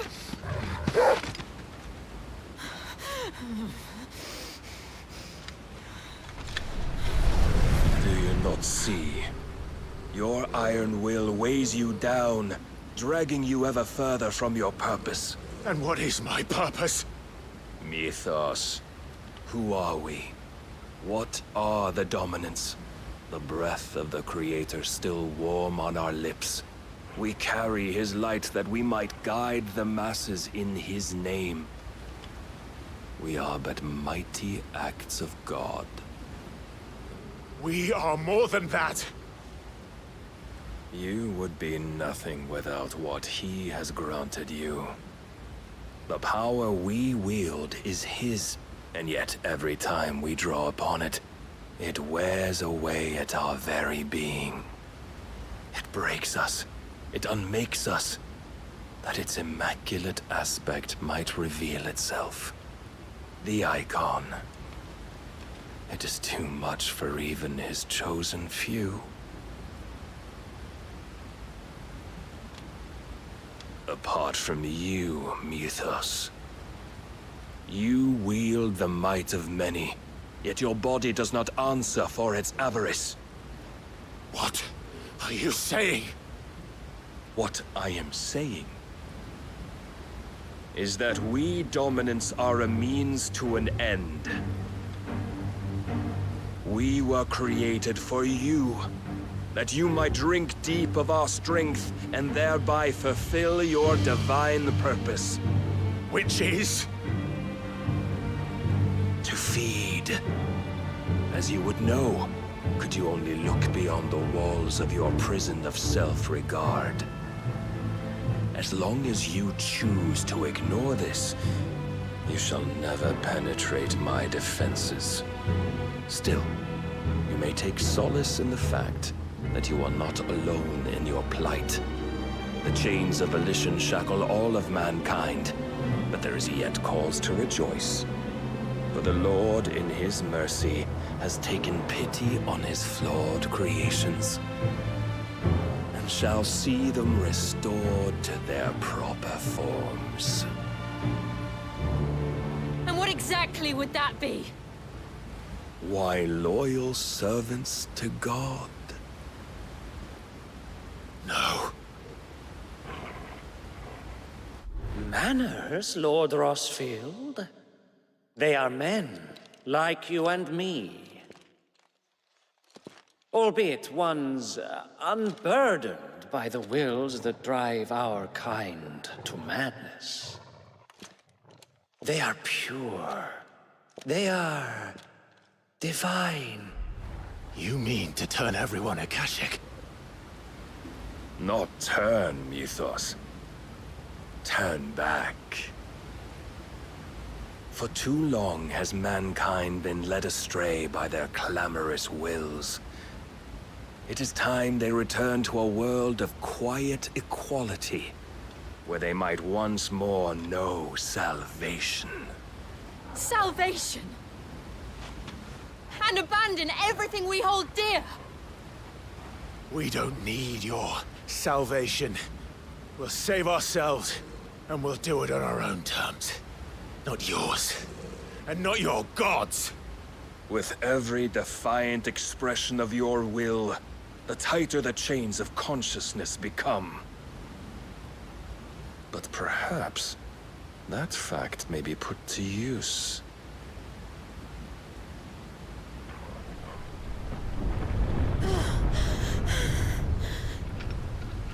Clive!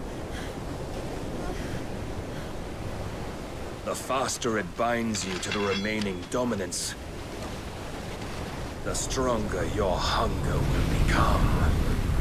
Until it leads you back to the only answer there ever was. Mayhap not by the path my master intended, but back all the same.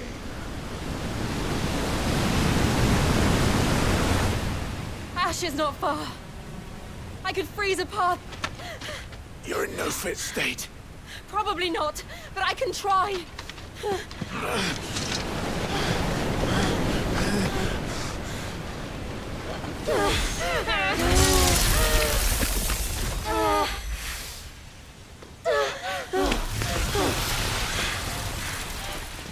Don't look back!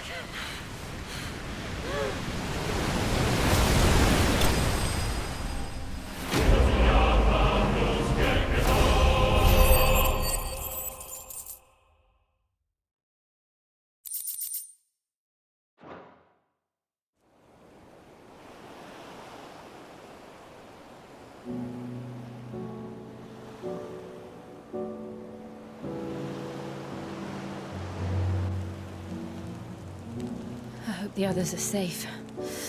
The Enterprise was clear of the gap when we fell. They made it, Jill. And they will have seen the ice where it led. We need only wait till dawn.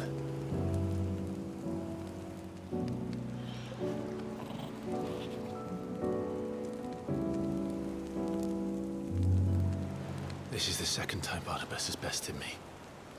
I'm powerless against him. And maybe there really is nothing else for it but to give yourself to his master.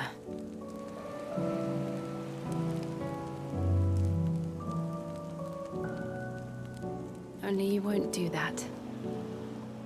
The Clive I know would never do that. So you believe? But do you really know me? If what Barnabas said was true, then I'm more monster than man. And each time I summon the flames from within, I burn away the things that make me who I am. Do you, though? Think of what you've used that power for. Of all the people you've saved. It doesn't matter how or by whom it was granted, only how you choose to use it. And you've chosen to use it for good, haven't you? I've also used it to kill. What if that's my purpose? What if it's all I'm good for?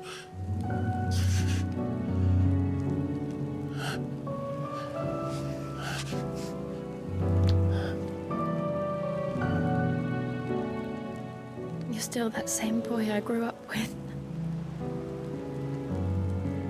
Always so eager to save everyone around you, and yet always so alone. Because you failed to realize the one thing that needed saving most of all. You, Clive. You. You never once took the time to save yourself.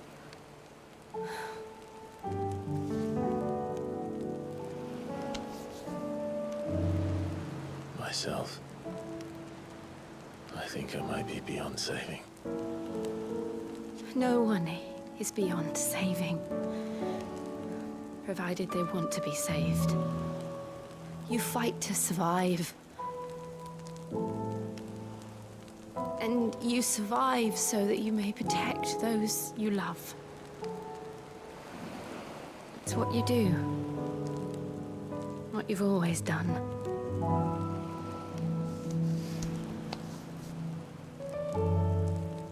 And I know you're not about to change.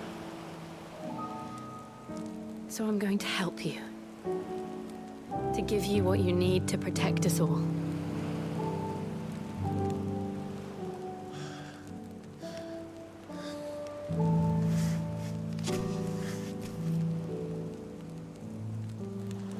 Jill. Are you sure?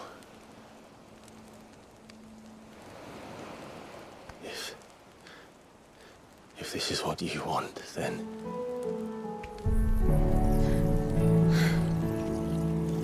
Don't worry, Clive. It is.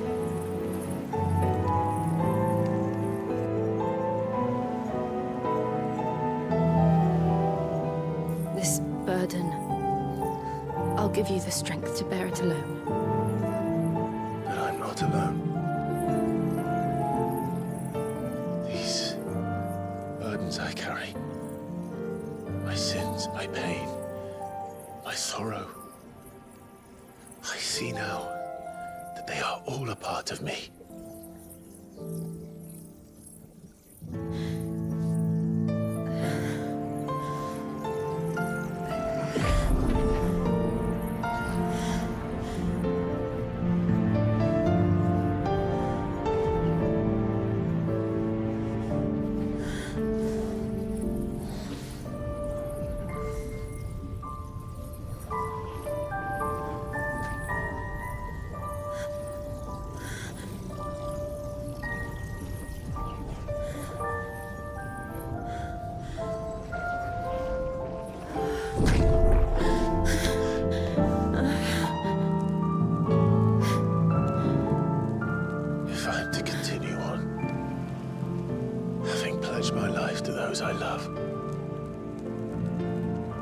I'll gladly bear your burdens too. Until my last breath. Clive.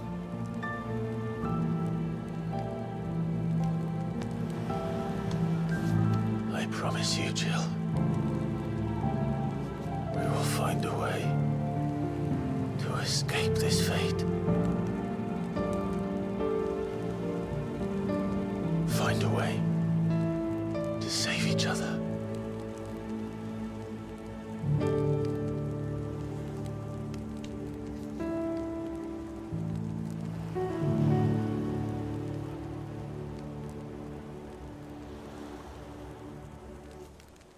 That we might one day look upon the moon again, together.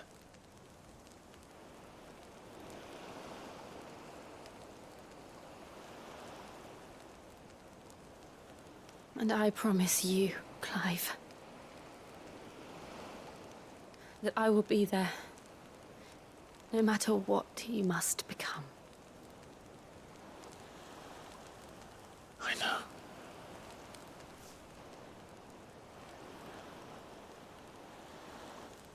I never thought a smile could bring me so much joy.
What of Barnabas? Do we pursue him?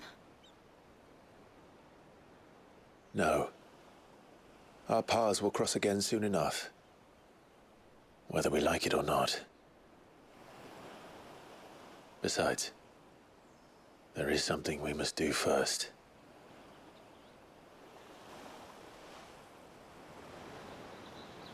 Of course. Drake's spine. The last Mother Crystal. The Einherjar is at the bottom of the sea. Waloed won't dare move on Storm without her. But they know we're coming now. We'll need a plan. And a damn good one at that. Then let's go home and find one. Ash will have to wait.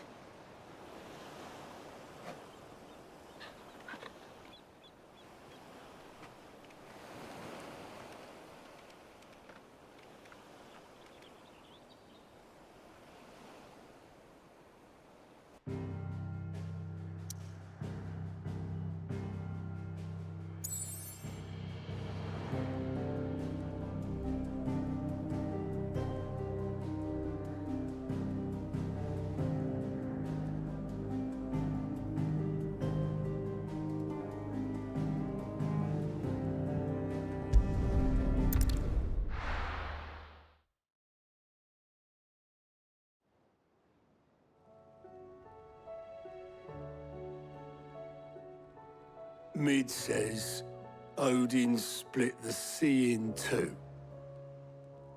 She's always been partial to a tall tale.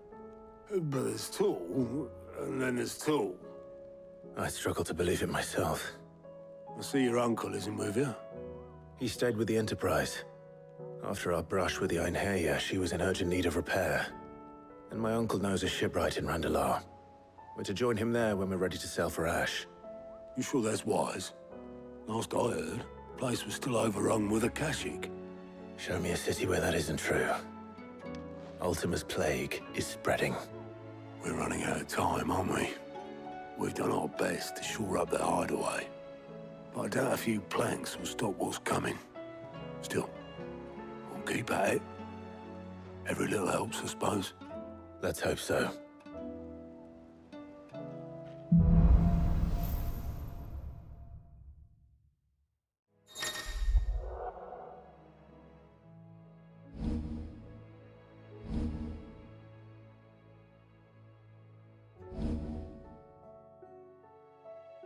I should visit Joshua, assuming Talia will allow it.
How are you feeling, Joshua? Better than I was. But not nearly as well as you should be.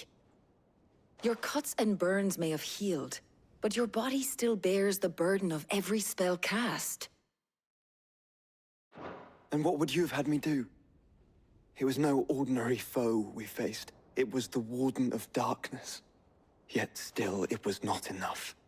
The King could have ended me at any moment, but instead chose to toy with me like a curl does a mouse. You underestimate yourself. Oh, it was crystal clear. Only one man established his dominance that day, and that man was Barnabas. I'm sorry, brother. That was ill-spoken. It's just, I have never felt so powerless. And when so many are looking to us for strength, perhaps the prince feels the same.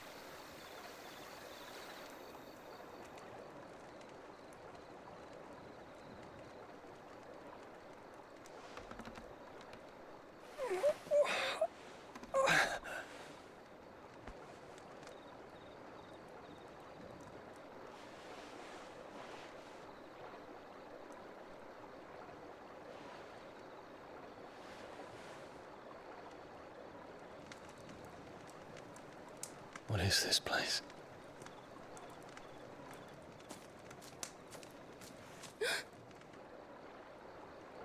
Don't move.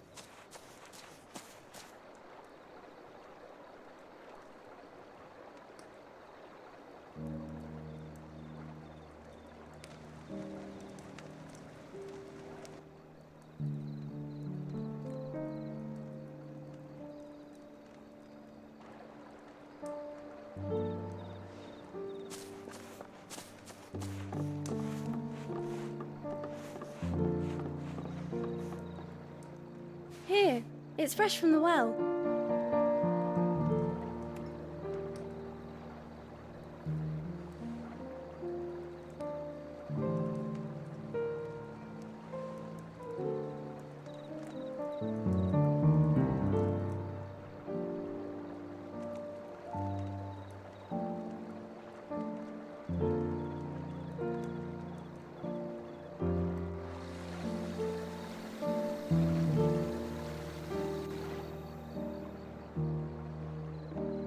Grandmother told me spirits sometimes get lost, and that the lanterns guide them to their proper place. I set one on the river for her when she passed away.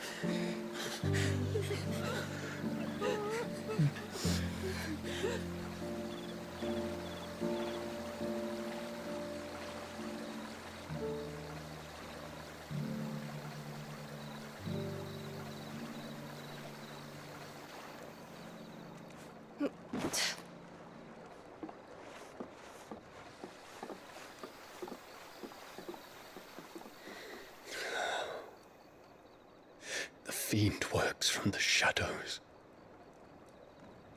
Was it you who guided my hand then, Ultima? No, not you. This is my doing, my fault, my sin to bear. And for it, I must atone. Your hurts are healing nicely. It was my poultices that saw you well. You make them? And sell them, or try to. Earns me enough for bread, most days. Forgive me. I have nothing to... I know, but I couldn't just leave you lying there.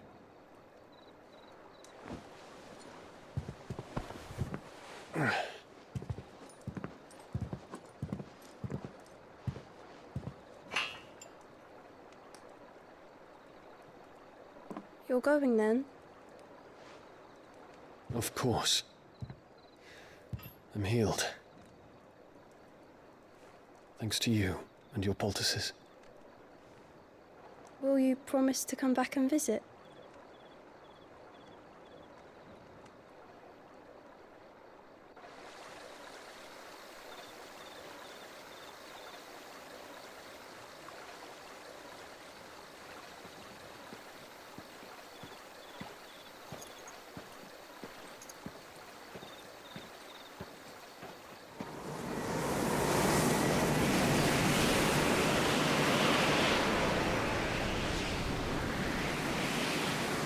Well, Phoenix, it would seem that I owe you my wings.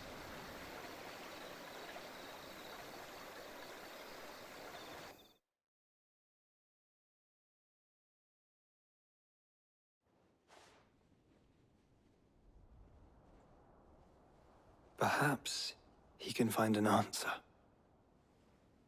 You will be returning to Waloed soon, I gather. I see no reason to wait. Then neither do I. I can think of a few, but I doubt they'll stop you. You will take your medicine. Of course, Lady Daya. Set on leaving already, are ya? How long will it take us to get back to Ash?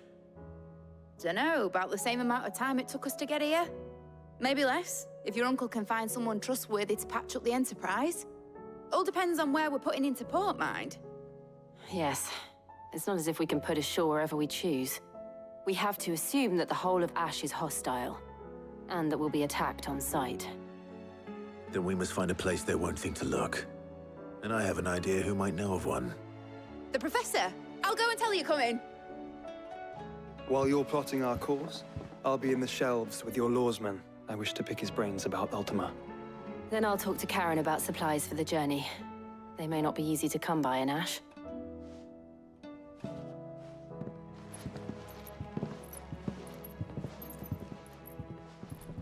Your brother's body won't take much more of this recklessness. You know that, don't you? I do.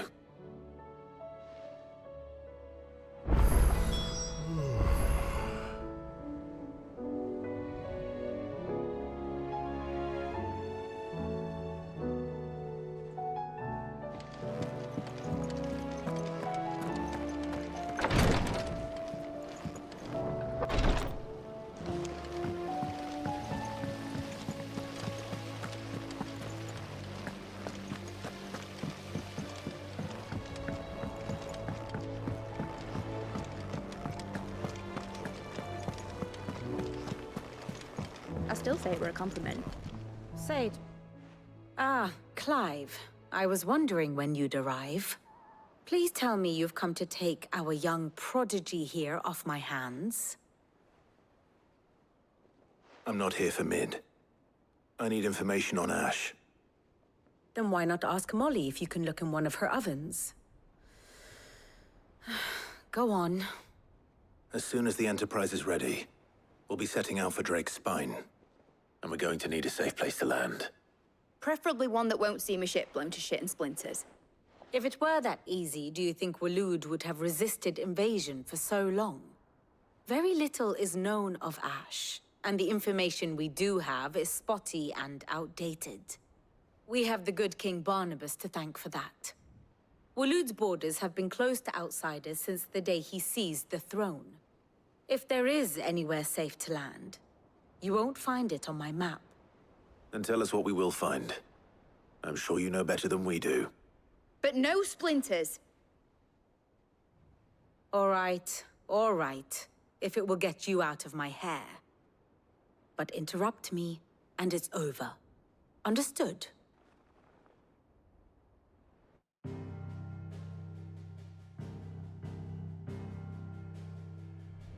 Barnabas Tharm, the one they call the Last King. Understand him, and you will understand the kingdom of Waloed. Barnabas was only a boy when he arrived from beyond the southern seas, and barely a man before he united the ragged tribes of Ash. And having unleashed them upon the formidable Veldamark, he set his throne upon the ancient kingdom's ruins. The victory sent shockwaves around Valisthea, tales of Odin's might spreading through every court, parlor, and drinking hole in the realm. Note that this was in the year 843, and that the king still sits upon his throne some 40 years later, quite untouched by time. Waloed's recent inaction left many wondering if Odin had lost his appetite for war. And yet here we are. The Einherjar was committed to the fray, a bold declaration of intent. Orcs swarm around Drake's Fang, and throngs of Akashic haunt Canva's streets. Though how precisely the havoc they wreak serves Waloed remains unclear. Regardless, if the order to attack truly came from King Barnabas, then one thing is certain. Waloed has achieved the impossible, and made bedfellows of beastmen and the ether-addled alike.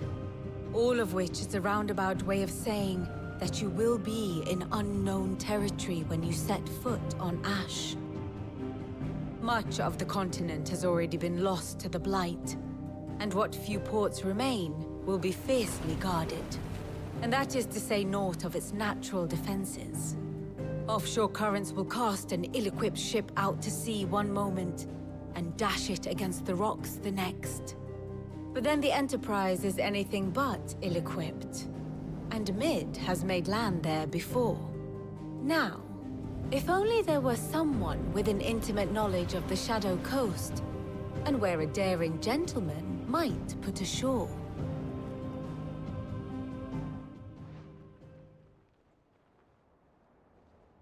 You see, Clive, you had the answer all along. Do you think you can get us back to that beach, Mid? Picked you up from it, didn't I? Not that it were easy. The currents were a right bastard. But then, if it wasn't hard, it wouldn't be worth doing, would it? Well said. Thank you, Lady Vivian. If a few morsels of common knowledge and a sprinkling of tavern talk are worthy of your thanks, I wonder what genuine intelligence might earn me. Probably more visits. Mid, I need everyone in the ale hall now. I'll fetch Joshua from the shelves. Aye, aye, Captain.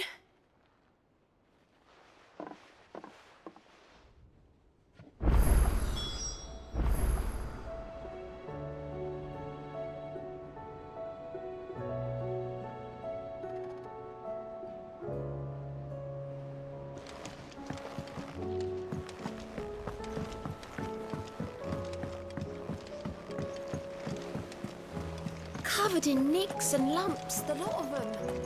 It's a wonder they can still walk.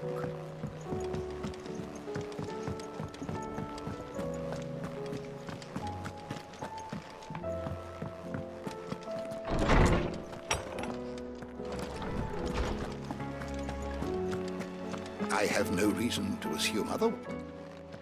Clive, you must listen to this. Lawsman, tell him. Do you recall when we spoke before on the divinity of Ultima? Well, it inspired me to delve deeper into the subject.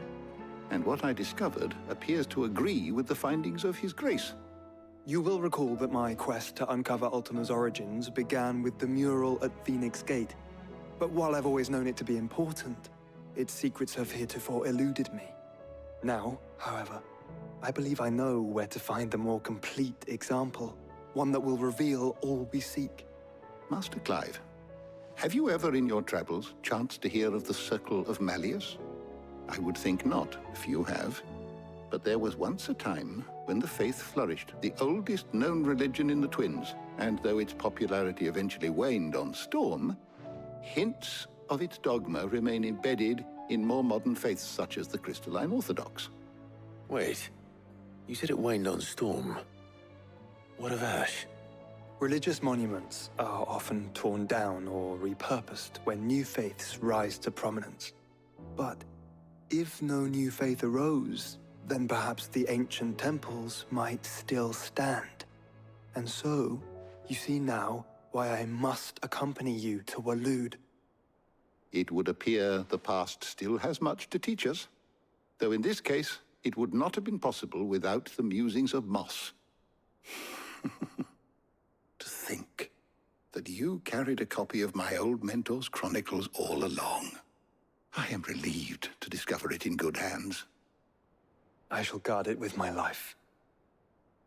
Joshua, if you're finished here, join me in the ale hall. I need to speak to everyone before we leave. Right away.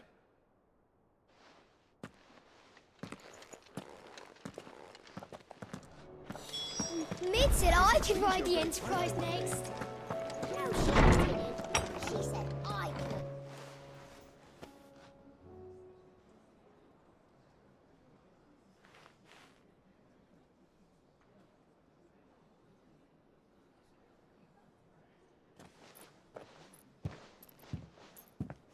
My apologies. By now you've all heard where we're going and why. So I won't bother you with the boring details, only the important ones. If we attempt to approach Stone here by sea, there's a good chance we'll be sighted and fall prey to the capital's artillery. So instead, we'll disembark on the southwest coast and make for Drake's Spine on foot. I say we, but it's highly likely the entirety of Ash is under the rule of Ultima. A large party would only attract unwanted attention, as well as slow our march and require supplies which may be difficult to obtain. Only Joshua and I will be going. And a scout. Preferably a good one. Gav, do you know of any? You bet your ass I do. Might still borrow some of Lady Vivian's maps, though. Just in case, like. Once you've dropped us off at the Shadow Coast, you need to retreat into neutral waters, fly merchant colors, and stay inconspicuous. If you sense any danger at all, you leave us behind and return to Storm. Inconspicuous is my middle name. But like hell am I leaving anyone behind. The ship ain't going nowhere till your scurvy mugs are smiling on deck. Jill, the Enterprise will appear a tempting target for royalists and pirates alike. You're to stop anyone boarding. Don't worry. I'll keep the ship and her crew safe. You'll be needing passage home, after all. But... very well. If there are no questions, I'll see you all at the docks.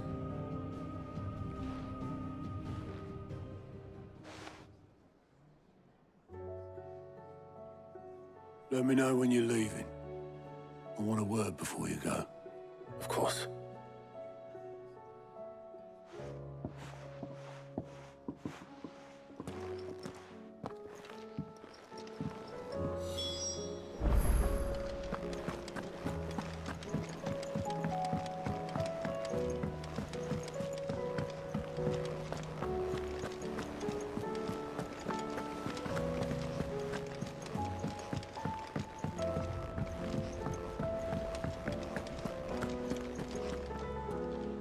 something wrong?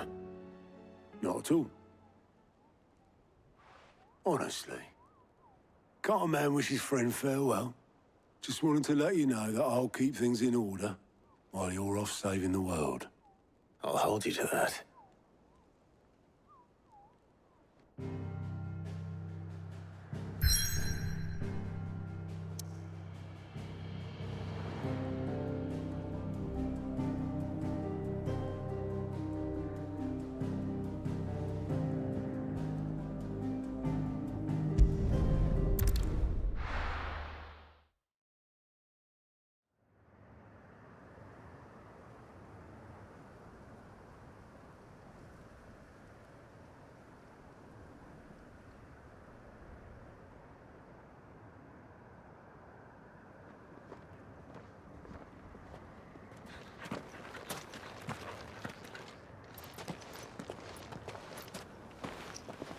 Reckon it'll be a long walk to the capital if we follow the cliffs. I'll scout ahead, see if I can't find us an inland route.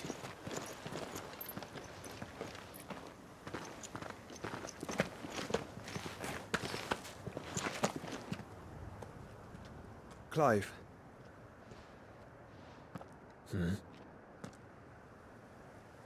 There's something I've been meaning to ask. You took her icon, didn't you? Yes, I did. She understood.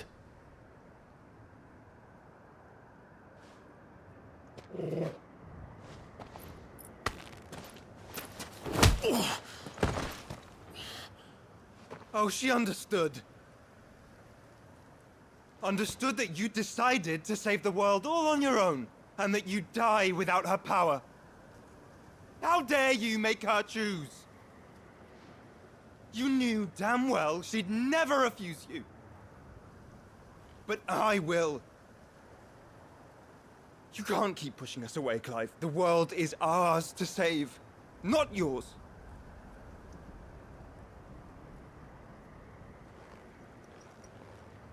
I used my gift because I thought it was the right thing to do.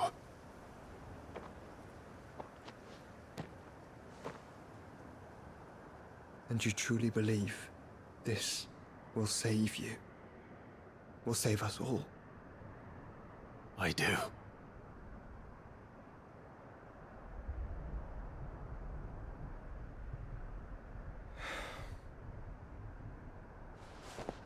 Then so be it.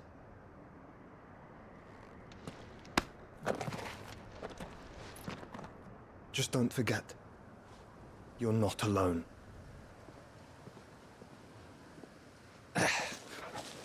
Think I found us a trail. Did I miss something?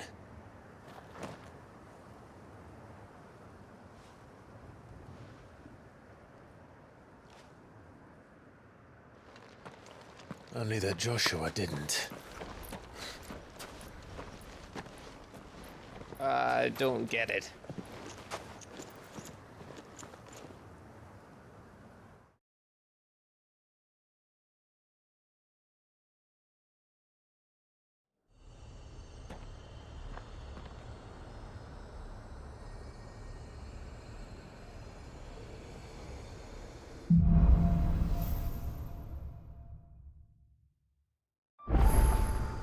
Always wanted to visit Ash.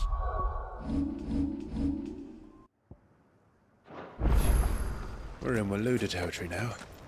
Don't expect a warm welcome. Oh, I don't know, Clive. That castle over there looks inviting enough.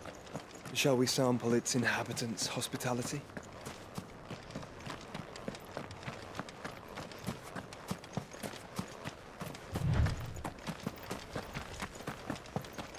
Remember what I said about warm welcomes, Gav? Ah, this place is as dead as Grieger's ghost.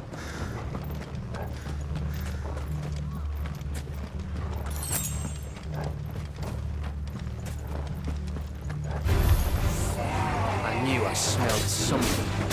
I see the only orcs in Akashic here.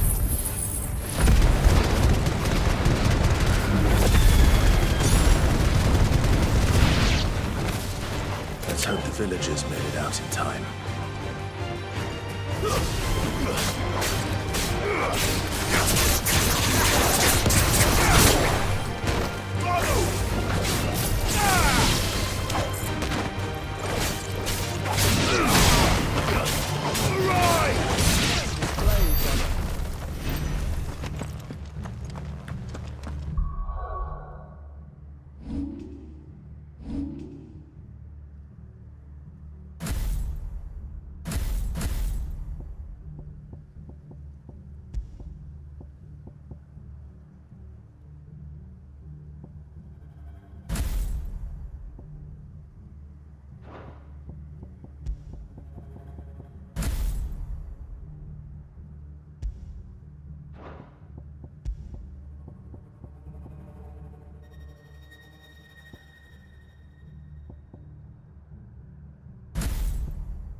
All over again. Where the hell are the royalists? Seems you were right about that welcome after all, Clive.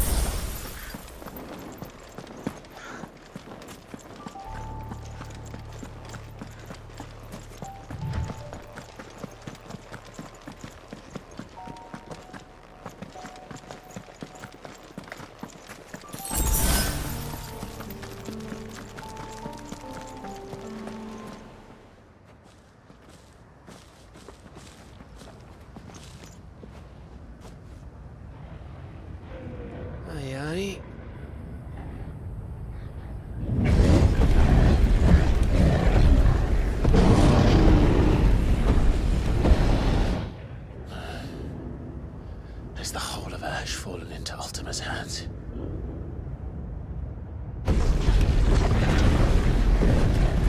That's no peace delegation. We should send a warning to the others. No. My uncle will have an eye on the coast. I trust he'll find a way to entertain any uninvited guests. Our mark is Drake's Spine, and there's a lot of road between us and it. We press on to Stone here. Aye, you never know. It might not be a nest of slavering monsters.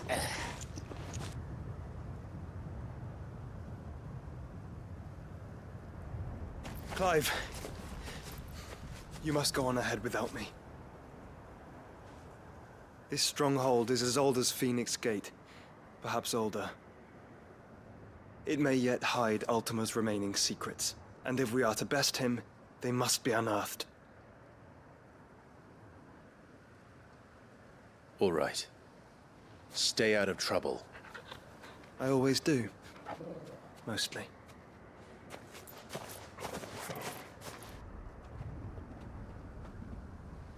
You sure about this? About leaving my brother on his own. Of course. Mostly.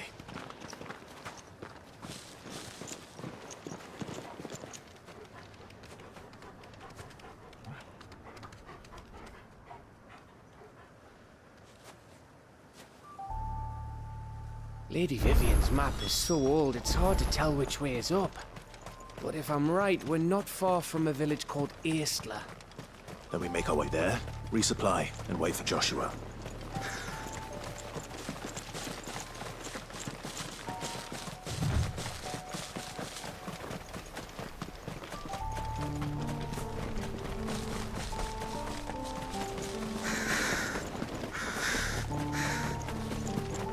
This place reeks like a mobile's arsehole. Though I'm guessing it's not the smell that'll kill us.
Bet you're all ready.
Bahamut's breath.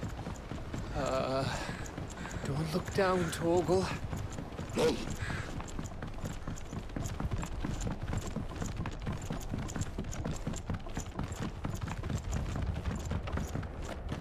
That must be Aistla.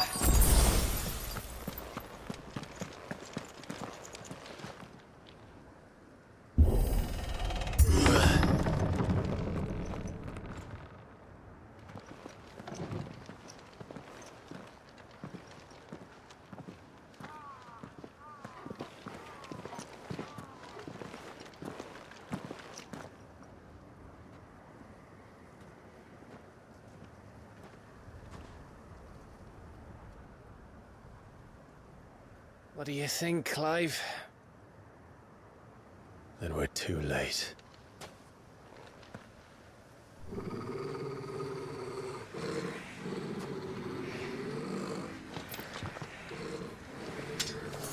Damn it. They're all turned. There's nothing we can do. I wouldn't say nothing. No quarter gap! No quarter!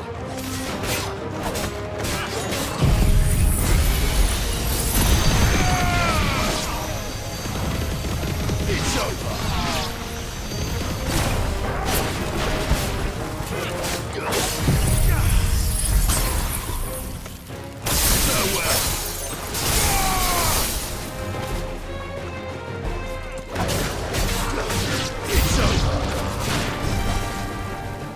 You think all the villages in Ash are like this?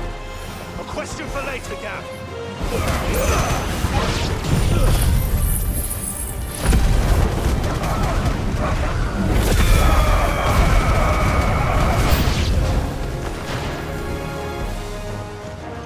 Here they come! And come, and come, and come.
Gav. Gav! Don't tell me there's more of the bastards. Oh, fuck.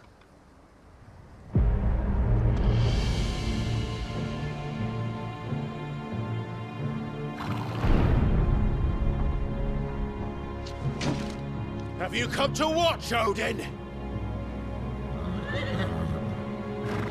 Bound for Stonehill. Good. My master awaits you in the capital, though I cannot allow you to attend him in your present state. And how are you going to stop us? Why, with this!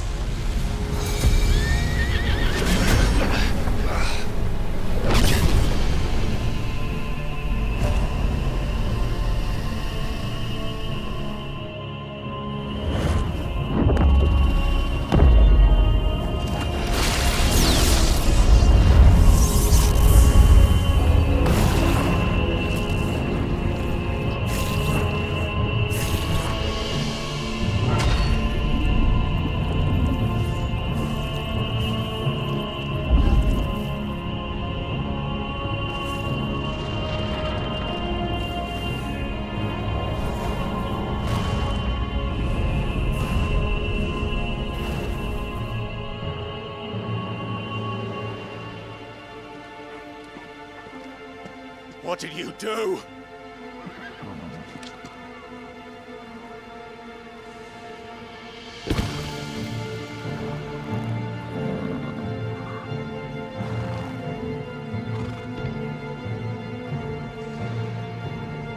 If the vessel would see the path opened, it has but to ask. I shall see that my master's prize is made presentable.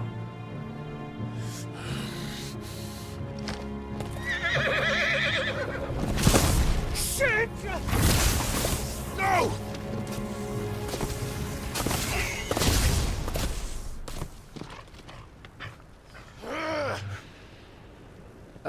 Clive, would you mind telling me what the fuck just happened?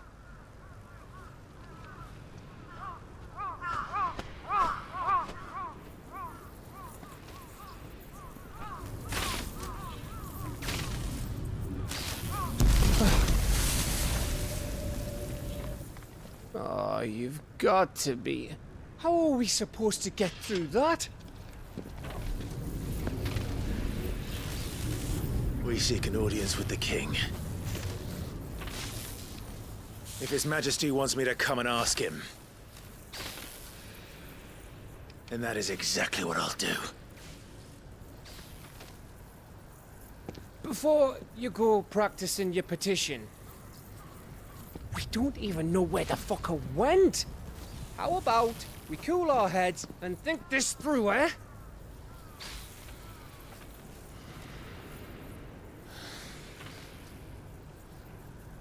All right. Maybe there's something here we can use.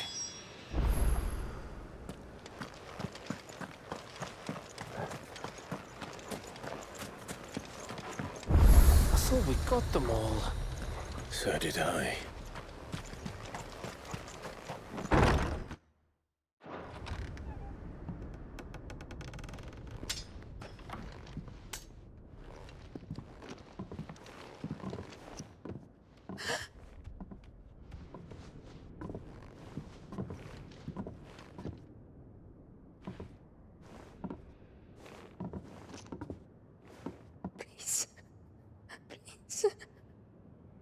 Please, no. Miss. Whoa, easy, easy. We're not turned, all right?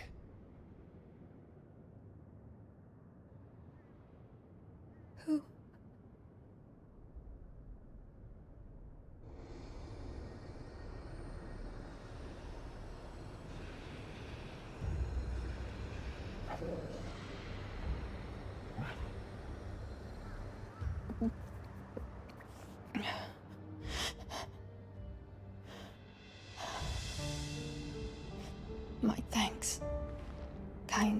travelers.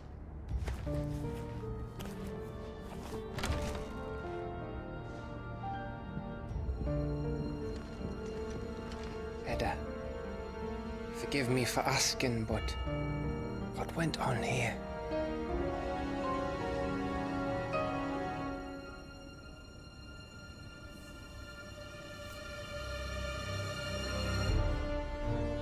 It all started when the skies changed. The elders said it was the Arcade. One by one, people went mad, minds taken by the ether, till only I remained. By then, I was too far along to run, and then the nights came, and I didn't know what to do.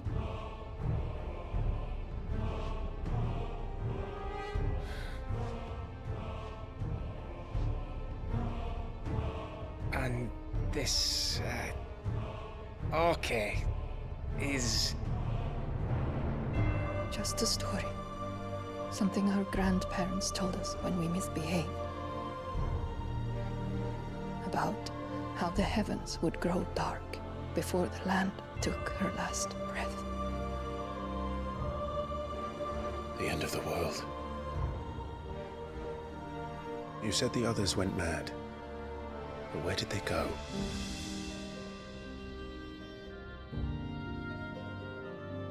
They all left.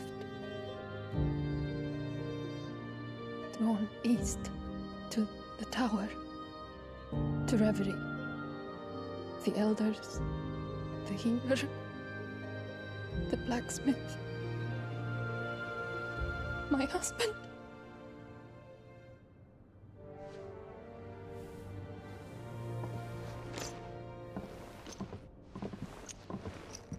You thinking he did this? Of course. Who else could it be? You were in Canva. You saw what he did to the people. But then what about her? How come her nut hasn't cracked? The baby, perhaps? Could be protecting her from the ether.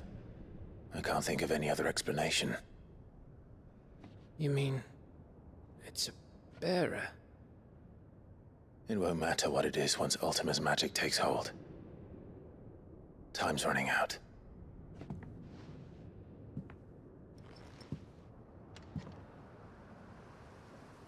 This tower. That's where we'll find the king.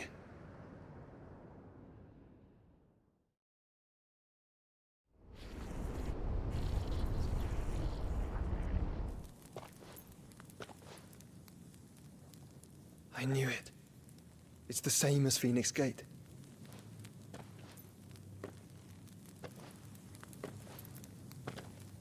Which means at the end of these stairs should be...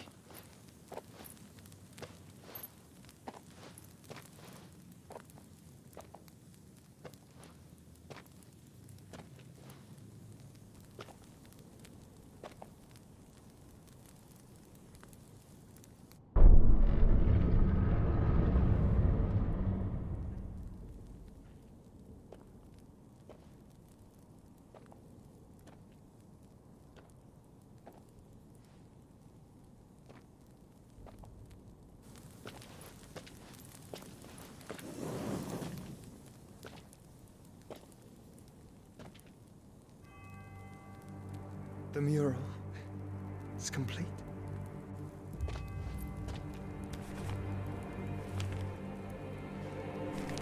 Ultima and his vessel, Ifrit.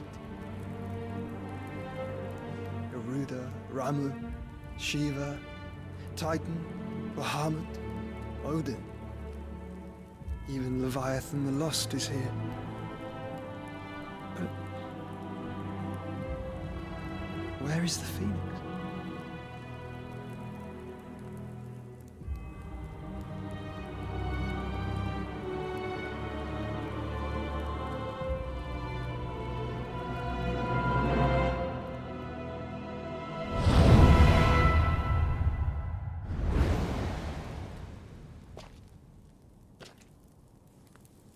By the Founder,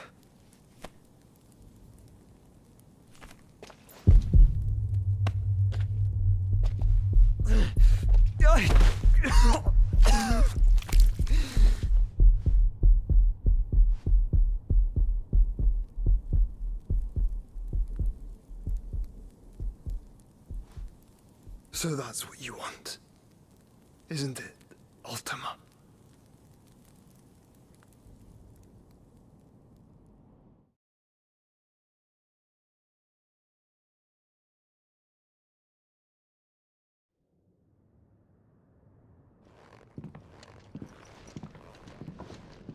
So that's how it's gonna be then?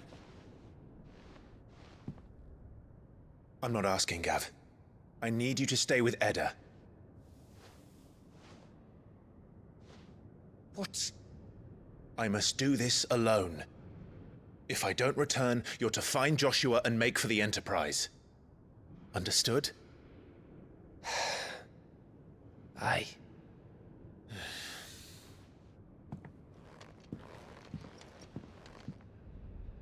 Just don't you go dying on me. Sid's name suits your miserable mug better than mine. Don't worry. I haven't finished with it yet.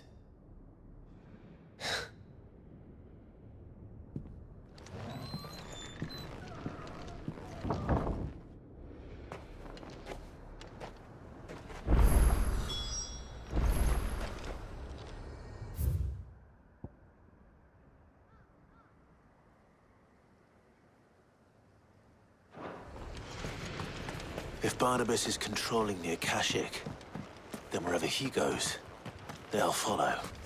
And so will I.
This is it, boy.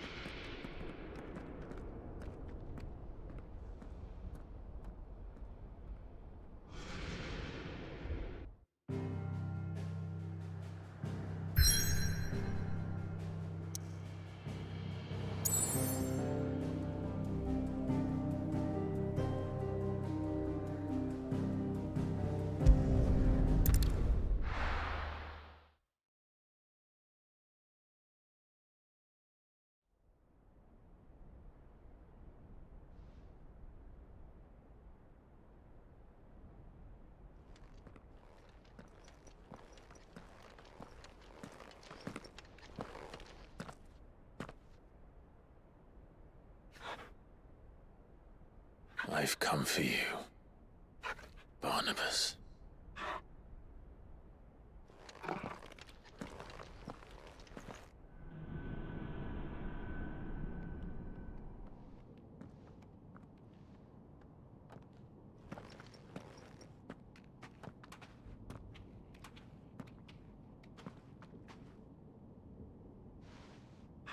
Stay close, Torgal.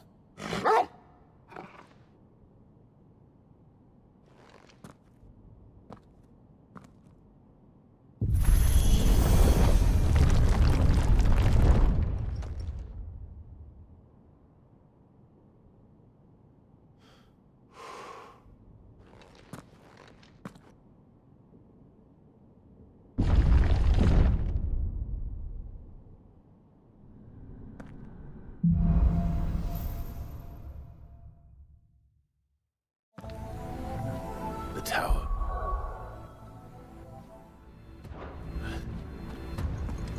It's alive.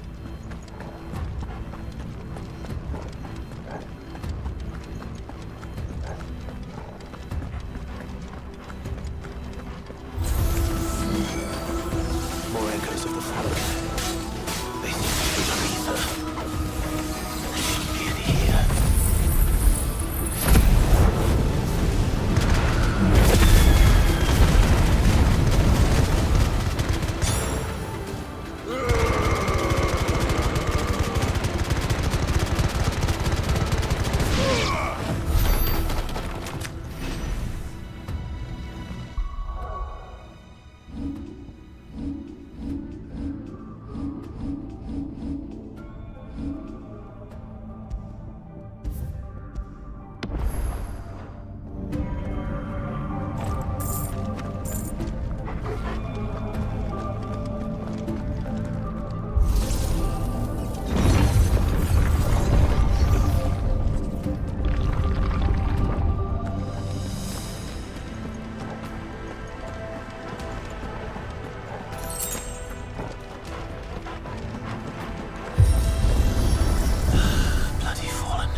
Barnabas, where would I be? The top. So I could look down on the world.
That's new. Though I expect it'll fall like all the rest.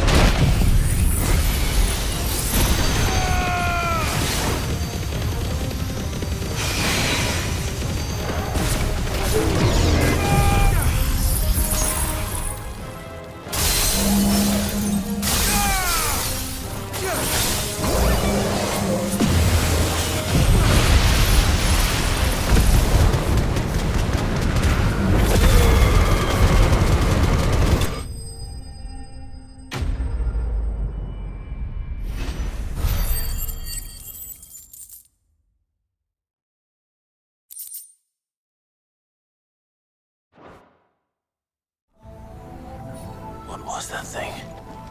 Hopefully there aren't any more.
almost there.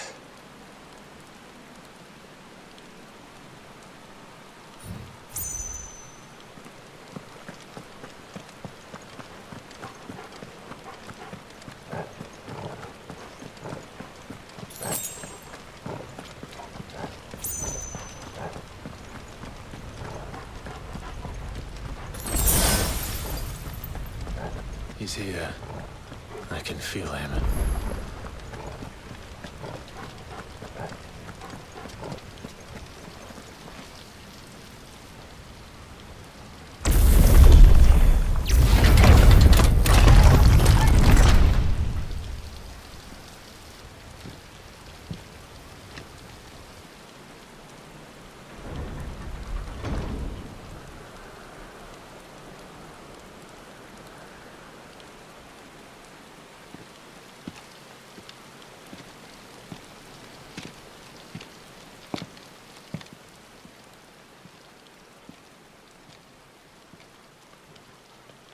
Why? The blade must ever feed if her edge is to remain keen. Butcher. What care you for these worthless creatures? They are nothing. Weak from the moment of their conception, ever longing for power not theirs to command, they turn unfailingly upon themselves. Like sheep, they roam in filthy flocks, eager to trample those few gifted a fleece of gold. Or that they might feel contentment with their pitiful existence. Prejudice and persecution, severance and strife, every earthly wrong springs from the malice in men's hearts. Malice born of the pain and suffering that is free will. Its corruption is gnawed at your being from the very moment of your birth. You're wrong. It is no corruption. It is who I am. Every choice I make, right or wrong, gives me reason to carry on. And carry on I shall. Not as a puppet, but as a man. Which are you? There was a time I too thought those the only choices. What? Long ago, God granted man the gift of magic. And with that gift did he build great civilizations. Yet over time, man lost sight of the gift's true meaning, stepping from the path of shared prosperity to one of avarice. He abandoned his creator for sword and flame, and through his folly, beckoned the blight. Yet, there were those few who refused to turn their eyes from the heavens, and they prayed to God that he might lead them back to righteousness. And the Lord, he did answer. Before the worthy shall the gates of paradise open. And so did I spread my arms to the ether, and cast my soul upon its gentle waters. I gave myself unto him.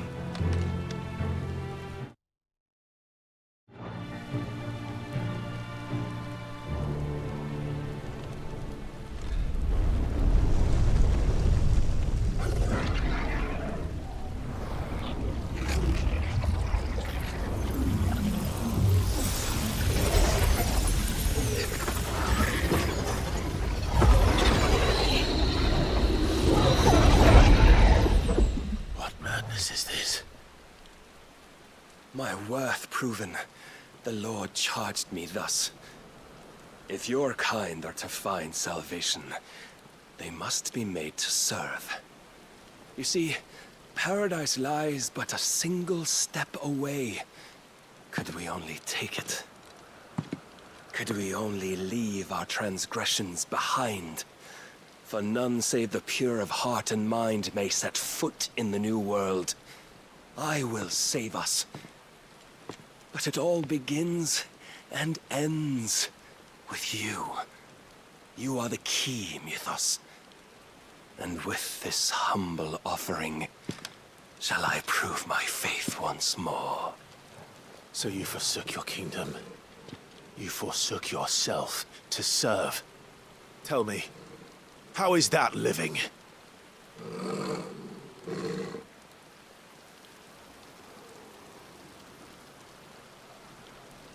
What you seek to provide is not salvation. It's anything but. Life is about always having a choice. Take that away, and we might as well be dead.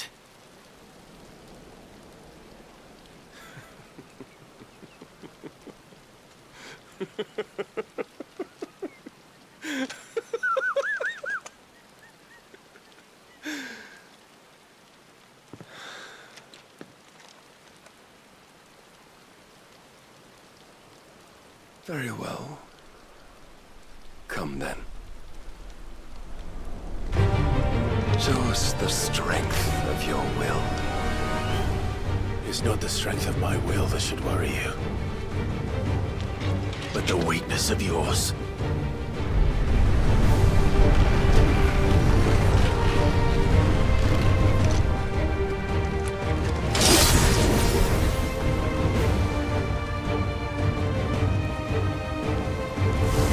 If you think your will the stronger, prove it! By this day's end, you shall know the truth.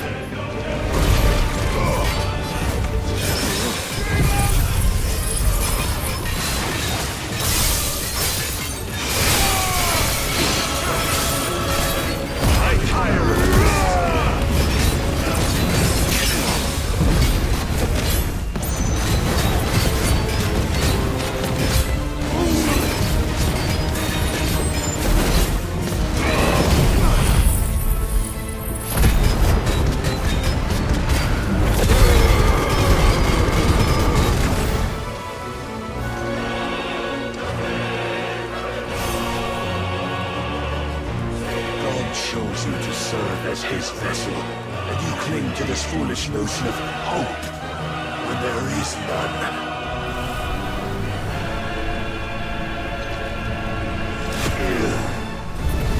Fuck!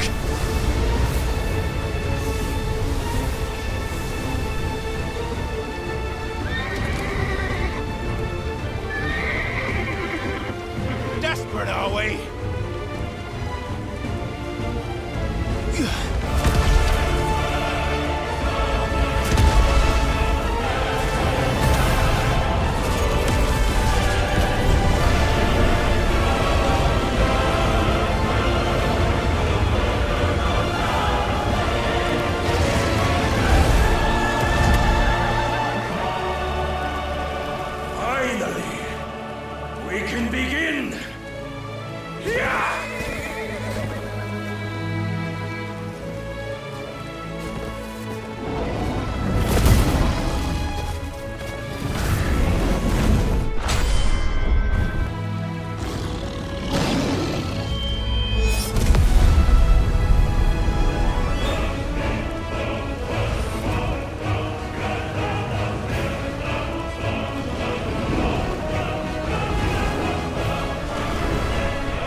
Shown the path. Now you must follow it. Free yourself, Mythos. You will not defeat me otherwise. We'll see. Perhaps you still require persuasion.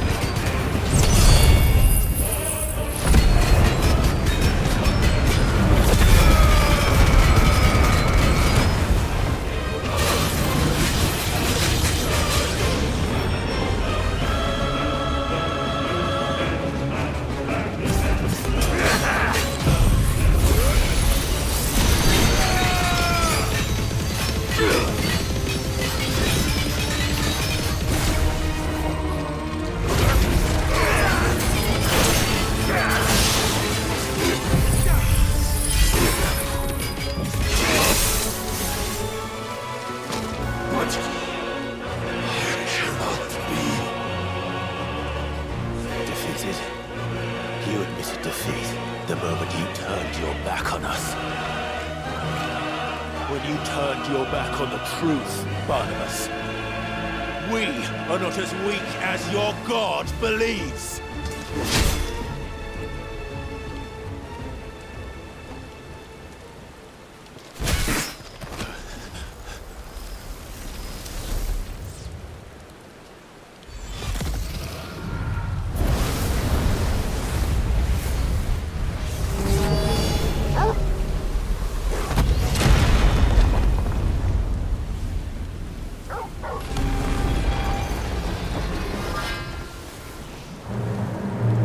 Damn it.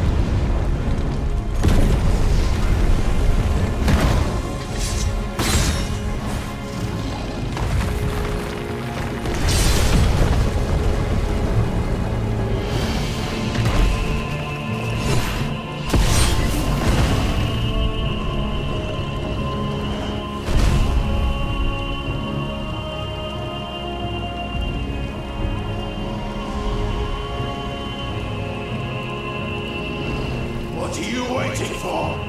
Men know nothing of strength.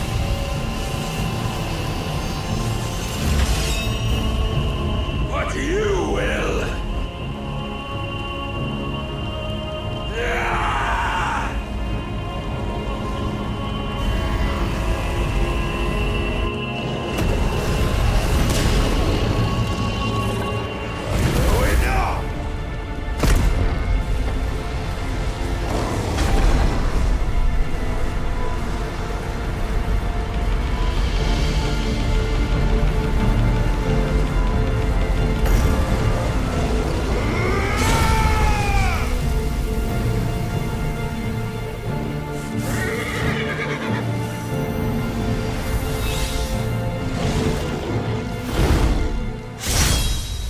You dare!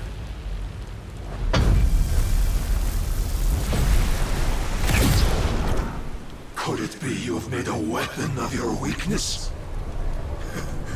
My apologies.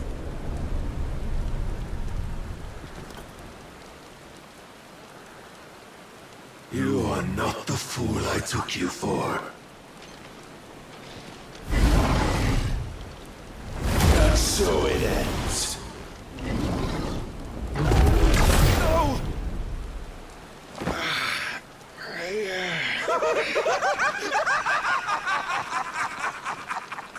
Don't tell me you are tired, Mythos! Your stubborn defiance has stirred my long-becalmed heart, filling it with a joy that I have not known for generations! I had thought the tantalizing kiss of self-indulgence a dream forever out of reach. And now that its sweet ruin courses through my veins, I shall not be quick to relinquish it. Show me your work, Mythos, that I might revel in it!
erase it from my head!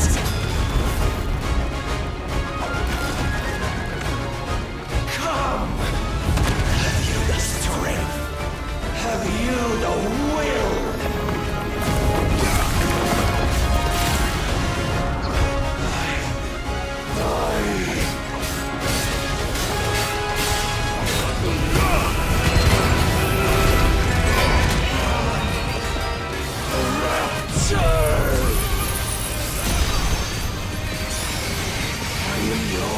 Mythos! Claim me as your prize!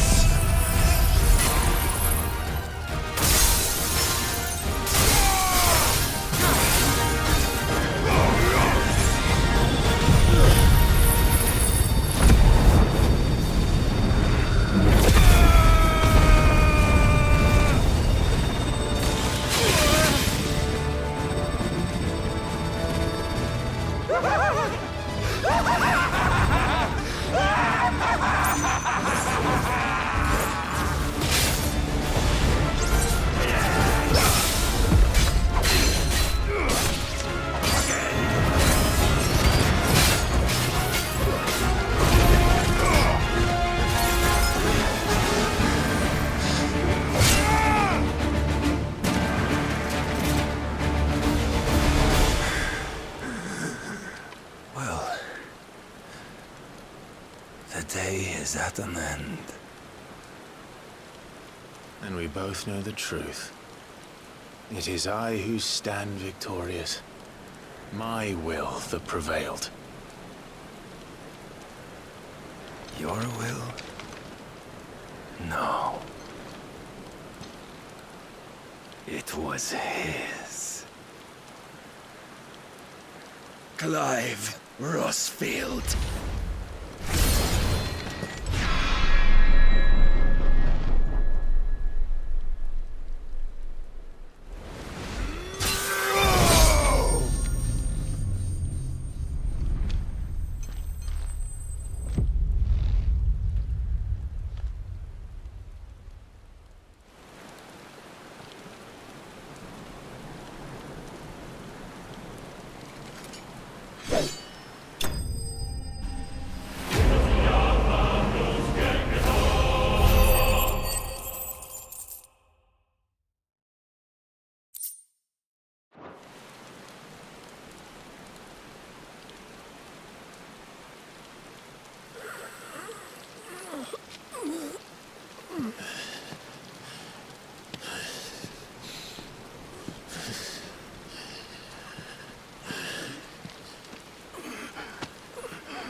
Perhaps there is strength in will.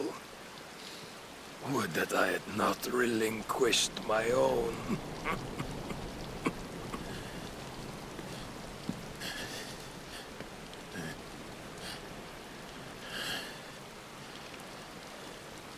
You relinquished nothing. What was it, if not will, that made you strive for a new world? Strive to win your master's approval?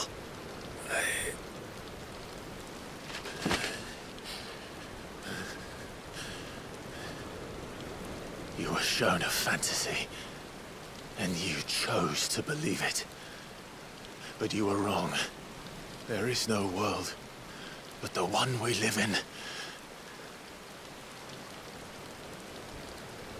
And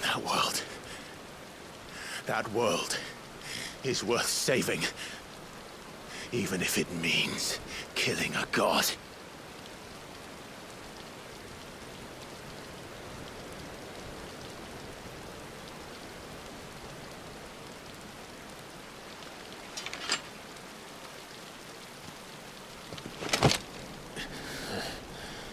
Bold words.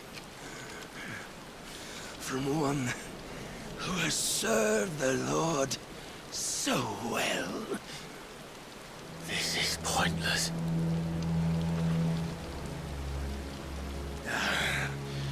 But I almost forgot. I promised that I would make you presentable, did I not?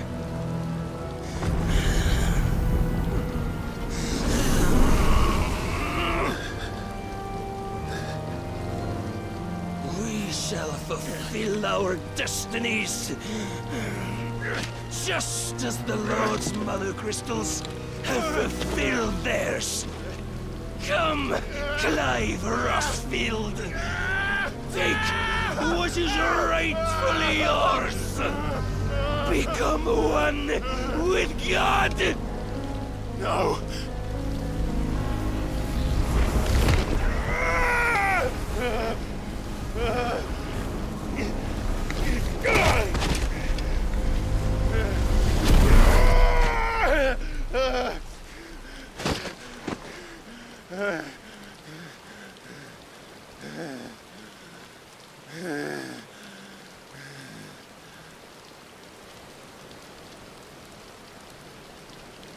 At long last, salvation.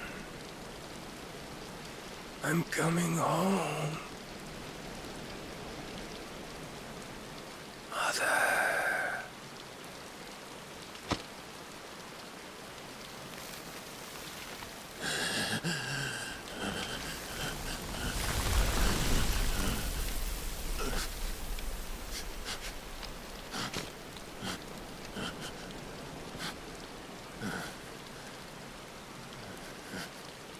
Tell me, how does it feel?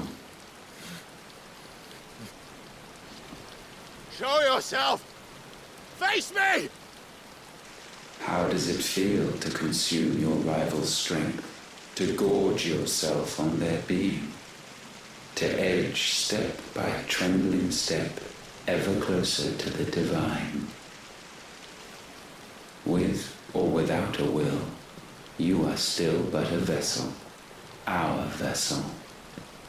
Behold, how your body shudders in anticipation of its fate.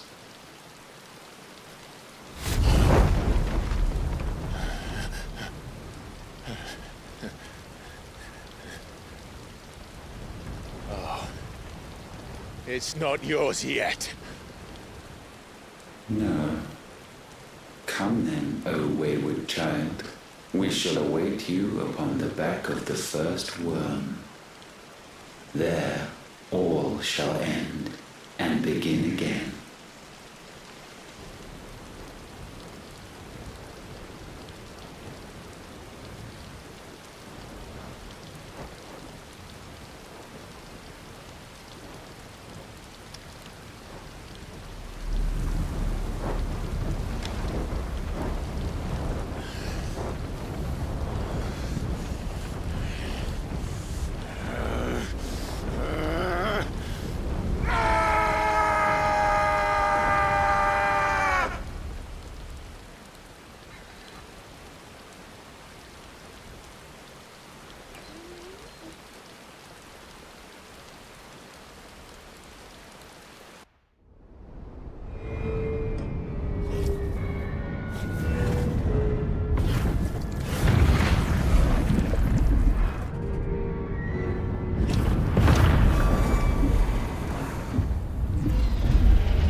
Why the hell is my city going with the gases?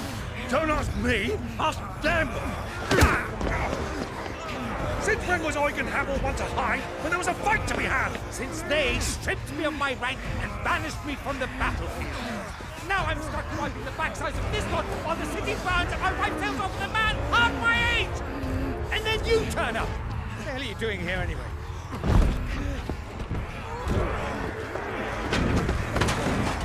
What indeed? The enemy numbers 200,000 or more, counting the orcs. There are simply not enough soldiers garrisoning in the capital to repel an army of that size. Then one of the central keep, held by a contingent of soldiers and bearers from the surrounding boroughs. They are the sole reason it still stands. And all it took was an army on their doorstep to bring them together. The prospect of death does put things into perspective. Perspective. Perhaps it's what we've lacked all along.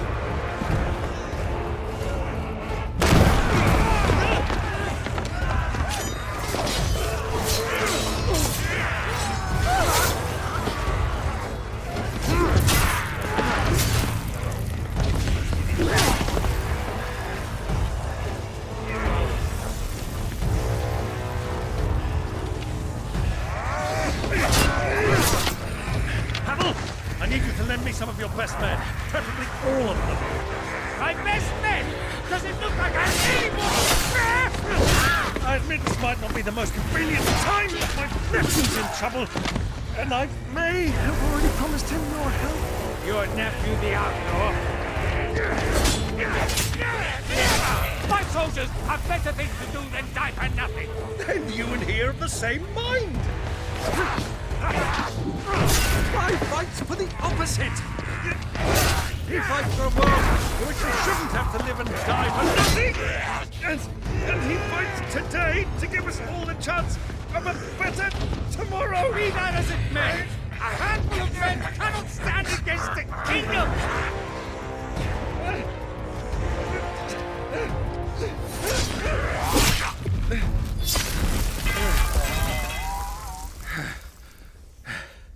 Then mayhap they are the wrong men.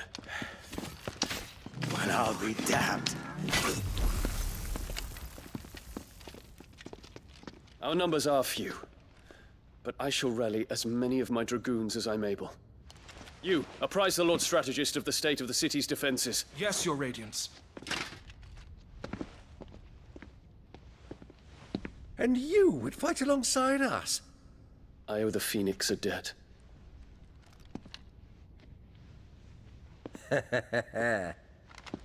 Does this vouch for my nephews? Aye, but I still have my doubts about you. Which we can discuss later. Indeed. You said you had men garrisoned in the keep. Captain, do you know how many yet remain? Allow me to confirm. Commander? Whatever their number, Randalar will be needing Gather the them bodies all. and build a pyre in the courtyard. Quickly. Terence. My lord.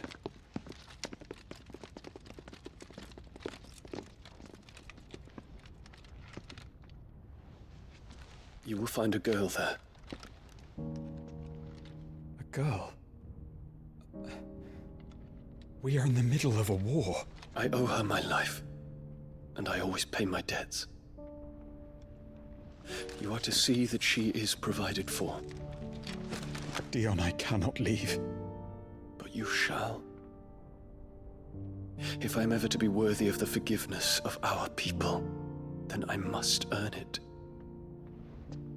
And I must earn it by my hand, and my hand alone.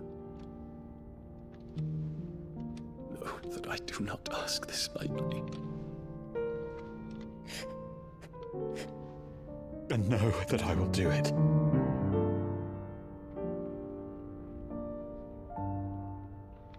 Farewell, Terence.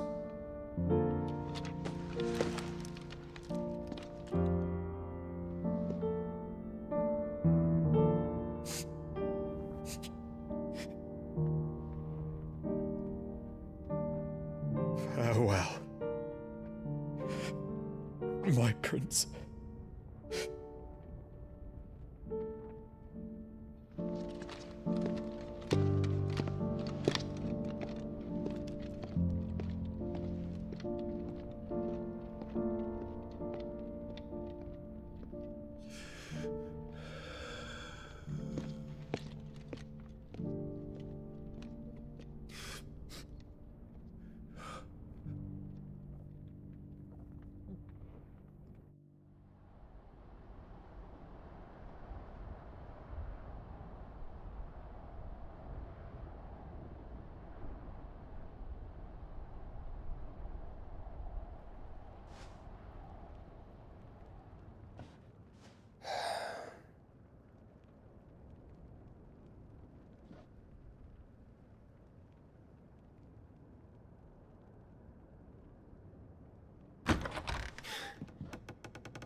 Clive! Thank fuck. You alright? I am. But I'm a damn sight better for seeing you, Joshua. And Barnabas. The king is dead.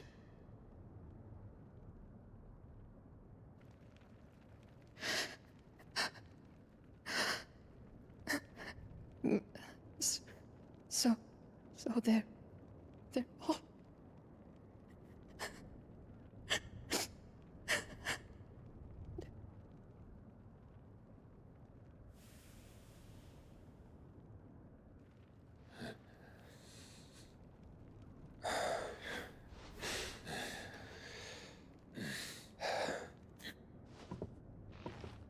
They are, but so is their killer. He can't hurt anyone anymore.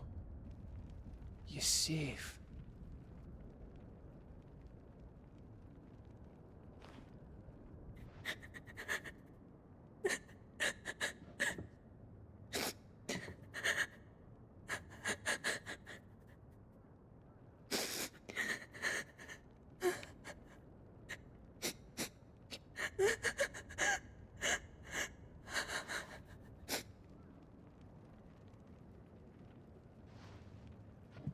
Gav, we need to talk.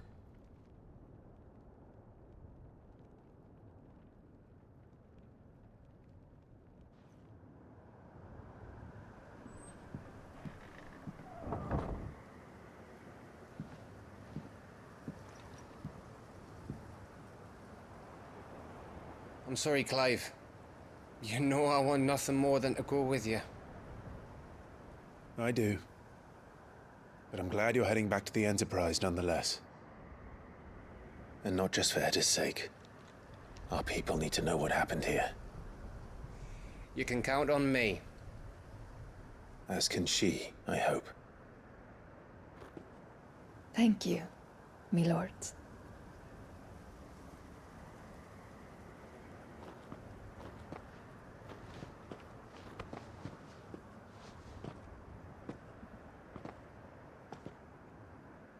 Do you think that was wise?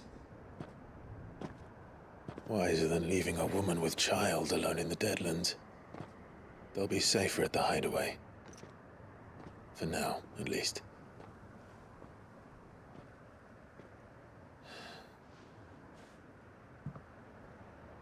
This land is overrun with Akashic. The king himself was long turned, albeit by choice. All to serve Ultima, in his damnable quest to forge the perfect vessel. The chaos Barnabas wreaked upon nation after nation. How many were killed for this? He didn't consider it killing. Or a mercy of sorts. A way to end their suffering. He truly wanted to save mankind, and ultimately use that. As he uses us. But why us? What are we? What are we? We are dominance. That is our fate. But that doesn't mean we have to accept it, which is why we fight. For the right to deny it. Is that not so? It is. For our sins.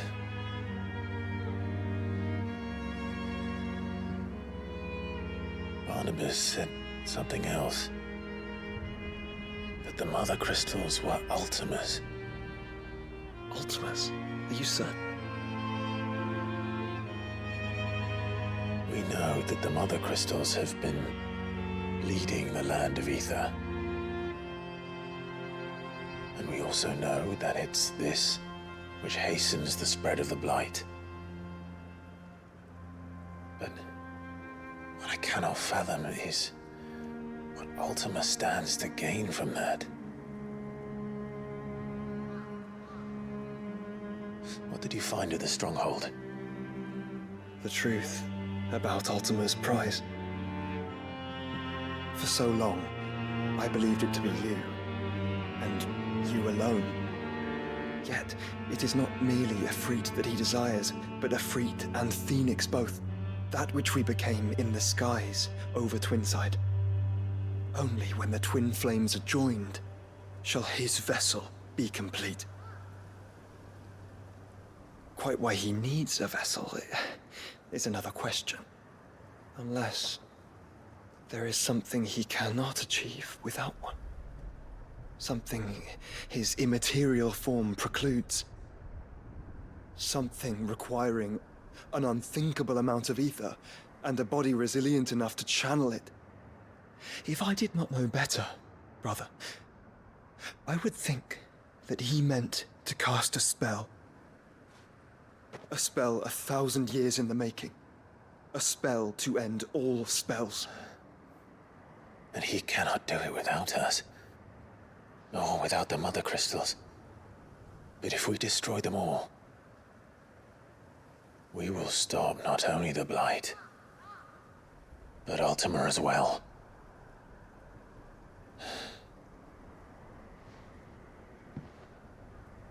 We stick to the plan then. Only this time, we face him together. Well, it's a long walk to Stone here. Let's not keep Ultima waiting.